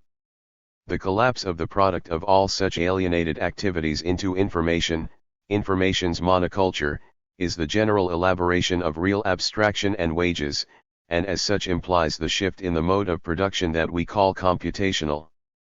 Understanding information not as a discovery but as an invention, a technique, reveals that its capacity for conversion accomplishes the injection of a socio-historically mediated system of valuation into any domain whatever. As an invisible hand with infinite digits, what information is announces the universal generalization of ever more granular accounting. In this, it is, in itself and in what it enables, the development of the logistical dynamism of the money form, its calculus of all things differentiable, skin color, nose size, carbon emissions, property. Because of the generalization of socio-cybernetics, a calculus of risk and reward now accompanies all knowing, and all unknowing, all appearing, and all disappearing. Information serves as an instrumental proposal for the universality of accounting and for rendering accountable, it serves as the medium of computational racial capital, the means to generate an income stream through a cybernetic interface with any phenomenon whatever. The rest is technology, which is to say, social relations, or, more precisely, the abstraction and reification of social relations and their sedimentation and automation in machinery that is fixed capital. Despite the acknowledgement that information is neither matter nor energy, as Norbert Wiener wrote, it has nonetheless been assumed, incorrectly, to be an effect of things mere or sheer existence, an ontological. Digitality and Racial Capitalism 1101. Component of things. Here we argue that information is a real abstraction, in short, a consequence of what people have done and do when they produce and exchange their goods, when, historically, they compile matter to combat the falling rate of profit and thereby innovate to arbitrage the cost of labor. Information is not, as has been long held, a natural property of things. Information is precisely an extension of the logic of property, a social result, a capitalizing way of doing and knowing, that is now intelligible as a derivative instrument indexed to an underlier, a generalized means for the pricing of investable risk in a field of contingencies that has its local meaning in the marketplace and an overall consequence that is beyond all price. Syed Mustafa Ali's scholarship further demonstrates the consilience of white supremacy and informatics. In a significant essay, Race, the Difference That Makes a Difference, Ali wagers that cybernetics and informatics should be considered racial formations and the allegedly abstract and impartial/neutral stance associated with them should be understood as masking the operation of racism or white supremacy.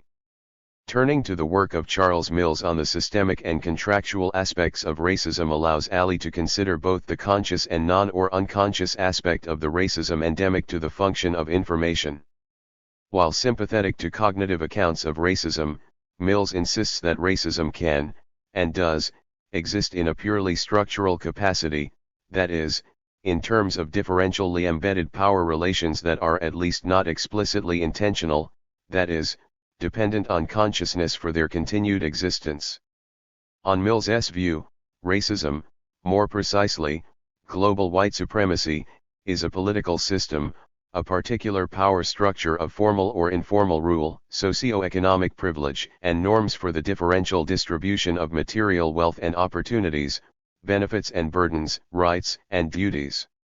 Crucially, Mills maintains that white supremacy can be theorized as a contract between whites, a racial contract, which he proceeds to define as follows: the racial contract is that set of formal or informal agreements or meta-agreements between the members of one subset of humans, henceforth designated by racial criteria C1, C2, C3, as white, and coextensive with the class of full persons, to categorize the remaining subset of humans as non-white and of a different and inferior moral status, subpersons, so that they have a subordinate civil standing in the white or white-ruled polities the whites either already inhabit or establish or in transactions as aliens with these polities, and the moral and juridical rules normally regulating the behavior of whites in their dealing with one another either do not apply at all in dealings with non-whites or apply only in a qualified form.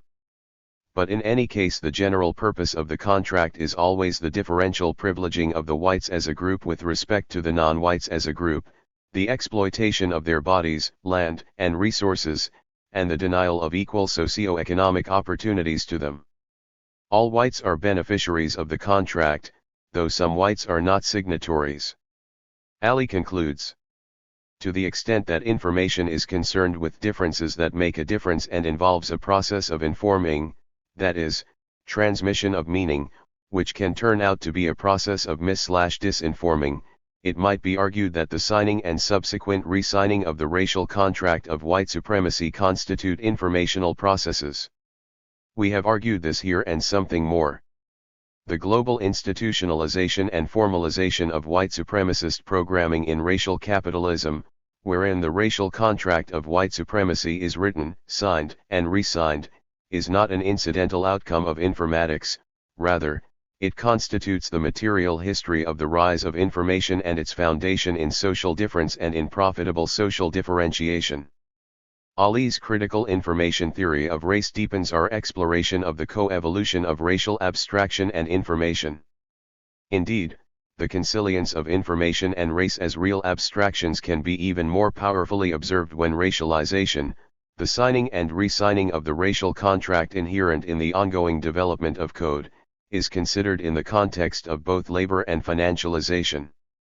As the emergence of codes and contracts that can be formally and informally applied in the profitable organization of dissymmetrical exchange between labor and capital, the racial contract of white supremacy generates data and management requisites that become formalized as what Safiya Umoja Noble calls algorithms of oppression and Ruha Benjamin calls the new Jim Code. Computation is invested in and vested by racial capitalism, and the resultant fractal fascism of computational racial capitalism is in our faces every day. Its development occurs in lockstep with oppression. These algorithms, formal and informal, are not incidental emergents in a general system of computing that can also be used to run the economy. They are rather foundational and decisive strategies of emergence and control, evolving codes that would include, for example, the Southern black codes prevalent in the USA post-1865, that seemingly automate and render autonomous so many types of binding contracts. These contracts, vertically and horizontally integrated planet-wide, are a fundamental part of the still developing extractive paradigms of computational racial capitalism and its profitable management of value extraction and dispossession through strategies of social differentiation that allow for the creation of trans-CHES that must be inhabited and if possible survived.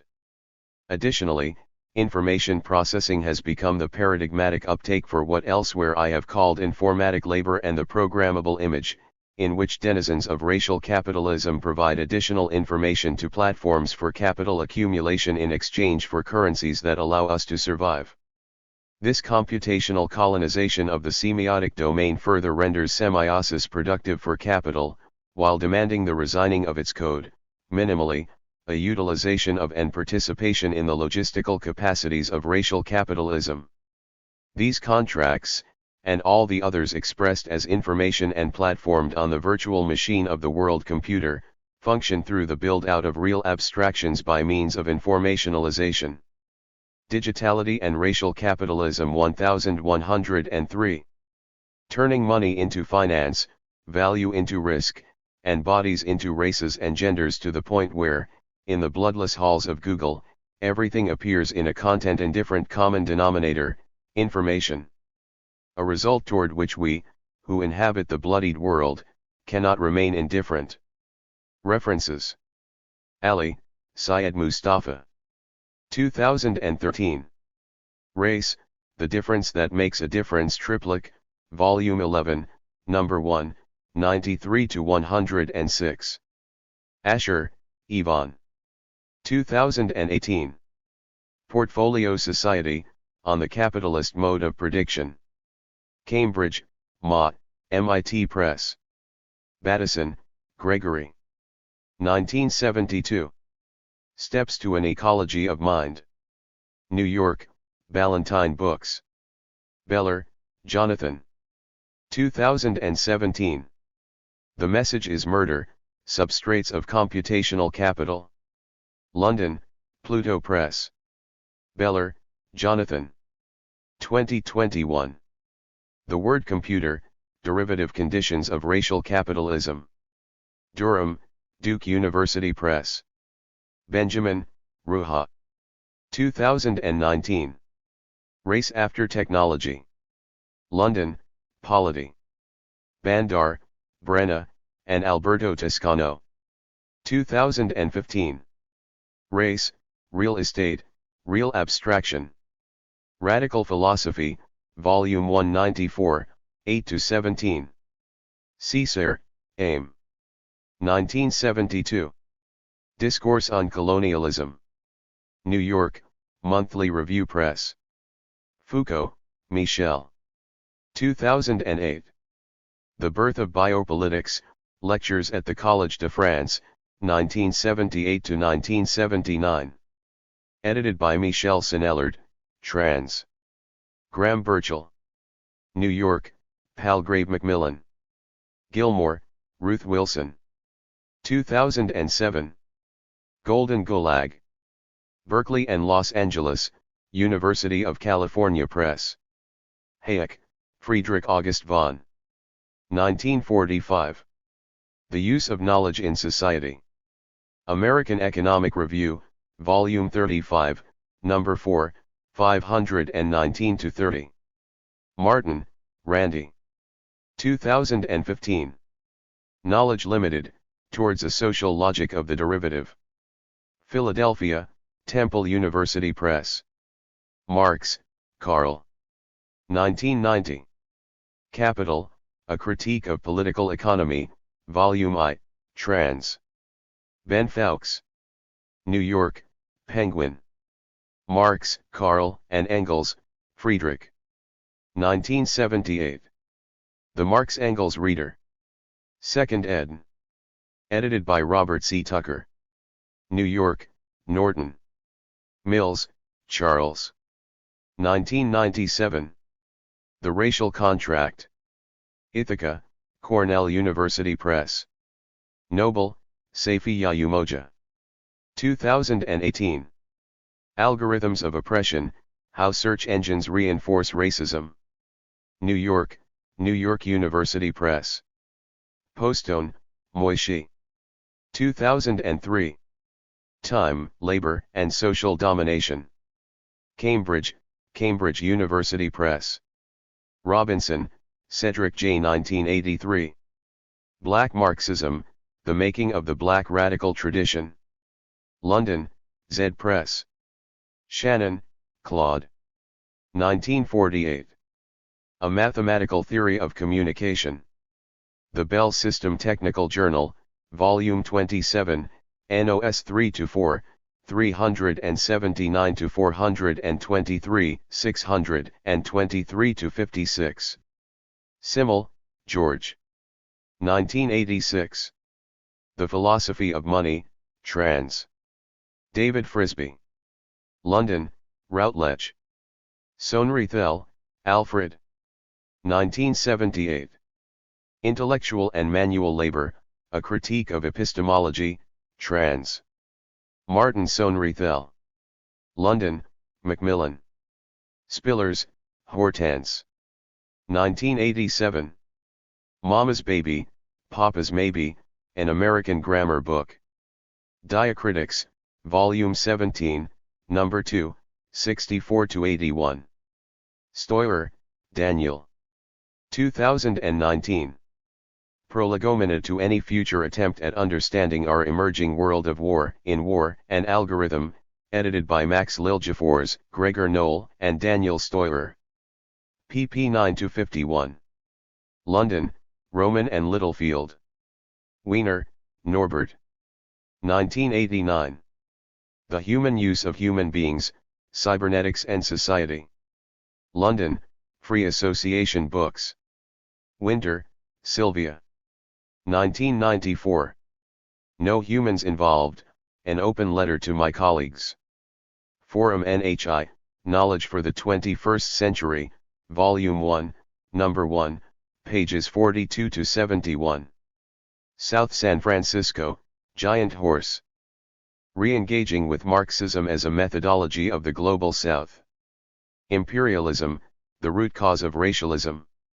It is the ideology which upholds colonial rule and exploitation. It preaches the superiority of the white race whose destiny it is to rule over those with colored skins, and to treat them with contempt. It is the ideology which breeds fascism.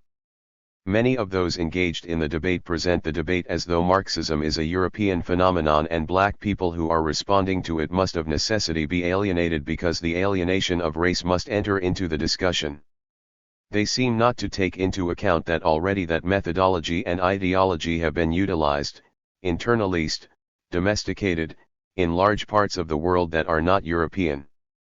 This chapter addresses the concept of international development, understood broadly as incorporating the whole complex of unequal material relationships and processes which structure engagement between the global South and the global North, as well as providing the primary discursive framework within which these relationships have been constructed for more than 60 years.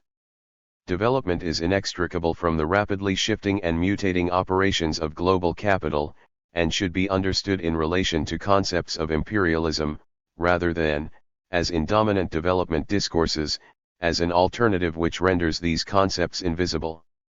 In contrast to the tendency within an influential section of Western Marxist thinking to view racism as 60. Race, imperialism and international development. Kulpana Wilson. Race, Imperialism and International Development 1105. Epiphenomenal to Capitalism, a contemporary Marxist engagement with development and imperialism, I suggest, must engage with the inextricable relationship between race and capital. Further, it must consider the materiality of race, which is always already gendered, in a global context. In order to do this, I argue, the starting point must be an engagement with Marxism as a theory and practice which has primarily been developed outside Europe and North America and is deeply rooted in the conditions and contradictions of lived experiences in Africa, Asia, Latin America, and the Caribbean. Race and racism in international development. Despite its affirmation by increasing numbers of writers, talking about racism in development is still a matter of breaking a determining silence, which both masks and marks its centrality to the development project. One reason for this is the overwhelming whiteness of development institutions and organizations. Another is the sustained failure to understand racism as global. Thus even those development scholars who recognize the centrality of race to social formations such as the USA, the UK, South Africa, or Brazil are often unable to comprehend it as operating globally and structuring the global inequalities and patterns of exploitation and accumulation within which development is embedded. As a result, discussion of racism in development, whether within academic or practitioner fora, is afflicted with a perpetual sense of novelty. This is despite the fact that almost a century has passed since W.E.B. Du Bois wrote about the global color line and almost 50 years have passed since Guyanese Marxist scholar and activist Walter Rodney wrote How Europe Underdeveloped Africa, which brilliantly explains how the whole edifice of European capitalism was built upon the profits of Atlantic slavery and colonialism, and how this was inextricable from processes of extraction and impoverishment, and the destruction of diverse livelihoods and thriving cities and industries across Africa. The year 2020 saw Black Lives Matter protesters once again making these connections in practice. The targeting of statues of slave traders like Edward Colston and colonial white supremacists like Rhodes and Churchill in Britain reflects the fact that this movement is linking murderous police racism in North America, the UK, and Europe with how the violence of race and white supremacy has been historically, and remains today embedded in global structures of capital accumulation. As this indicates, any analysis of how racism shapes development must go beyond the exposure of colonial legacies, important though those are, and recognize contemporary material processes and structures. Development Interventions 1106 operate to continue the transfer of resources to the global north on a massive scale. For example, the current moment is seeing a new wave of colonialism with corporate land grab and extraction of people's labor and resources from Africa. Central to this are global development initiatives like the New Alliance for Food Security and Nutrition, and the Alliance for Green Revolution in Africa. In the name of fighting hunger and promoting climate-smart agriculture, these initiatives are forcibly transferring land to corporates for export crops like palm oil and biofuels, using racist colonial myths of the land as empty. They are compelling changes to seed laws which mean that indigenous agricultural knowledge is both criminalized and appropriated, while requiring the use of chemical fertilizers and pesticides which cause harms amounting to slow death. At the same time, the people being targeted for this plunder of their land, labor, and knowledge continue to be represented through colonial racialized tropes as the perpetual recipients of aid from Britain and the West. It has also been striking that the UK Black Lives Matter protests, in particular, have had a particular focus on the violence of racialized imperial borders.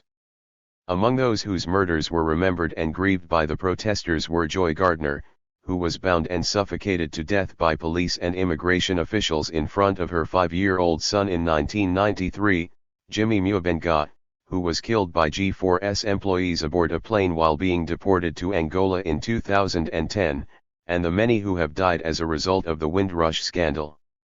In the era of the Sustainable Development Goals, development is geared towards containment, and the shoring up of these deadly borders, preventing migration while continuing the unhindered flow of resources and profits to the global north. More generally, sustainable development implies the sustaining of massive racialized global inequalities, most explicitly through population policies. Reflecting the wider embedding in development of Malthusian and eugenicist ideologies which shift responsibility for the effects of capitalist accumulation onto racialized populations, Population growth in the global south is now constructed within development discourses as the cause of climate change, conflict, migration, and terrorism. Despite the preoccupation with numbers in population discourses, the migrants and refugees in these constructions are clearly far from disembodied statistics, but rather are racialized and gendered bodies who are by definition excludable, both through the policing of national borders, and by extension through the policing of the borders of the category human itself, to which these discourses contribute. In a field dominated by philanthrocapitalists like the Bill and Melinda Gates Foundation, racialized women and adolescent girls are understood as dangerous reproductive bodies marked by excessive fertility which needs to be managed and controlled. Currently, through development initiatives like FP 2020/30 which are promoted in the name of reproductive rights, women in low-income households in Africa and Race, Imperialism and International Development 1107. Asia are pushed to adopt long-acting hormonal contraceptives in conditions where they have no access to the medical follow-up required, and in some contexts also face coercive mass sterilization. These are just some of many forms of often fatal embodied racialized violence in development, which are always also gendered and in which states and dominant classes in the global south frequently collude. In October 2020 Black Lives Matter protesters were on the streets of London again, this time in solidarity with the wave of mass protests in Nigeria against the brutality of the Special Anti-Robbery Squad, a notorious unit of the Nigerian police. As the scope of protests in Nigeria widened beyond #EndSARS, protesters in the UK too, many of them young British members of the Nigerian diaspora, highlighted the oppressive structures and class character of the post-colonial Nigerian state, linking the violence of the Nigerian state to its history of British colonialism and to its contemporary interdependence with Shell, Chevron, and other oil companies and their continuing imperialist plunder. Decolonial approaches to race and development.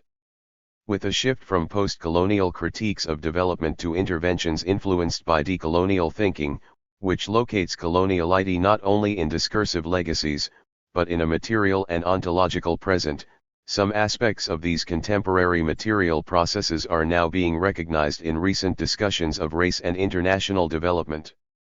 Yet much of this work is framed in opposition to a Marxism equated with a reductionist strand in Western Marxist thinking in which race and class are viewed as competing and mutually exclusive frameworks for understanding the world, and the capitalist workplace represented as the only locus of revolutionary struggle. This leads to its characterization as a Eurocentric ideology which must be rejected by a decolonial project. I argue that, ironically, this is based on a neglect of the preeminent location of the development of Marxism as both theory and practice in the global south, and an overwhelming preoccupation with the U.S. experience as global. Marxist scholars and activists in the global south who engaged in their own debates rather than primarily with North American and European academia are therefore ignored even as non-Western epistemologies are ostensibly valorized. More broadly, it reflects the failure to recognize Marxism as a methodology which, in Rodney's words, has been utilized, internalized, domesticated, in large parts of the world that are not European. 1108. Without engagement with this, the critical decolonial discussion of race and global capitalism, imperialism, and development has tended to take two, apparently divergent but in practice sometimes overlapping, directions. Reworking post-development. One of these directions involves a reworking of earlier post-development approaches, in attempting to identify and isolate indigenous epistemologies and worldviews. This approach inevitably risks many of the pitfalls of racialized idealization and essentialization, which are themselves deeply embedded in colonialism. Once again, this approach raises the specter of authenticity, and, like its colonial predecessors, claims for itself the power to identify who and what is authentic. This possibility was in fact indicated by Escobar in his seminal post-development text Encountering Development. Escobar warns against the romanticization of knowledges and practices constructed as local and traditional and the elision of the inequalities, histories, and power relations which shape them, arguing that one must be careful not to naturalize traditional worlds, that is, valorize as innocent and natural an order produced by history, these orders can also be interpreted in terms of specific effects of power and meaning. The local, moreover, is neither unconnected nor unconstructed, as is thought at times. It also tends to reproduce post-development's failure to engage with demands for development, conceived in multiple ways, articulated by poor and marginalized groups, as well as the neglect within post-development scholarship of the transition from developmentalism to neoliberalism as the dominant development approach and its material and discursive implications. The concept of decolonizing is currently in certain contexts being delinked from agendas of social justice and incorporated into right-wing neoliberal discourses. This is the case for India's upper caste Hindu supremacist project, which is not only itself colonial in origin, but today is inseparable from the corporate-driven predatory neoliberal version of development pursued by the Narendra Modi government and the strengthening of imperialist accumulation processes.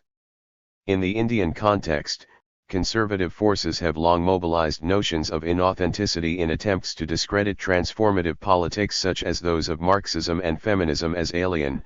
In recent years we have seen right-wing Hindu nationalist ideologues explicitly weaponizing the ideas of post-development theorists like Ashish Nandi. Most recently the core Hindu supremacist organization, the Rashtriya Swayamsevak Sangh, has begun invoking decolonization in reference to their promotion of Hindu supremacist, exclusivist nationalist ideas, as in a recent RSS conference titled Decolonization of Indian Mind. A significant aspect of South Asia's history has been the colonial engagement with the caste system, and the incorporation of dominant Brahmin understandings of caste into rigid colonial systems of enumeration and racialized categorization. Yet as Hindutva ideas gain prominence, it has become increasingly important to explicitly distinguish this understanding from that in which caste itself is claimed to be an Orientalist construction, rather than a material lived pre-colonial, colonial, and post-colonial reality. This revisionist history is increasingly mobilized in order to deny caste oppression and delegitimize the struggles of those who challenge caste. As Shalini Sharma writes, according to the scholars of the Hindu right, ideas of the caste system, and its barbarity and unfairness, were the products of proselytizing Christianity, missionaries, and their colonial counterparts whose main intention was, and still is, to Christianize or break up India. What is most challenging about the writings and sayings of the Hindutva revisionist scholars is the way in which they root their findings and claims in post-colonial scholarship, often in unacknowledged ways. But whenever they reference the colonial construction of knowledge, you can be sure that are nodding and winking at the consensus existing in the conventional literature, in which we are all steeped, about the impact of the West on the legal and social customs of the imagined East. Further, it must be recognized that understandings of modernity as potentially liberating have been central to Ambedkarite thought, which inspires ongoing Dalit movements against caste.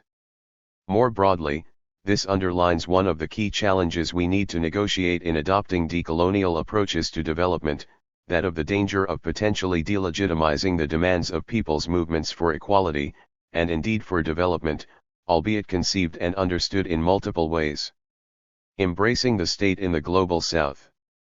The other direction, which is prevalent especially in work developed in a critical relationship with the discipline of international relations, is arguably less critical of notions of modernity, as it involves an embrace of the state in the global South, with little or no recognition of its class character and how this relates to and works to sustain imperialism, a relationship which has been a major preoccupation of Third World Marxists located in the global South.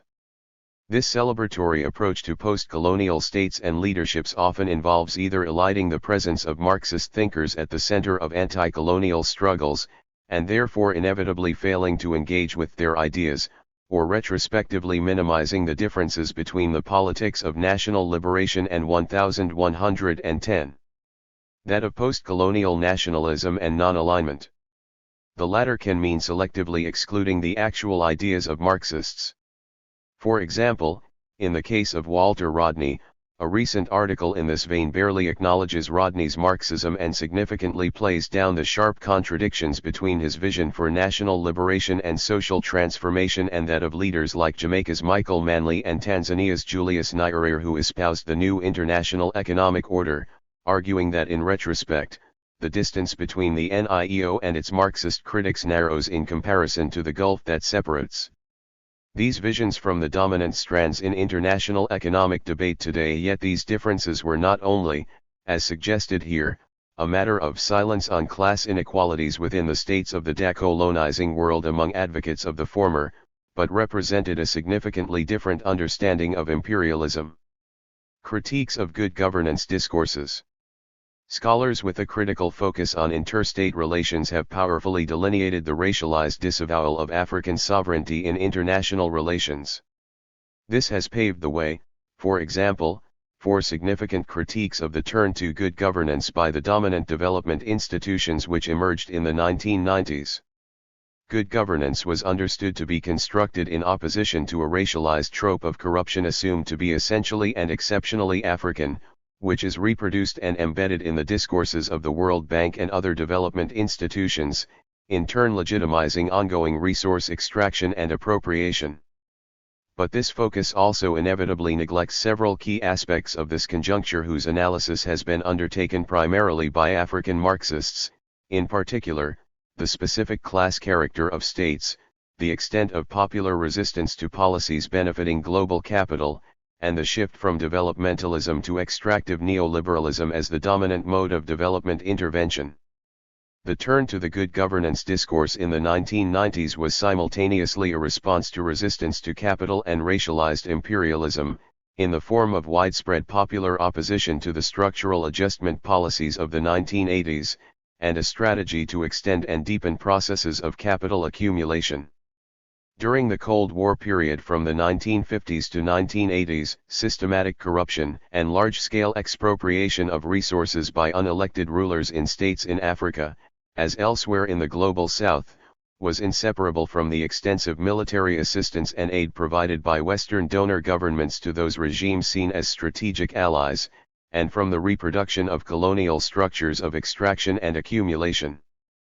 It was African left and anti-imperialist thinkers and movements confronting these regimes who articulated cogent critiques of this corruption, which they Race, Imperialism and International Development 1111 placed in the context of a much wider Marxist analysis of the role of the dominant classes and their patterns of accumulation in supporting and furthering the interests of imperialism in the post-independence era. In these analyses, corruption was an inevitable byproduct of the failure to transform structurally dependent, primary export-based colonial economies. Corruption was also theorized as a form of primitive accumulation in the context of the absence of structural transformation of the economy, and this was invariably understood as inseparable from ongoing imperialist plunder. A. Mbabu argued that politicians and bureaucrats in underdeveloped countries who supervise this exploitation and plunder are not themselves underdeveloped. They enjoy as high a standard of living as their counterparts in the developed capitalist countries, and through bribery and corruption, some enjoy even higher standards. They have therefore developed a vested interest in the system which they are reluctant to change, whatever they say to the contrary. There is also emerging a new group of local millionaires who benefit from this exploitation and plunder of their people by their foreign masters. They also take advantage of the economic chaos which the system has brought about. Both groups are developing material bases for reproducing themselves as a class whose vested interest is inextricably bound to neocolonialism. These analyses form part of extensive Marxist work seeking to theorize the nature of the state and the ruling classes in post-colonial African contexts, which are rarely referenced in northern-based critical engagements with development. For example, the Dar es Salaam debates of the late 1970s explored questions of class formation, the state, and contemporary imperialism. Sharp provides a recent discussion of the emergence in the late 1960s and 1970s of the University of Dar es Salaam as an intellectual and political hub which drew Marxists from across Africa and beyond, although this account, framed in terms of subaltern geographies, once again tends to downplay the contradictions between the class analysis of Marxist scholar activists and the African socialist approach of Nyerere. The corruption of neocolonial elites was also frequently satirized, one example being Ismail Assemban's classic film Zala, a scathing critique of the post-independence rulers in Senegal, in which the methods adopted by imperialist capital to maintain their dominance via this new class are the paradigmatic example of bribery. Development institutions and donor governments continued to support notoriously corrupt leaders like Kenya's Moi and Zaire's Mobutu during the 1980s. The notion of good governance in fact makes its first appearance in the World Bank's highly influential 1989 report Sub-Saharan Africa, From Crisis to Sustainable Growth. The report was produced in the context of both the end of the Cold War and incontrovertible evidence of growing poverty, unemployment, worsening levels of child nutrition and overall economic crisis across 1112. The continent, after a decade of IMF-dictated economic reforms and structural adjustment policies, as well as growing popular protests against neoliberal policies in many African countries. Manji and Okoyle point out that between 1976 and 1992 there were 146 protests against IMF-supported austerity measures in 39 countries around the world. These took the form of political demonstrations, strikes, and riots. They took place almost exclusively in cities and they reached a peak in the mid-1980s. In many cases, the immediate response of governments was brute force. Demonstrations were violently suppressed, strikes declared illegal, universities were closed, and trade unions, student organizations, popular organizations, and political parties also became the target of repressive legislation or actions. By the 1990s these protests were taking the form of demands for democratic change.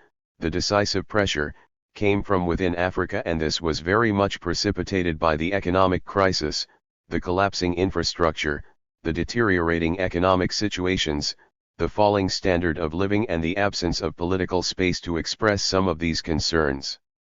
The World Bank report was thus a strategic intervention which aimed to shift responsibility for the crisis to internal factors through a new dual focus on problems of governance and of population growth, and in the process reiterated a commitment to the core principles of neoliberalism and globalized capital accumulation. As Mkandawire and Soledad noted, championed largely by Africanists based in North American universities and immediately embraced by the World Bank as it developed its political economic analysis of African policy making, this view takes as its starting point the claim that the post-colonial African state, by its very nature and definition, is at the heart of the economic and governance crises pervading the continent. These ideas quickly became part of a donor consensus and gained a new prominence in the repertoire of racialized representations of Africa, shot through with deep-rooted racialized colonial constructions of Africans and African rulers in particular as innately lazy, greedy, cruel, and given to excess of all kinds, and African people as in need of the protection of benevolent and civilized external trusteeship. The resurgence of this trope also reflected and reinforced the silencing of analysis of the specific class alignments and international affiliations of these regimes, in favor of racialized narratives of African exceptionalism. James Thuogathai highlights the proliferation of epithets used to describe the essentialized African state which emerged in this period: kleptocratic state, vassal state, vampire state, receiver state, prostrate state, fictitious state, collapsed state, predatory state, parasitic state, neo-patrimonial state, lame leviathan, and so on. Corrupt, self-seeking African leaders were contrasted in this discourse with incorruptible, accountable, and compassionate Western institutions, chaos and conflict with order and stability, despotism with democracy. As Gabe argues, this racialized binary persists in recent optimistic neoliberal narratives of Africa Rising, in which, he suggests, Race, Imperialism and International Development 1113. Africans too are now represented as capable of acquiring whiteness in the form of individualism, materialism, rationalized bureaucracy, and deregulated entrepreneurialism. This racialized discourse also served to obscure the evidence that corruption is not only intrinsic to capitalism, but, under some conditions, may allow it to operate and develop more effectively. Earlier, this observation had been strategically mobilized to legitimize U.S. support for corrupt dictatorships, but subsequently it became the preserve of more critical commentators on neoliberal globalization. The key question for domestic capitalist development, some have argued, is not the presence or absence of corruption, but rather whether the capital accumulated through corruption was reinvested in the national economy, or siphoned out to bank accounts in Europe, thus strengthening processes of imperialist capital accumulation. This then returns us to the questions about the nature of post-colonial ruling classes and their insertion into global processes of imperialism, which were addressed by African Marxist commentators earlier. Much has been written about the extent to which colonialism in sub-Saharan Africa has shaped contemporary political structures and practices. In particular, the role of indirect rule through native authorities in institutionalizing what Mamdani has termed decentralized despotism and in inscribing violence and coercion, ethnic essentialism, and forms of plunder within the post-independence polity has been extensively analyzed. Under indirect rule, chiefs were expected to retain some part of the taxes extracted from the people on behalf of the colonial state, and to conspicuously consume the wealth they thus accumulated. Both extortion and embezzlement were thus institutionalized. Further, late colonial maneuvers secured ongoing outflows of resources including tax theft. In the case of Malawi, for example, as Kulwe explains, the country has a 60-year-old colonial-era tax treaty with the UK that makes it easy for UK companies to limit their tax obligations in Malawi. The treaty was negotiated in 1955 when Malawi was not even Malawi yet. Malawi was represented in the negotiations, not by a Malawian, but by Geoffrey Francis Taylor Colby, a UK-appointed governor of Nyasaland. As a number of scholars have noted, these historically contextualized accounts were rejected within good governance discourses, which drew instead on racialized characterizations of African politics which either evoked an ahistorical notion of African culture or, increasingly as the governance agenda gained ground, went further in pathologizing African politics as innately venal. As Grovogui argues, these scholarly works and chronopolitical narratives naturalize as culture all forms of politics, including the regional manifestations of global processes and local responses to such historical processes. 1114. The flip side of this Africanization of corruption in development discourse was that developed states, as well as corporate capital and international NGOs, were free from any scrutiny of their governance practices, and assumed to be the model to which African governance must aspire. 3.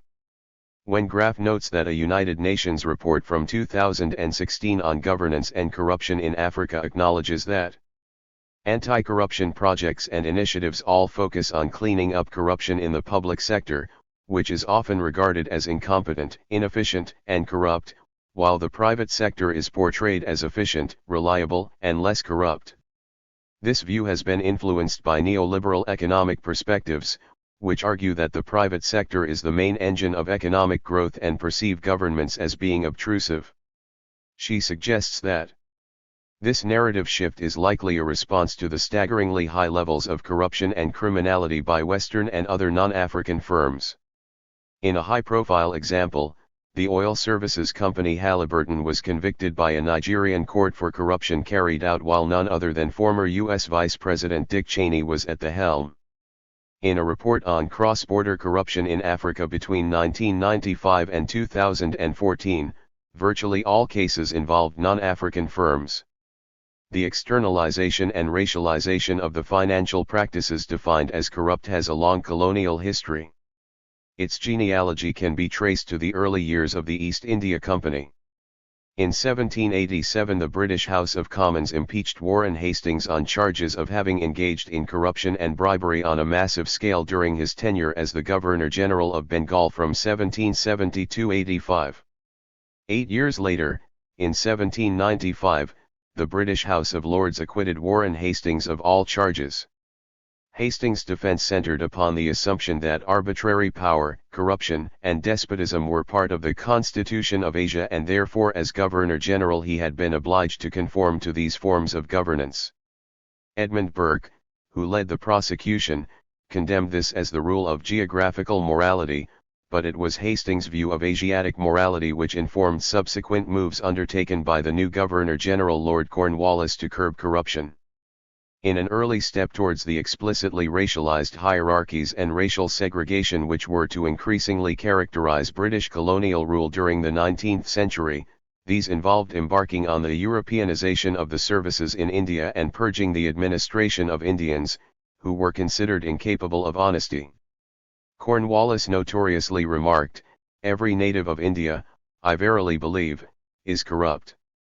As this suggests, the very practices that facilitated the plunder that laid the foundations of the European Industrial Revolution, and that have remained central to capitalist forms of accumulation, were externalized and projected onto the non-European other. This process was of course inseparable from the construction of notions of justice and fair play as uniquely British, which was consolidated. Race, Imperialism and International Development 1115. During the course of the 19th century and is now being invoked as part of the legacy of empire. Even more broadly, the racialization of corruption coincided with the consolidation of the central trope of capitalism, that of capitalist markets as free, fair, impersonal, and objective, and the accompanying assumption that injustice can only arise through interference in the operation of such markets. Hastings' principle of geographical morality was re-invoked by ideologues of U.S. capital throughout the Cold War period, who argued that different cultural practices in relation to business justified kickbacks and other forms of bribery and extortion engaged in by Western corporations in their dealings with Third World governments. With the consolidation of neoliberalism, however, its core assumptions of a racialized hierarchy of affinity with liberal morality were incorporated into the good governance model. This discourse facilitated an unprecedented degree of involvement, by donor governments as well as international financial institutions, directly and via NGO networks, in the day-to-day decision-making of ostensibly sovereign states. As Graham Harrison argues, rather than conceptualizing donor power as a strong external force on the state, it would be more useful to conceive of donors as part of the state itself. The governance architecture, which was underpinned by the World Bank's heavily indebted poor countries scheme introduced in 1996, enabled the expansion of neoliberal social practice and facilitated increasingly ambitious discourses of social engineering, away from macroeconomic recalibrating shocks, and towards deeper social transitions. The World Bank's evident preoccupation with producing elites with a worldview and a transformative agenda compatible with the demands of globalized metropolitan capital, what the bank's 1997 report described as competent and reputable technocrats such as Chile's group of high-level advisors, the Chicago Boys, and Indonesia's Berkeley Mafia and Thailand's Gang of Four, who would be rewarded with large salaries, recognition, appreciation, prestige, and awards as they implemented. Structural reform reflects obvious continuities with modernization models, as well as with the earlier colonial strategies from which they emerged. One is reminded irresistibly of Macaulay's view of the purpose of colonial education in India, to form a class who may be interpreters between us and the millions whom we govern, a class of persons Indian in blood and color, but English in tastes, in opinions, in morals, and in intellect. At the same time, and apparently contradictorily, by constructing the state and existing forms of social provision as an alien imposition, and capitalism as consonant with indigenous African values, the World Bank's governance discourse attempts to distance itself from the westernizing project of developmentalism and claims to be reinstating and nurturing authentic African traditions. Where the European colonial powers selectively valorized the authoritarian and coercive aspects of social power within the multiplicity of 1116 social formations they encountered in Africa in order to consolidate indirect rule, the World Bank seized upon elements of indigenous entrepreneurship and petty capitalism to both legitimize and extend the contemporary imperialist extractivist project. The 1989 World Bank report cited instances of Africa's market tradition at some length. This was further elaborated in the 1997 report, which referred to traditions of entrepreneurship and self-help as those characteristics of African societies which a good governance approach would promote. Post-development and post-colonial critiques have long highlighted the Eurocentrism of a monolithic developmentalism based on planning and characterized by the construction of roads, hydroelectric projects, schools, hospitals, and factories. But this does little to address the decisive shift from the developmental state to the unmediated capital accumulation of neoliberal development models which, by contrast, have involved the destruction of such public services and infrastructure, and entail unplanned and untrammeled incursions by footloose corporate capital seeking to extract and export resources. It is the latter which is sought to be repackaged as consonant with indigenous values, selectively chosen and reconstructed for their compatibility with neoliberal models. This is one example of the capacity for neoliberal discourses of development to selectively appropriate elements of post-development and post-colonial critiques, a phenomenon which further underlines the need for a nuanced and critical approach to the use of the concept of indigenous knowledge. As discussed earlier, the recent experience of India epitomizes this, with the rise to power of a far-right Hindu supremacist family of organizations promoting an ideology which it claims to be rooted in ancient knowledge systems, but which is in fact colonial in origin, and its symbiotic relationship with neoliberal capitalism. If the last quarter century has seen all the main political parties in India adopt neoliberal policies, it is the Hindu supremacist BJP that has embraced neoliberalism, both ideologically and in practice, in its most unadulterated form.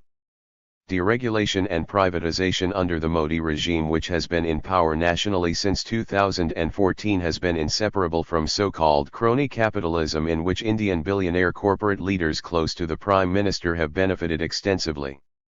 While this takes place in an atmosphere of febrile hypernationalism, in which minorities and dissenters are demonized and persecuted as anti-nationals by the state, and India's own colonial occupation of Kashmir has been intensified, these policies have deepened the processes of imperialist extraction in which these Indian corporations are themselves increasingly actors, and consolidated the control of transnational capital over the Indian economy. Thus, for example, measures by the Modi government have sought to facilitate increased foreign corporate funding of political parties, while the depredations, race, imperialism and international development 1117 of extractivist corporates like Adani both within India and elsewhere are underpinned by British finance capital. Racial capitalism. Recent work adopting Cedric Robinson's theorization of racial capitalism has been more productively engaged with Marxism. Here too, however, interventions have been very much addressed to a mainstream Marxist other assumed to be located in North America or Europe, and these interventions as well as responses and refutations have by and large neglected the work of Marxist thinkers outside the global North. I will briefly indicate two examples of this neglect and its implications. Primitive accumulation. Firstly, the notion of primitive accumulation in the form of transatlantic slavery as not only predating but integral to capitalism has been central to the debate relating to racial capitalism in the USA. Specifically, it is argued that Marxists have been unable to recognize this, characterizing slavery as only a vestige of pre-capitalist relations or, at best, a prelude to capitalism. As Singh compellingly argues, this has generated a political imagination that separates race, sex, and gender domination from capitalist exploitation. Ironically, this way of understanding anti-capitalist struggle not only presents an impediment to the kind of solidarity required in a world characterized by intimate and plural relationships to capital.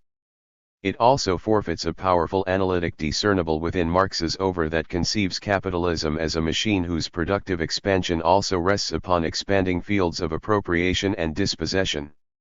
So how could engagement with Third World Marxist thinkers allow us to overcome this apparent polarization?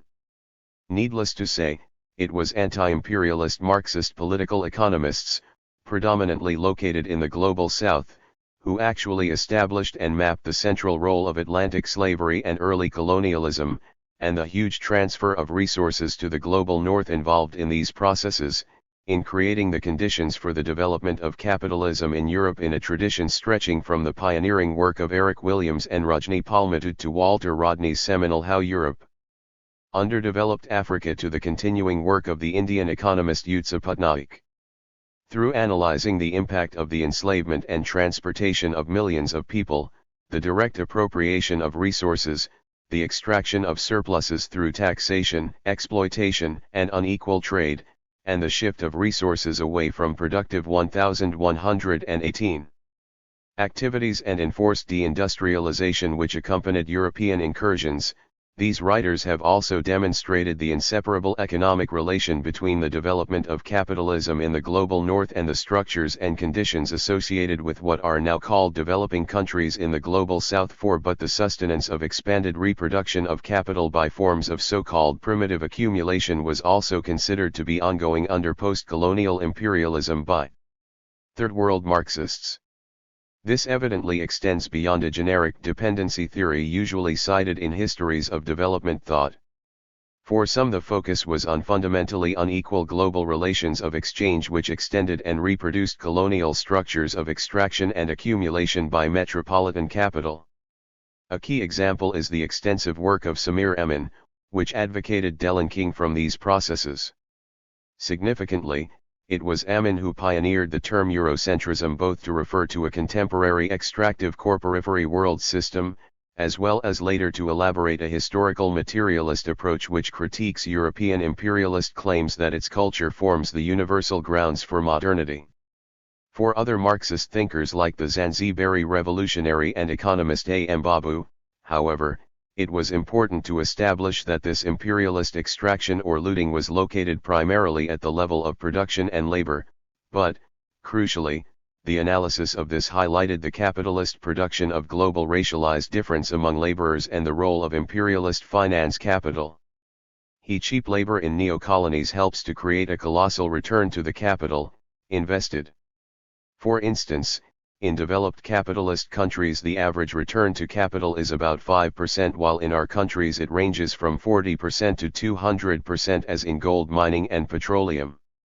Thus, the huge transfer of wealth from the neo-colonies to the metropolitan countries takes place through the exploitation of our workers and the looting of our peasants. These analyses were highly influential among Marxists in Africa, Asia, and Latin America and the Caribbean long before the current phase of neoliberal globalization in which elements of comparable processes impacted labor in the global north too, as outlined in Harvey's well-known formulation of accumulation by dispossession. Unfree labor.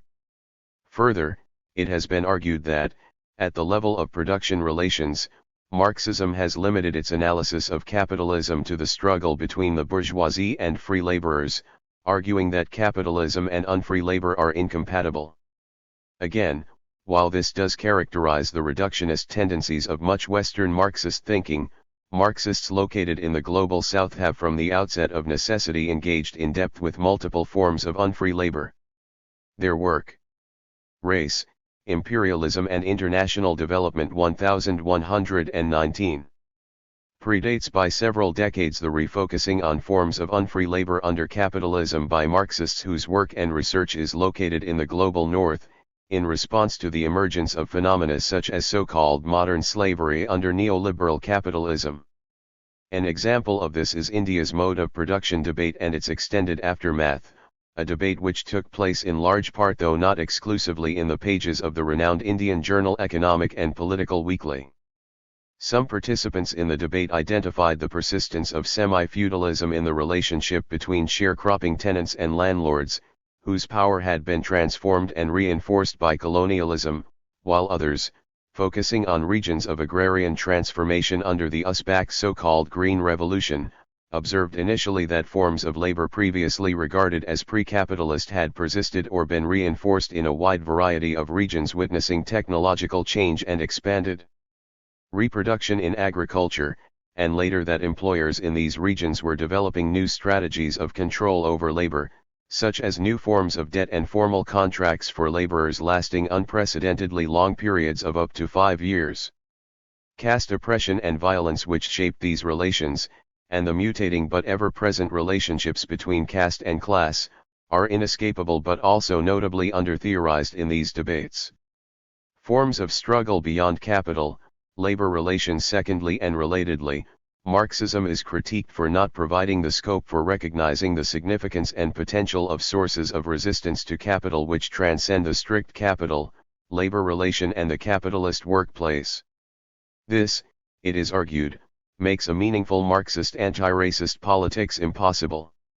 This is perhaps the most Eurocentric of the critiques articulated by contemporary engagements with the black radical approach. On the one hand, it is certainly the case, for example, that a reductionist and essentializing understanding of Marxism, within which racism is considered as an ideology which misleads and weakens the working class, and self-organizing by racialized communities as a divisive identity politics, has continued to characterize the British left. This has persisted despite the interventions of Marxists who sought to use a historical materialist method to theorize material processes of racialization, notably of course Stuart Hall, whose early work compellingly identified race as the modality in which class is lived, and A. Shivanandan, whose seminal theorization of race, class, and the state mapped the inextricable connections between capital, race, colonialism and migration regimes in Britain. On the other hand, however, questions of anti-colonial and anti-racist consciousness, of the key role of peasants and other non-proletarian classes, and of 1120. The building of multi-class alliances against imperialism have animated almost every instance of actually existing Marxist-led revolutions and national liberation struggles, from China to Cuba to Guinea-Bissau and Angola, not to mention revolutionary movements within post-colonial states from Naxalbari onwards.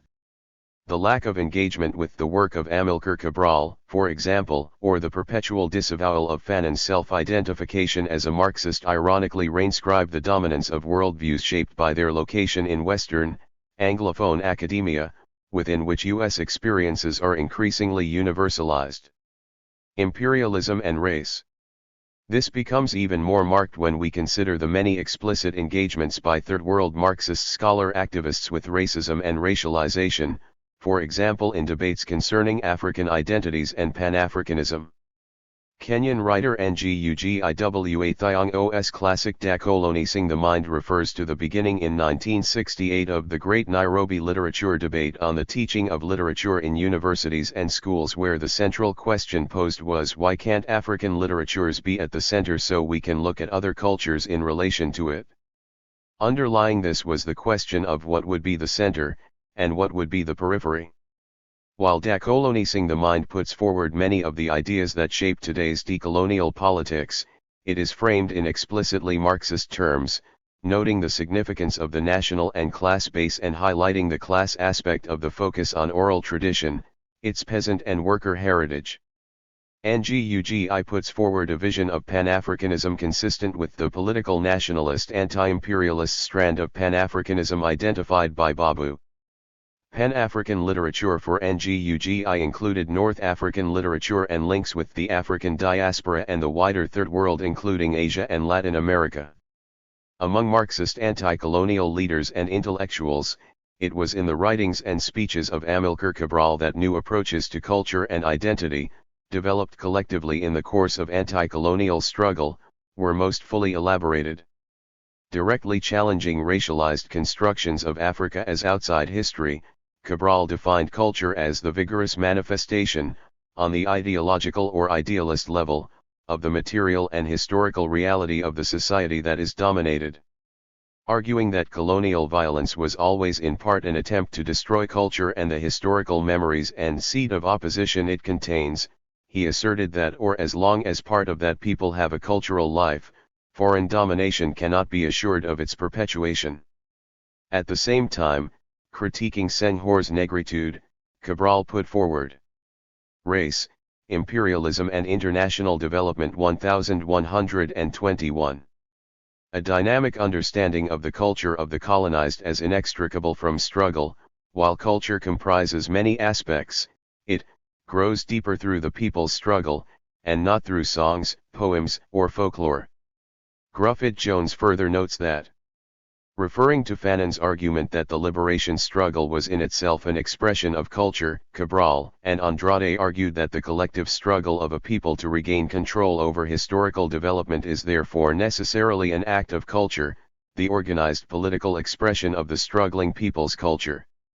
Second, the liberation struggle is in itself a vehicle for the forging of a new unified culture.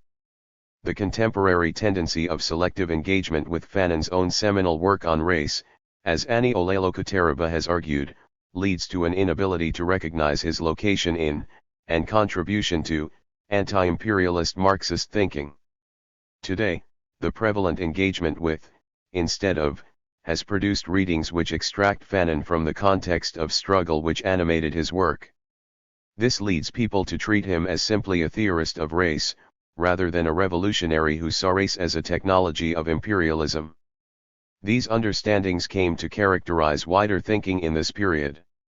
Describing the first Solidarity Conference of the Peoples of Africa, Asia, and Latin America in Havana, in 1966, Gruffydd Jones describes how the conference resolutions identified imperialism as the central and shared enemy of liberation movements and oppressed peoples around the world, including within the United States itself, putting forward a radical discourse with regard to race.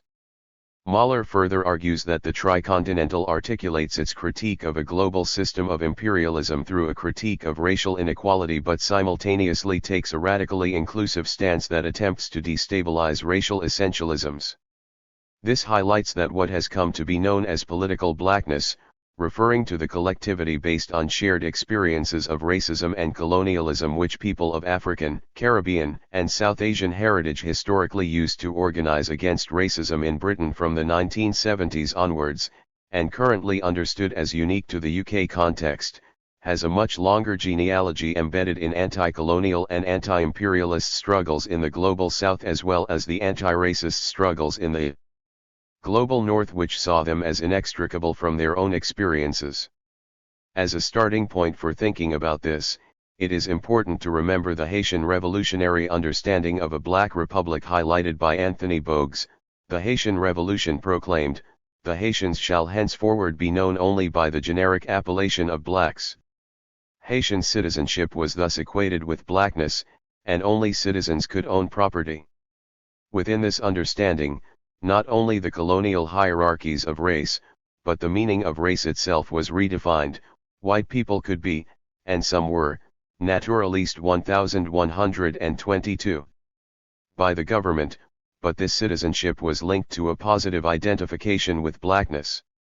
Olelo-Kutereba describes how in the USA in the 1960s and 1970s, the Black Panther Party sought to integrate the antagonism between blackness and whiteness into a broader theory of racial dynamics, by reframing the black/white antagonism within the context of a broader critique of the USA's imperialism. Intercommunalism conceived of blackness as historically contingent and aspired to the abolition of race altogether. She further notes that the Black Panther Party lent both their name and 10-point program model to the Dalit Panthers, the politically black British Black Panther movement and the Puerto Rican Young Lords Party.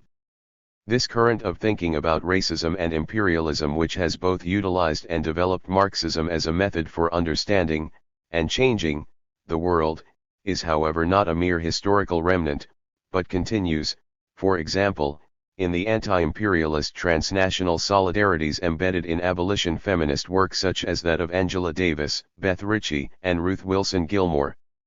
As part of the building of sustained people's movements in opposition to fascist regimes aligned with neoliberal capital across the world, it is perhaps more urgently needed than ever.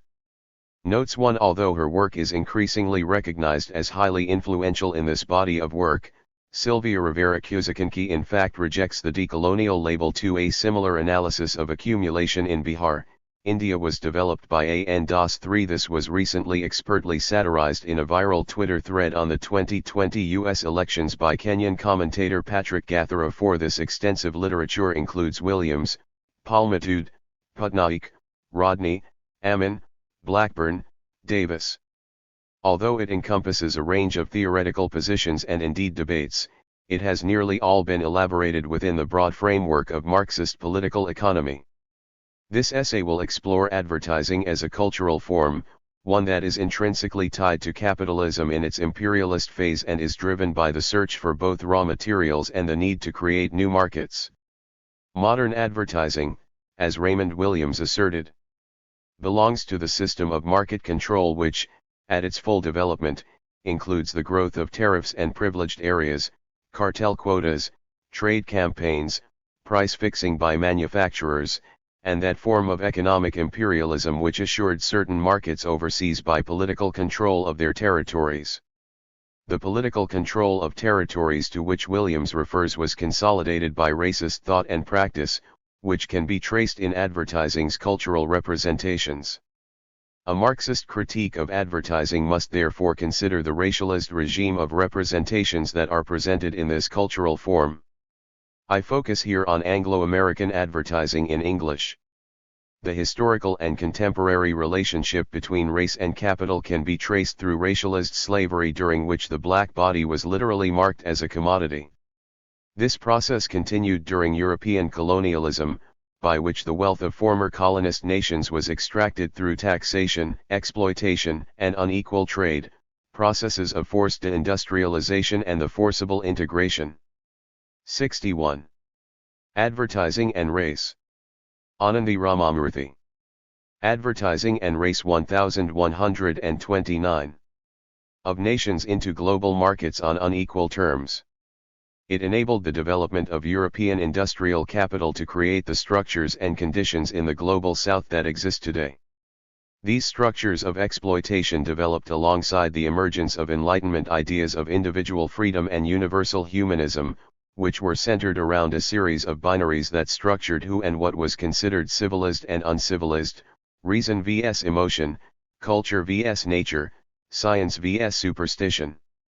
Through these principles Enlightenment thought legitimate multiple exclusions by which only white, property-owning men were recognized as fully rational and human and therefore entitled to a full range of rights. These ideas we shall see were easily incorporated in advertising practices from the 18th century onwards to legitimate slavery, colonial rule, and a racial division between the consumer and producer of goods. In investigating the link between advertising and imperialism, the essay will consider the various methodological strategies that have been used by scholars to develop a critical understanding of the impact of advertising and promotional culture in our contemporary world to highlight the ideological role advertising has played in promoting racialist ideologies that support imperialism's pasts and presents. It will look at the ways in which the representation of Africans and Asians in advertising have frequently been employed to represent the economic and political interests of companies and to consolidate the wider interests of colonialism and imperialism. This focus on political and material contexts challenges the liberal critique of advertising as simply duping the consumer as well as the liberal critique of racism as one that can be challenged through the eradication of negative stereotypes. It will explore both historical and contemporary advertising to interpret the ideological meanings within promotional strategies which place the commodity at the center of an imperialist and racialist world.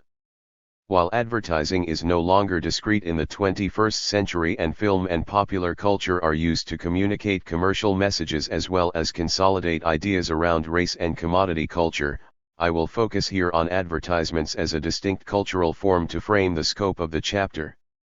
Critical advertising scholarship and race. The first social histories of advertising were written by American scholars and explored the rise of advertising in the early 20th century as a conscious craft to shift the perception of citizens from thinking of themselves as solely workers to identifying also as consumers. The planned nature of this process has been highlighted by both Roland Marchand and Stuart Ewan, who viewed the rising influence of the advertising industry as part and parcel of the development of industrial capitalist production, an economy organized for efficient production through economies of scale, also needed a high velocity of flow in the purchase of 1,130 goods by consumers. In this climate, as Ewan outlined, it became imperative to invest the laborer with a financial power and a psychic desire to consume. Ewan outlines how advertising was consciously and systematically used to promote the idea of the worker as consumer. He highlights the way in which exponents of Taylorism in the domestic sphere, such as the home economist Mrs. Christine Frederick, proclaimed consumption as a gift to the world. See her Selling Mrs. Consumer. Consumptionism is the name given to the new doctrine, and it is admitted today to be the greatest idea that America has to give to the world, the idea that workmen and masses be looked upon not simply as workers and producers, but as consumers. Pay them more, sell them more, prosper more is the equation. For Mrs. Christine Frederick, this consumptionism was an expression of modernity and a marker of American superiority. And as Marchand and Ewan identify, advertisers embraced this image of consumerism and exploited it to create anxieties and demands for products such as Listerine that people would never have previously bought. Yet neither scholar effectively considers the racialization of the worker/consumer in these advertisements. While white American workers were sold products that they did not need as part of a world of fantasy in which goods were represented as offering emotional satisfaction and status, a wider symbolic system in the 1920s distinguished white American workers from both African American workers and those living and working in European-controlled colonies. Through advertising, the archetypal white American worker was represented as modern and as such as civilized in contrast to others, despite the fact that the consumerism promoted in these products could only be supported through the exploitation of black and colonial labor upon which the development of this new group of workers/consumers rested. The benedictions of consumerism in the imperial center came along with underdevelopment at the colonial periphery. The whiteness with which the image of consumption was constructed in the 1920s and 1930s even led to maids in American advertisements in the 1920s to be represented as white French maids, even though African Americans made up 39% of the domestic servant workforce.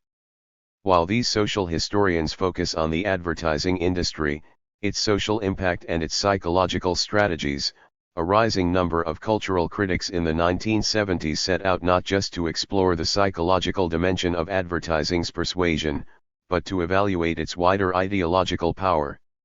For Roland Barthes, Judith Williamson, and later Robert Goldman, semiotics offered a way to dissect and decode the messages embedded that were not simply about selling, but about constructing the idea of a consumer society as natural and eternal. Barthes suggested advertising was a form of myth, and Williamson outlined the ways in which the viewer was implicated in the production of these myths, offering examples of how ideas about advertising and race 1131. History, labor, and culture were mythologized and depoliticized through advertising imagery. Goldman later outlined the way in which commodity culture permeated the way we see ourselves. None of them, however, fully explore the racialized regime of representation within advertising. Discussions of race and racism in advertising have tended to focus on the reproduction of wider stereotypes in cultural representations. Even Raymond Williams, who recognized the imperialist context in which advertising is produced, never elaborates on the impact of this context for advertising's ideological power. Moreover, Lace et al.'s Social Communication in Advertising offers no reference to racialized divisions of labor and its impact on advertising. Building on the work of semioticians and cultural historians, S.U.T. Hawley has sought to employ a Marxist understanding of labor to argue that television viewers are not only involved in actively creating symbolic meaning, but also generate profit for the media through the labor of watching advertising. Hawley, although acutely aware of the contradiction between what is presented in advertising and the context of production, does not interrogate the way in which the actual material interests of specific companies impact on the representations they produce. His contextual and discursive approach highlights the way in which commodities have become increasingly personified and human emotions commodified, influencing the way in which we think about ourselves. Dazzling, happiness and beautiful are now the names of perfumes calling out to consumers to acquire such qualities through consumption. By the end of the 20th century, citizens were no longer conceived as both workers and consumers as envisaged by Mrs. Christine Frederick, but entirely constructed through the world of consumption. There is no question that advertising and the wider promotional culture by which we are surrounded in the global north has changed how we perceive commodities. The analysis of advertising by the above scholars has increased our understanding of the ways in which the commodification of human emotions is central to promotional campaigns by major corporates such as Coca-Cola and Nike. Coke, for example, suggests we can literally open happiness through drinking Coca-Cola. While these practices suggest that advertising does indeed hide the real and full meaning of production behind the empty appearance in exchange, such semiotic and discursive analyses should not preclude an analysis of advertisements which address the wider political and economic interests of the advertising industry. As early as 1979, Don Slater argued that the analysis of ideology should not be separate from the analysis of the economic, but rather the task is to analyze how the economic, institutional, ideological, and political forces, strategies and dynamics have constructed the social relations within which material cultural practices are carried out. If we understand the exploitation of race as an ideology central to the development and consolidation of European and American capital, this intersection must be centrally considered in understanding the ideological power of 1132. Advertising that is employed to sell the goods made through this exploitation. In the remainder of this essay I will consider how an analysis of the representation of people of color in advertising is integral to a Marxist critique of advertising. I will highlight the ways in which, through the representation of people of color, the requirements of capital can be seen to be referenced within the empty appearance of exchange. This position challenges the Derridean idea of a free play of signifiers with an indefinite referral of signifier to signified. As Hall has argued, the meanings in messages are not endless, but restricted by the encoding process, which includes the institutional structures, patterns, and interests at play. How are the ideological interests of specific companies manifested in the racialist images they produce? How are the requirements of contemporary capitalism reinforced and consolidated in the texts that we see? In developing a methodology to explore advertising and its racialist representations, it is essential to adopt a methodological heterogeneity to fully explore the exploitation of the black presence within promotional culture, its link to company and corporate interests, and the frequent naturalization of the consumer as white, although there are shifts within this binary. A racialist presence can be seen to invariably point to the contemporary needs of capital and the ways in which ideologies of race and capital intersect. Advertising spectacles and the naturalization of capitalist relations. It is significant that Marx began his critique of capital by analyzing the nature of the commodity, the forms of value in it, and the twofold character of labor embedded there. Marx wrote this critique of commodity relations during a period when the commodity became increasingly the centerpiece of everyday life, the focal point of all representation, the dead center of the modern world. The first part of Capital was written while Marx was living in London, observing the spectacle produced by the Great Exhibition of 1851, which was not simply a homage to the commodity, but a homage to empire, and the new commodities exhibited acted as symbols of imperial greatness and modernity.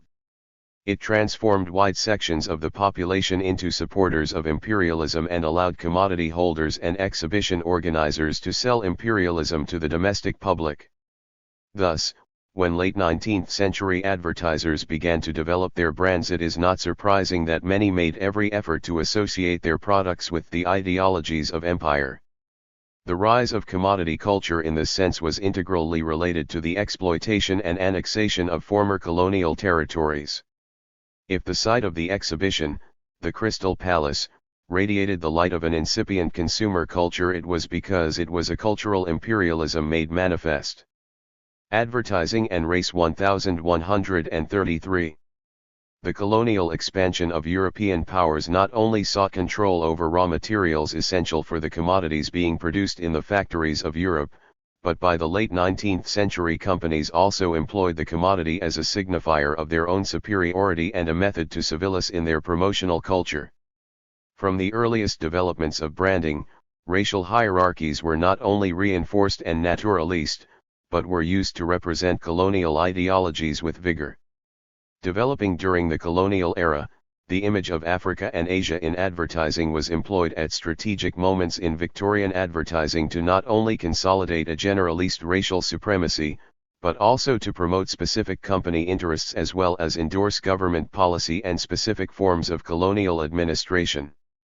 To consume was to be civilized and prove one's superiority. Being a British consumer was to perform imperialist dispositions. Ordinary customers embraced and participated in this construction. One British soldier who saw the words "Pear's soap is best" inscribed on a rock in Khartoum even wrote to the company to suggest an advertisement which the company subsequently produced with the slogan "The formula for British conquest, eliding the spread of commodity relations with imperial expansion." Selling imperial rule. Pear's soap became infamous in imperial promotion in the 1880s and 1890s. The image of the black child being washed white in one advertisement was reproduced in countless publications and was circulated so widely that it can be found repeatedly in major collections of ephemera. This image was first published during the Berlin Conference of 1884-5, when the European powers sat to agree, with no African present, the way they would divide Africa and its resources between themselves. The production of such an image at the moment of the Berlin Conference suggests Lever Brothers' symbolic support for a government policy of formal intervention in Africa. Interpreted in Pear's advertising through an image of playful instruction, it affirmed the ideas of the white man's burden. The innocence of the image, the picture of camaraderie between the white and black child, denied the brutality of colonization and suggests African complicity with the annexation of vast tracts of land to European control. The instruction which the white child offers justifies the new political system as one of support for Africa's development, a development that is visualized as being attained through literally being washed white, although it is a whiteness that is constructed as always incomplete, since, as McClintock has argued, the head, for Victorians the seat of rational individuality and self-consciousness, remains stubbornly black, legitimizing the need for European intervention. Apart from this overt celebration of the European carving up of Africa that the image offers, soap advertising's repeated use of the image of a black child 1134 over the following decade also reflected the interests that Lever Brothers and other soap manufacturers had in the extraction of resources from West Africa, where palm oil and palm kernel oil were identified as being in abundance. The repeated use of the image of the black child did not simply reflect an interest in West Africa, but also saw the company engage in political debates about forms of colonial rule. While policies of native land tenure eventually developed to support small-scale peasant farming in West Africa, Lever was in favor of plantation production, which would enable him to have more secure control over the raw materials he required for his soap empire. By constantly representing Africans as not just childlike but as irresponsible infants unable to govern themselves, Lever Brothers were engaging in debates over the form of colonial rule that should be adopted in the region, which during the 1890s was still being contested. In Lord Lever's opinion, a native cannot organize. He cannot even run a wooding post on the river satisfactorily. You only have to compare one run by a native with one run by a European to prove that. The desire for direct control over production meant that soap advertising repeatedly represented Africans as completely incompetent and irresponsible children who needed to be instructed. In contrast to the soap firms, cocoa manufacturers who began to make use of cocoa produced in West Africa in the 1900s favored a form of colonial policy that would eventually be adopted in West Africa, indirect rule. The commitment to a differing form of colonial policy was promoted in cocoa advertisements from 1906 onwards, which employed the image of the African boy happily sharing cocoa with the countries of Europe. These new ads appeared after a scandal over slave-grown cocoa from the islands of São Tomé and Príncipe, from which Cadbury's and other cocoa firms wished to distance themselves. For the cocoa firms, colonial rule was envisioned as a form of exchange rather than simply a process of direct control and instruction. Within this partnership, Africans as producers of raw material were envisioned as free to share their produce with European consumers. Cadbury's position represented the ideas of a group known as the Third Party, which argued for a benevolent relationship between colonizer and colonist in which native rulers should be delegated such responsibility as they are fit to exercise. These attitudes can be seen as promoted through Cadbury's advertising, where a black child in one image even sits on the same mat as a white girl, to whom he offers a cup of cocoa. While represented as sharing the same mat, the African boy looks over to the girl to seek her approval. It is she who decides what is appropriate for him, and the resources of the world remain for her consumption. While symbolically represented as the producer and owner of raw materials, the African child in Fry's advertisements, while embodying the product as his own, literally pours what is frequently represented as abundant into the cups of Europe in assent to this colonial partnership. Advertising and Race 1135. The cocoa advertisements never acknowledge the actual labor undertaken by African peasants in producing the cocoa beans. This was less because of the denial of labor that is usual in advertising through its focus on visualizing consumption, and more as a result of the dismissal of African industry so pervasive in racialist colonial attitudes.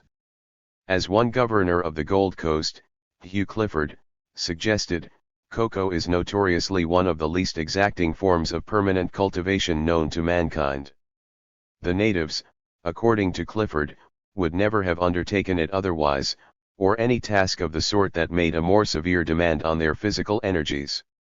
The representation of the black boy, as infant Elist or as the happy-go-lucky Sambo caricature, can therefore be seen to have been used strategically during the colonial period at particular moments to reveal not just the political and ideological interests of companies but also their approach to global governance. While huge changes took place in advertising as a practice during the mid to late 20th century, with work often franchised to agencies outside of corporations, it is easy to assume that the purpose for which people of color were represented in advertising shifted positively in the era of national liberations and civil rights struggles. Anti-colonial and anti-racist struggles undoubtedly forced. Figure 61.1 Cadbury's cocoa advertisement c. 1900, courtesy of Cadbury's and MDLZ 1136. Corporations to change the kinds of representations that they had circulated during the colonial period, and the image of the colonist increasingly began to disappear on consumer goods in the UK during the 1950s. However, corporate firms with economic interests in the former colonies continued to construct racialist representations that were used to bolster the economic and political interests of capital. In the 1960s, for example, corporations created images of themselves as benevolent organizations industrializing the global south, with representations of dams and railway lines circulated to suggest firms such as English Electric or Associated Electric Industries were bringing a better life. In these corporate images, the black man is no longer the worker serving the interests of Europe, but is rather framed as an individual reaping the benefit of Western science and development, or is figured as a simple, leisured individual dependent on Western productivity for his/her needs. In all the advertisements, the corporate firm was framed as a benefactor aiding processes of development. Such images did not employ explicitly degrading stereotypes of black people but maintained the colonial ideology of the white man's burden, as well as the belief in capitalism as developing an underdeveloped world, legitimating these emerging multinationals' economic influence in former colonist nations. In one 1958 advertisement, the Cold War conflict is made explicit with a text that asserts rival ideologies are competing for the future of the world. The one that wins will be that which offers more people a better life, juxtaposed with the image of an African man looking contemplatively at an English electric engine powering the Johannesburg Mail, projecting the improved conditions of life as belonging to Western capitalist development. The colonial and racialist ideologies of the white man's burden and of Africans as lacking intellect and industry were not challenged in these images, which continued to maintain hegemonic structures that suited the new imperialist phase of neocolonialism. Selling neoliberal multiculturalism.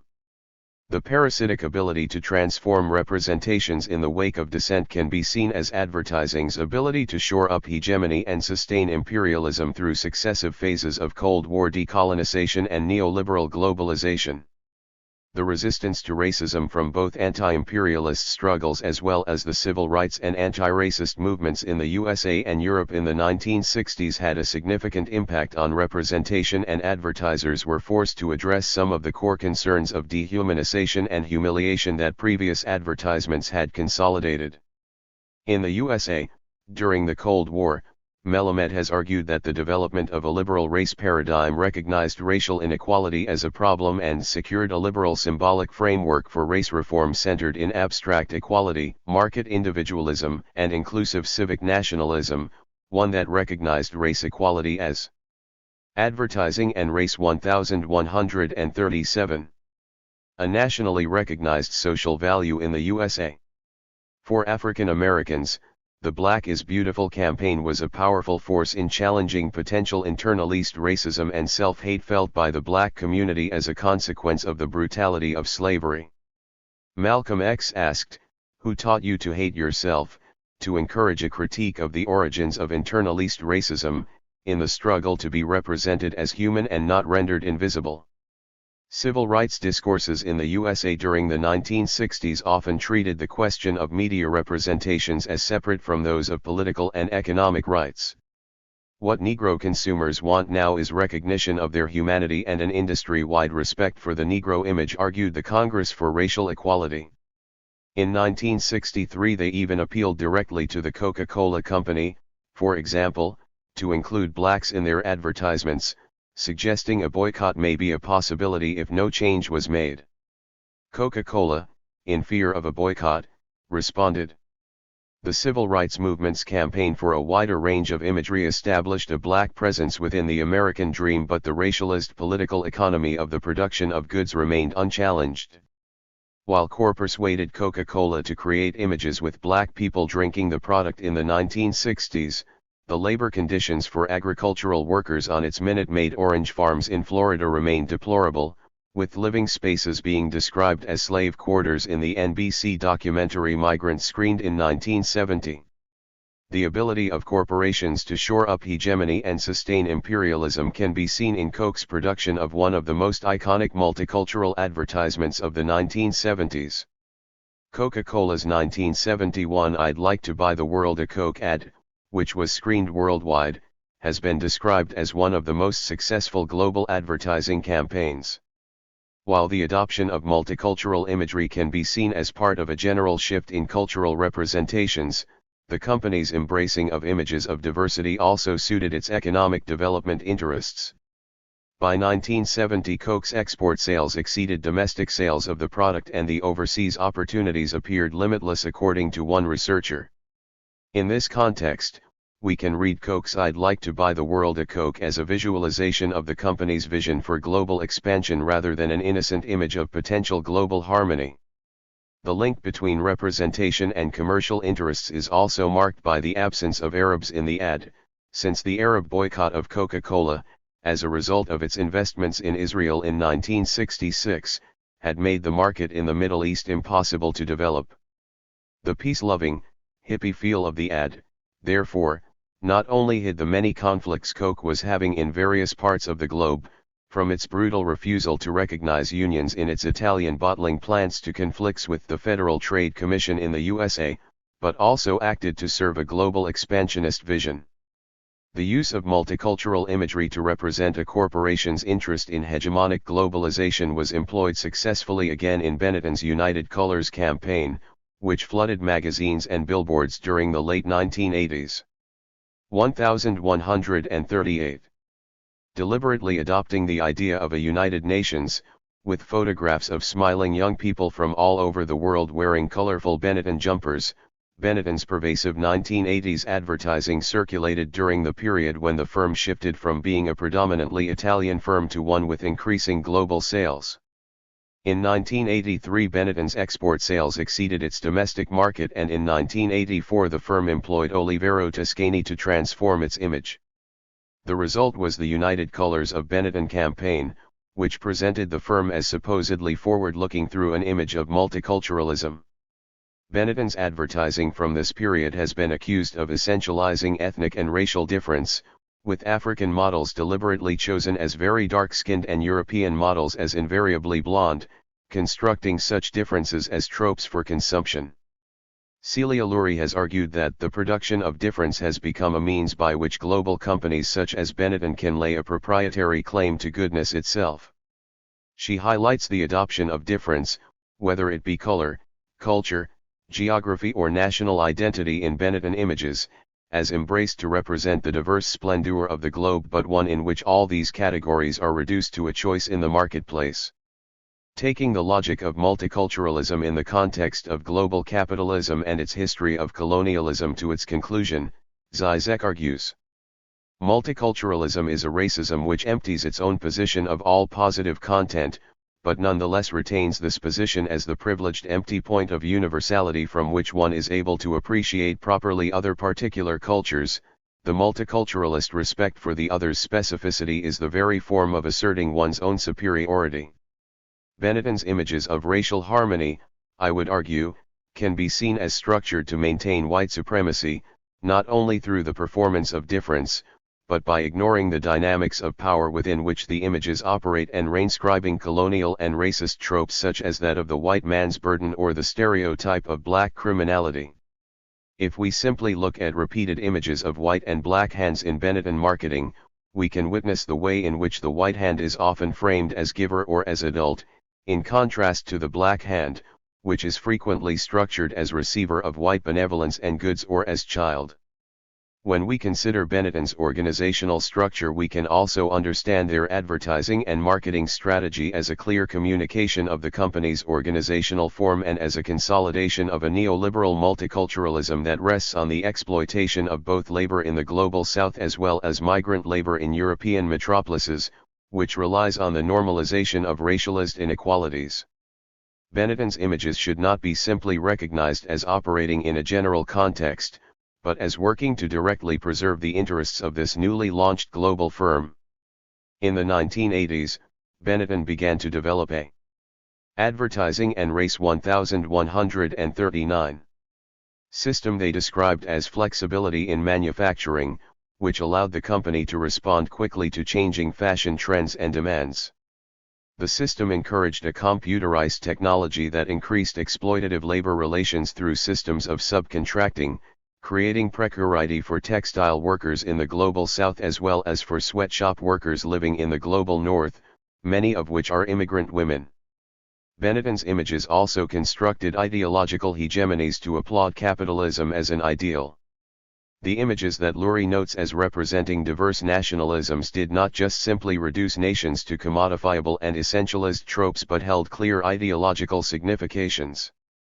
Produced during the period of perestroika, some advertisements presented capitalism as gentle and kind through gendered images of blonde, blue-eyed girls with soft curls, in contrast to the USSR, which was figured as an angry and hard-nosed boy complete with paper aeroplane to suggest the USSR as the aggressor in the arms race.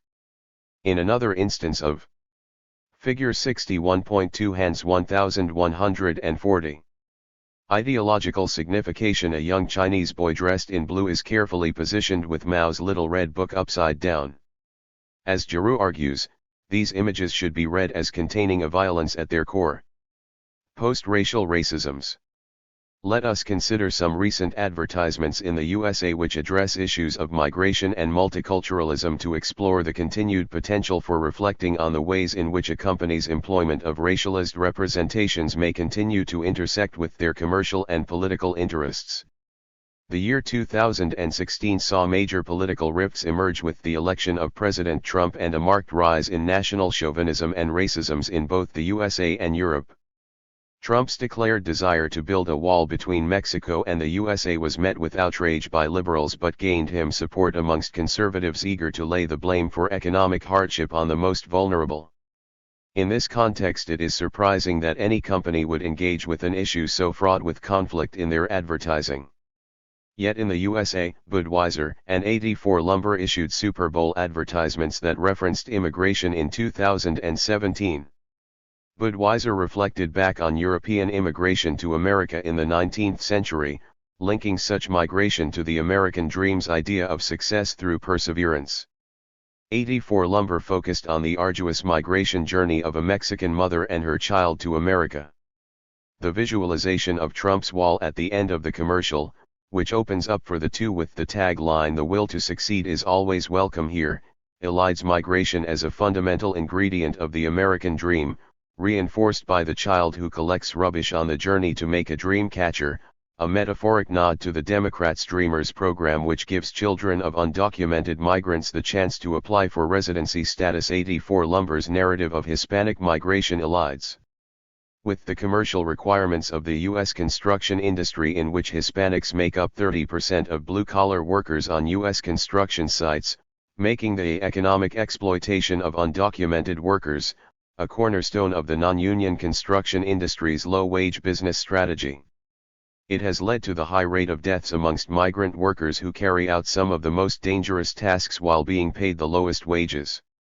While the commercials by Budweiser and 84 Lumber caused controversy and racist responses online, the company's assertion of the essential need for migration and the free movement of goods highlights a wider structural requirement for the accumulation of capital in the era of globalization.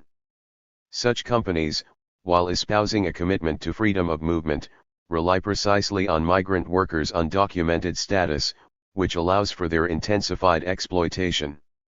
It is significant that the 84 Lumber advertisement does not contest the Republican political policy of building a wall, but rather visualizes an open door for the worthy. Advertising and Race 1141. Immigrant, maintaining the liberal race paradigm's division of good black/bad black and good immigrant/bad immigrant. The failure to challenge the racism of gross exploitation in the production of goods means that within consumption discourses the focus is framed around avoiding offense. Witness H&M's unequivocal apology for the offense they caused through online marketing that placed a black child in a sweatshirt that read "Coolest Monkey in the Jungle" and a white child in one that said "Survival Expert." It led to the ransacking of H&M stores in South Africa, with the gaffe covered in media worldwide. Some have suggested that such productions are deliberate strategies by companies to employ black outrage to profile their brands. H&M's response to the outrage was to take part in the conference Pathways to Anti-Racism, where they were pitched as intending to share insights about the interventions that they have employed following their racist hoodie advert.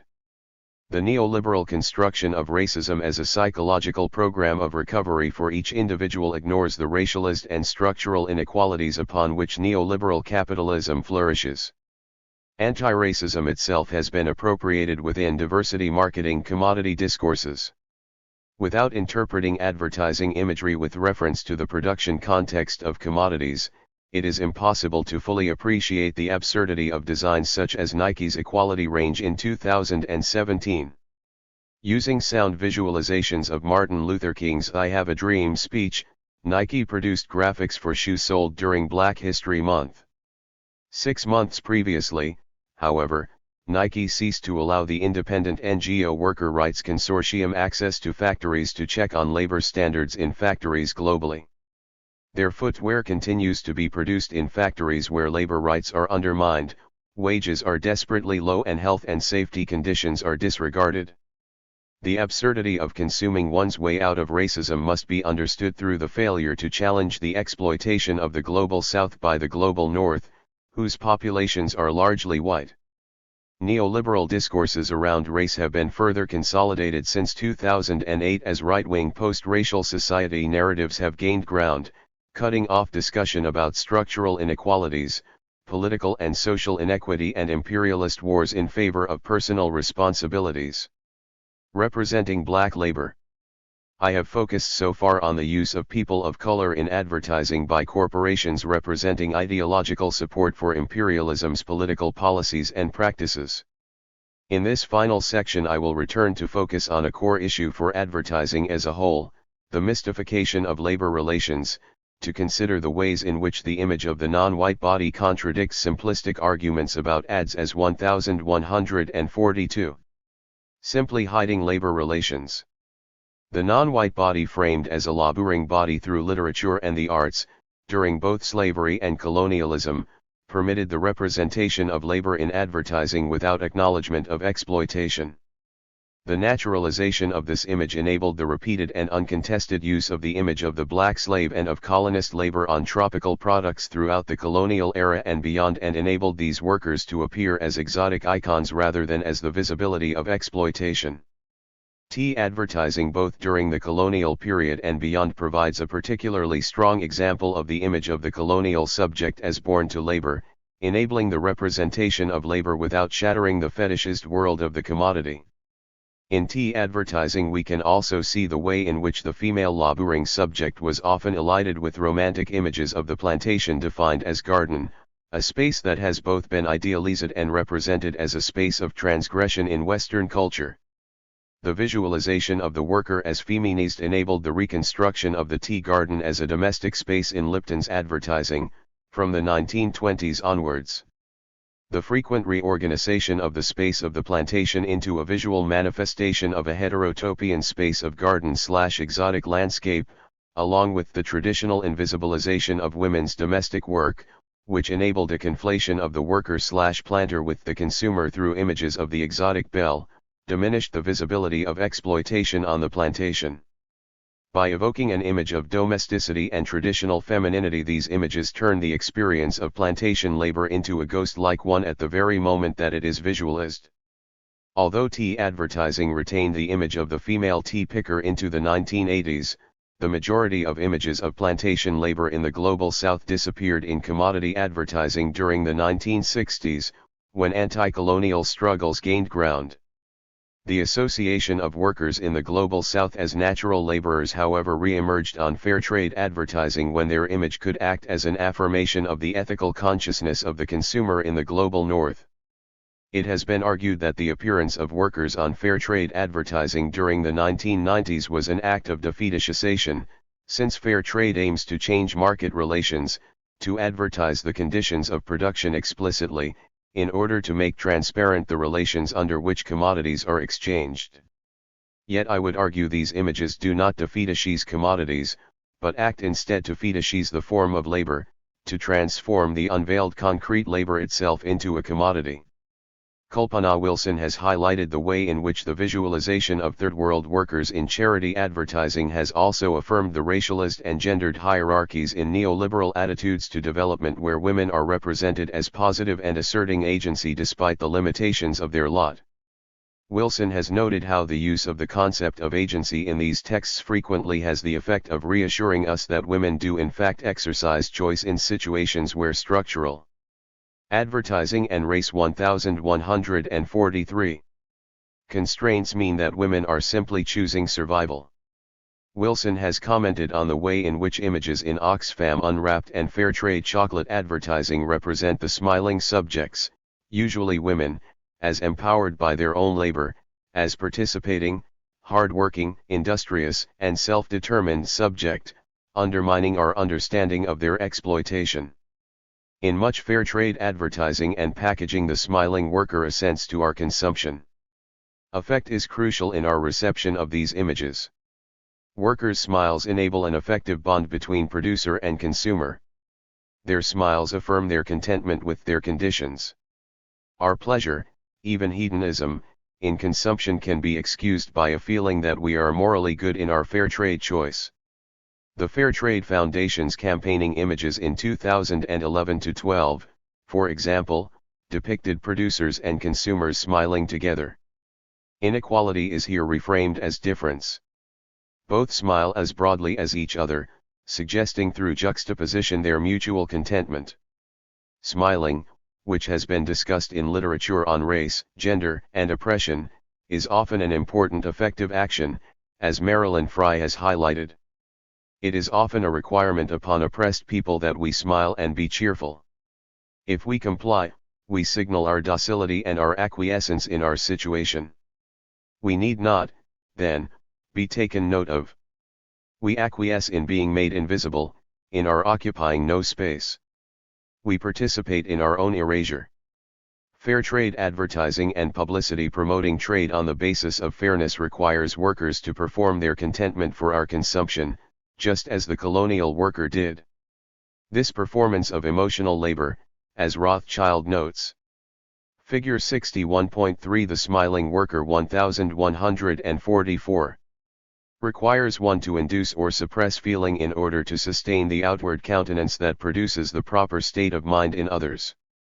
This kind of labor calls for a coordination of mind and feeling, and it sometimes draws on a source of self that we honor as deep and integral to our individuality. The necessary performance of this emotional labor asks us to consider, at what price can subjects speak the truth about themselves? The drive to represent corporations as benevolent has become increasingly sophisticated, with companies suggesting themselves as partners in the moves for social inclusion and social justice, through both fair trade being adopted as a purchasing choice by all major corporations, as well as through corporate social responsibility programs in which corporations carry out acts of charity. Adopting the same smiling faces of workers from the global south as those found in the images of the Fair Trade Foundation, corporate fair trade has sometimes re-articulated racist tropes in the bid to hide the exploitation of agricultural labor. Cadbury's Fair Trade Zingalo advertisement, for example, depicts a cocoa farm in which the beans mysteriously pick themselves while the local population sing and dance in reverence to the produce and, by inference, the Cadbury's Corporation. In corporate social responsibility PR, labor is again mystified, while both absent and present. One Coke's Happiness is Home project presents the company as fulfilling individual dreams of seeing family by harnessing personal stories of separation caused by the impact of neoliberal globalization that are resolved through the company's gestures of goodwill. While representing migrant workers across the world, with some even depicted at work, the exploitation of workers in Coke factories is pushed aside by the company's benevolent act of buying a plane ticket for 5 Filipino workers to visit their families, whitewashing the exploitation faced by migrant workers through the employment and business practices of the very corporations that fail to enable regular family reunification. These viral videos present an example of the way in which promotional culture today does not always erase the meaning of production but modifies and frames it in ways to suggest corporate benevolence. The fetishization and mystification of factory labor. The racialized nature of the above representations can only be fully appreciated when we compare it to the representation of labor more widely in advertising. While colonial advertising depicted African and Asian labor as a natural part of the imperial family and fair trade advertisements promote the image of the worker, always from the global south, assenting to their own exploitation, the labor depicted in these images is always agricultural labor, frequently framed in idyllic natural environments. The imperial division of labor, with the colonies perceived as the natural producers of raw material and European metropolises as the center of industrial production, has meant that industrial labor has been rarely represented, or when it has, it is fetishized. Advertising and race 1145. Sometimes even through the visualization of peasant/agricultural scenes. In her essay Great History That Photographs Mislaid, Williamson notes this fetishization. She analyzes a Lancia advertisement in which the car is placed in an Italian vineyard surrounded by happy peasants. Williamson asks, who made this car? Has it just emerged new and gleaming from the soil? How can a car even exist in the feudal relations? In contemporary advertising, factories and highly mechanized labor environments, in particular, are rarely represented.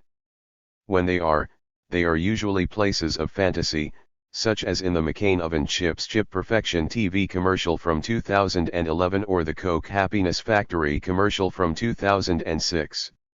These narratives frequently push the worker into the background, fetishizing the technological and digital environment and in the process denying the exploitation and alienation experienced by the factory workers. One such recent advertisement is Amazon's 2017 Christmas advertisement Give 60, in which a young, busy, white female consumer buys a gift for a young girl from the Amazon website, while traveling on a bus. 3. The alienation of contemporary Western life that leaves us purchasing gifts online and sending gifts to loved ones that we neither touch nor wrap is transformed as an emotional exchange in this advertisement through a video that personifies and in this process fetishizes the Amazon box. As it travels through one of the company's automated warehouses. Here, Workers in the global north operate in the background of the warehouse, out of focus or in the shadows, their presence diminished in order to effectively transfer humanity and feeling from people to commodities. The harsh working conditions of the Amazon worker are erased by the smooth-running machines. The automated nature of this factory situates it as representative of work in the global north. In earlier advertisements, a racialist division of labor in Empire Marketing Board images of the 1920s represented white workers as the operators of machines to distinguish them from colonist laborers, the producers of raw material in the British Empire. Here racialization is implicit through the only individualist Amazon worker, the driver at the end of the narrative, being white. The exploitation of factory labor in the Amazon image is mystified and denied in two ways. Firstly, the labor of workers who have produced the goods and the conditions of their work are erased through the perfect and neat packages that travel with ease on the digitized conveyor belts. Secondly, the workers in the warehouse itself are diminished through the animation of the inanimate boxes to suggest humanity and love as transferred through the purchase of goods between consumers. The exploitation of Amazon workers, many of whom are migrant workers, and their exhaustion and experience of physical pain due to the relatively harsh working conditions are erased in the video. The boxes Amazon smiles literally sing to us and to each other, give a little bit of your love to me. Human emotions and experience are thus transferred from people to goods, centering the commodity and the corporation as both benevolent and the pivot of contemporary human life. 1146. Conclusion. It is clear that advertising not only acts to structure commodities as the center of our social worlds, but also reproduces supportive ideologies of race, gender, and class to service the accumulation of capital. From the late 19th century, when the first consumer societies developed, we have seen the ways in which advertising harnessed racialist ideologies to consolidate corporate interests. These representations not only reflected wider ideas that circulated in society, but can be seen to have acted to consolidate racialist ideas that supported the specific interest of major firms. It is crucial for a critical analysis of advertising's ideological impact to investigate the material context within which advertising images operate so as to understand the economic and political interests that these images serve. Here, I have identified not only the entanglement between racist ideologies and capitalist development during the period of empire, but also their continued entanglement in the post-independence and neoliberal era. I have also identified the way in which the gendered divisions of labor intersect with racialist ideologies to naturalize racial hierarchies and represent the global South as born to labor, an image that is further consolidated through the frequent representation of women's domestic labor, which has been historically naturalized as outside of the realm of exploitation. While advertisements fetishize commodities to make them appear mist-enveloped and to carry properties that an inanimate object can never have, the analysis above makes clear that the real is not simply hidden by the imaginary, but that advertising naturalizes forms of exploitation to often represent exploitative social and economic relations as benign. As such, the real is not so much entirely hidden as reframed as natural, normalist and legitimate, to deflect from the violence of contemporary global relations that maintain the exploitation of the global South by the global North. This is made possible and acceptable through racism. Neoliberal multiculturalism has created imagery that suggests the possibility of equality at the point of consumption, yet such advertising often essentializes difference and only works through erasing knowledge of the persistent structural inequalities that make such a possibility farcical. In fair trade advertising, the workers of the global South are even employed to authentically assent and be happy in their exploitation and their position outside of conspicuous consumption. It is not useful to suggest a reform to advertising, as advertising as a cultural form is tied to the system that we wish to see destroyed. The value of looking critically at advertising images is that they permit us to see the ways in which material interests directly impact on representation. The social, cultural, and political meanings advocated in advertisements can never contradict an advertiser's economic interests. In the main, these social and cultural meanings naturalize capitalism as benign. We can see the ways in which commodities are fetishized and Advertising and Race 1147. Take on human characteristics, changing the way we view ourselves and others. We can also trace the way in which racialist practices are central to exploitation under capitalism, and these practices impact on regimes of representation. Such racialist regimes of representation intersect with gendered hierarchies. It is also clear that capitalism in its imperialist phase remains adaptable and parasitic, able to absorb and deflect dissent through shifting our focus from structural inequalities to questions of personal difference and transformation. Through the enactment of racialist and gendered hierarchies, advertising even naturalizes inequality as difference, enabling corporations to be framed as benevolent and benign. Notes 1. See Cadbury's Zingalo commercial featuring Tinny, https://udo.be/wco_by-hf10 access June 2, 2021. 2. See Coca-Cola Where Will Happiness Strike Next, the OFW Project, www.dailymotion.com/videosamplu access June 2, 2021. 3. See Amazon 2017 Christmas Commercial, www.thesund.co.uk/video/Parsons-Grogger-Hodgsons-Give-a-little-bit-Little-Christmas-advert-give access June 2, 2021. References. Back, Lay and Quayad, Vivek 1993 Dream Utopias, Nightmare Realities, Imaging Race and Culture Within the World of Benetton Advertising, Third Text, 7, 65-80. Barths, Roland 1972 Mythologies, London, Fontana.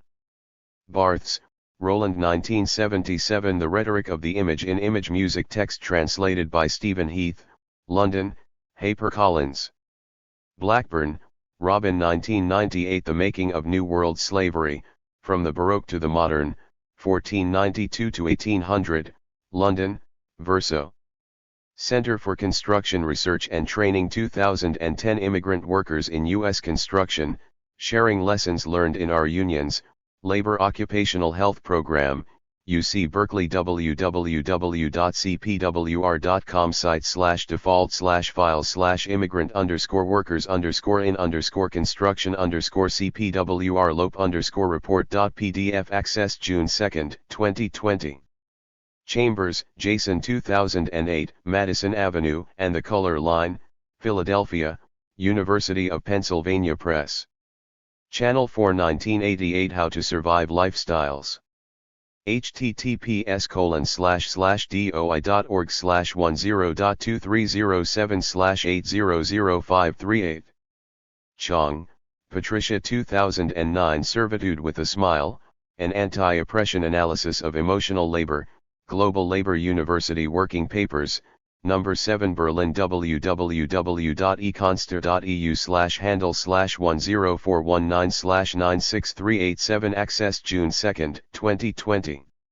Daniels Arlene K. Invisible Work, Social Problems, 34, 403-15. Dawson, Michael C. Hidden in Plain Sight, A Note on Legitimation Crises and the Racial Order, Critical Historical Studies, 3, 143-61. Derrida, Jacques 1978 Writing and Difference, London, Routledge. Edwards, Lee and Ramamurthy, Anand the 2017 Credible India? A Critical Analysis of India's Nation Branding, Communication, Culture and Critique, 10, 322-43. Ewan, Stewart 1976 Captains of Consciousness, Advertising and the Social Roots of the Consumer Culture, New York, McGraw-Hill. Fanon, Franz 1967 Black Skin White Masks, New York, Grove Press. Foucault, Michel with G. Rowlett 1983 Structuralism and Post-Structuralism, An Interview with Michel Foucault, Telos, 55 Spring, 195-211 1148. Fry, Marilyn 1983 Oppression in Maryland Fry ed. The Politics of Reality, Essays in Feminist Theory, Trumansburg, New York, The Crossing Press, pages 1-16.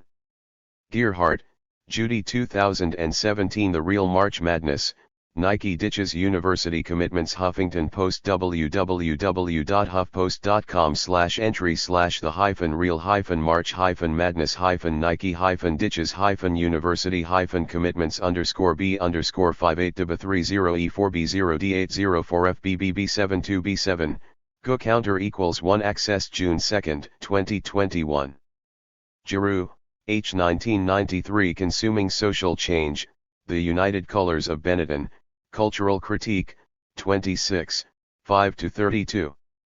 doi 10.2307/1354454. Goldman, Robert. 1992. Reading Ads Socially, London, Routledge. Gottlieb, Robert and Joshi, Anupma. 2010. Food Justice, Boston, MIT Press. Hall, Stewart. 1980. Encoding/Decoding in Simon During ed. The Cultural Studies Reader, 1993, London, Routledge, pages 507-17. Hudson, Ian, and Hudson, Mark. 2003. Removing the Veil?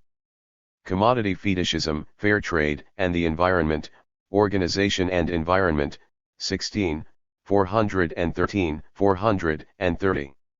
Hunt, Wolf. 2013. Advertising White Supremacy, Capitalism, Colonialism, and Commodity Racism in Wolf Hunt, Michael Pickering and Anandi Ramamurthy. eds. Colonial Advertising and Commodity Racism, Hamburg, Lit Verlag, pages 21-67. Yahali, SUT. 1991. The Codes of Advertising, Fetishism and the Political Economy of Meaning in the Consumer Society, London, Routledge. Kim, Minjeong and Chung, Angie. 2005. Consuming Orientalism, Images of Asian American Women in Multicultural Advertising, Qualitative Sociology, 28, 67-91. Lace, William, Klein, Stephen, and Yahali, SUT. 1986. Social Communication in Advertising, London, Routledge. Lever, William Hesketh. 1927. Viscount Leverhulme, by his son, London, George Allen, and Unwin Ltd. Littler, Joe. 2009. Radical Consumption, Shopping for Change in Contemporary Culture, Maidenhead, Open University Press. Luggard, Lord. 1965. The Dual Mandate in British Tropical Africa, London, Routledge. Lurie, Celia. 2000. The United Colors of Diversity, Essential and Inessential Culture in Sarah Franklin, Celia Lurie and Jackie Stacey. eds. Global Nature, Global Culture, London, Sage, pages 146-87. Malcolm X. 1962. Who Taught You to Hate Yourself? Speech, May 5, Los Angeles. Marchant, Roland. 1985. Advertising the American Dream, Making Way for Modernity, 1920-1940, Berkeley, University of California Press. Marx, Karl. 2003. Capital, Volume 1, first published 1867, London, Lawrence and Wishart. McClintock, and 1995. Imperial Leather, Race, Gender, and Sexuality in the Colonial Contest, London, Routledge. Melamed, Jody. 2006. The Spirit of Neoliberalism, From Radical Liberalism to Neoliberal Multiculturalism, Social Text, 24, 1-24. Mitter, Svasthi. 1986. Common Fate, Common Bond, Women in the Global Economy, London, Pluto Press. Krumah, Kwame. 1965. Neocolonialism, The Last Stage of Imperialism, London, Thomas Nelson and Sons. Entobi, Marco. 2016. Violent Class Struggles and the Need for Revolutionary Change, Raleigh, Lulu Press. Osborne, Hillary. 2016, December 12. Amazon accused of intolerable conditions at Scottish warehouse, The Guardian www.theguardian.com/technology/2016/deck/11//Amazon-accused-at-Scottish-warehouse access June 2, 2021. Pieters, Jan Nederveen 1992 White on Black, Images of Africa and Blacks in Western Popular Culture, New Haven, Yale University Press. Pendergrast, Mark 1993 For God, Country, and Coca-Cola, The Unauthorized History of the World's Most Popular Soft Drink, London, Weidenfeld and Nicholson. Ramamurthy Anandi 1997 Constructions of Illusion, Photography and Commodity Culture in Liswell's ed. Photography, A Critical Introduction, London, Routledge, pages 151-98. Ramamurthy, Anandi 2003 Imperial Persuaders, Images of Africa and Asia in British Advertising, Manchester, Manchester University Press. Advertising and Race 1149. Ramamurthy, Anandi 2012 Absences and Silences, The Representation of the Indian Tea Picker in Colonial and Fair Trade Advertising, Visual Culture in Britain, 13, 367-81.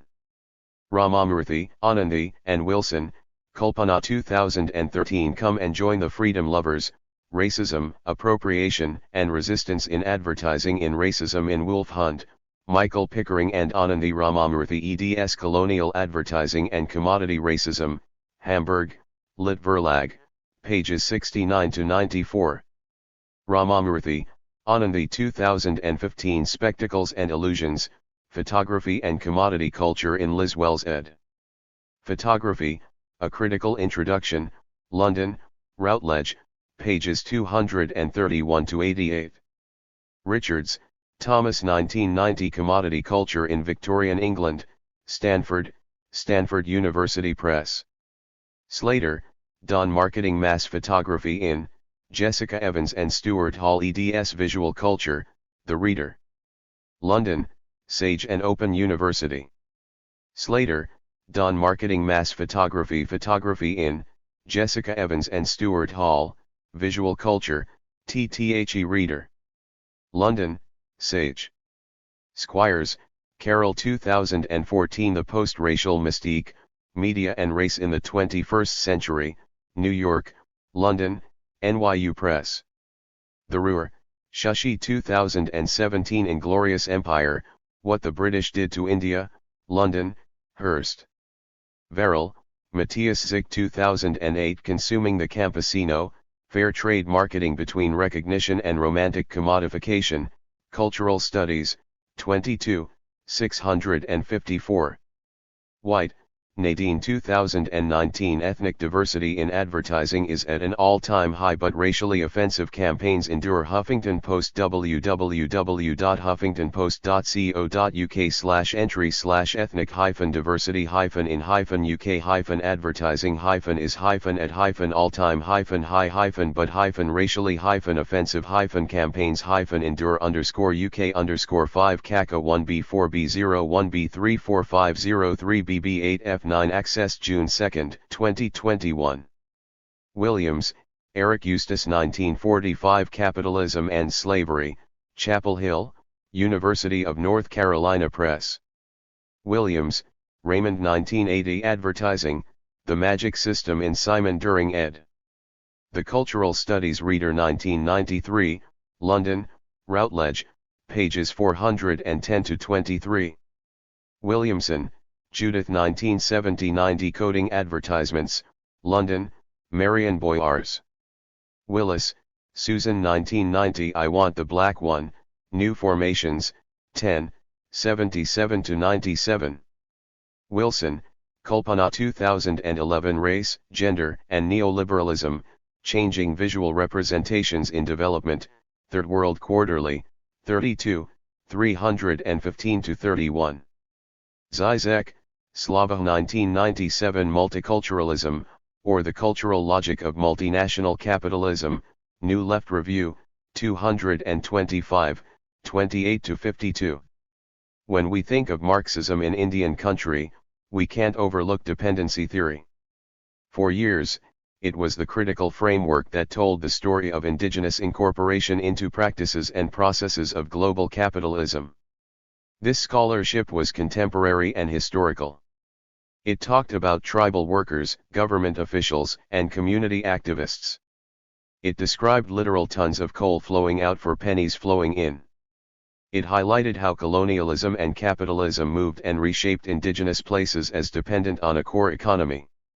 This framework accounted for local elites and global forces. It was complex scholarship, with both sweeping historical narrative and charts and graphs. It was also nation-specific, focusing on the particular experiences of the Navajo, the Choctaw, the Pawnee, the Cheyenne, or the Crow, names lost in frameworks that speak of colonization as a story of settlers and natives. Today's critical research focuses on settler colonialism and the settler colonial state as its object of analysis.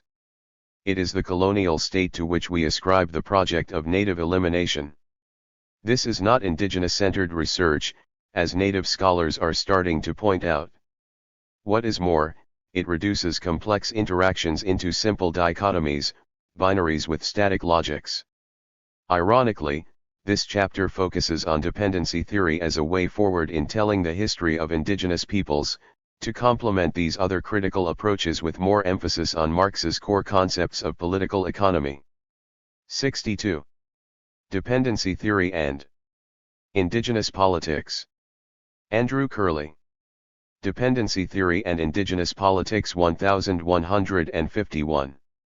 During fieldwork in the Navajo Nation in 2013, I asked everyday Dine people why they felt the tribe continued to support a coal economy despite decades of environmental risks, bad faith contracts, and increasing concerns over climate change. To the people I spoke with, the structuring dynamics were not hard to figure out. The Navajo Nation had been made dependent on the coal industry and thus subservient to it. People on the ground described it as such. They held their leaders largely responsible, as the quote at the top of the page indicates. Without a plan, without a critique, the forces of capitalism, the we-indigo economy, one come knocking at the door. Yet, in academic circles, scholarship has long moved beyond what has been called dependency theory. By 2013, dependency theory was passé. Critics claimed it straitjacketed individual agency, or was deceptively incorporative of central assumptions of modernization theory. It was not attuned to indigenous ontology and implied a developmentalist logic. This chapter argues that, despite its critiques, dependency theory maintains on-the-ground relevance for tribal people in describing and understanding their economies. Dependency theory is Marxist in origin and highlights the unevenness of capitalistic incorporation in space and time during the later expansion of global capitalism. Importantly, dependency theory is a 20th-century argument, reflecting the state of the world during neocolonialism. It explained the economic integration of places and nations from decolonialization in the 1950s and 1960s until the advent of neoliberalism in the early 1980s. This was an age of development, when the USA and its Western allies actively promoted the recolonization of the Third World with market integration. The theory designed to destroy traditional economies was modernization theory, largely presented in overly simplistic ways by politically powerful economists. Dependency theory flipped modernization theory on its head, arguing that traditional economy had already been destroyed, and largely by colonial practices. Currently there is a resurgence of Marxist interest in native communities, but this new scholarship is more activist than analytical in nature. While we find in activist work a real possibility of changing the world, we often lose the opportunity to understand the world's contradictions and complexities in depth. In this chapter, I focus on the use of dependency theory in native North America, which was meant to expose the hidden and structuring forces of capitalism in Indian country. This scholarship is a rich blend of theoretical critique and empirical analysis, but is generally neglected.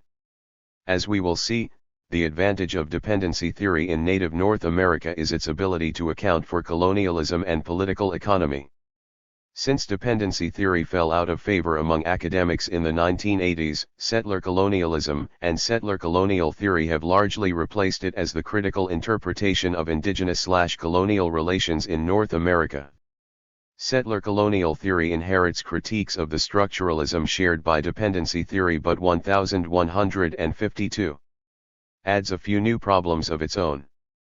Indigenous and white scholars using settler colonialism have largely replaced the structural arguments of dependency theory with a focus on land dispossession and the elimination of the native. Settler colonialism highlights an underlying unshakable colonial edifice that is essential to the identities of colonial states. Settler colonialism is a structure, not an event, a structure bent on the elimination of the native. What is lost is the importance of events. For Marx, capitalism wasn't just a structure, it was world-changing force expanded violently through and despite political structures. It was one bloody event after the next, each with its own internal conflict and contradiction. Land dispossession only accounts for some of the historical forces at work.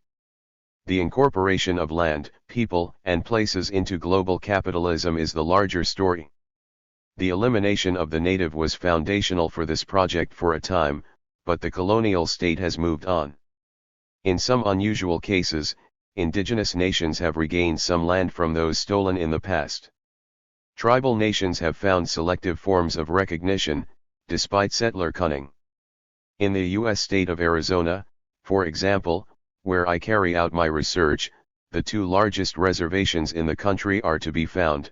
The Navajo Nation, at 17.5 million acres, has expanded since its original treaty with the federal government in 1868.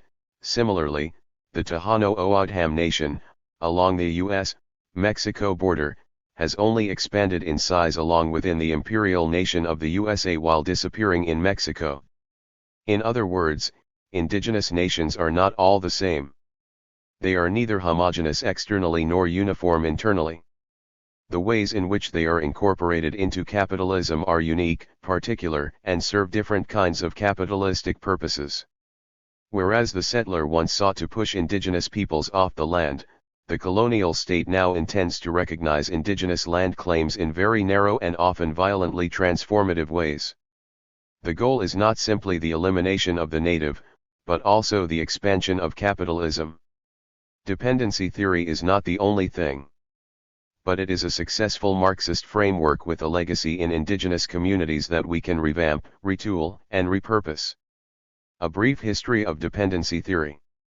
Dependency theory emerged during the era of decolonization following the end of the Second World War. Independence movements in Africa, Asia, and the Caribbean struggled against the collapsing colonial infrastructures of Great Britain, France, and Portugal.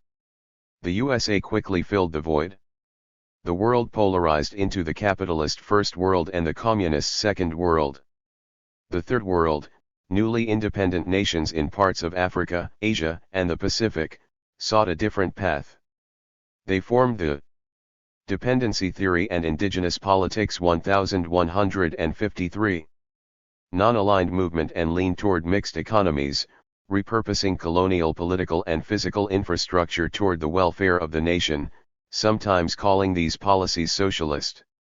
In Africa, Southeast Asia, the Middle East, and Latin America, the USA-backed military dictatorships undermined democratically elected leaders, and even sponsored targeted assassinations. U.S. foreign policy aligned with violent right-wing groups to challenge Soviet influence and extend the reach of international capitalism, what would become the global division of labor in the age of neoliberalism. This forced many independent leaders to pessimistically reassess global possibilities. Global capitalism, after the Second World War, was the basis for what Ghana's first president Kwame Nkrumah called neocolonialism. In neocolonialism, former colonies ostensibly gained political independence, but maintained economic dependence on the former colonizing nations. Dependency theory developed as a thesis among Latin American economists who worked to explain how their nations struggled to emerge from penury despite continued integration within international capitalism. Accordingly, the more newly independent nations were incorporated into global capitalism, the poorer they became. The lack of development progress, increasing class stratification, and indigence forced many to reassess the promises of capitalism. For cocoa growers in Ghana or coffee farmers in Tanzania, political independence changed little. Post-colonial economies were built on the same practices of commodity production that defined the colonial period. National elites replaced colonial elites. But the colonial project remained intact. Fanon understood this colonialism as a psychological and ideological problem among national elites who blindly accepted the racism and rendering of inferiority of the modernization narrative at the costs of the nation's laboring classes. The paternalistic apparatus of the colonial administrator disappeared, but in his stead, the missionaries of markets, agriculture extension officers, coffee buyers, traders, and investors replaced paternalism with artificial opportunism. They filled the heads of elites with promises of modernity. With his 1966 essay in the Monthly Review, The Development of Underdevelopment, economist André Gunder Frank successfully translated ideas circulating in the Global South into Anglophone scholarship. He had worked as an economist in Brazil and left after a US-sponsored military coup in 1964. The main thesis of the article, which remains useful today, is that the formal practices of development led to its opposite, underdevelopment. Shortly afterward, a flurry of dependency scholarship was published. Sociologists, economists, and historians gravitated to the allure of a theory that spoke to the way peasant and indigenous communities throughout the world were impacted by the expansion of global capitalism. In the 1970s, Latin American economist Theotonio dos Santos published The Structure of Dependence in the American Economic Review, in which he described the relationship between imperialism, colonialism, and economic 1154. Integration in broad, but useful language. It was widely cited and helped to establish the theoretical language and focus of dependency theory, moving beyond questions of market integration to consider what one country's economy does for the benefit of another's. Dos Santos defined dependency as a situation in which the economy of certain countries is conditioned by the development and expansion of another economy to which the former is subjected. Two economists, Fernando Henrique Cardoso and Enzo Filippo, wrote Dependency and Development in Latin America, in which they argued that the history of development in Latin America has focused on exports for the benefit of the global north and at the expense of national development. These approaches had different, sometimes opposite, understandings of how capitalism worked. Some writers, like the future neoliberal president of Brazil, Fernando Henrique Cardoso, assumed that development was desired, just implemented poorly and at the expense of Latin American nationalism.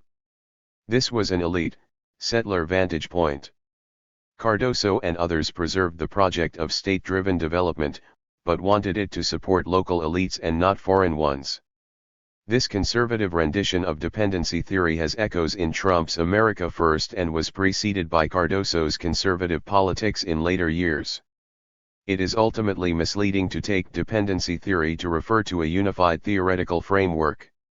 Rather, it covers an interlocking series of descriptions and analyses of relations between former colonizers and their territories that borrowed from Keynesian ideas of national economies, development and modernization theory, and Marxist historical materialism. Dependency theory was part of an international critique of post-war development and the legacies of colonialism. The initial connections that economists made between the metropole and its satellites were eventually incorporated into world systems theory 3. Alongside the rise of peasant studies, dependency theory joined new ways of approaching Marxist scholarship that diverged from the rigidity of official communist doctrine. For Marxism responded to the Cultural Revolution of the 1960s by abandoning its epistemological quest for social laws in favor of historical inquiry, alongside fresh critiques of political economy. Dependency theory also became part of the New Left's critique of U.S. imperialism and global capitalism. The disproportionate violence inflicted by the USA on Vietnam exposed a violence inherent in the maintenance of the global capitalist world order. The conflict was billed in the USA as an anti-communist crusade. But this narrative convinced fewer and fewer people as the body bags piled up. Dependency theory provided a framework and explanation for the developed world's harsh treatment of the developing world. It helped highlight the colonial origins of the capitalist world order and the violent transformative power of capitalism on the planet. It became a powerful critique of global dependency theory and indigenous politics. 1155. Capitalism at an important period in its history. Emerging from Mexico, Brazil, and Africa in the 1950s, only a few years following the end of European global hegemony, dependency theory started a conversation on the neocolonial character of global capitalism. Useful analytical features of dependency theory for the present. Dependency theory focused on the transfer of wealth between developing nations and developed nations. It tried to explain the uneven terms of trade between commodity-producing countries in the global south and consumer nations in the global north. For example, when a national economy was organized around cash crop production, such as cocoa in Ghana, coffee in Tanzania, coal in the Navajo Nation, this encouraged government officials to maintain this industry at all costs. The industry's relative importance for jobs and revenues increased its political power. It was this dynamic that Dine interviewees highlighted when they described the Navajo Nation as dependent on the coal industry. In the course of my research, coal accounted for nearly 25% of the tribal budget, that is, a salient feature of the Navajo economy. In the 1960s, dependency theory's main intervention was to challenge the linear narrative of modernization theory, with its assumption that participation in capitalism eventually improved the social and economic conditions of underdeveloped states. W. W. Rostow described this process as a literal takeoff, when societies were granted the preconditions of capitalism in order to gain and expand economic momentum exponentially. For Rostow, the destruction of traditional societies was key for the creation of the preconditions for capitalism. This destruction was described in his famous work, The Stages of Economic Growth, passively and euphemistically as outside interventions. But, historically, these were violent acts, including genocide. As a Kennedy advisor, Rostow had political influence and helped shape U.S. foreign policy during the 1960s. Rostow's assumptions were fairly common at the time and reflected decades of development thinking for federal officials working within reservations. Modernization theory assumed that reservations, just like underdeveloped states, were in need of development. Dependency theory argued that attempts to modernize indigenous communities underdeveloped them. This is where the thesis proved particularly useful for the Navajo Nation. The movement from subsistence to wage labor resulted in a loss of independence and sense of economic dependency among Dine people and explains why the word itself, dependency, comes up so often among community members when they talk about the coal economy and the Navajo Nation's relationship to it. 1156.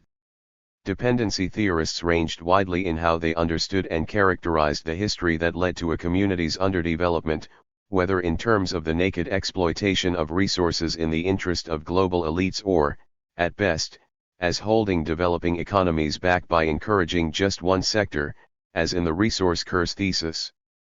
As mentioned earlier, two popular books in dependency theory that epitomize this range were Capitalism and Underdevelopment by André Gunder Frank and Dependency and Development in Latin America by Cardoso and Enzo Filito.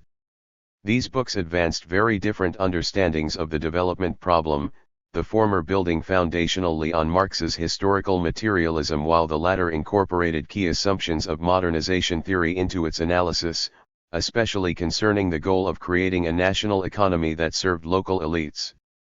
As dependency gave way to world systems, like ska and rocksteady to reggae, some key features were lost. The site-specific and comparative aspects of dependency became lost in the grand narrative of world systems. We had a harder time seeing exactly how the Navajo Nation contributed to the rise of Phoenix and capitalism in the Southwest. The specific commodities were less important, the global system of capitalism took prime interest. Incorporation is not only a material process, of transferring surplus wealth from one place to the next, it is also a relational process that puts places in structuring arrangements. The dynamics between town and country, rural and urban was an original point in the dependency theory thesis, later blurred when capitalism was understood as a transfer of people and wealth over centuries and at a world scale. The world scale, world economy, and world systems analysis followed capitalism from its origins in Europe to colonization across the globe. This remains a useful history, but importantly it failed to address racialization as a key feature of global capitalism. In Black Marxism, Cedric Robinson identified the importance of race and racism in the violent construction of capitalism. Today, racial capitalism is an important area of research to understand how capitalism becomes reliant on race. Indigenous critiques based in settler colonial frameworks point out that colonialism and land dispossession were fundamental to the expansion of capitalism. Settler colonialism was thus a better starting point for thinking about the origin of capitalism than the enclosure of the English commons. However, world systems approaches emphasized the role of the larger global system in order to explain the emergence of capitalism across the planet. In this context, complex and localized relationships took on tenuous connections to ideas of the global. Although capitalism assumes a global character, its particular manifestations remain unique configurations of people and places, with diverse motivations, legal political systems, and traditions of resistance to capital incorporation. World systems and dependency theories relied too much on broad categories such as society, economy, development, and underdevelopment. Ideas. Dependency theory and indigenous politics 1157. Such as underdevelopment remain hard to empirically demonstrate and theoretically defend. These concepts have the effect of simplifying complex economic problems and providing a misleading directionality to capital movement. Critics eventually argued that dependency theory could not account for the economic successes of former colonies, that it tended to overstate the case for underdevelopment, thus missing important new industries like casinos in Indian country.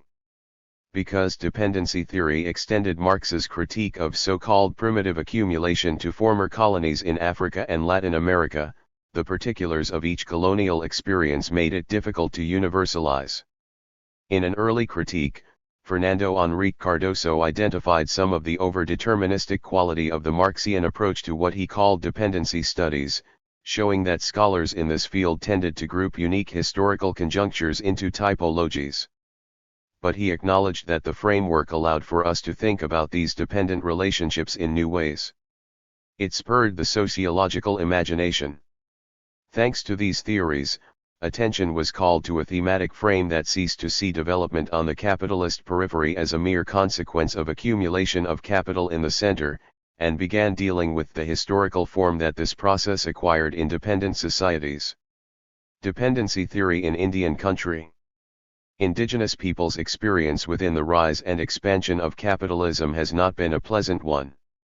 Tribes have had their lands stolen, lives lost, and futures undermined. It is difficult to summarize the unique integrations of different indigenous nations into regional and worldwide capitalism. Development around indigenous communities was premised on the idea that indigenous peoples were pre-modern and in need of intervention. Although this racist pretext is less overt today, it remains an operating justification for federal oversight over indigenous lands. The so-called Marshall Trilogy limited indigenous sovereignty to domestic and dependent U.S. authority. The language of assimilation and extinguishment of the 19th century was replaced with development and nation-building in the 20th century, but the structural de jure racialization of indigenous peoples as subordinate to U.S. authority remains intact. Under modernization theory, the underdevelopment of indigenous nations within the USA was understood as a lack of political and economic integration into U.S. capitalism and a product of overly socialistic economic policy. Dependency theory reverses this presumption. It assumes that tribal social, economic, and legal underdevelopment is the consequence of histories of forceful integration into colonial and capitalist structures, not a lack of it. This was an important insight and one that has real consequences for Tribal 1158. Economic and political planning today. Dependency theory is a historical account of how capitalism comes to dominate a people and a place. Dependency theory exposes the forceful variegated displacement and destruction of indigenous economies in favor of exploitative arrangements. It is an account of economic structuring attentive to the legal and political barriers preventing indigenous freedoms and self-sufficiency. Among indigenous nations in the USA, researchers and scholars have used dependency theory effectively to account for the integration of reservation spaces into U.S. capitalism. Focusing on the uneven terms of trade for resource-exporting tribes like the Navajo Nation, Roxanne Dunbar Ortiz and Lorraine Ruffing highlighted the movement of surplus value from the periphery to the core. In a different vein, historian Richard White wrote an ambitious comparative study on the roots of dependency for the Dine, Choctaw, and Pawnee. He focused on the notion of primitive accumulation and the original undermining of the subsistent economies for indigenous cultures and nations. More scholarship focused on this question, including world systems writers like Thomas Hall and theorists of resistance to settler colonialism like Glenn Coulthard. Because of the colonial limitations placed on reservation spaces, but with special exception for mineral lease contracting, many indigenous nations leaned on the sale of uranium, coal, oil, natural gas, and other natural resources for jobs and revenues. This history alone is hard to appreciate in settler colonial narratives that insinuate possession of land alone is key to the expansion of global capitalism. Using Marx, we understand capitalism is not just an act of blunt dispossession, but one of cunning incorporation. Indigenous nations actively participate in exploitative economies and questions even when nominal control over the land is possible. In this era of neoliberalism, globalization is simply a euphemism for deregulation. Reservations were first part of this experiment, existing in a third space of sovereignty, to use Kevin Brunel's framework, that sits between periphery and semi-periphery, but never part of the core. The presence of mineral development on tribal lands rendered landscapes toxic. Coal mining tribes like the Navajo Nation, Crow, and Northern Cheyenne became places where economic dependency was clearest. Native and non-native scholars used dependency theory to account for the primitive accumulation of indigenous subsistent economies. They called this form of colonization internal colonization, noting that it was a method by which indigenous lands were pillaged while under the territorial claims of the USA. Much of this critical work was published in the late 1970s into the mid-1980s. Within Dine studies, or scholarship published on the Navajo people, dependency theory was first used in 1979 to describe unequal terms of trade in the tribe's selling of coal. Richard White linked Dine underdevelopment to the violent undermining of the tribe's traditional economy of dependency theory and indigenous politics 1159. Sheep and agriculture during a period known as livestock reduction in the 1930s. The following year, Lawrence Weiss wrote a Marxist history of Navajo incorporation into capitalism in which he followed in the footsteps of Dunbar Ortiz and White. This presaged more recent work on wastelanding, which describes the Navajo reservation as a place that colonial interests can exploit and render into wastelands for the benefit of the broader U.S. public. Critiques of capitalist incorporation faded in the late 1980s. Starting then, research in Indian country focused on environmental contamination and nation building. Some scholars, finding the critiques of capitalism too deterministic and failing to meet the immediate needs of tribal governments, worked constructively on policy-related research that could offer pathways for tribes to integrate their economies more successfully into colonialism and capitalism. The nation-building literature identified political reforms, such as the establishment of constitutions and independent judiciaries, that tribes could undertake in order to improve economic performances. Indigenous critics of colonialism used language like radioactive colonialism and the militarization of Indian country to focus on how colonial institutions destroyed the land and made cultural maintenance unsustainable. They moved from a focus on political economy toward questions of colonialism, human rights, and environmental sustainability. In the late 1980s and early 1990s, critics focused on three aspects of dependency theory they felt limited its usefulness. 1. Calling reservations underdeveloped perpetuates racist frameworks. 2. Dependency could not account for economic success in Indian country. and 3. Dependency denied a focus on human agency in understanding the history of capitalistic incorporation. Ward Churchill argued against the use of dependency theory when accounting for the incorporation for native people. His argument was rather simplistic. He said Marxism and Marxists used pejorative concepts and categories that described indigenous peoples as primitive. Churchill targeted the term underdeveloped in particular as a problematic way to understand indigenous homelands. In another criticism, Lumbee scholar David Wilkins wrote that dependency theory failed to address the complicated and unique political spaces of reservations that also included stories of economic successes. Finally, labor historian Colleen O'Neill, whose work focuses on the Navajo Nation, argued that dependency theory denies indigenous people agency. O'Neill wrote that the theory overdetermined how indigenous people entered into capitalist relations. Its shortcomings notwithstanding, critics of dependency theory focused too much on superficial issues, such as Churchill's critique of the term underdeveloped, which he misread as racist. Underdevelopment is a modernization theory 1160. Framing that Gunder Frank used ironically to critique assumptions that the traditional economy and not capitalism are the cause of penury in indigenous spaces. Gunder Frank ultimately critiques the dual economy thesis that suggests parts of the economy are formally incorporated into capitalist processes while others are left in traditional or informal sectors.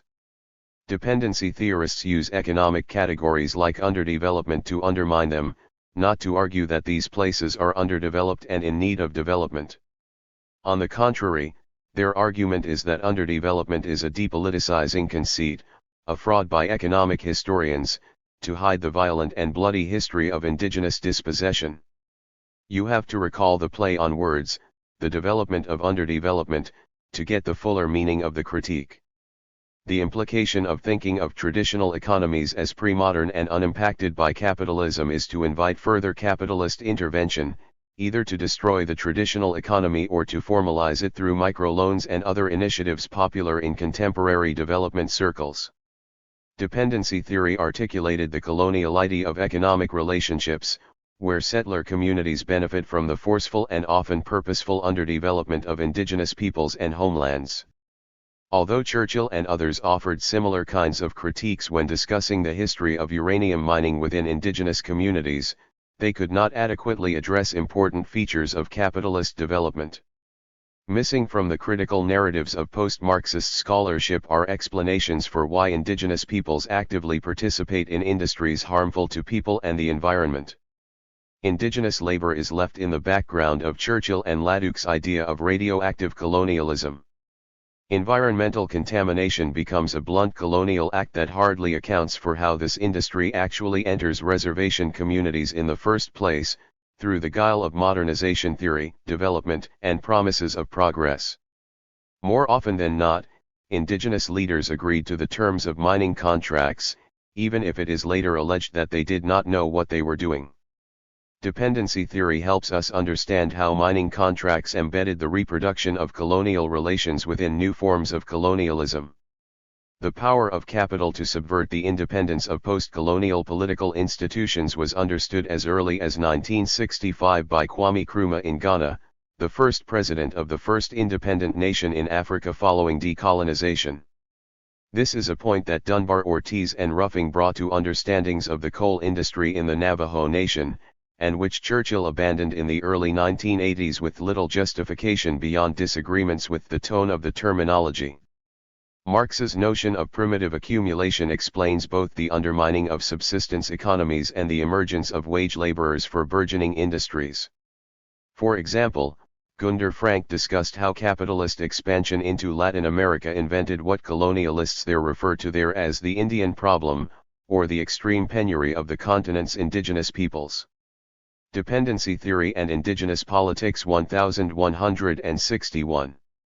On the other hand, Colleen O'Neill provides one of the best analyses of reservation labor but prematurely dismisses dependency theory in the beginning of her book on account of it not dealing with agency well enough. To a large extent, I agree with O'Neill's understanding of indigenous labor, which follows the transformation of indigenous notions of work and identity into new regimes of wage labor. However, I think there is an ongoing misunderstanding of what dependency theory and other structural theories say about human agency, which was why scholars such as O'Neill avoided the term. Structuralism does not deny a people's ability to make spontaneous choices and move in unpredictable directions and defy expectations. Rather, it puts emphasis on what constrains people's full realization of their agency, namely the conditions of capitalism. It is important to highlight the histories of colonial land thefts, duplicitous deals, and active social engineering designed around fantastical ideas of development inherent in U.S. federal Indian law. These structuring legal, political, and economic forces constrain indigenous self-determination and liberation. Dependency theory helps us understand how development and underdevelopment shape power dynamics between indigenous and settler communities. It forces us to account for how so-called developed and underdeveloped places are connected and essentially related. Dependency theory in particular explains the failed results of capitalism in Indian country, emphasizing colonial restraints rather than a people's inability to do capitalism well. It helps us to understand the failure of development projects beyond narratives of tribal corruption, economic brain drain, or explanations that point to the failure of weak tribal institutions in need of constitutionalism and independent judiciaries. Revisiting dependency theory in Indian country. Dependency theory is able to articulate the political and economic linkages between people and places and therefore help us understand how one place prospers at another's expense. This is an original insight of Marx in his historical account of the origins of capitalism in his account of primitive accumulation in England, and one that dependency theorists, world systems analysis, and other critical frameworks were able to extend into histories of colonialism and capitalism across the world. Critics rightly point out that Marx and others fail adequately to address racialization as an instrument of colonial capital dispossession. In Black Marxism, Cedric Robinson was able to amend Marxist historical analysis to better theorize the roles of slavery, racialization, and colonialism in the expansion of capitalism. Similarly, Glenn Coulthard argues stolen indigenous land was fundamental for capital accumulation and the rise of the most powerful states in the world economy, such as the USA and the UK. Today, settler colonialism is the dominant critical framework accounting for US colonialism and indigenous resistance to it. It argues that indigenous land 1162 dispossession is constitutive of the identity and function of settler states, and that the political superstructure dominating indigenous nations is one of violent replacement and elimination. This structure is not an event in the distant past, but a continuing structure in effect today. Settler colonialism is used to explain indigenous incorporation into colonial and imperial states. As Lorenzo Veracini wrote, the settler colonial present is a specific form of domination. But domination is focused on state repression with occasional mention of the economic forces driving it. It fails to account for alternative colonial arrangements that might find it useful to keep natives on the land with limited forms of authority, such as the authority to sign mineral leases and regulate their environments. Scholarship that focuses on the political economy of colonial incorporation of indigenous lands only refers to settler colonialism in passing, not referencing or needing its specific framework of domination. For example, Winona LaDuke and Deb Cowan write that infrastructure serves as the spine of settler colonial possibilities, writing, "We consider the Weendigo in its invasion of indigenous territory without consent, in its deepening of our collective dependence on fossil fuel extraction, and in its extension of settler political economy. But the Weendigo does more than talk about replacement of natives by settlers.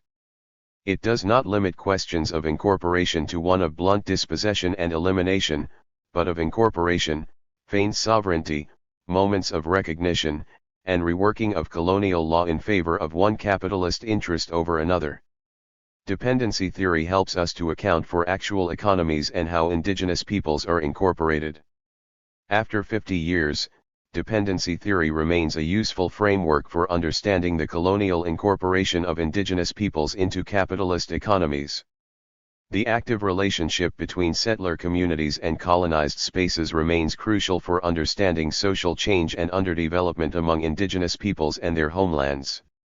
It is useful to focus on the particulars of the regional and national incorporation of indigenous peoples and places into a capitalist economy.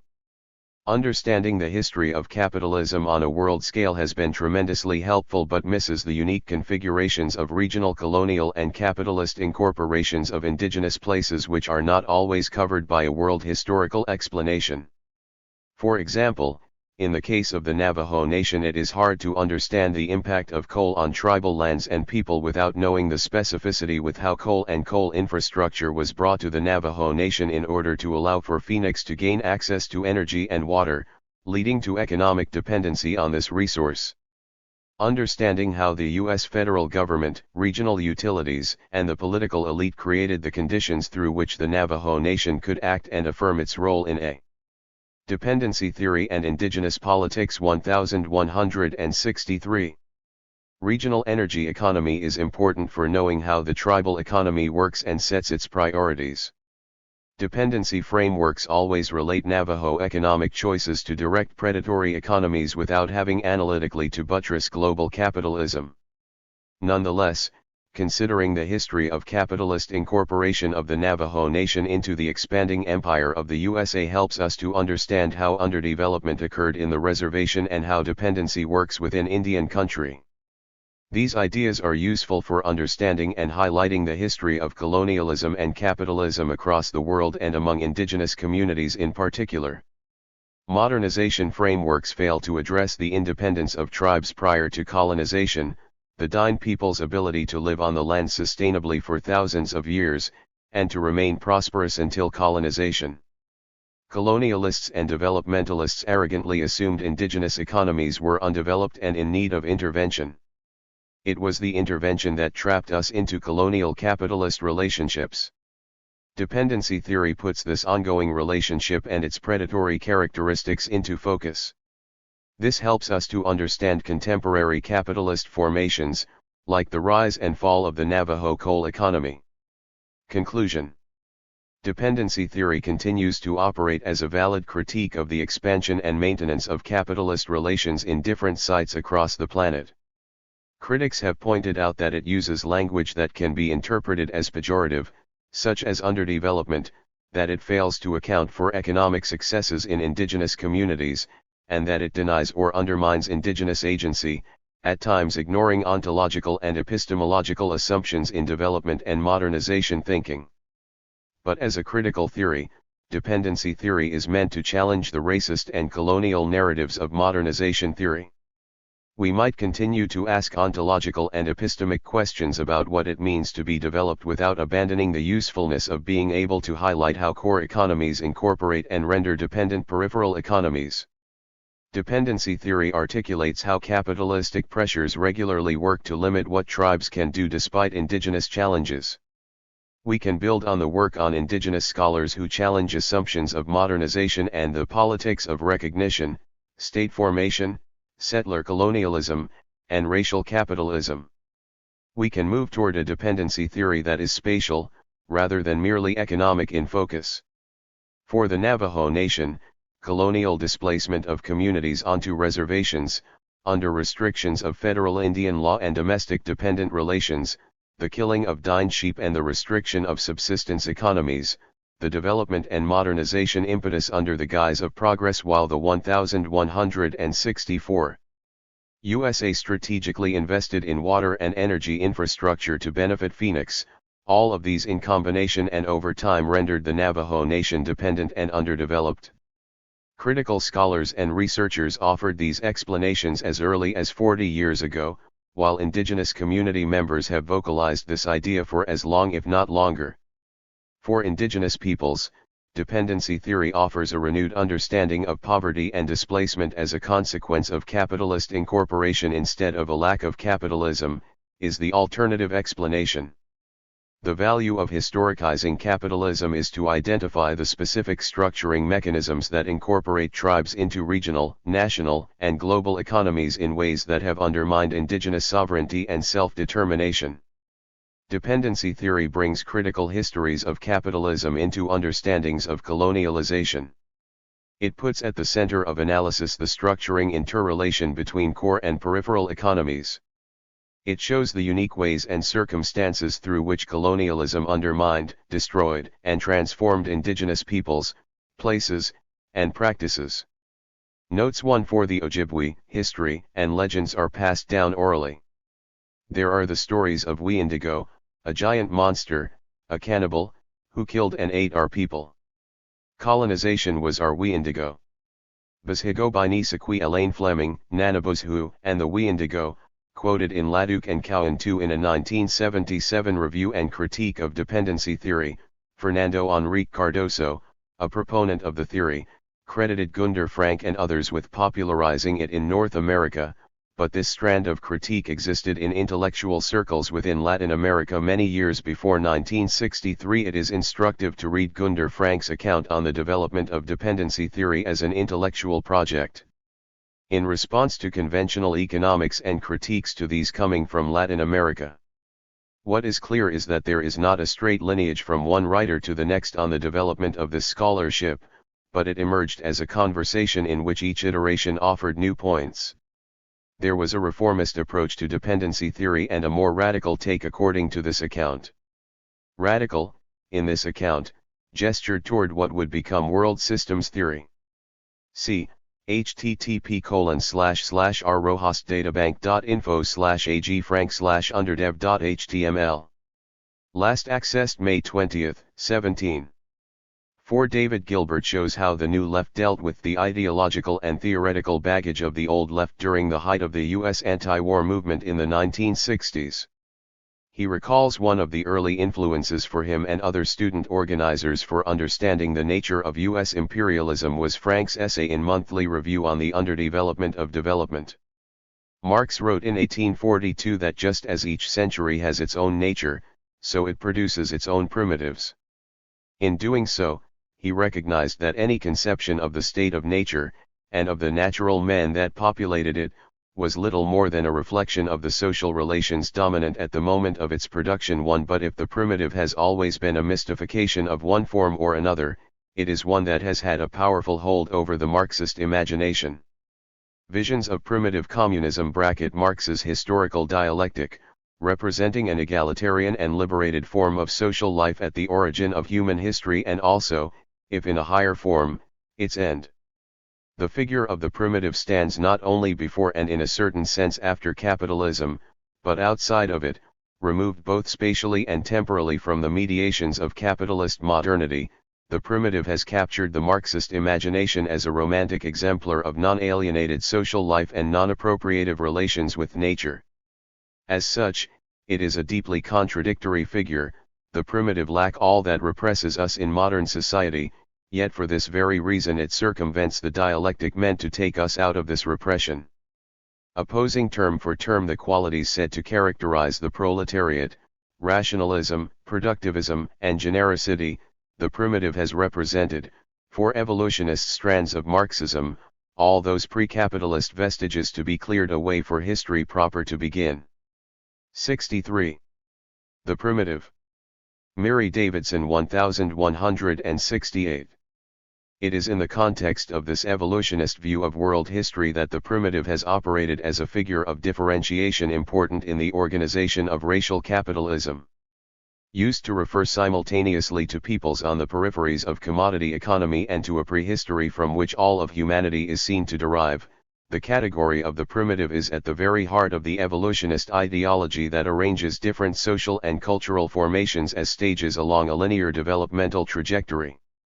Historically, those to whom the label primitive has been affixed have been exploited and subjugated in a variety of ways depending on the modes of power and production dominant in the given setting.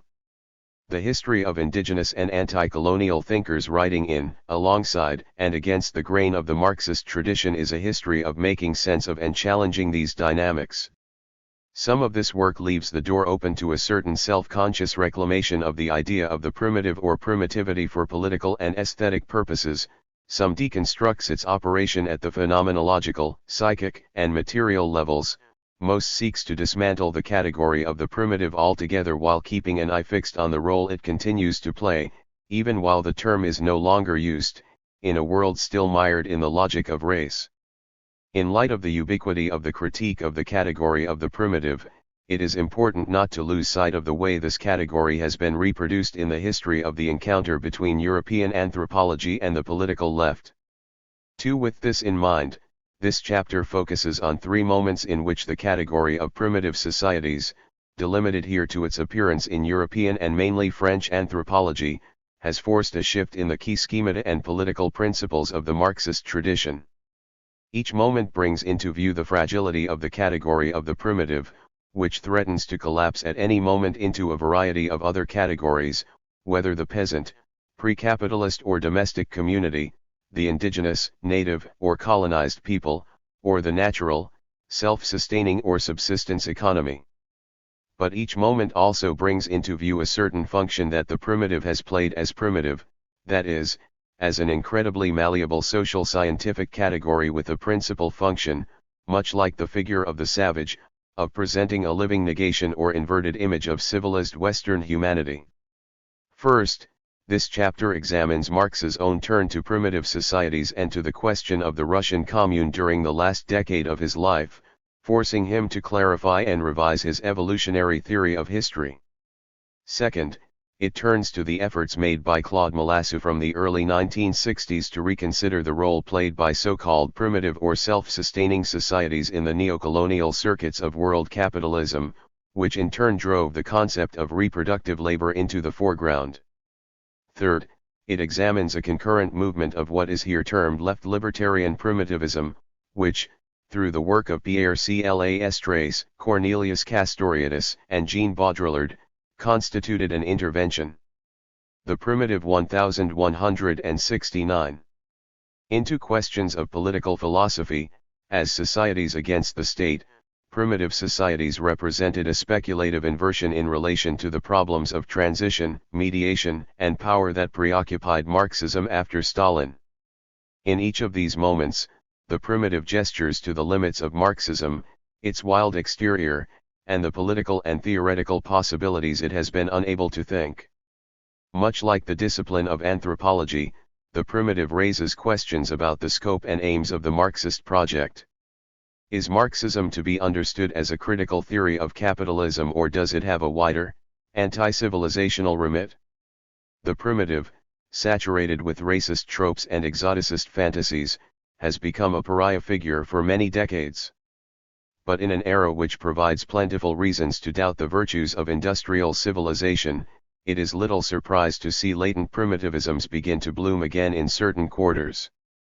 In this situation, Marxism overlooks its past and continuing encounters with the primitive to its detriment. Between evolutionism and primitive communism, the late Marx. In Marx's pre-capitalist economic formations, that section of the Grundrisse known as the Foreman, we encounter not so much concrete primitive society but rather an abstract notion of primitivity expressed in the adjectives ursprünglich and naturwuchtig.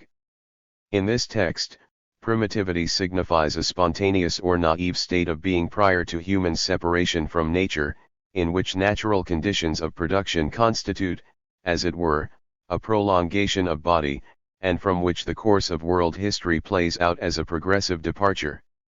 As a figure for this origin of history, the primitive brings into relief the mediations of history, from private property to the polis, and the forms of alienation to which they correspond.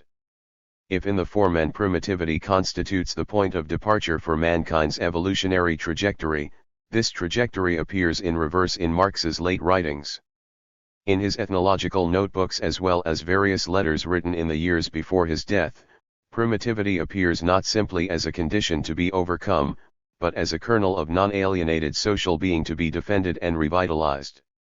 Marx's change of heart takes place in the context of debates on Russian revolutionary strategy, which then pivoted on the question of the Russian peasant commune.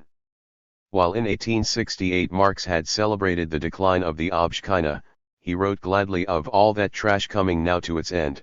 By 1881 he appeared to have radically changed his views. In a reply to the Menshevik revolutionary Varazay Sulich, who had asked for his views on the Obshchina, Marx was unambiguous. The commune is the fulcrum for social regeneration in Russia, he wrote, provided the various forces besieging 1170 it were held in check. This position obliged Marx to clarify for Zasulich the account of primitive accumulation he had provided in the first volume of Capital.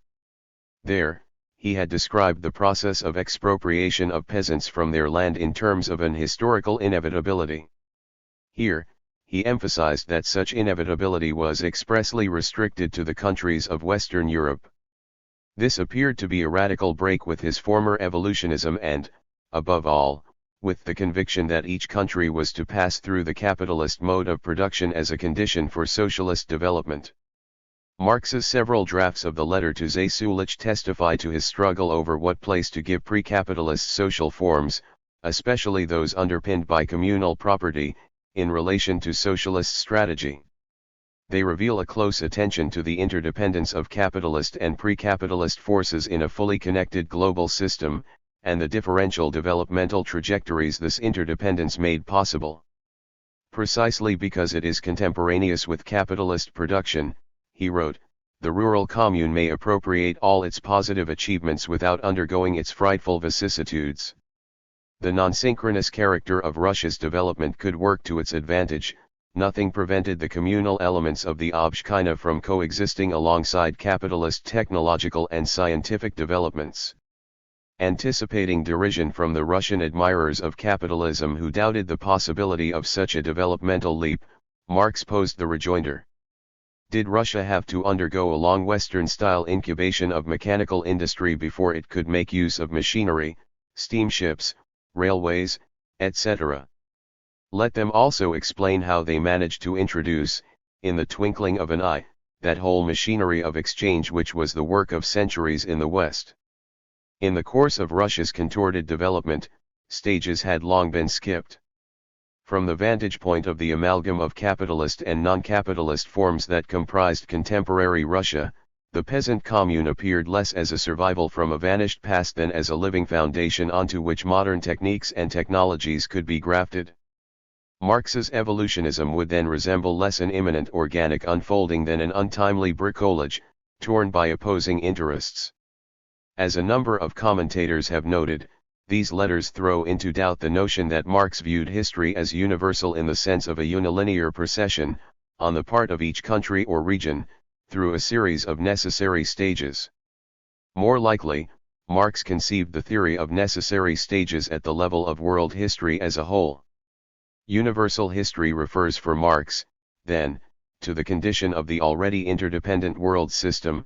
Capitalism, through its universalizing powers, had drawn the diverse trajectories of societies across the world into a single, combined process.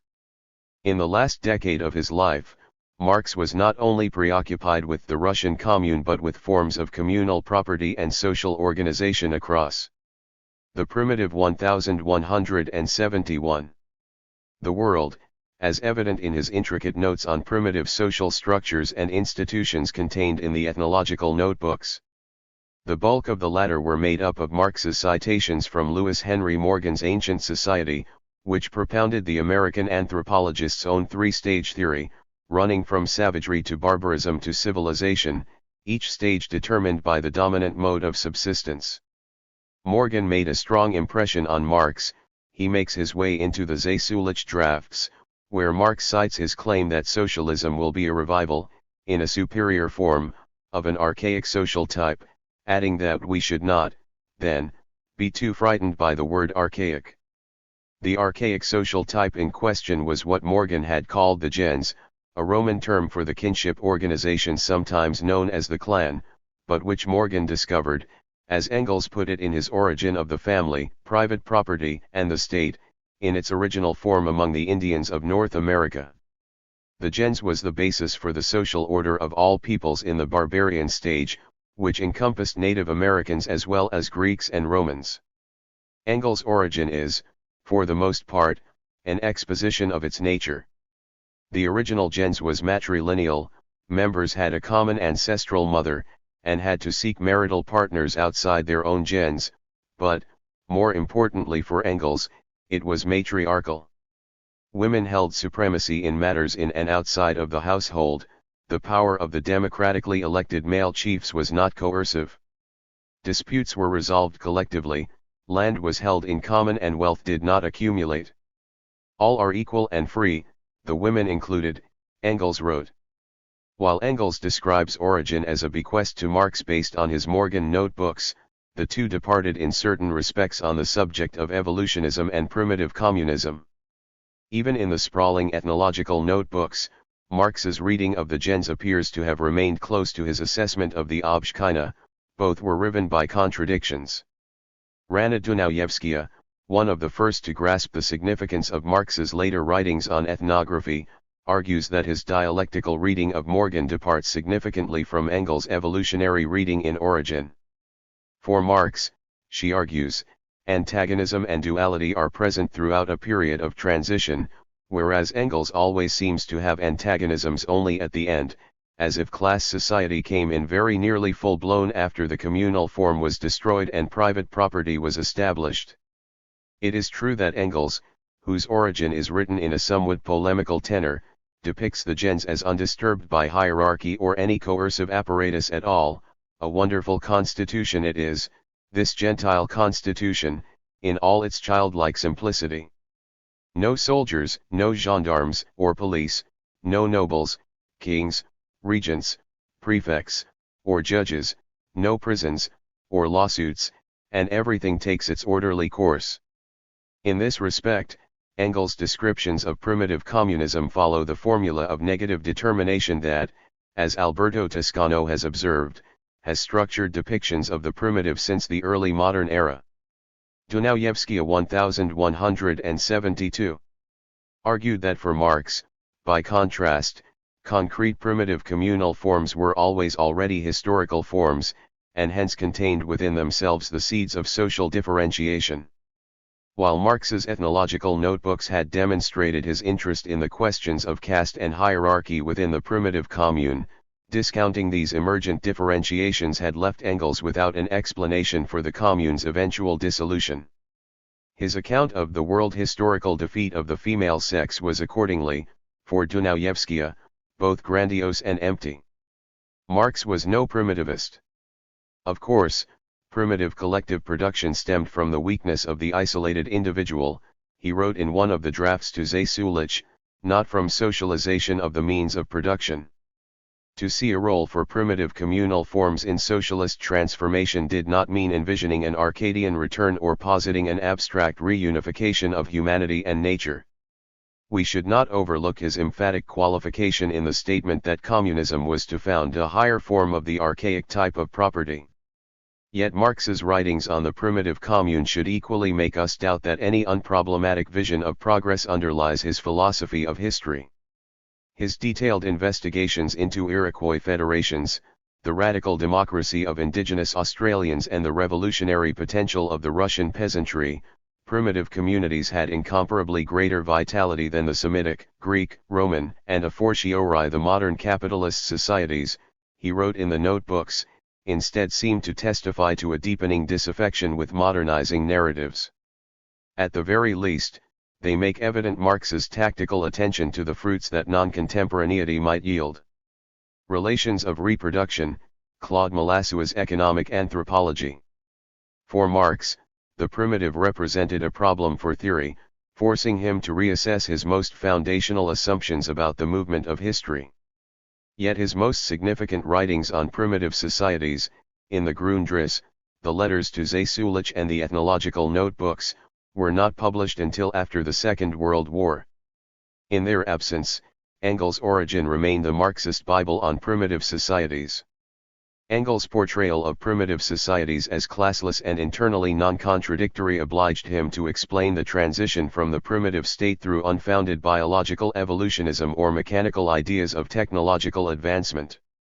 Engels' Origin had therefore, without necessarily intending to, placed primitive societies within the sphere of natural history, while human history was reserved for societies which had seen the emergence of class. In the writings of Koskay and Plekhanov, the mechanistic approach of Engels' Origin became the dominant paradigm for explaining history as such. This tendency was best illustrated. The Primitive 1173. In Plekhanov's writings, in which primitive societies, in Maurice Bloch's words, demonstrate materialism at its simplest. Thus, In the decades following Marx's death, the primitive became less a problem for Marxism than a vehicle for the evolutionist orthodoxy. Despite the extraordinary aesthetic and cultural movements of the interwar years, which initiated a dialectical encounter of primitivism and Marxism, it was not until the mid-1960s that the study of primitive societies, within the framework of social anthropology, would be considered to be of general importance to the Marxist project. This was due in part to the decolonization struggles unfolding across the African continent, which had convinced a generation of militants that the locus of the coming socialist revolution was the Third World. This was especially the case in France, as the anthropologist Emmanuel Terry recounts. I held the obscure conviction that a decisive part of world history would play out there, without a doubt more there than in our societies bogged down in their material and intellectual comfort. For this set of anthropologists, primitive societies emerged again as an urgent problem for Marxism, something it had to reckon with if it were not to lose its relevance. Could Marxist categories, developed in the analysis of 19th-century capitalism, be extended to include those primitive societies under neocolonial domination? Was primitive history, no longer lodged in the frame of natural history, equally a history of class struggle? Such questions became the focus for those involved in what was known as economic anthropology, the recognized founder of which was Claude Malassu. While Malassu criticized the category of the primitive for its indeterminacy, it nevertheless functioned to demarcate the problems specific to his field of study. It was those societies deemed primitive that presented a particular problem for economic anthropology, because their economic functioning was quite incommensurate with commodity economies. Malassu, himself a former liberal economist, reflected on the state of the field prior to the 1960s, when primitive people were not considered as living off myth and religion. They were sparsely granted some sort of backward primitive capitalism. Even Franz Boas, that acclaimed father of cultural relativism, had been unable to interpret phenomena such as the potlatch outside of the ethnocentric terms of financial speculation and the capitalist ethic. What passed for economic anthropology, Malassu argued, was merely the universalization of the capitalist category of the economy along an obsolete evolutionary trajectory, which defined primitivity in terms of simplicity. Primitive economy is thus represented as a simplified version of a more complex system observed in a modern economy. Where ethnographers did not reduce their subjects' economic behavior to a kind of primitive capitalism, Malassu argued, it was seen to be governed by an altogether more alien power, that of kinship. Kinship had long been considered to be the key to anthropology, capable of unlocking the secret 1174 of primitive social life. Even for certain Marxist anthropologists such as Maurice Godelier, kinship represented both infra and superstructure, the alpha and omega of all explanation regarding primitive societies. Engels himself appeared to have thought kinship, as opposed to production, was the determining factor in primitive societies, writing in a letter to Marx that at stage the type of production is less decisive than the degree in which the old blood bonds and the old mutual community of the sexes within the tribe have been dissolved. For Malassu, Engels' letter revealed a truncated conception of the mode of production, here reduced to a simple productive activity, where it should instead encompass the relations that bind people together for reproduction of life, thus including kinship relations as a vital part of any production process. Anthropology's foundational axiom, the primacy of kinship, then contained a certain truth. But to grasp this, kinship relations needed to be reconceptualized as relations of reproduction. In what Malassu called the domestic community, the relations of reproduction were the locus of power and the foundation from which all other social relations were derived. The subordination of women, through strict control over these relations of reproduction, lay at the heart of this social system. Thus, Malassu argued, Marx is therefore right to believe that women probably constituted the first exploited class. The functioning of the domestic community was quite foreign to that of societies dominated by commodity exchange. Reproduction is the dominant preoccupation of these societies, Malassu wrote. All their institutions are organized to this purpose. The surplus generated by production was sufficient to this aim but not more. These were, in other words, subsistence economies. As such, within this community only use value emerges, while land was held in common, its access regulated by the community. But if these characteristics made the domestic community a model of equilibrium and seemingly a world unto itself, this did not prevent its capture by the capitalist world system. Indeed, Malassu argued that the very persistence of the domestic community was testament to an improved form of primitive accumulation operating through what he called overexploitation. Periodic migration cycles, a colonial strategy that became widespread in African colonies after the Second World War, allowed the domestic community to be preserved as a means of reproducing the lives of workers, both individually and generationally, in between periods of labor for capitalist firms. Since migration would take place during the dead season, Malassu reasoned, the capitalist sector only needed to cover the reproduction of labor power during the period of direct employment. The workers' long-term reproduction, the reproduction of their life through childhood, sickness, and old age, was secured by the domestic community. Malassu's studies of overexploitation through periodic migration can be set in the context of dependency and world systems theories emerging in the same. The primitive 1175 era, like André Gunder Frank and Samir Emin, Malassu sought to challenge the notion of a dual economy, according to which two unconnected sectors, one industrial and the other traditional, exist side by side in underdeveloped countries, choosing instead to theorize the ways in which their articulation benefited global capitalism. But Malassu departed from Frank and Amin in theorizing what he saw as the distinctively parasitic relationship between the capitalist and domestic economies, one of which preserves the other to pump its substance and, in so doing, destroys it. In the long term, periodic migration led to the deterioration of the domestic community. The result was not necessarily full proletarianization. More likely, the deteriorating effects of migration on the domestic community would drive many to the urban centers, where this new would-be proletariat would find itself deprived of the means of social reproduction, which is to say the means of life, altogether. In these ways, Malassu demonstrated that historical materialism was applicable to those societies swept together in the category of primitive, but only on condition of a reciprocal action.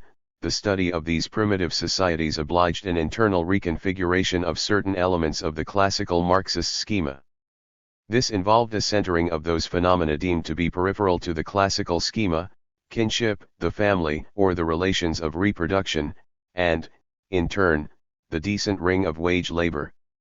For Malassu, the secrets of primitive social forms were not contained in those of advanced capitalism, an evolutionary epistemology Marx had appeared to propound in his statement in the Grundrisse that the anatomy of the man is key to the anatomy of the ape. Quite the reverse, studying non-commodity economies in West Africa had revealed to Malassu the centrality of that most basic institution that lay at the foundations of capitalism. It is the family which produces, not only the physical worker, but also this social ingredient essential to the functioning of capitalism and which Marx has called the free laborer. Malassu's efforts to center the family in the reproduction of capitalism spoke to an unwitting affinity between Marxist feminism and anthropology, whose major objects of reference, the family on the one hand, and kinship on the other, turned out to be, from certain vantage points, the same thing. Malassu's turn to social reproduction coincided with the turn to the same subject in Marxist feminism. Christine Delphi had used the concept of the domestic mode of production in her book The Main Enemy, and the Wages for Housework campaign brought the subject of domestic labor into the foreground. Within these debates, Malassu was not without his critics. As Maureen McIntosh argued, Malassu not only failed to engage with any feminist thought in his Maidens, Meal, and Money, he also took the patriarchal structure of the domestic community as less a problem than a given. For Bridget O'Loughlin, his conception of relations of reproduction offered only confusion, conflating several meanings of the term reproduction and concealing a deep-seated functionalism. To separate production and reproduction as 1176. Malassu did ultimately endow the domestic community with the telos of procreation, an idea quite incompatible with historical materialism. Bringing kinship and reproductive labor to the foreground need not mean forgetting that the biological reproduction of people is a contingent outcome of the ways in which the production and reproduction of the means of subsistence are socially organized. For O'Loughlin, McIntosh, and several other critics, Malassu did not succeed in wrenching those societies deemed primitive outside of the ahistorical and clock-like universe in which colonial anthropology had placed them.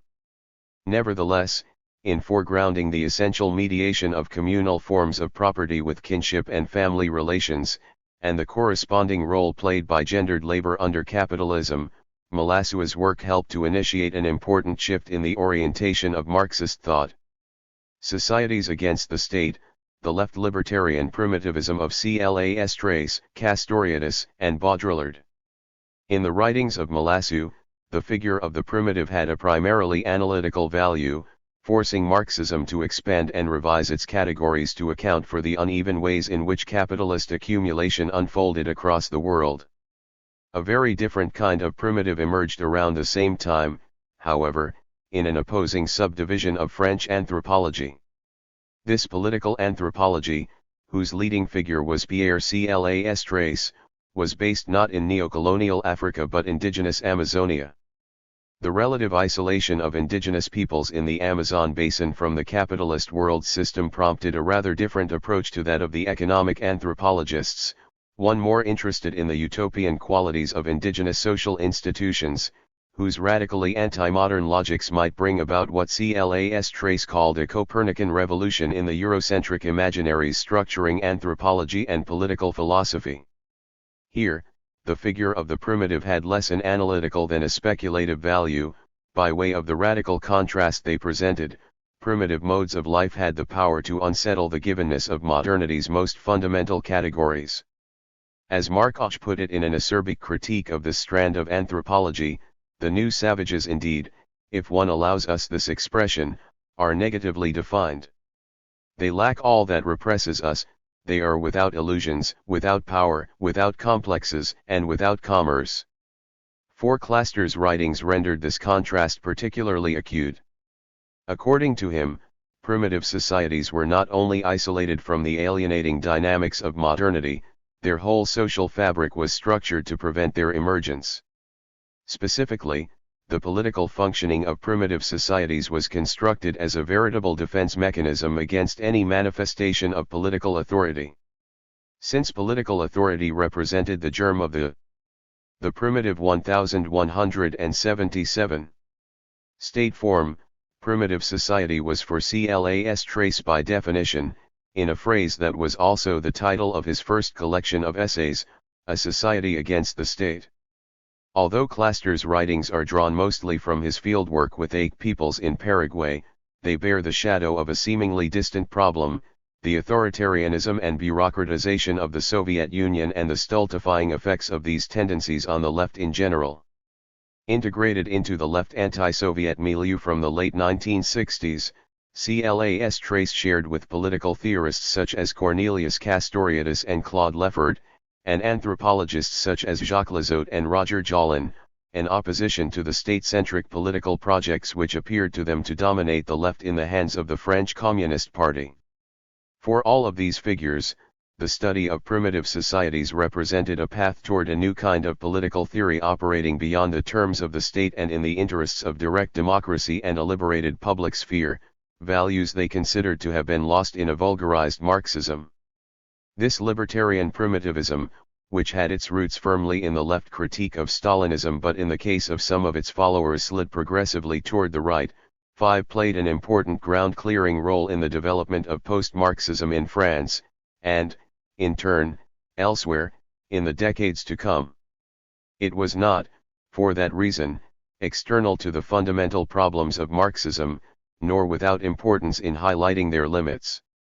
For Clas Trace, Marxism had failed to adequately critique the role of the state and the forms of power to which it corresponded. Viewing the state as a simple excrescence of class society, Marxism overlooked the anteriority of political authority in relation to economic exploitation. The first division is not the division into opposed social groups, into the rich and the poor, exploiters and exploited, he claimed. The first division, and that which ultimately founds all the others, is the division between those who command and those who obey. That is to say, the state. Clayster's minimal definition of the state highlighted what he saw as the impenetrable singularity of primitive societies. They had no experience of this most basic, embryonic expression of political authority.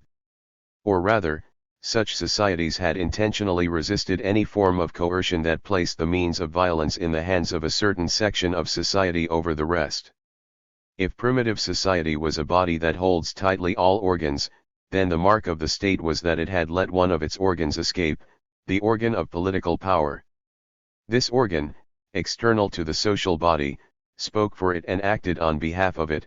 It knows and says what is in everyone's best interests and puts itself in charge of imposing it.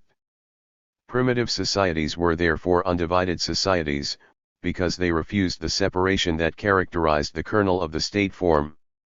Marx had himself defined the modern state in terms of the separation, or abstraction, of the political sphere from the body of society. Separation was essential to the modern state and would not be overcome, as Hegel thought, through the full unfolding of its idea in the course of world history, but only 1178. By the dissolution of the state form as such. For Marx, both bureaucracy and representative democracy were based on this separation.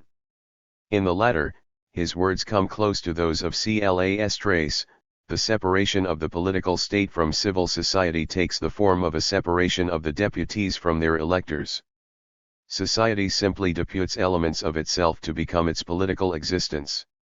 This argument was developed, much later, by Socialisme ou Barbarie, the heterodox Trotskyist group led by Castoriadis and Lefort, which had been an early critic of Soviet socialism. Subi argued that representative political structures had led to the hollowing out of the political organizations that had led the Soviet transition to socialism. For the first time in history, they argued in their 1949 manifesto statement, the class taking power cannot exert this power through delegation, it cannot entrust its power for any lengthy and enduring period of time to its representatives, to its state, or to its party.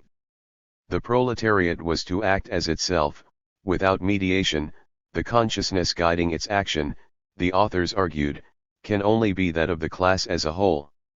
Accordingly, any successful revolution was not only to seek the abolition of private property, it had to go much deeper into the very texture of social relations to bring about the abolition of all fixed and stable distinctions between directors and subordinates, in relation to both production and social life in general. Clayster was not alone in his mobilization of the figure of the primitive against the forms of separation that he considered to be central to the reification of the state, and equally of production, on the part of Marxism. By the early 1960s, Subi were publishing a long serial text by Castoriadis which repudiated Marxism, as such, on the basis of its sociocentrism and looked to primitive societies for a new approach to the relationship between base and superstructure. In his early book The Mirror of Production, Jean Baudrillard also criticized the ethnocentrism that lay behind Marxism's reification of production as an autonomous sphere of activity. For Baudrillard, separation went to the heart of Marxism's epistemological crisis, in constructing a critique of political economy, and a dialectical theory of history with production at its center. It had come to reproduce the very categories it had sought to overcome. Labor should have been a mode of activity to be overcome, instead, it had become the very subject of history. The figurehead of Baudrillard's critique was the primitive, which, in its exteriority to the dialectic, represented the last remaining model for political and theoretical radicalism. Primitive societies, Baudrillard argued, exemplified the principle of non-separation. In the primitive world it was not possible to separate the economic from the political, or labor from life, since the social totality was governed by the radically anti-productivist logic of symbolic exchange. These theorists, most of whom were former Marxists who had begun to distance themselves from the tradition, tended to offer a false choice between libertarian primitivism and an economistic Marxism. Nevertheless, the primitive 1179. Their critique touched on a key problem of the Marxist theory of history, pivoting on the relationship between means and ends, and contrasting conceptions of the historical dialectic. This was the key theme, as we have seen, of Marx's late writings on the Russian peasant commune. Taken together with his ethnographic writings, we can interpret Marx's interest at this stage in his life as revolving around the interpretation of what was to take place between primitive communism and communism in its higher form, which is to say, on what constituted the necessary mediation between primitivity and communism. This problem is as vital for Marxist strategy today as it was in Marx's time. Drawing on the writings of Jacques Camus, the collective endnotes have argued that this problem finds itself at the heart of the failure of the labor movement over the 20th century.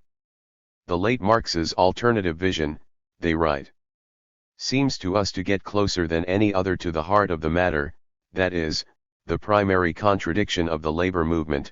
To end all domination supposedly required the extension of one form of domination, namely proletarianization, to the ends of the earth, with all the violence this process necessitated. A similar contradiction underlies the question of the state, and of the related contested interpretations of the idea of the dictatorship of the proletariat. At what point are hierarchical, bureaucratic, or anti-democratic means subordinate to the ends of ultimate emancipation? The current revival of Cluster's ideas in the field of anarchist anthropology takes the figure of the primitive to exemplify the need for the construction of forms of life and organization that are non-hierarchical and decentralized, in which means align with ends, and in which the bureaucratizing weight of mediation might be eluded. It remains to be seen, however, whether primitive societies can represent in this current, as they did for Marx as well as for many of the anti-colonial thinkers mentioned above, a prompt to rethink Marxist dialectics rather than to abolish them, and a means of entering more deeply into the complexities of history rather than a means of escaping them. Conclusion: Dialectics of the Primitive. Since all the advances of the human race continually move it ever further from its primitive state, Rousseau wrote, the more new knowledge we accumulate, the more we deprive ourselves of the means for acquiring the most important knowledge of all. Thus, in a sense, it is by studying man that we have made ourselves incapable of knowing him. For Rousseau, the primitive is a figure that eludes modern thought. The harder the apparatus of reason tries to grasp it, the harder it fails. As an essentially modern political tradition, Marxism has found itself similarly perplexed by the figure of the primitive. The primitive holds secrets of a life before alienation, but these secrets cannot but be destroyed by the progressive movement of history which has been Marxism's classical horizon. 1180. For Rousseau, the figure of the primitive also held an important epistemological function. It allowed rationality to question itself. In the same way, this figure has enabled Marxism to question itself, and above all to question its theories of history. In revealing the radical non-homogeneity of history, as Ben Etherington argues, the primitive might be described in terms of what Bloch calls the non-synchronous remnant embedded within the capitalist present. Here the primitive is more than a figure of reaction harking back to an idealized past, it also constitutes the material of the revolt which, in Bloch's words, recalled, sentimentally or romantically, that wholeness and liveliness from which communism draws genuine material against alienation. The primitive, as non-synchronous remnant, is then not only a negatively determined figure and a projection of the Western imagination. It is also grounded in a set of positive, that is, historically concrete, forms of life, sociality and struggle. These forms of life and struggle have been, and continue to be, elaborated in indigenous and anti-colonial critiques and reclamations of Marxism, which illustrate the political possibilities inherent to the category of the primitive when it operates in dialectical mode. By opening onto these bodies of thought, the figure of the primitive can function to deprovincialize Marxism, in Harry Harutunian's phrase, by recovering its universal scope and by bringing those elements that were once peripheral into the center, not least a grasp of the unevenness and untimeliness of capitalist modernity. This is not necessarily the case. The category of the primitive, as well as the primitivisms it tends to unfold into, holds risks in its encounter with Marxism. Rather than generating revolutionary visions of untimeliness, the figure of the primitive can act much in the same way as Levi Strauss described myth, as a machine for the suppression of time. Rather than tearing open the apparently uniform fabric of world history, the primitive can stand for an abstract desire for escape from such history. Primitivism, today as much as ever, often emerges out of a wish to conjure away the capitalist world system by imagining certain societies to persist unaffected by it, sequestered in a space of radical alterity and insulated from world historical struggle. Underlying this suppression of the historical dimension of the forms of life and social relations associated so inappropriately with the term primitive is a desire to shift the terms of the debate from a restricted critique of capitalist political economy to a more general critique of the epistemological and even ontological coordinates of the modern world. In this primitivist universe, the critique of capital begins to look a little too restrictive. One is obliged instead to fashion a critique of civilization. Yet, as we have seen in discussions of the Anthropocene, shifting the object of critique from capital to that of civilization tends to bring about a dissimulation of class antagonism, leaving in its place the assertion of a natural species trajectory or, worse, an attribution of the crisis to cultural factors. If the political problems with this shift are evident, it is not clear that, under our current apparently civilizational crisis, primitivism is set to the primitive 1181. Decline in its aesthetic and political appeal. In the guise of ontological difference or radical alterity, the primitive has begun to re-emerge as a figure of rupture in the logic of modernity, but often at the cost of its sequestering into an ahistorical universe. In much less benign form, the primitive may well also begin to appear more frequently at the other end of the political spectrum, lingering behind variants of eco-fascism or dreams of an ethno-state in which fantasies of natural hierarchy might be allowed to flourish.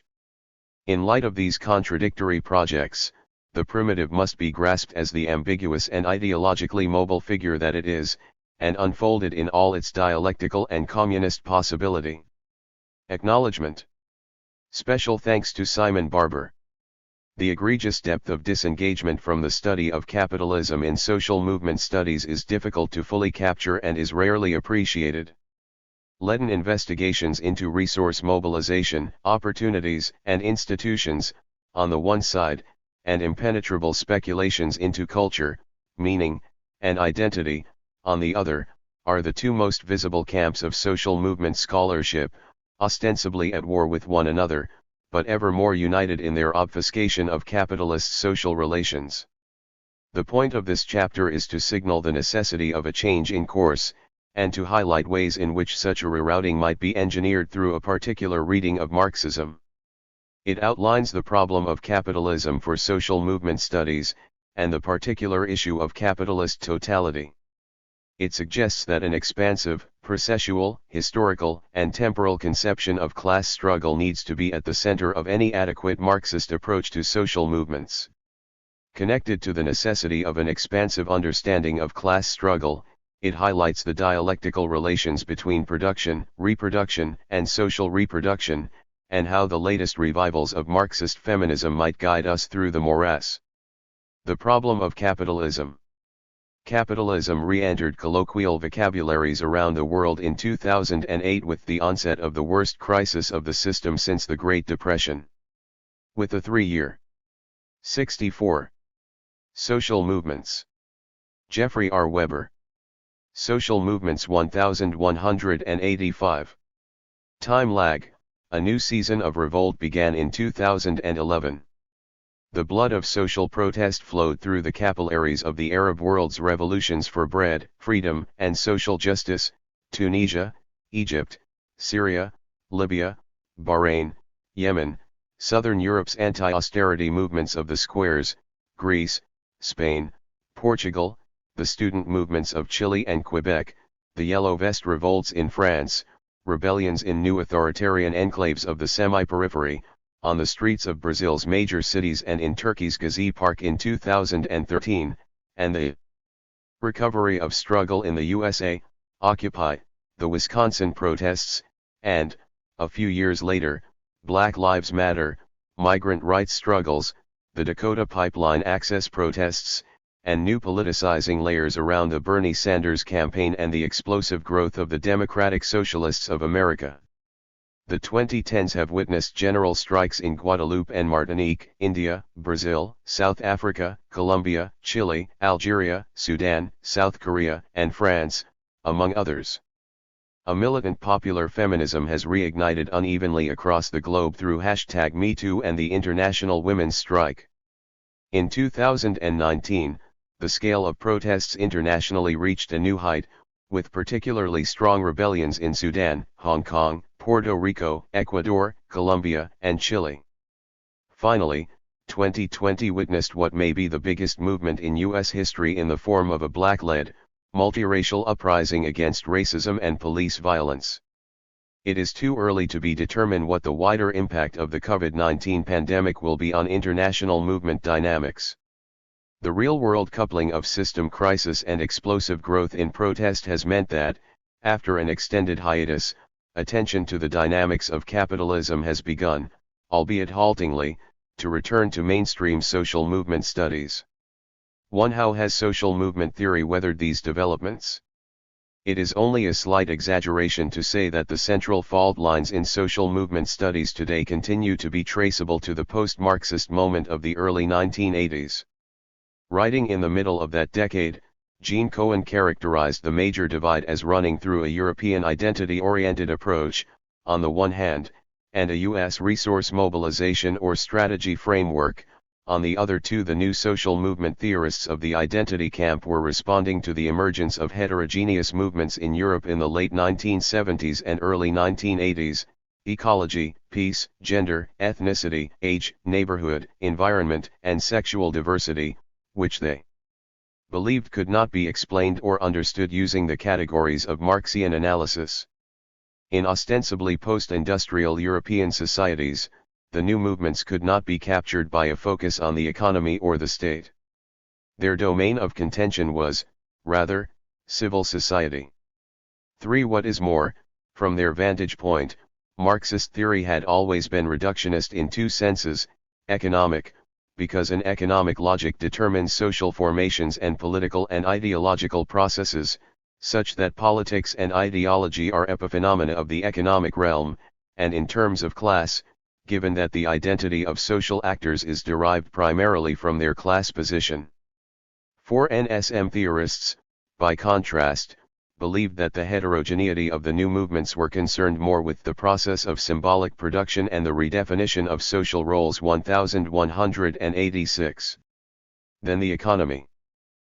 Culture, meaning, constructed identities, civil society, and newness were the watchwords of choice, set against class, the economy, the state, and ostensibly traditional social actors, like the working class. If the empirical and theoretical attention to struggles over multiple forms of oppression was to be welcomed, the theoretical pitfalls of this literature were manifold. Only through a deeply ahistorical lens could gender be seen as new and class as old. Only through intense myopia could analysts of social movements forget the crisis tendencies of capitalism, its stagnations and financial panics, or the system's necessarily uneven reproduction of inequalities at national, regional, and international scales, and how these structural conditions influence the dynamics of any struggle under its sun. Only through distortion and caricature of the historical record of the last century or so could the embrace of Marxism as an emancipatory theory and praxis by multiple oppressed groups themselves, spanning huge swathes of the planet, be willed into invisibility. The identity school, in short, neglected class, capitalism, political economy, and history.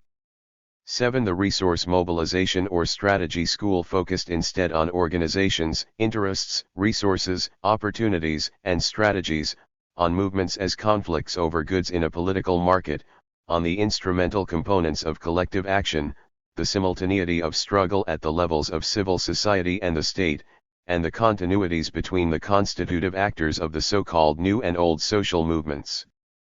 As Gabriel Hetland and Jeff Goodwin point out, there were some in the strategy school, particularly in its early days, who drew on Marxist categories and took the constraining and enabling features of capitalism seriously vis-a-vis movement origin, development, and trajectory. 9. Such attention faded from view, however, as the strategy school shifted its focus with time to what became known as political opportunity structures. 10. The major issue with the POS literature is an excessive focus on short-term change in political institutions, regime types, and the like, without sufficient attention to their imbrication in deep, often longer-term economic transformations issued forth from the operations of global capitalism. Economics is excised from politics and institutions.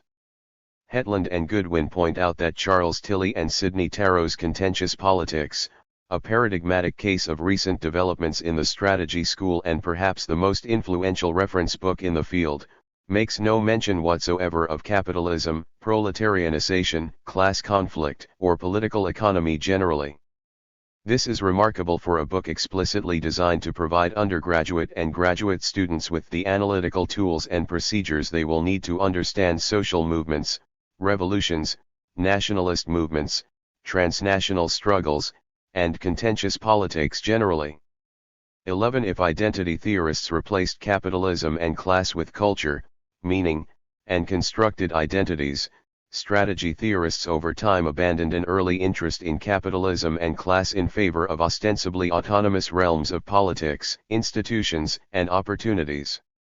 What happens to our understanding of popular struggle when we bring capitalism back into the picture? Beverly Silver and S. Ahansava S. Caritas Lee have.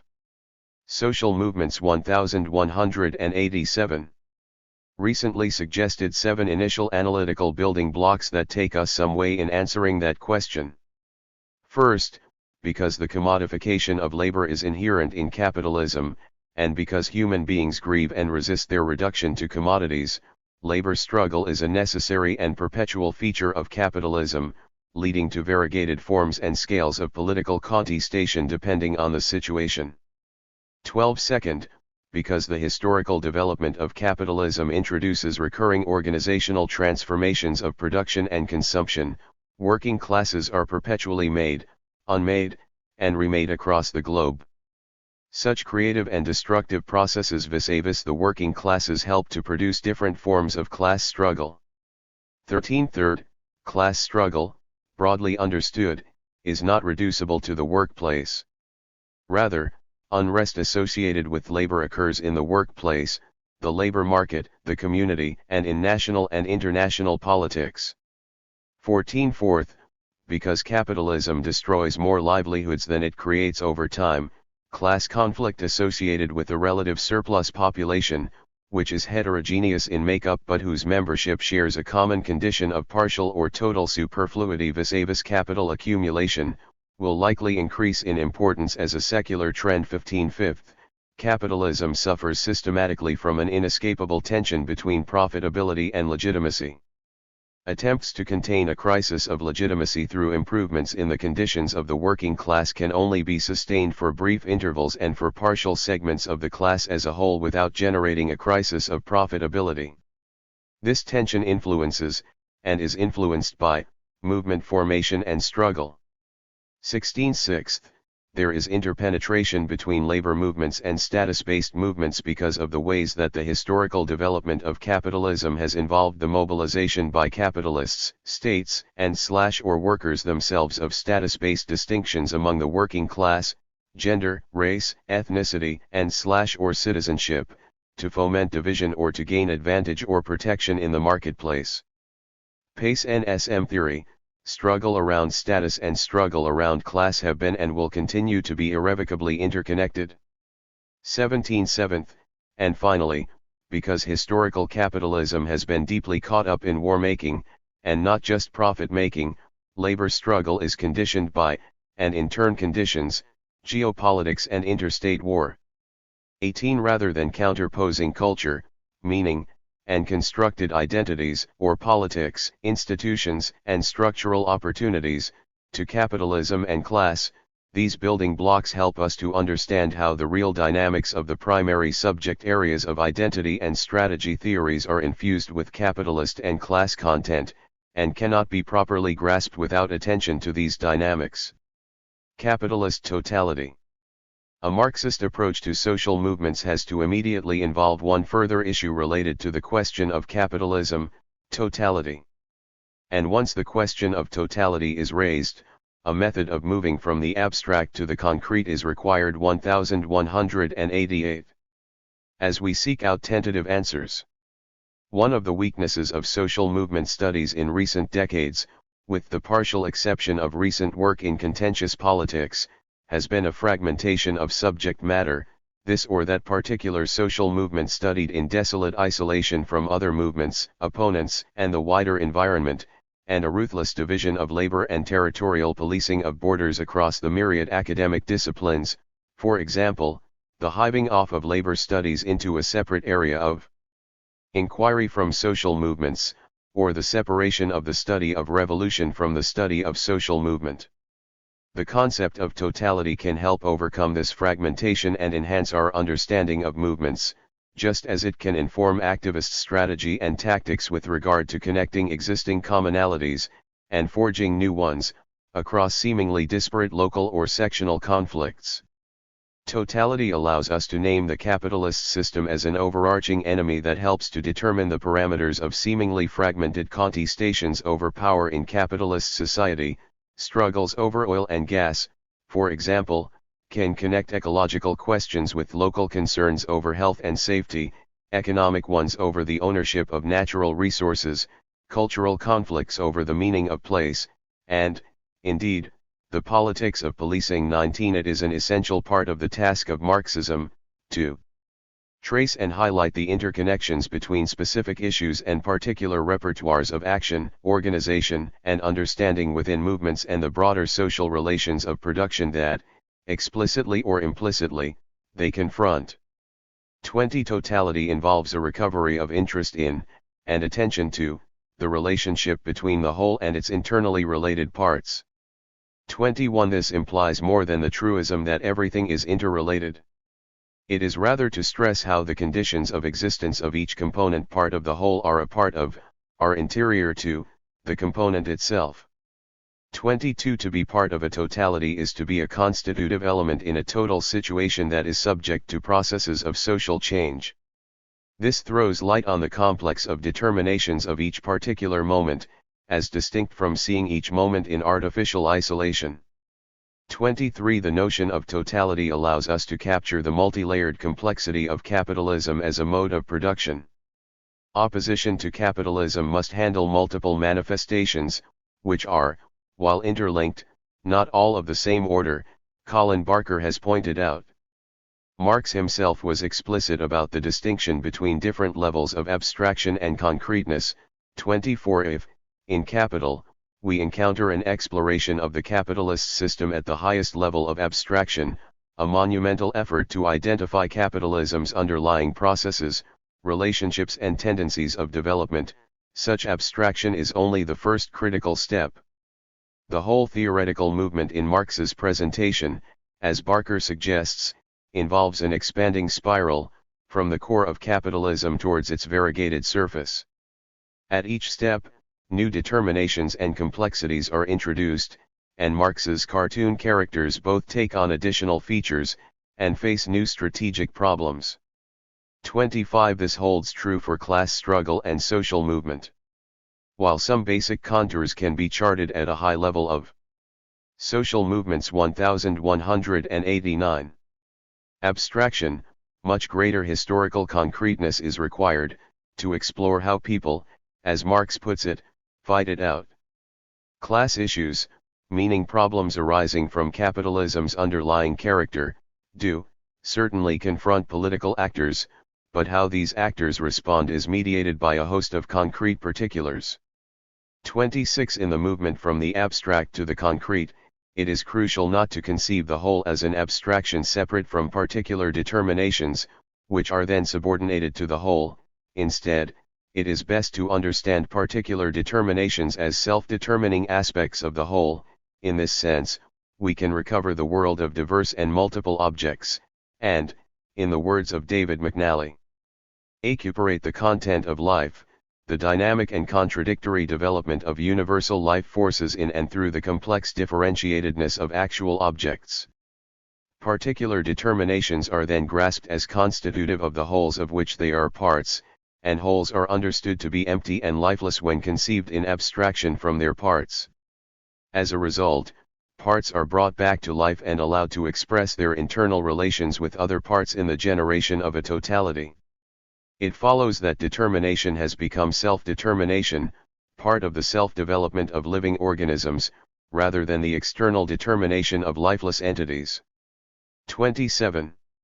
Rather than thinking of social movements in pristine isolation from one another, or reproducing the empty abstraction of a capitalist whole simply determining beforehand the outcome of labor movement in particular settings, we are spurred to think through a whole field of emerging and political and social struggles, with mutual interaction and overlap, as a whole with many parts moving at different speeds. 28. In strategic terms, the implications of thinking through totality in relation to social movement leads us to Marx's unity of the diverse, in this case the drawing together of the distinctly oppressed constituent parts of concretely situated working classes into contestational struggle. 29. The multilayered complexity of capitalist totality and its many determinations is mirrored in the multilayered complexity of dynamic, situated, concretely universal working class subjects. Class struggle. A multidimensional approach to class is fundamental if we are to begin to understand the class dynamics of innumerable varieties of social movements operative in history and the present, that is to say, if we are to be able to follow through with perhaps the biggest contribution Marxist theory has to offer social movement studies in general. Seeking out the class dynamics of pivotal social movements should not involve bald proclamation of class as a universal category that overrides all its differentiated movements and mediations, but rather an effort to decipher the concrete processes of class formation that operate in and through a continually developing and complexly organized set of social relations and differences. We are seeking to decipher the ways in which social struggles that bridge racial, gender, class, urban and rural experiences, produce a complex, multidimensional kind of resistance. 31,190. Our passions do not live apart in locked chambers, George Eliot reminds us in Middlemarch, but, dressed in their small wardrobe of notions, bring their provisions to a common table and mess together, feeding out of the common store according to their appetite. 31. Not all Marxist approaches to class are equal to the task of deciphering concrete processes of class formation. In Karl Marx's Theory of History, A Defense, G. A. Cohen produced an admirably lucid and enduring version of a static definition of class common to structuralist strands of Marxist thought in the 20th century. A person's class is established by nothing but his objective place in the network of ownership relations, Cohen argues, however difficult it may be to identify such places neatly. His consciousness, culture, and politics do not enter the definition of his class position. 32. Cohen's argument around class is one of unusual clarity, but is ultimately mistaken, or at least critically impoverished. As McNally suggests, this kind of formulation amounts to lifeless schematism in which dynamic relations of becoming are reified in an effort to generate a static taxonomy that captures nothing of the rich and diverse life processes of social class. 33. It is not that such approaches capture nothing real, but that they gravely deplete the Marxian category of class insofar as they are incapable of comprehending class as a complex and dynamic social process whose highest form is self-constitution, the only understanding of class congruent with the mission of the historian to understand its lived reality in historical time. 34. Marx's method, rising from the abstract to the concrete, meant that he did not proceed with static definitions such as Cohen's, but rather through the determination of concepts which tend towards the concrete as they are articulated within the totality. 35. Classes are formed through conflictual horizontal dynamics of competitive capital accumulation between different capitals. Through the vertical antagonisms of capital and labor in the domains of accumulation and exploitation, and in and through the multiple scales of local, national, regional, and global processes. 36. Thinking about class in this way necessitates a departure from mere classification. Instead, it involves, as Daniel Bensed argues, Understanding class as a system of relations structured by struggle, whose complexity is displayed to the full in the political writings, where Marx offers his last word on the subject. 37 In this sense, class cannot be reduced either to a characteristic of individual units, nor even these individual units added up. It is something else, Benset insists, a relational totality, not a mere sum. Class exists only in a conflictual relationship with other classes. 38 Cohen wants to remove culture, politics, and consciousness from the definition of class position. 39 But being and essence, object and subject are intimately intertwined in the historical development of classes as processes. If class is conceived as consisting of dynamic relations, the subjectivity of consciousness cannot arbitrarily emancipate itself from the structure, anymore. Social Movements 1191. Then the objectivity of being can be passively detached from consciousness. 40 The relationality of classes necessarily escapes any mechanical conception of a necessary transition from the in itself to the for itself, from the unconscious to the conscious, from the pre-conscious social to the conscious political, with time acting as a neutral go-between. Class consciousness and unconsciousness are intertwined in a pervasive embrace, and both are consistently mistaken. 41 Fundamentally, class can only be conceived either as a location or a social relation. 42 Static structural pictures may be useful as a starting point for the determining logic of class relations, but there is a long way still to travel in order to identify how a class in itself becomes a class for itself, as Marx understood the movement between an objective class situation and class consciousness, or from social being to social consciousness. Finding one's way through those dark alleyways requires thinking of class as a social historical process and relationship. 43 The centrality of class, for Marx, is rooted in the way that the relations of production and exchange express the very structure of the mode of production articulated with other forms of conflictuality. 44 In capitalist societies, processes of class conflict are built into the modes of conflict, resistance, opposition, and struggle that define the terrain on which popular movements operate. 45 Seen in this light, it becomes an impossibility to a society sometimes according to class relations, and sometimes according to collective actors engaged in diverse conflicts. In the capitalist mode of production, the class relation constitutes the key that makes it possible to decipher the conflictual dynamic of history. 46 Antagonisms that are not reducible to, or straightforward expressions of, the capital, labor relation, racism, sexuality, nationality, gender, ecology, are nonetheless hardly running parallel to class in a state of mutual indifference. For example, the possibility of overcoming the ecological crisis of our times is impossible without a successful struggle to abolish capitalist market imperatives. 47 In concrete historical analysis, as in political praxis, the appropriate Marxist methodology is not to discover the reducibility to class of contradictions which are clearly irreducible to class, but to carefully map the mediations and specific articulation of the different contradictions. 48 The constitution of class is forged in political praxis. The lived reality of the working class, Assad Haider points out.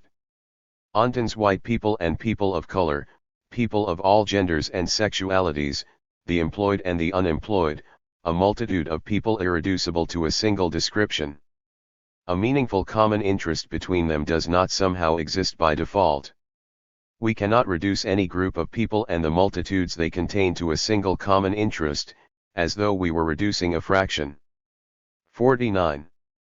Irresolvable at the level of abstraction to which the relations of production generally belong, Benset insists, such a cartography of specific mediations parades in the nub of the social formation, in concrete struggles, in a word, in the interplay of displacements and condensations in which the conflict finds its particular political expression. At this level, not only class relations, but also the state, the institutional network, and religious and juridical representations come into play. 51,192. To return to Haider, a common interest is constituted by the composition of these multitudes into a group. This is a process of political practice. 51. One of the richest 20th century practitioners of class analysis in its processual sense was, of course, historian E. P. Thompson. The working class did not rise like the sun at an appointed time, Thompson famously argues, it was present at its own making. 52. Here he is firmly asserting the importance of human agency in the class struggle, agency that is however bounded by the logic of a set of class situations that each person enters into involuntarily.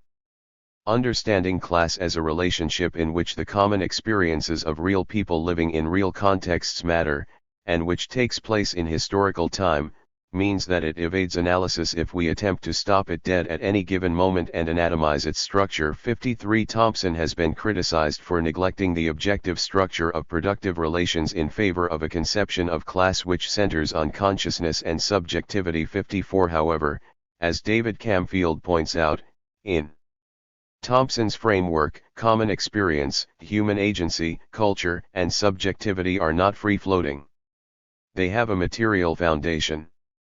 55. For Thompson, the class experience is largely determined by the productive relations into which men are born, or enter into involuntarily. 56. In Thompson's most direct notes on the problem of method in class analysis, he begins by reclaiming class as a historical category, as against varieties of structuralist idealism and sociological positivism, that is, it is derived from the observation of the social process over time. We know about class because people have repeatedly behaved in class ways.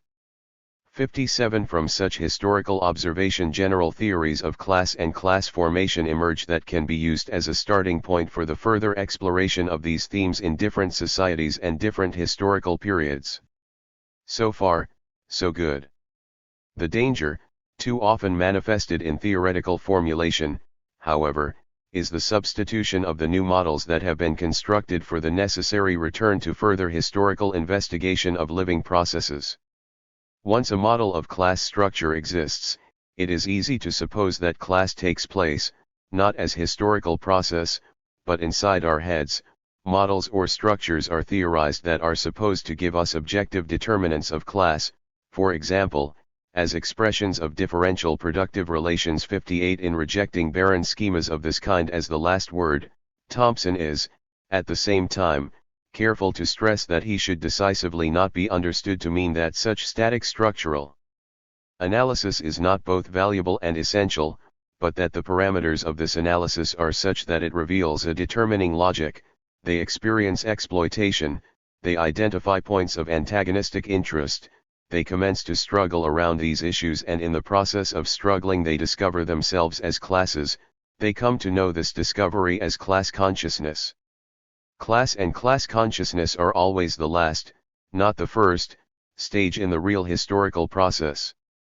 65. Of course, despite his great insight, Thompson's writings were crippled by an inattention to distinct layers and complexities of oppression, not least gender and race.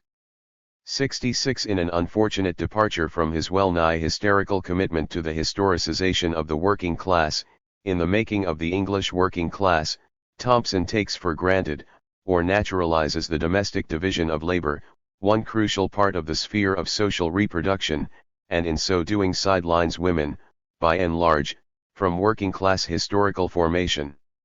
67. Likewise, Thompson passes over the role of racialized minorities in the making of the English working class, expelling them, too, from historical memory. 68. So long as we are attentive to removing the blinkers that blind us to such historical oppressions and theoretical occlusions. However, Anderson's second protocol, we would do well to retain in our class struggle approach to social movement study, an appropriately modified and expanded version of Thompson, in which his priorities of history, process, temporality, agency, culture, and subjectivity are taken with deadly seriousness, all within the boundaries of a logic of objective determination. Now to shift gears and turn our attention to some of the more potent current debates on manifestations of class struggle in contemporary capitalism and the appropriate emancipatory working class strategy to assume in response. 1194. Production, reproduction, and social reproduction. Class under capitalism is irreducible to the exploitative relationship of the extraction of surplus value from wage labor by capital that Marx anatomizes at the highest level of abstraction in Volume 1 of Capital.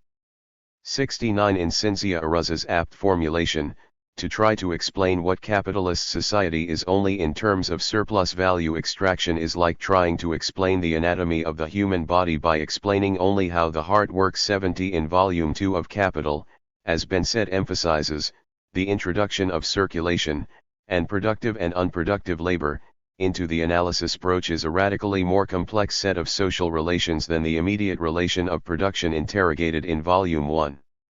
Here, in the second volume, through the sphere of circulation, we come to understand that the relation of buying and selling labor power is no less constitutive of the class relation than the relation of exploitation disclosed in Volume 171. Finally, in Volume 3, reproduction as a whole is introduced as further specificity of the determination of the class relation. 72 The partial determination of classes, outlined in Volumes 1 and 2, at the level of the extraction of surplus value in the production process and the sale of labor power in the circulation process, are in Volume 3, integrated into the overall dynamic of competition, equalization of the profit rate, the functional specialization of capitals, and the distribution of revenue. 73 The implication is that the classes are determined, in the fullest sense, by the combination of the relation of exploitation in production, the wage relation and the productivity/non-productivity of labor in circulation, and the distribution of revenue as a whole. 74 We find ourselves back at totality, a versatile, contradictory totality, continually in movement, with relations of exploitation and alienation that are constantly in a process of transformation. 75 So far, though, we have only specified with any depth production and reproduction, and not the more specific domain of social reproduction, a long-standing concern of some of the best work in Marxist feminist analysis. 76 That said, two caveats are necessary. Early formulations of social reproduction theory downplayed the importance of race and racism, and the fact that much of the latest work in this current of intellectual production takes race and racism to be foundational to its analysis is no doubt in part a consequence of an engagement with the intellectual and political contributions of black feminism. 77 This particular intellectual debt of social reproduction theory extends, too, to the best of intersectional theory, even though many social reproduction theorists ultimately identify limitations to the philosophical foundations of intersectionality. 78 A second caveat, social reproduction theory is not the first current of feminism to bring to the fore the theoretical and political centrality of socially reproductive labor in the turnover of capitalist social relations. Here, key precursors were the Italian feminists Silvia Federici and Maria Rosa Dalla Costa. 79 Even if, once more, much of contemporary social reproduction theory departs from the claim made by the Italian school that socially reproductive labor directly produces value. 80. Social movements 1195. Social reproductive labor is the work involved in maintaining and reproducing human life. Under capitalism, most of this labor has been performed, unpaid, by women within the family unit, but portions have also been carried out, to different degrees in different social formations and in different historical periods, by the welfare state or through the market, with variations traceable in part to the strength or weakness of feminist struggle in distinct settings and circumstances. 81 In some definitions, the circuit of social reproduction is not limited to childbirth, child care, and kin-based maintenance and reproduction of wider human life within the family unit, but also extends outward further to include education, healthcare, leisure institutions, and care for the elderly. 82 Incorporating social reproduction seriously involves a widening of our conception of class relations, class struggle, and the working class subject beyond the workplace. Such a totalizing conception allows for the elucidation of myriad capillaries of social relations extending between workplace, home, schools, hospitals, a wider social whole, sustained and co-produced by human labor in contradictory yet constitutive ways. 83 One finds, across actually existing societies in the contemporary world, that these social relations are constituted by the chaotic, multi-ethnic, multi-gendered, differently abled subject that is the global working class. 84 Recall that the logic of capitalist accumulation acts as an objective determination across the united spheres of production, reproduction, and social reproduction, in terms of the imposition of constraints, or the setting of limits to behavior. Recall as well that there is no automaticity in this relation, no mechanistic formula whereby outcomes are predetermined. Rather, capitalism, within the boundaries of its laws of motion, is subject to contingencies, accidents, and conflicts. 85 With regard to social reproduction, this suggests that the different forms assumed by the labor of social reproduction in different societies and across distinct time periods, the balance of the market, state, and family in its execution, remains a contingent question that depends on specific historical dynamics and feminist struggles. 86 The fact that struggle partially determines the form of labor of social reproduction in capitalist societies has crucial implications for an expanded Marxist sense of class struggle and the class dynamics of multiple movements. This is because it is also true that the way social reproduction functions within a given social formation has an intrinsic relation to the way that production and reproduction of societies are organized in their totality, and therefore to class relations. 87 There is an organizing logic to the intersection of these battles and not merely a series of contingent collisions. 88 A totalizing perspective starts to bring to the foreground the shape of general capital, pitted against labor in general. The trade union battle in the workplace, or even across a series of workplaces, whether it be for higher wages, healthier and safer conditions, or the slowdown of intensity of the labor process, is on its own a partial battle of specific segments of labor against specific capitalists. Capital's power in general requires activity beyond the economic. If we take our lead from Marx himself, Tythi Bhattacharya points out, 1196. Hence it is utterly unclear why only the economic struggle for wages and benefits at the workplace must be designated as class struggle. Every social and political movement tending in the direction of gains for the working class as a whole, or of challenge to the power of capital as a whole, must be considered an aspect of class struggle. 89. What is more, as Rosa Luxemburg suggests in The Mass Strike, when class struggle reaches a certain mass pitch, the economic and political moments of resistance tend to reinforce and strengthen each other, even as they open up onto bigger, potentially revolutionary questions of the transformation of state and society writ large, the contest of capital in general versus labor in general. 90. Conclusion. Social movement scholars departed from an interest in capitalism in the 1980s, and that departure continues to cast a long shadow over the present.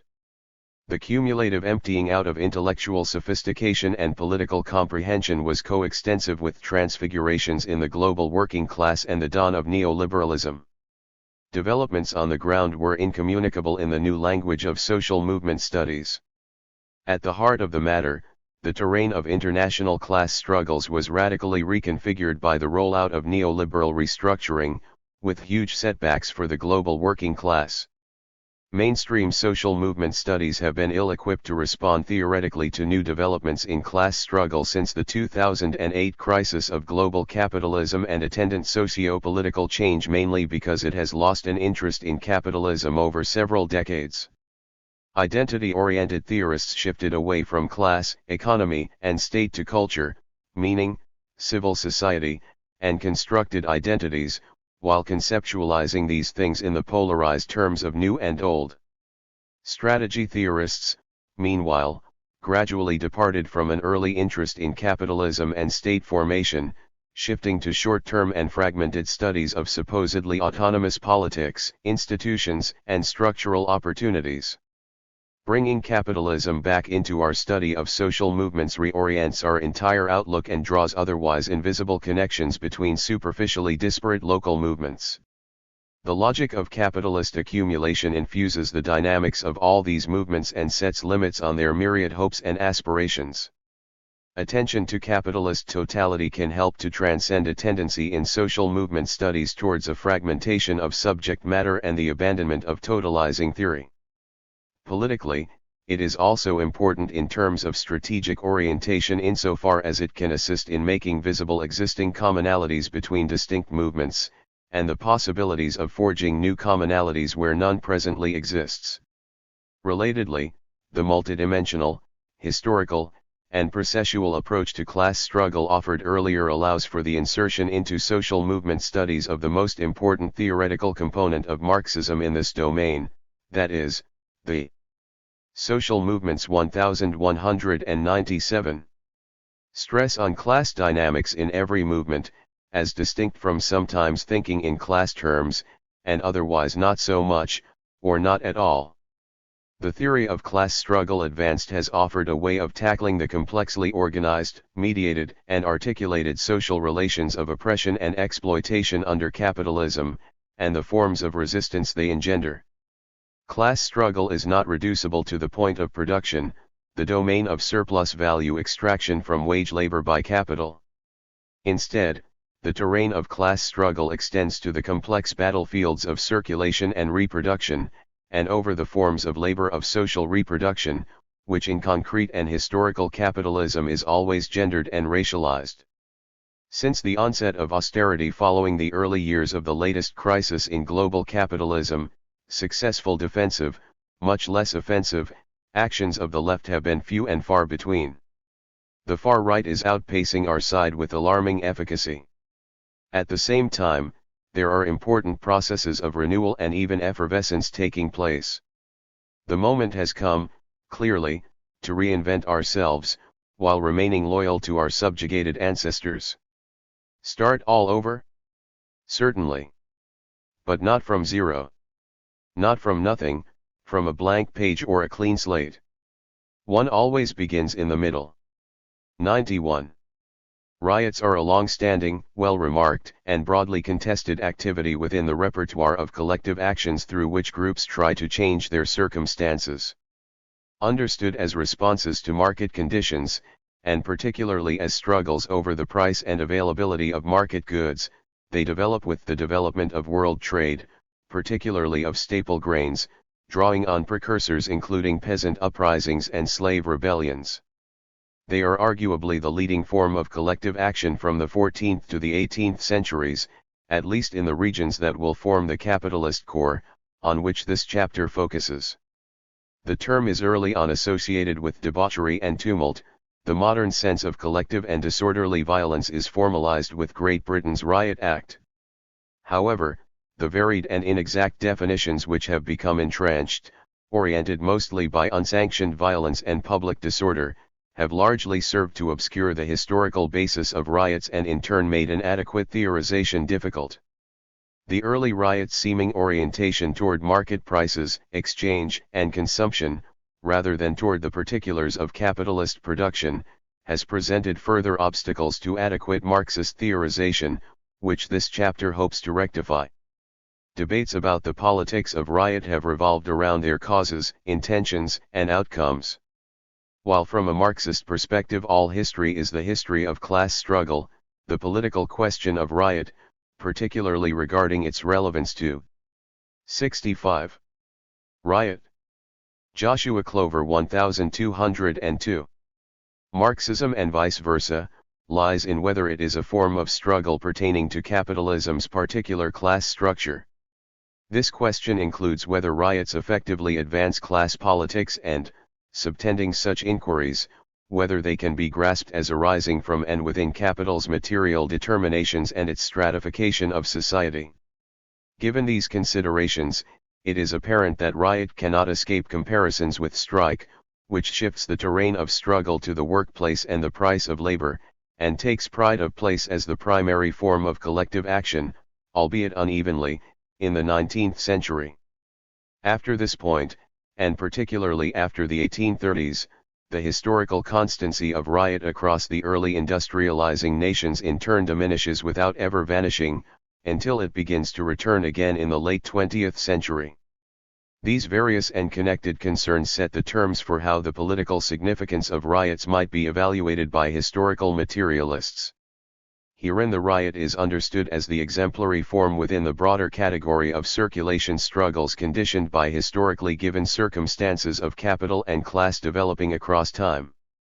In the simplest sense, these are the forms of struggle available to those who cannot engage in production struggles such as the strike, most directly because they are excluded from immediate access to the wage via unemployment, informalized labor, and so on. Such exclusions have many determinations, but in the contemporary era are understood to derive from capital's increasing productivity in the manufacturing and industrial sectors, following on massive productivity increases in the agricultural sector, with these populations unable to be absorbed in full by the service sector. Because these exclusions are racialized, the riot both appears to be and is a racialized phenomenon. Moreover, it regularly takes the form of direct antagonism with the state rather than capital. These have further obscured its political-economic basis and rendered the riot consistently illegible to both bourgeois and Marxist thinkers. Mainstream and Marxist criticisms. Bourgeois common sense has generally held that riots are compulsive, rather than self-conscious or self-activating. They are simple responses to economic stimuli. E.P. Thompson, surveying British historians of early modern bread riots, describes this as the spasmodic view. These eruptions are compulsive, rather than self-conscious or self-activating, lacking ratiocination, much less political calculation. Such conceptualizations have proved durable. They are renewed in the positivistic, quantitative science of, example, the New England Complex Systems Institute. Their 2011 study, focused on low-wage nations, charts a single correlation wherein the authors identify a specific food price threshold above which protests become likely. There are more nuanced departures from these underlying suppositions, articulating unbearable rises in commodity prices with broader economic changes, such as the IMF restructuring. Riot 1203. Programs and enforced trade relations that provide the conditions for precarious food regimes. Emphasizing the constructedness of famine and dearth, these accounts nonetheless assume a veritably autonomic mechanism of stimulus and response. The effective definition of riot here is conditional. It is simply what happens once food prices achieve a certain apogee, a version of the approach Thompson dismissed among growth historians for obliterating the complexities of motive, behavior, and function, which, if they noted it in the work of their Marxist analogues, would make them protest. Marxist orthodoxy regarding riots has often followed the bourgeois ideological view, sometimes closely. In the thinnest analyses, they are treated as consumerism run amok, a simple reflection of capitalist ideology. We have been all coerced and seduced to view shopping as the recipe for good life and the principal solution of all life problems, but then a large part of the population has been prevented from using that recipe, wrote the sociologist Zygmunt Bauman about the 2011 riots in the UK. City riots in Britain are best understood as a revolt of frustrated consumers. More theoretically ambitious accounts have also tended to replicate the spasmodic approach. Compare Slavoj Zizek's verdict on the London riots of 2011. It is difficult to conceive of the UK rioters in Marxist terms, as an instance of the emergence of the revolutionary subject. They fit much better the Hegelian notion of the rabble, those outside organized social space, who can express their discontent only through irrational outbursts of destructive violence. A parallel orthodoxy, identified with the socialist strain of Marxist thought defined by its labor metaphysic, simply reinscribes riots as labor struggles, a subspecies rather than dialectical other of the strike. Compare the Global Social Protest Research Group, which found in the same array of 2011 events a new protest of the stagnant relative surplus population which could nonetheless be filed under global labor unrest. Both of these are forms of question begging. Organized labor struggles are simply presupposed as primary. These entangled accounts have become entrenched for numerous reasons. From the bourgeois perspective, the exclusion of riots from the realm of reason, much less political legitimacy, allows maximum criminalization, along with a diminished obligation to address social demands. The position of what one might call left paternalism offers greater sympathy while still excluding the riot from political salience, unable to locate it within the dialectical development of capitalism and finding it instead to be isolated spasm, throwback, or aberration. From the socialist perspective, the double conclusion that one's status as a laborer provides the only universal relation under capitalism, and that the point of production offers the greatest vulnerability for capitalism, has led to the valorization of the productive wage laborer as the true revolutionary subject and to the habitual affirmation of the labor strike as the necessary and sufficient form of collective action. 1204. One notable break with this tradition, communist if not Marxist, is that of Alain Badiou. He registers that the riots of the new millennium, again with particular reference to 2011, possess a logic internal to capitalist modernity, if not to capital itself. They are at once abstractly and concretely historical. He identifies them as an abstract periodizing fact in the course of its own realization, so that several peoples and situations are telling us in a still indistinct language that this period is over, that there is a rebirth of history. We must then remember the revolutionary idea, inventing its new form by learning from what is happening. The idea arises from the event of the riot, to which it then provides an organizational force and duration. In this schema, rather than a linear, progressive history, there is a concrete alternation between periods in which the revolutionary conception of political action has been sufficiently clarified, and on this basis has secured massive, disciplined support, and intervallic periods. By contrast, the revolutionary idea of the preceding period is dormant. Lacking an ordering idea, these latter periods give rise to the expression of that disorder in the proto-political mode of riot. Badiou sees an uncanny resemblance between our recent past and the French Restoration following the final defeat of the Republican spirit, when from the start of the 1830s it was a major period of riots, which were often momentarily or seemingly victorious. These were precisely the riots, sometimes immediate, sometimes more historical, characteristic of an intervallic period.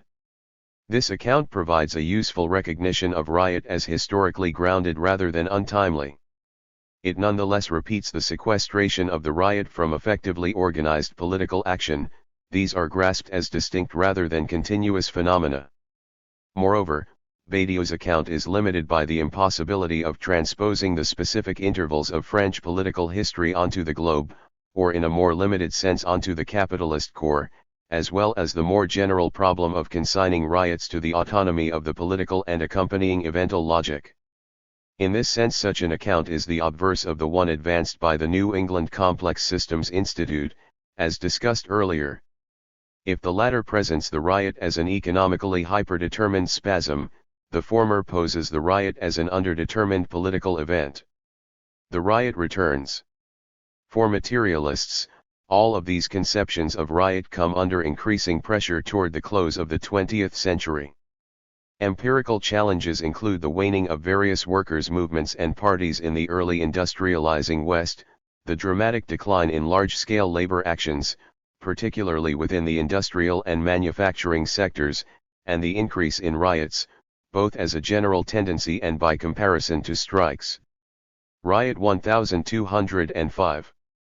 In this period across the West, riots, sometimes understood as rebellions and uprisings, have been consistently and misleadingly identified as race riots, associated primarily with blackness in the USA, and with non-white immigrants in continental Europe and the UK. This term risks confusion in that it proposes racial difference and conflict as sufficient explanations, while also eliding the long history of white riots designed to subordinate non-white communities. Entangled with this racialization of the riot has been the manner in which the socialist tradition in particular has understood the strike as intentional, organized, effective, and part of a revolutionary trajectory, while the riot is instead viewed as irrational, unorganized, ineffective, and non- or even counter-revolutionary. This in turn aligns with the long-standing convention of associating reason with subjects of the European Enlightenment, instinct, and unreason with non-white subjects. Finally, this traditional understanding has consistently disassociated the tactic of riot from socialist and communist politics and further from immediate relation to labor markets, a series of errors against which, for instance, the Red Summer of 1919 provided a decisive verdict. Consequent to all of this, strike and riot have often been tacitly coded as expressions of class and race respectively, seeming to rehearse at the level of practical activity a now familiar confrontation between socialism's insistence on the primacy of class against ethnic studies/post-colonial analyses that foreground race. These aspects in conjunction have posed a specific analytical danger for Marxists, put most directly, the exclusion of the self-activity of non-white populations from the properly political.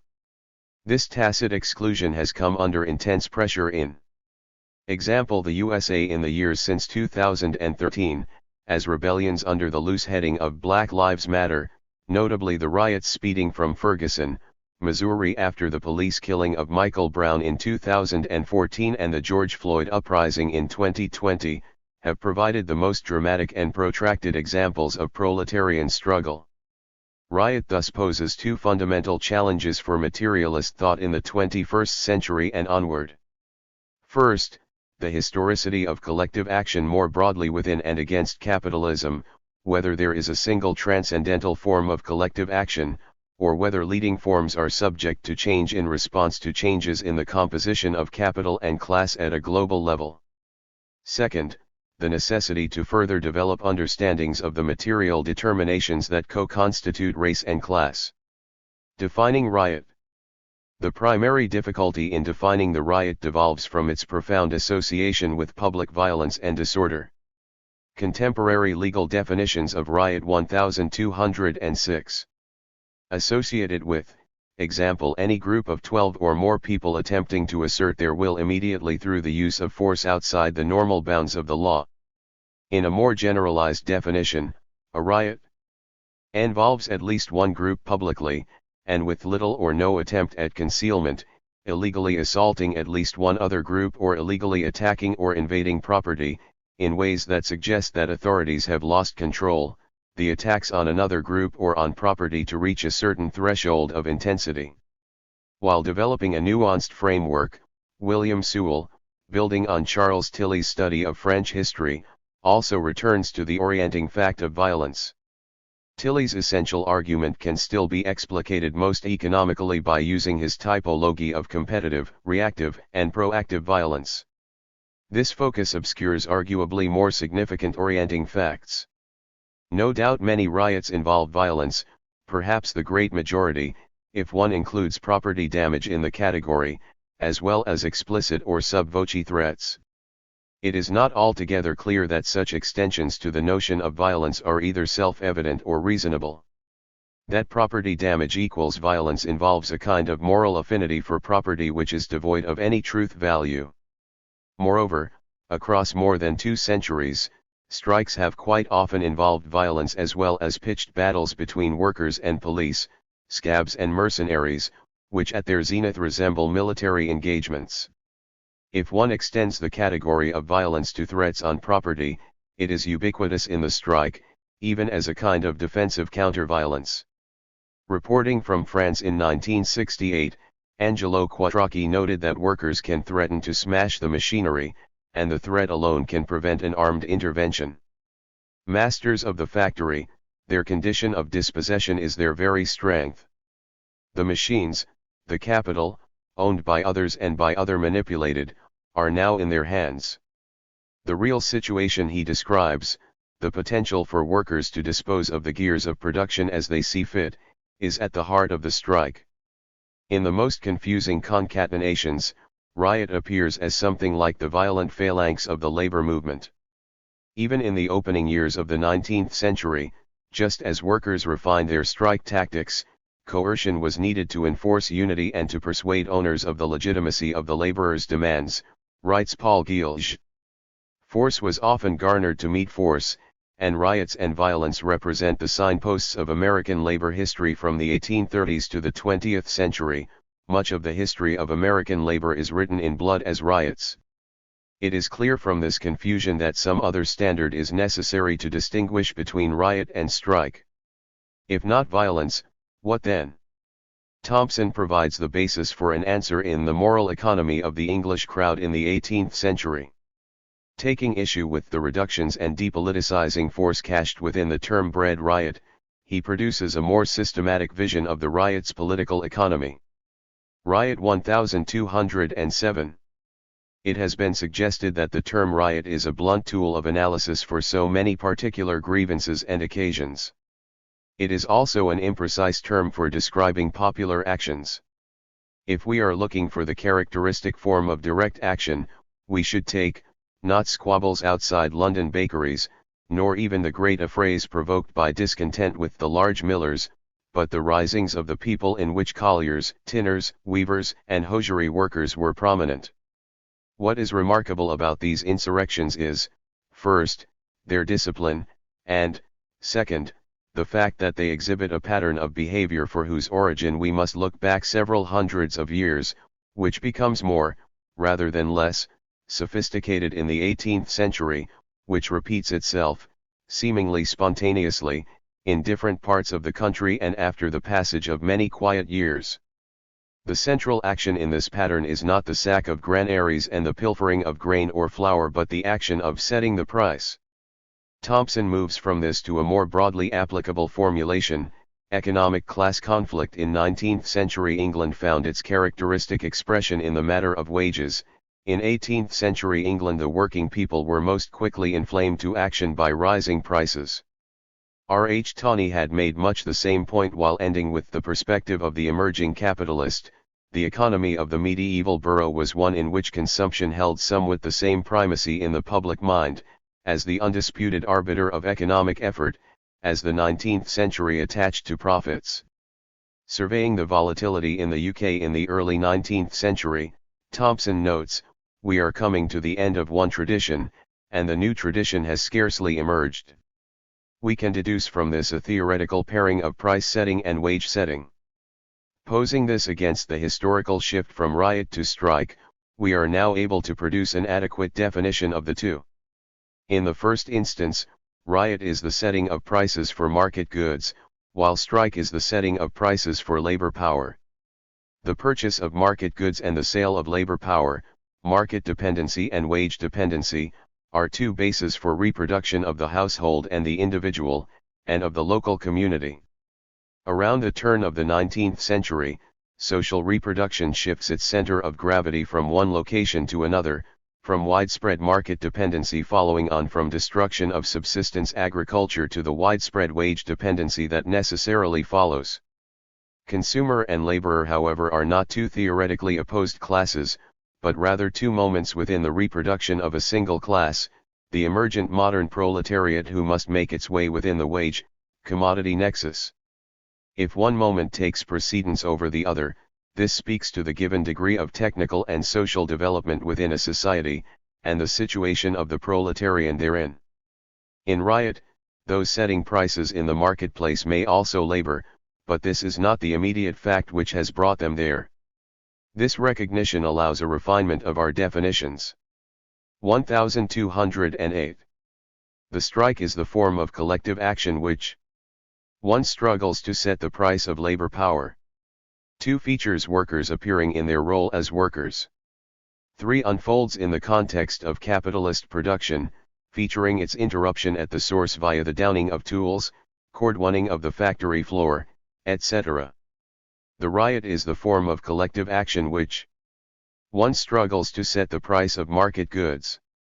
2. Features participants with no necessary kinship but their dispossession. 3. Unfolds in the context of consumption and in circulation more broadly. While this heuristic apparatus is simple but powerful, and suffices well into the 20th century, it nonetheless poses problems for the present.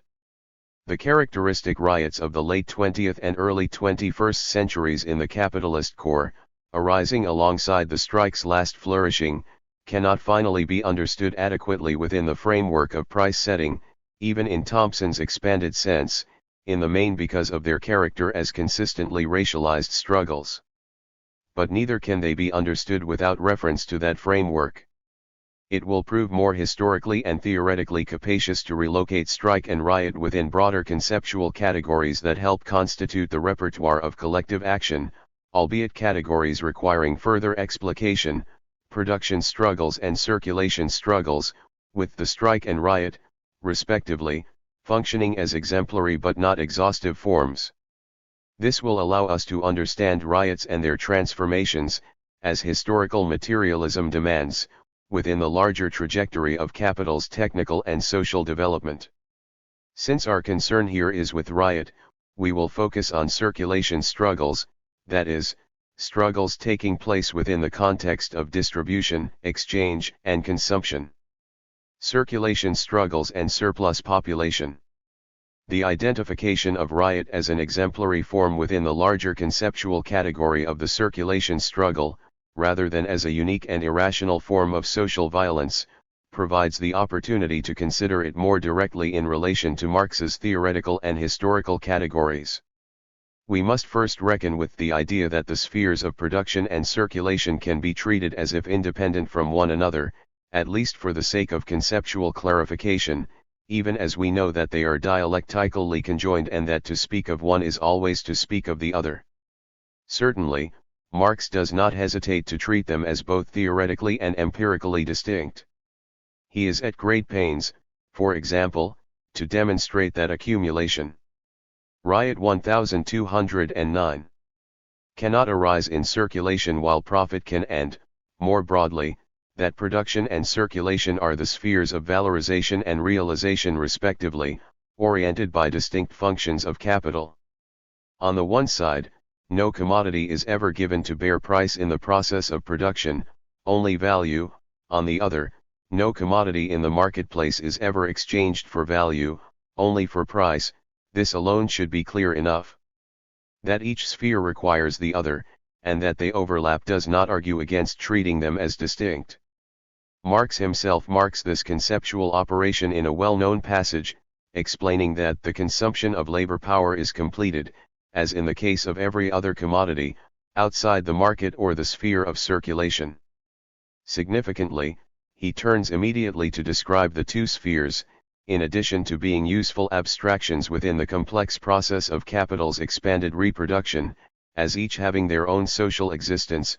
Let us, therefore, in company with the owner of money and the owner of labor power, leave this noisy sphere, where everything takes place on the surface and in view of everyone, and follow them into the hidden abode of production, a passage that takes us through both the metaphorical and real factory gates. Given that certain activities and circumstances, both abstract and concrete, might be located meaningfully in production or circulation, one might in turn think of the extent to which capital and proletariat locate their existences in the two spheres at any given historical conjuncture.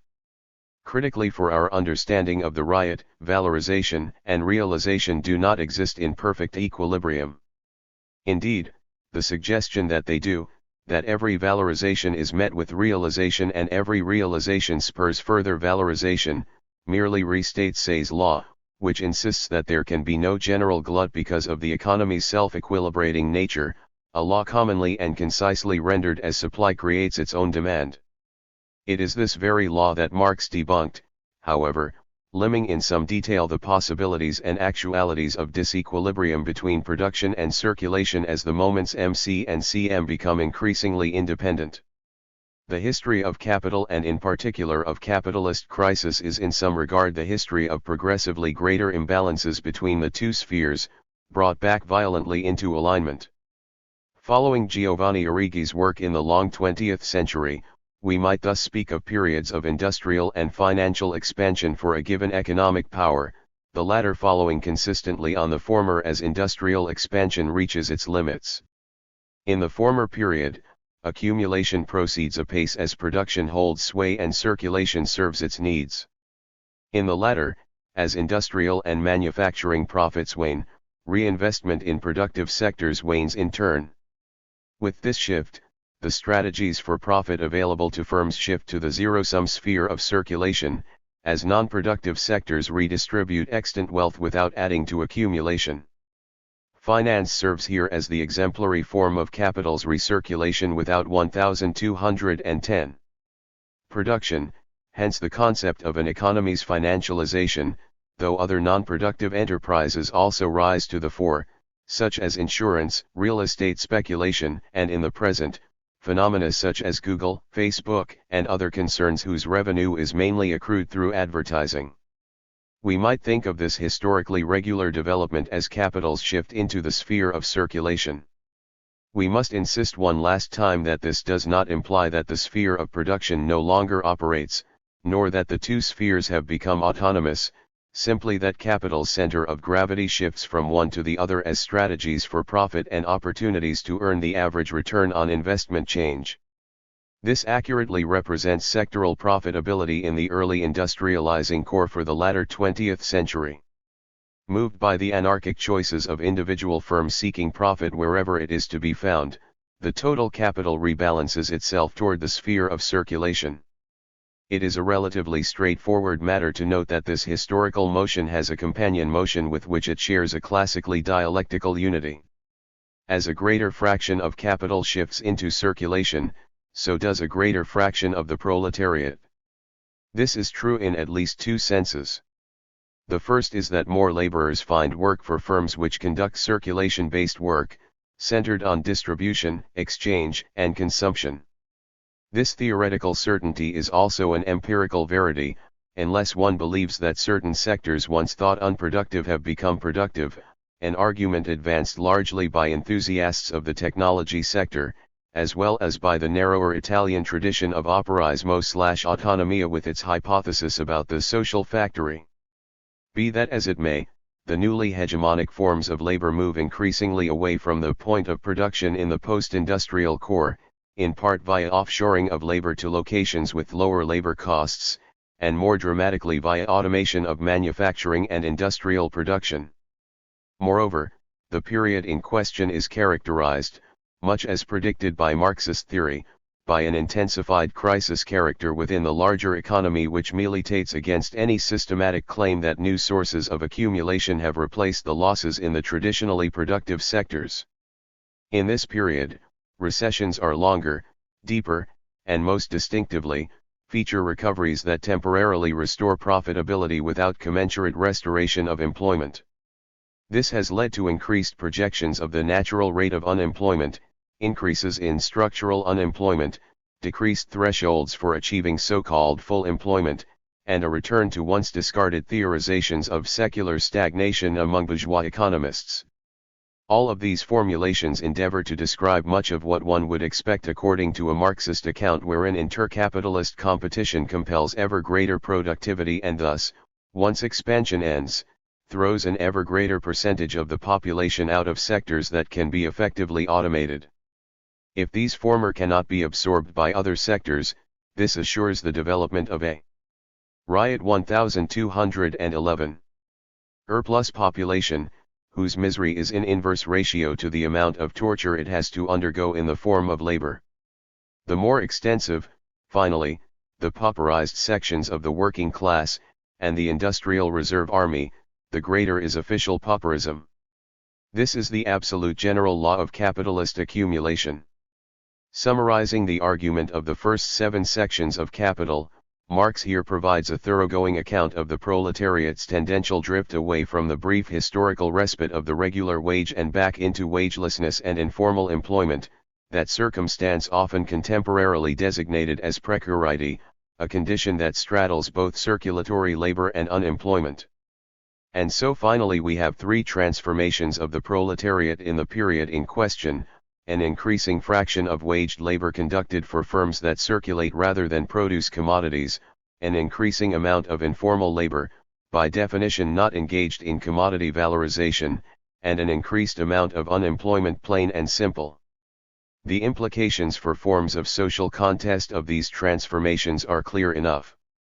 The power of a strike is premised on privileged access to a firm's means of production, as possessed by, example, factory workers. It is further premised on the tautness of labor markets which limit the replaceability of workers. Finally, deindustrialization and declining profits within productive sectors have led to massive migration into technologically stagnant fields where the absence of productivity gains bars the concomitant labor gains which together formed a double motion during the long boom. In a circumstance of stagnant capital where fewer workers possess this privileged access, where workers are more easily replaced both because of an expanded pool of available labor and the desperation of those excluded from the wage, the strike loses some degree of its historical force, a fact borne out by the trajectory of the organized labor movement in the post-industrial core. One would predict that surviving labor actions would themselves shift away from production, toward firms engaged in circulation or toward the public sector. At the same time, circulation struggles necessarily gain in force. In the simplest sense, it is self-evident to note that unemployed people cannot strike, neither can those engaged in informal labor or petty production. Should they wish to draw on the repertoire of collective action, they can only choose forms of struggle available to them. These forms will be found where this fraction of the proletariat finds itself, in the sphere of circulation. Circulation struggles inevitably unfold not in the factory but in the available spaces of the market in its broadest sense and in the public square, the two spaces designated by the classical term, agora. Moreover, the increase in firms engaged in distributing and exchanging goods implies that effective struggles against them can be conducted by anyone in the space of circulation. That is to say, to return to the definitions developed earlier, that struggles in the sphere of circulation are certain to involve workers, but they need not appear as workers, as one does not require that privileged position to blockade a road, loot a store, or occupy a public square. The form of 1212. The circulation struggle is indicative of the fact that the proletariat is not identical with the traditional working class but refers more adequately to all of those without reserves. The set of developments outlined above provides a theoretical basis for the historical return of the riot and for circulation struggles more broadly, relating this return to the development of capitalism more generally. The increase in the frequency of riot both absolutely and in relation to strike registers a shift in class composition featuring a greater fraction of proletarians outside the formal wage, as well as a change in the concrete labors performed by the working class. This begins to demonstrate the way in which the riot and circulation struggle can and should be understood as forms of class politics, that is, as phenomena inextricable from, and explicable in relation to, recompositions of class and capital. This recognition does not, however, explain all the salient and self-evident features of the modern riot, race, and class. The modern riot in the post-industrial core persistently takes the form of racialized conflict featuring participants who are racialized as non-white. This understanding has clear limits. Historically, riots have been racialized since well before the current era, though in previous periods the racialized riot commonly featured the violent subordination of non-white populations by white rioters, and these persist, particularly in association with fascist and neo-fascist formations. In the contemporary period there remain many and various forms of riot that do not seem oriented by race and much less subsistence, such as the sports riot, the party riot, and so on. Finally, large race riots invariably include participants of heterogeneous races and ethnicities, and yet the rioting population is often reduced in the public imagination to a single identity. Nonetheless, the racialized riot has been, since around 1965, a leading form of political contest. These riots are often understood as uprisings or revolts, a useful registration of the dramatic political force which the conventional use of the term riot serves to obscure. They are consistently initiated either by an act of violence, often murder, by a state agent or surrogate against a non-white person, or by attendant judicial impunity of the violent actor or actors. They often spread well beyond the site of the initiating event, even across national borders. Riot 1213. Much as the seeming visibility of race itself is a self-apparent phenomenon rather than the outcome of complex historical processes, so the racialized riot. Its reduction to a transiently politicized or non-political antagonism between police and racialized populations conceals beneath its surface truth a set of complex historical developments that make riot a possible or even likely outcome of such antagonism.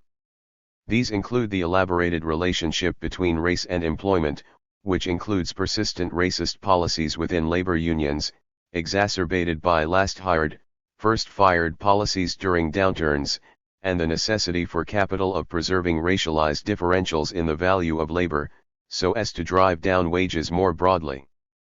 In U.S. cities, it is regularly the case that unemployment for black people is twice that of white people, and higher still for young black males. Similar data apply for immigrant populations in the UK and Western Europe, intensifying in periods of slow or no economic growth, particularly periods of and following crisis. Surplus populations, this is to say, are inevitably racialized in the West. Absent wage discipline, these populations must be disciplined otherwise, and in this way a racialized surplus population is disciplined directly by the state to the benefit of capital.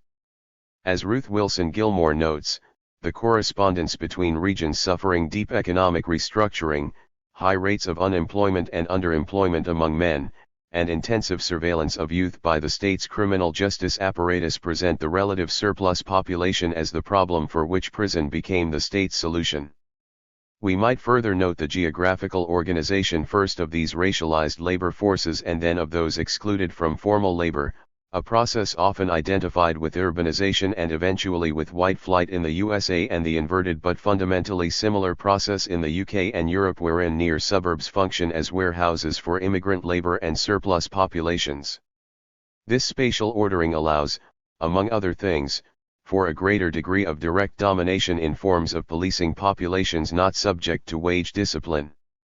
The intersections among racialized policing, low wages, and wagelessness begin to set forth the mutual constitutions of race and class as both theoretical necessities of capitalism and of the lived experience of race, the circumstance summarized in the formulation attributed to Stuart Hall: race is the modality in which class is lived. The orienting riot of the modern era is a moment of race and class struggle which appears as racial antagonism. Such an inadequate account has been in turn inflected by readings of 1960s militancy formed by an antinomy between left liberalism and ethnic studies, which affirmed a race-class binary and aligned it with the axis of violence. Further, this coincided with the split between the old and new left, in which the former willfully aligned the purportedly pacific strike with class and with 1214 strategic organization, and the presumptively violent riot with race and with non-strategic activity.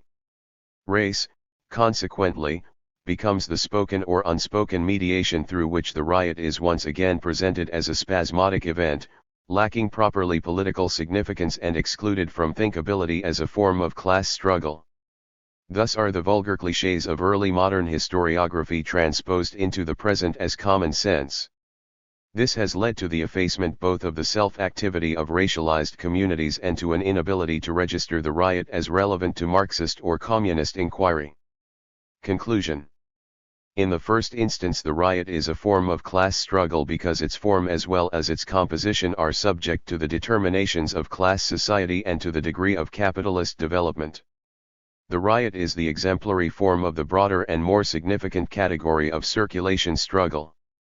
The shift from production toward circulation struggles is conditioned by recompositions of capital and proletariat, disclosing the limits to capital's accumulation in particular circumstances of waning manufacture and industry.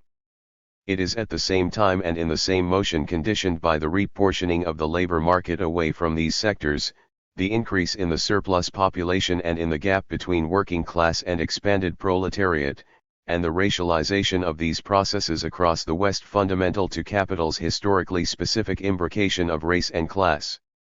The circulation struggle is thus both a site from which to consider transformations of capital, class, and race, and from which to grasp likely forthcoming developments in how struggle will unfold. Of triangles, turns, and returns. In From Marxism to Post-Marxism. Goran Thurborn noted that at the dawn of the 21st century, Marxism's hallmark triangle, comprising historical materialist social science, dialectical materialist philosophy, and class-focused socialist politics, lay broken, probably irremediably. This assessment came prior to the 2008 global financial crash, in relation to which Marx made a rather spectacular comeback as diagnostician of irrational capitalism. Yet such recognition was limited and did not dispel mounting doubts about both class politics and the existence of a specifically Marxist philosophy. Meanwhile, practitioners of historical materialism have backed away from any prescribed sequence of modes of production, from the presumed primacy of class within historical social formations, and from crude versions of base superstructure causality holding across epochs. With that degree of latitude, religion can no longer be positioned as merely a derivative historical phenomenon. Thus, Marxists have sought to re-examine the question of religion in a more positive spirit than previous attachments to materialism dictated. In a pithy statement of this mood, Michael Lowy states the need for a decisive break with the simplistic Enlightenment equation of materialism with progress/knowledge, and of religion with regression/mystification. If there are important differences between Marxism and religion, Lowy avers, there are also commonalities, notably a 66. Post-secularism and the critique of religion. Gregor McLennan. Post-secularism and the critique of religion 1217. Shared commitment to trans-individual values and a politics of wager or faith in transformative emancipatory change, aspirations that lie beyond the full grasp of empirical and/or rationalist comprehension. The message is that if religions do operate ideologically in conformity with dominant class interests, they can also unmask and help transform oppressive social relations. In this chapter, I develop a fourfold typology of the different ways that Marxism and religion might partially be reconciled, with critical assessment of plausible examples of each category. The argument closes with a call for renewed attention to questions of Marxism and science. One key problem facing all the sympathetic approaches is that, within the Marxist tradition, its founder appears to be among the least hospitable to religion. David McClellan, probably the best-known commentator on this question, largely consolidated the pre-existing Cold War view, that Marx basically despised religion and provided little evidence for its class-related or economic rationale. One task of what we might call post-secular Marxism has therefore been to lever out of the central texts a more appreciative Marx. Religion, as famously announced in his introduction to the critique of Hegel's philosophy of right, was the opium of the people. But in addition to being dangerous, opium/laudanum in those days was also perceived as a flexible and effective remedy and stimulant, and a spur to creative envisioning. In the same passage Marx declared that the critique of religion was the very premise of all critique, implying that religious commitment/consciousness could play no part in the true path of philosophy. Yet in the philosophical lineage within which Marx was operating, critique never meant simple rejection/negation, it meant being incorporated or sublated within higher-level synthetic dialectical comprehension. Marx's specific proposal was to turn the critique of religion per se into a critique of the social conditions that channeled the human need for collective fulfillment through fantastical sacred realms and the agency of suprahuman personalities. Such phrasings are now taken to represent a less intense mode of engagement than epistemological or ontological rebuttal. So, right alongside the opium and premise tropes, Marx accepts religion's substantial expressive and constructive features, as the heart of a heartless world, as protest against social suffering, as the source of moral sense-making and everyday cognition, as a kind of educative project. A further complicating factor is that Marx's early to mid-phase theorizing generally took the form of intellectualistic ideology, critique. What Marx made of social phenomena in themselves was largely steered through polemics with thinkers whose abstractions and intellectual personalities he generally found partial, shallow, and self-glorifying. Thus, despite holding atheistic opinions, in the Holy Family and the German ideology Marx obsessively sought to expose religion's principal critics as being entrapped, hypocritically, within the limited philosophical problematic of truth/faith. In effect replicating rather than 1218. Superseding the structure of consciousness in question. The inordinate length and vehemence of Marx's tirades against the holier-than-thou enterprises of Saint Bruno and Saint Max tend to count against him today, and in any case those particular opponents yielded insights that cannot be dismissed simply as religious, whether straightforwardly or deviously. Even so, What comes across in Marx's polemics is that the refutation of religion cannot be the principal focus and task. It is then but a short step to the conclusion that far from being its implacable enemy, Marx was rather ambivalent about religion's social role and political potential. Thus, the post-secular Marx. Of course, there is no strict need for this terminology, the questions and observations are hardly new, after all. Yet despite its ragged conceptual sprawl and indeterminate goals, the rubric of a post-secular turn remains useful. Prior to the 2000s, when the heat went out of the debates around postmodernism, few explicitly identified modern social theory's latent secularism as arguably its central presupposition. As post-secular discourse has gained ground, this is now widely recognized, forming difficult terrain on all sides. Moreover, if we take the post-secular as a congeries of revisionist questioning rather than claims about a new societal condition as such, important themes are provocatively woven together in a way that demands fresh reflexive clarity on the part of anyone still wedded to a secular atheistic understanding of human history or the human condition.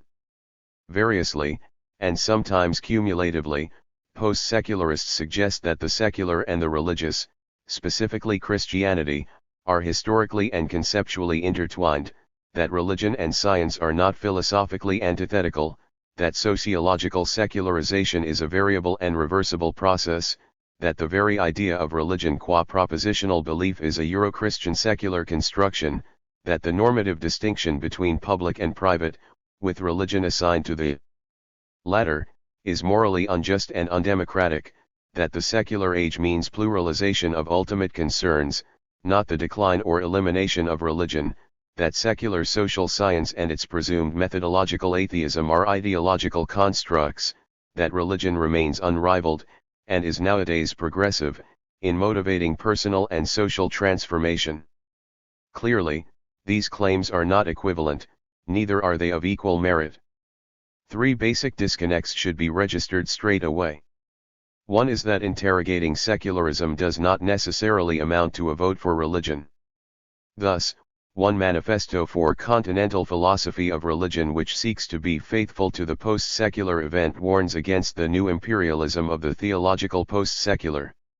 It is also tendentious to assume that intellectual secularism, what Charles Taylor describes broadly as commitment to the immanent frame, entails political secularism, in the sense of neutral liberal governmentality.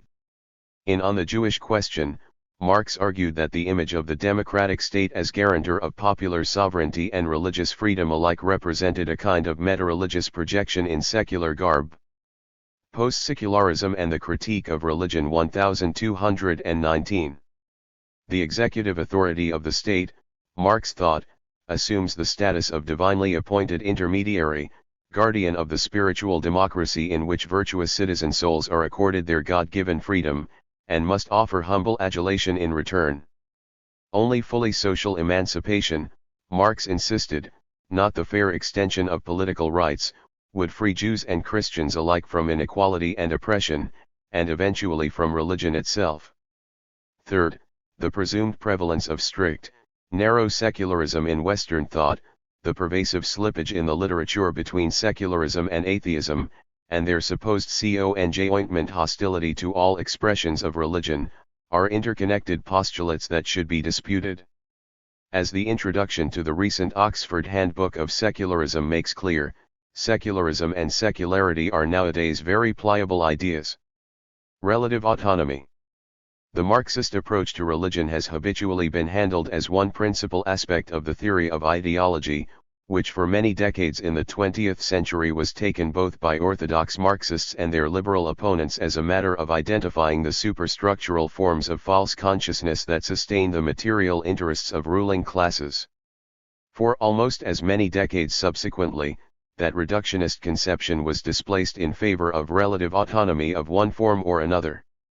According to this, class societies do generate understandings that naturalize existing social hierarchies and screen out alternatives. But those ideologies are not necessarily invented for that purpose by ruling groups, the social structure as such does not directly cause them to arise, and such success as ideology achieves is often only partial and contested. Thus, the fit between socio-economic interests and cultural forms should be conceived as loose, contingent, relatively autonomous, not completely determined by class structural processes and interests.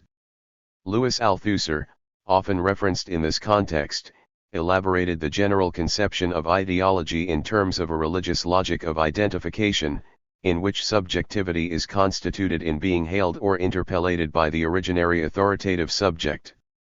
Through this mechanism of simultaneous recognition and submission, our part in the rightful imaginary scheme of things is secured. It follows that, rather than being the vehicle of identity/mystification in only class-dominated societies, ideology's psychic structure has an eternal status, essential to the functioning of all social orders. For ex-Marxists like Paul Hirst, this dramatic conclusion only showed the logical incoherence of Althusserian relative autonomy. Hirst insisted that either a necessary correspondence holds between ideological forms and the economic base/class positions, or there is a necessary non-correspondence. No conceptual third way is viable. 1220. U.S. historian of class and racism Alexander Saxton offers one reappraisal of religion that appears to take up the fully autonomous option. The founders of historical materialism, Saxton argues in Religion and the Human Prospect, gave no workable definition of religion and treated it negatively as class ideology, at least in capitalist society. Marx also overborrowed from Feuerbach's divinized conception of humanity, transferring this Promethean idealization to the figure of the modern proletariat, thus endowing the latter with endemic, far-seeing irreligiosity. Yet this was an empirical and political blunder born of atheistic dogma, Saxton insists. Had Marx and Engels been better historical materialists, they would have realized that religion as a social phenomenon predates the division of labor and class society. In evolutionary terms, religion has operated as a collective survival mechanism, countering the terror and dominion of death. And had they been more astute humanists, they would have perceived that religion commands vital emotional resources that materialist explication fails to recognize. Saxton's critique is not entirely cogent. For example, he does not conclude from his analysis that Marx and Engels were wrong to be non-believers and foes of institutionalized religion, neither does he deny that religion functions ideologically in certain circumstances. But this then looks more like the relative autonomy argument. Further, Saxton holds that in our imperiled ecological era religion has become a serious hindrance to collective problem solving. This is because its definitive trait is giving priority to believing over knowing, thus providing ideological armor for a politics of denial when it comes to the capitalistic ravaging of the planet. So, religion cannot be of trans-historical survival value after all, as Saxton otherwise implies, neither can it stand outside of epistemological evaluation in relation to science. Dilemmas like Saxton's are regularly encountered in other variants of what I term expansive secularism, in which the small print tends to undercut the headline propositions. This is exemplified by William Connelly's much-quoted title Why I Am Not a Secularist. The pattern of thought here is that, while vicariously moved by the positivity of religious motivation and irked by secularist arrogance, the expansives nonetheless remain quite firmly attached, in the final analysis, to this worldly, monistic, and time-bound conceptions of human life and society. In Connelly's case, this is summarized as an ironic evangelical atheism, signaling non-theistic gratitude for the plurivocity of being. In another expression, an initial religion envy predominates, such that secular values and practices are felt to need full-scale reanimation by immersion in the sanctifying element of holiness, paradigmatically furnished by religion. Yet the existence of the specific holy entities commanding traditional religious devotion is firmly, if respectfully, denied. In a third instance, key left ideals, democracy, post-secularism and the critique of religion 1221. Socialism, equality, justice, are considered viable only if viewed as possessing the same supreme fiction status as the driving myths of religion itself. This is because such totalizing ideals make infinite demands upon us that can only be pursued on the basis of ungroundable faith, the faith of the faithless. Yet quite apart from the question of whether such reflexive and busy academics would really respond infinitely to such militant demands, too many things, forces, and forms of belief are being indiscriminately run together here. Faith qua hope for a more just and flourishing egalitarian future is patently not the same thing as faith in the perfect goodness, justice, and mercy of a superhuman being or force in whom we devoutly trust. The respective ontological backdrops are genuinely different, and this cannot but have significantly diverse epistemological, personal, and institutional consequences. A final illustration of relative autonomy strikes a more comparative sociological note. In his rendition of this, Gilbert Achcar notes that while Marxists have recognized the incitement dimension of religion as well as its expressive sense, the emphasis has been on the latter. To get a better balance, Achcar suggests we need recourse to the Weberian idea of elective affinity between religious ideas and their social context, albeit with a Marxian twist. Among other things, this emphasis on homology rather than reduction enables Achcar to recognize, as Engels did not, despite giving serious attention to religious protest, that it is often precisely the theology that pushes these movements in a progressive utopian direction. And neither of these outcomes can be taken as already given in the socio-economic circumstances or struggles from which they arise.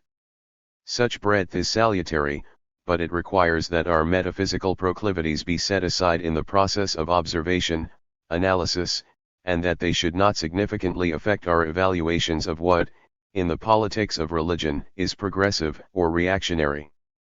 Such rules of method are not only difficult to follow, they are not obviously compelling, theoretically. It is very plausible, for example, to depict Marx as steadily losing the urge to dismiss religion in the name of atheism, and indeed moving on to a critique of religion towards a very different type of analytical focus, the social emergence of different modes of real abstraction. But Marx wavered little over the years in holding that religion lacked any content of its own, generating only phantoms, sublimates, and witchery. How could these opinions fail to inform his theoretical apparatus and political instincts? As for Weber, his sociologies of religions are more admirably researched and convincingly developed than is usually conceded by those who consider them riddled with Eurocentric bias. But the challenge that in important respects they are governed by Western secularist assumptions is substantial, just as comparative sociology itself can reasonably be considered to embody methodological atheism. The proper response to those challenges, it seems to me, needs to be 1222. Philosophical and normative as well as explanatory, taking responsibility for, rather than evasively minimizing, whatever underlying assumptions inflect the inquiry and argument. Anti-secularism. It is worth underlining the extent to which secularism is felt, even among post-secular thinkers who do not seem especially religious, to require condemnation as well as reappraisal. One set of responses follows Taylor's quasi-Foucauldian suggestions that secularism is a productive social imaginary, not a neutral reflection of reality or science, and that secular thought involves a drastic subtraction of religion's rich variety of societal and personal resonance. This analysis cannot be assessed here, except to observe, in tu quoque fashion, that the degree of subtractionism being performed upon secularism in this literature is striking. More relevant for our purposes is that the post-colonial critique of secularism overlaps with and amends the Taylorian intervention, to the effect that it is only in the Western, Christian tradition that a sharp distinction is instituted between religion and secularity, which on closer inspection turns into profound mutuality. Only in that geopolitical context, the argument goes, and only when intellectual secularism becomes dominant, does the singular concept of religion emerge as definitive, enabling religion to be understood as a matter of propositional belief rather than as material, collective, and cultural practices. The contents of faith are then all too conveniently judged, negatively, in relation to modern non-religious cultures and rationalist theoretical systems. To that end, In modernist social theory, pre-modern societies are schematized and stigmatized in terms of developmental backwardness, characterized by residual supernaturalism and effusive Durkheimian ritual.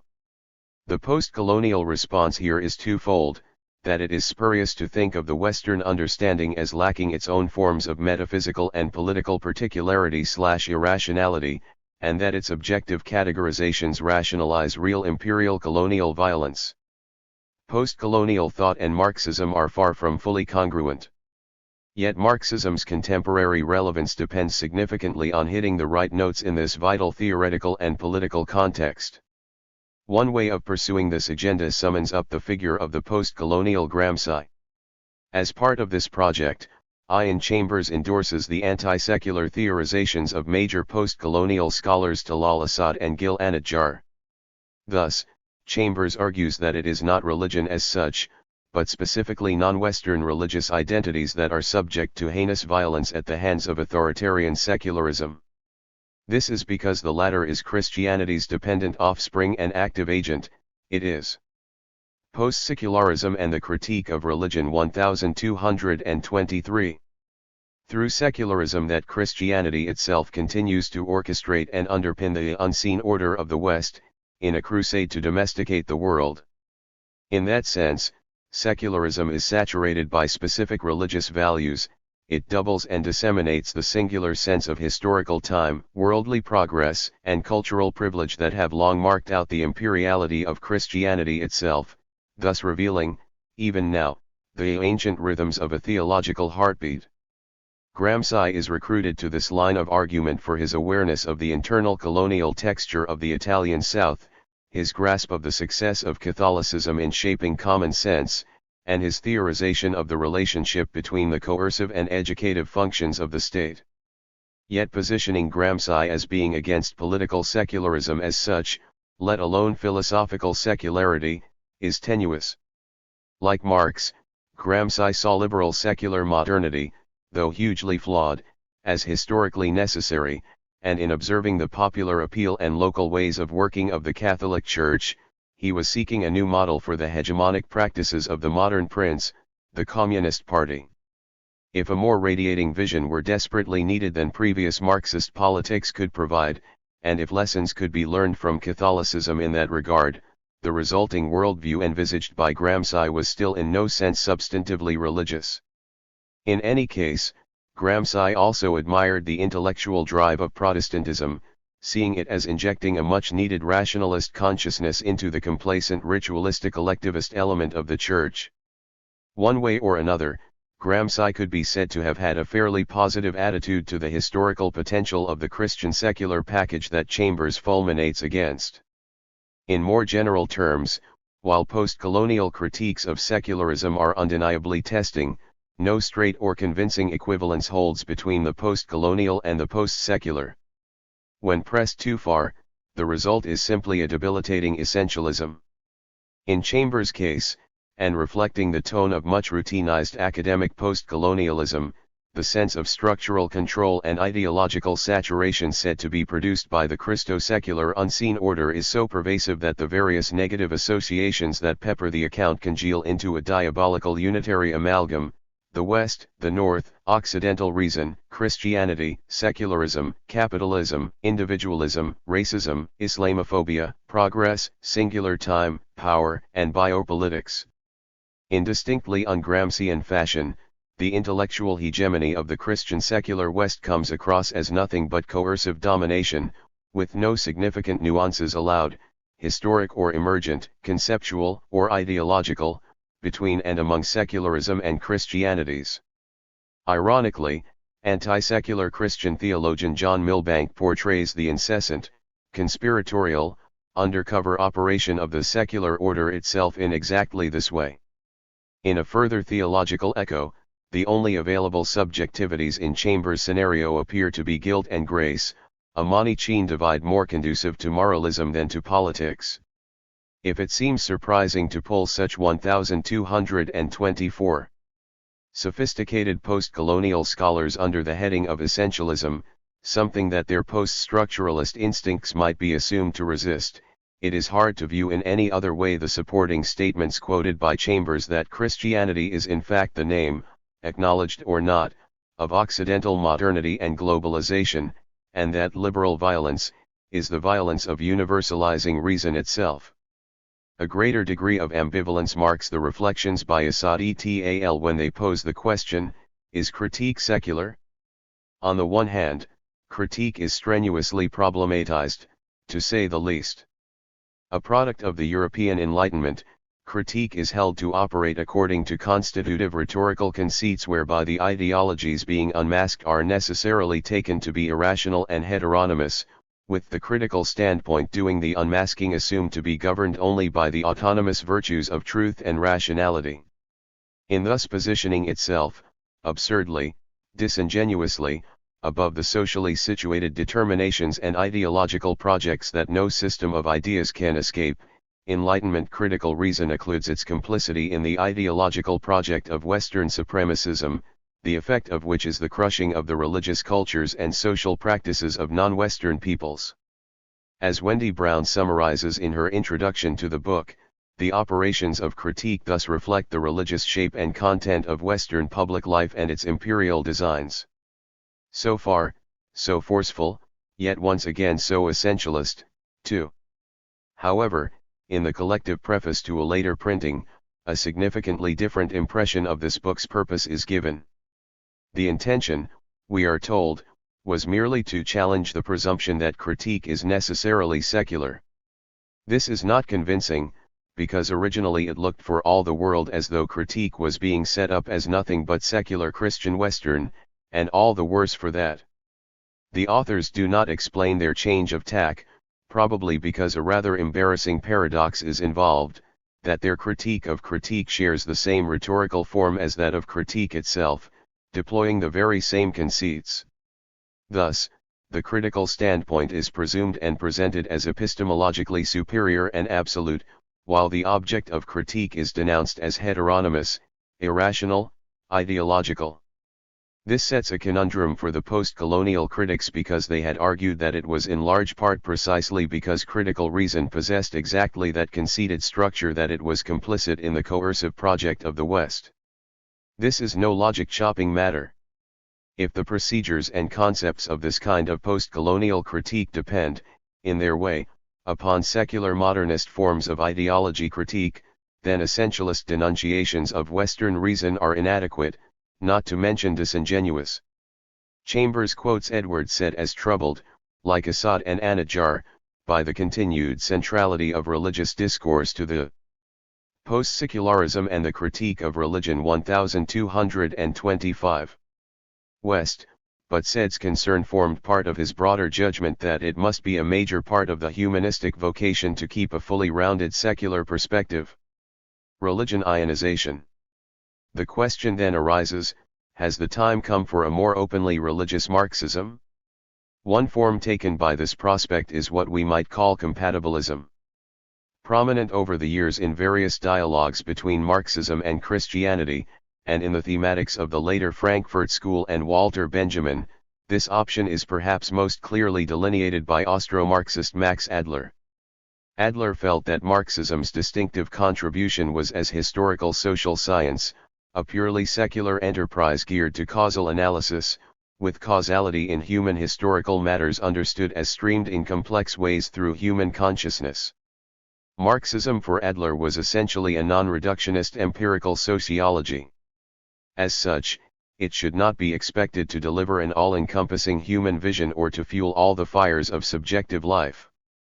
Developing this neo-Kantian conception, Adler criticized the Hegelian and Feuerbachian elements in Marx's thought as responsible for the fatal overreach of dialectical materialism as a standalone philosophy. The alternative was to recognize the limits as well as the necessity of scientific understanding, foregrounding the synthesizing capacity of the human conscience in giving direction to the personality as it shapes up to questions of death, destiny, and perhaps even redemption. It was not contrary to Marxism, then, to regard our political and ethical commitments to socialism as motivated by a religious spirit. Adler's compatibilism did not amount to the kind of cognitive dualism that some philosophers consider definitive of modern religion. As McClellan noted, Adler's conception of both Marxism and religion was rather thin, the latter being barely distinguishable from, and described by Adler himself as, a sympathetic philosophy of belief. We might say that Adler was a post-secularist avant la lettre, concerned to give both Marxism and religion their due, yet reluctant to affirm the actuality of God, instead construing ultimate meaning as a matter of existential and ethical choice. In Thorborn's survey of the left's theological turn, Terry Eagleton was identified as a notable figure, and his style of compatibilism echoes Adler, up to a point. Thus, in Why Marx Was Right, Eagleton re-endorses the validity of Marx's dissection of capitalism and his shredding of its assorted theoretical apologetics. Marx also gave us the tools for grasping why Stalinism was not communism, and for understanding the centrality of class struggle in history, at least in turbulent periods of social transition. At the same time, Eagleton counsels us 1226.